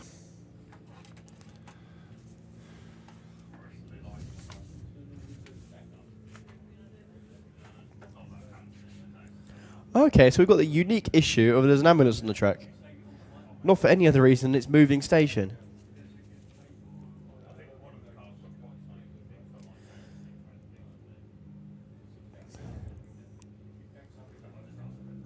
So, Jane looking for a 15.30.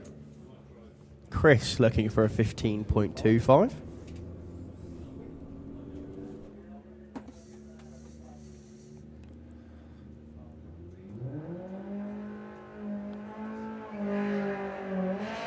Well, good lights for both of them.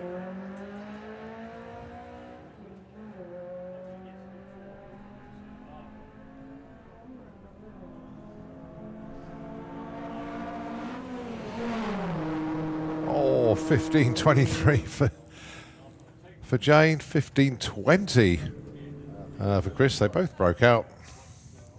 I think they're both egging each other on now. I think. That was good, but too good. Well, that's the characteristic whine of Brian Huxley's just Ford Focus. And the subtle indifference machine, Stephen Giles.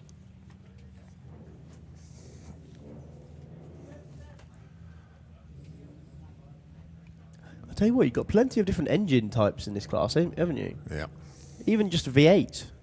You've got a Ford, a Rover, a Hemi, a Chevy. And an Audi TT. Let's not forget that. No, that one doesn't count. I told you that. All right. Okay. Overspill from VW Sportsman. O2 red for Brian. So 13.50 a pair. Who can hit it the best?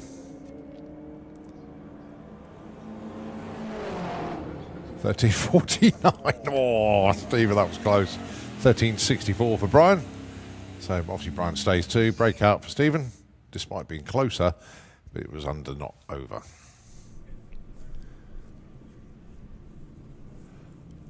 Right, Kirsty Tram, Bill Wilson, Bill, your number 1 qualifier. Oh no, sorry, that's Kirsty. It's Gary Lake. Well, you can tell the sun's got in my eyes, and you can only see an outline of the car and not what the actual car is.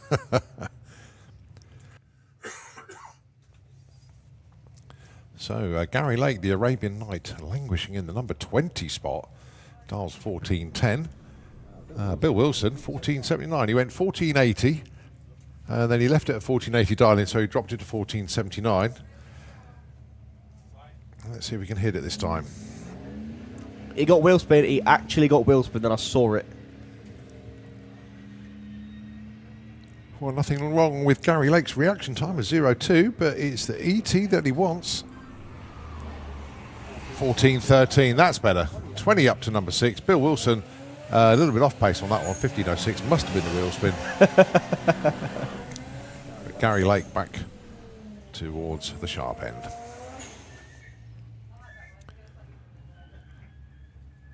All right, Jago Stokes, 12.90 for the Skyline, and Simon Swarbrick, 12.11. On the verge of going in the 11s again, I think. Was he 12 flat last time, wasn't it? Time before last.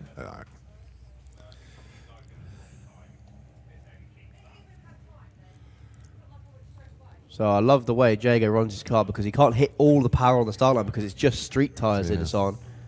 What in the States they call a hard tyre.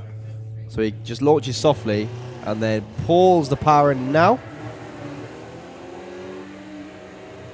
For Simon on the traditional slick so he can put all the power down as soon as he wants. Will he run a 12.11? 12.12! Not bad going, moves to the number 2 spot. Well, Jago goes 12.98 on that 12.90. Not a bad run for him. He doesn't move, but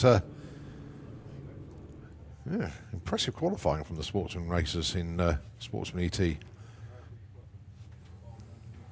Or as they were laughingly called, well, not laughingly, but politically correct the other day, sports person ET. Chris Wynn and Matt Halsall.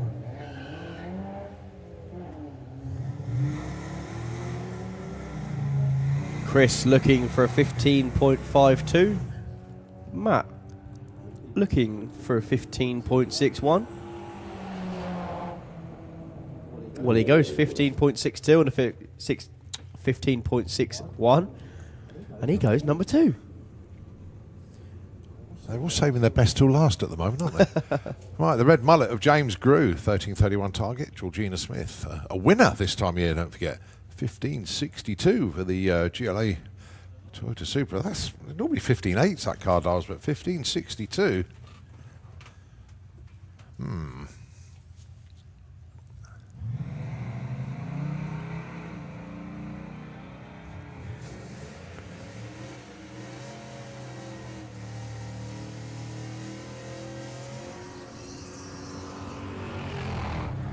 $13.40 for James. 15.79 for Georgina. So James moves up to number 17 with that one. And unfortunately it drops Georgina down 1 spot. Troy Attree with the Camaro looking for 12.39. And George Miller with the TT, 14.70.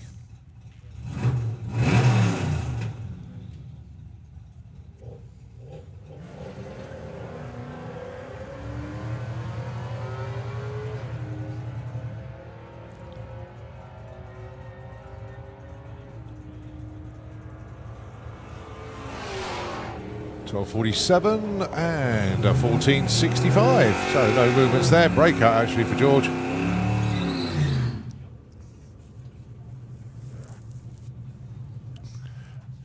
Next up then, it is Kirsty Tram this time. Because Gary Lake's already run. Even though one's a Camaro, one's a Firebird. It's essentially the same body shape. Sounds like excuses to me. So it just sounds like excuses to me. It is excuses. They're my excuses. You get your own. So the Smurf Fiesta ST of Rob Cresswell, currently in the number 6 spot. Kirsty, number 12. 14.65 is what Rob's looking for. Kirsty looking for 12 flat. She ran an 11 earlier, so she might have to back off a little bit at the top end. Goes red by 002. What do we reckon? 11.96? 11.95? Didn't break. 11.93! I was closer. But then you can't dial anything lower than a 12. Dibs with that wry smile again. It is what it is, mate. You know it. 14.68. Right, let's have a look. Steph Pateman, Holly Walters.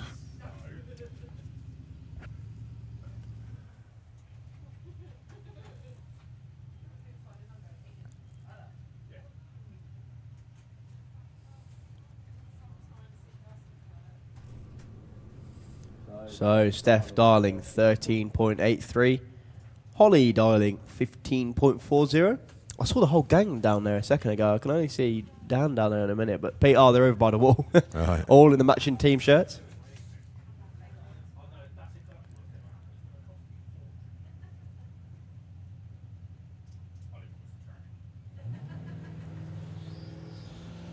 Lovely reaction time from Holly in 04. But the BMW purling away at the top end.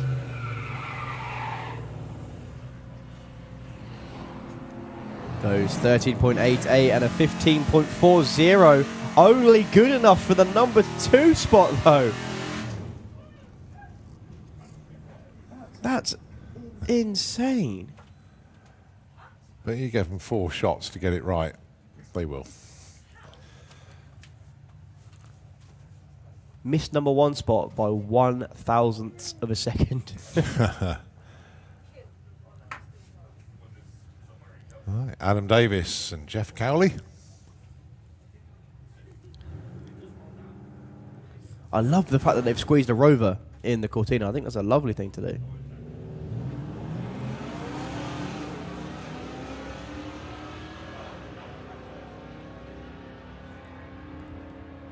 Well, Adam looking for a 12:30. Should get there first. I think he will.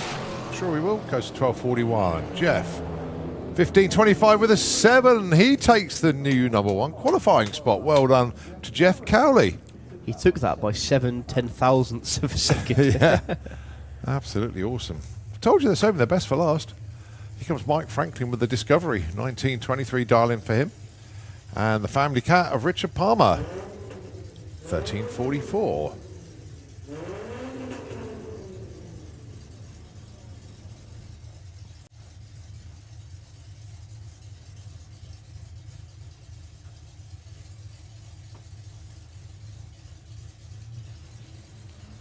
Well, Michael was off and moving way before the light came on, but it only just tripped the beams before the red light came on. Only an 05 red. 13.38 breakout for Richard. Michael goes. Go for it. Into the 18s. New personal best. 18.98.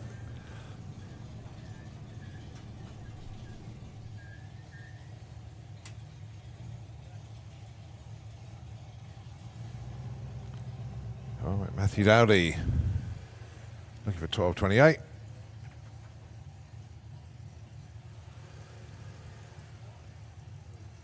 We need to get him a white marker pen for the dial-in. It's very difficult to see it in red. Mind you, we can see the race numbers nice and clear.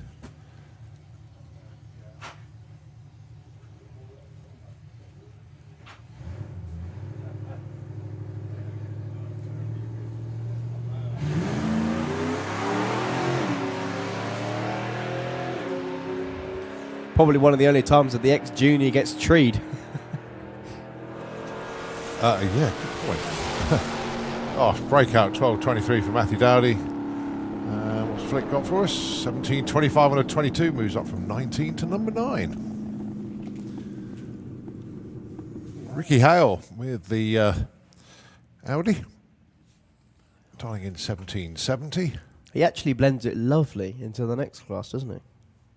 Yeah. But it's not a TT. Or a Lupo.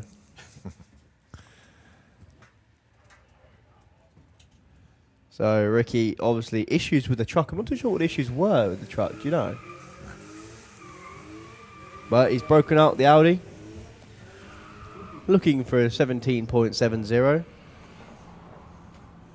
Breakout 17.63. Joined in the tough with Luke. Hello. Hello, mate. How are How are we you? doing?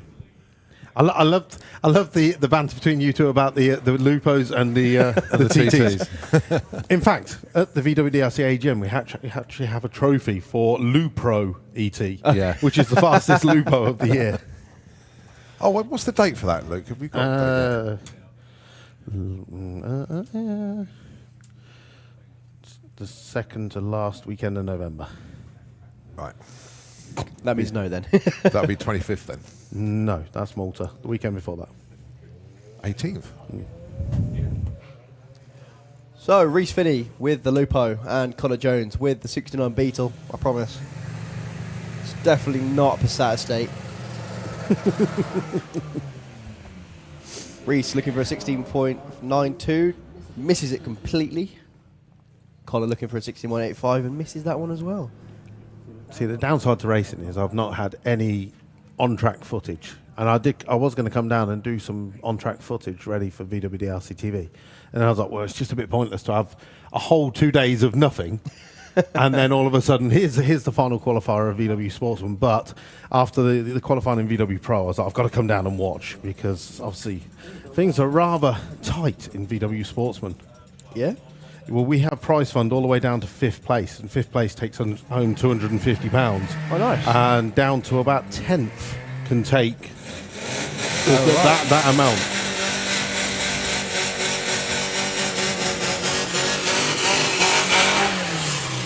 So Jordan Clark looking for a 13.85, goes 13.78, breakout. Thomas Circuit also breaks out. I was literally in the pairing lanes right now, and everyone was like, oh, the sun's going down. And I was like, breakout central coming up. Yeah. Adjust your dial-ins to suit. Well, it wasn't as bad as this morning when everyone was breaking out by nearly half a second. That's pretty good going. I wish I could break out. Nigel Gregg with the Audi A6 and Steve Metcalf with the Blue Steel Baja Bug. Steve looking for a 16.37. Nigel looking for a 15.65. 90.62, that's close. And a 16.35 is also close. However, both broke out. Lorraine Large, and I'm sure Trevor's just guessed again with the dial-in. Yeah. I love Trevor. He's such a cool guy. 15.68 this time. See, it was literally Trevor that I was talking to in the lanes, and when I said it, I was like, breakout. Right, so He's like, no. come on, let's dial Lorraine in. I'm going 15.47. I'm going to go with a 15.72. 15.53. Luke? 15.53, okay. Let's see who's closest. So Paul O'Donnell in the Let's other see who lane. Lorraine's new team manager is after this one. Random number generator, I think that's who it's Right, going to be. Paul should get there first with a 13.93. Lorraine, 15.36. It was me. I was closest. What did you dial? 15.47. Oh, so still broke out though. Yeah. We all got it wrong. 15.36 was the number, just for anyone that's watching online. It was us like just going, whoa. Yeah, we missed that one. Oh, dear. In the other lane, 13.93. So, Polly Judge, she's currently 4th in the championship. Yeah, Lorraine is the most inconsistent car out there. Yeah, she is definitely Really does. consistently inconsistent. Yeah. Maybe she'll bring a trophy out for that. the most inconsistent driver. I mean, obviously, we already have the red light trophy, so we celebrate our. No, I don't want to say losers, but I wish that was a trophy when I was in juniors. I'd have won that hands down. it used to be a trophy at the SBRC dinner and dance. Oh, did it? Oh, dear. So where's Polly Judge in points? She's currently 4th in points. Okay, she's only in 13 number qualifier. Dialed in 16.41. Martin Ayton in the other lane. Breaks out. An improvement for Polly, however, doesn't move. That's the worst one. Now, while I'm up here, Kaz has said, she's like, I've said it once before, I've said it twice before. She's like, please, it's Kaz, not Karen. She's like, Karen makes her cringe. And I was like, I've told Colin before. And she was like, but there's someone, yeah, I know on there. I think she just has to, she puts her legal name, but she's like, ugh. Oh, right. Okay, so I've Kaz Waterhouse. I've ticked my job off. Well She'll be done. like, thank you. I'm definitely going to make sure I say her name properly because I'm pitted opposite her in a minute. 13.80 for Danny Bean. Currently number 20. And Kaz, number 19. She's looking for a 15 flat. Because we've got a unique issue of there's a seagull who looks like he's trying to land on the track. Wow. Somebody left some chips around somewhere. Well, we did have a run with you wrong the other week where we had a seagull swoop down and John Bean hit it mid-run. Oh, he did. Took didn't he? it out. Yeah. Just like a meringue. Oh, it was afterwards. literally. I was like, what is that? And I was like, that was the bird. It's like, one down.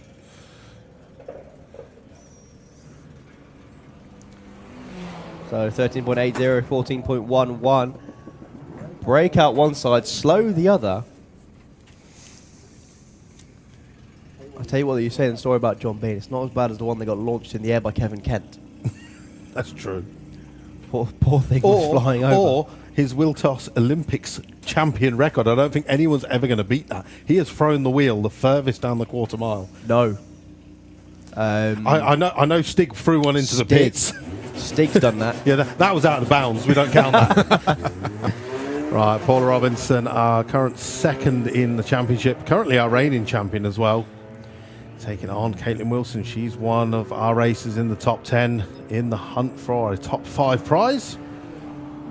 14.69. I think Paul has broken out on every run, and he does again. Oh.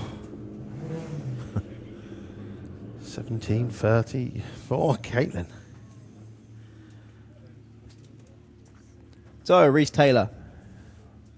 I believe he's only 17 years old driving this car. Oh, we've got so many. We're basically nicking the youthful drivers.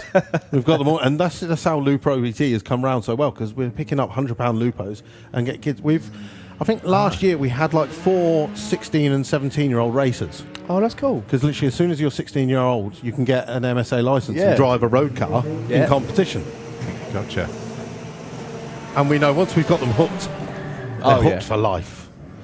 Right, 14.30 and a 14.19. A big improvement for Steve Stone, 21-7. Now, I'm pretty sure Nigel does this on purpose. He waits until no one's paying attention and then goes on the two-step under the tower to make us all jump. He's been doing that in the pits as well. So, Hazel Carter with Patricia the Patat looking for a 14.40. 13.41 for Golfy McGolface.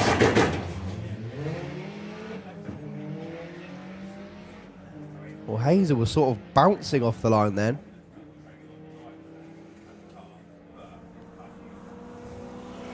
So 13.41 is the number. 13.20 is what's on the board.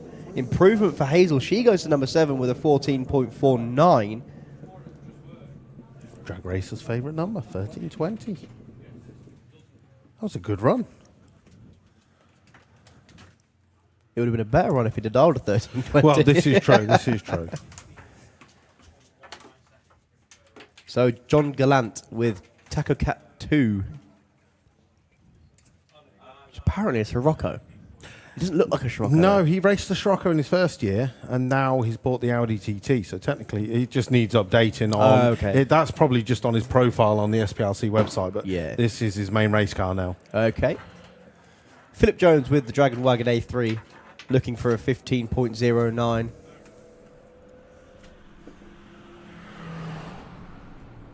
Goes 15.12. He moves to number 5.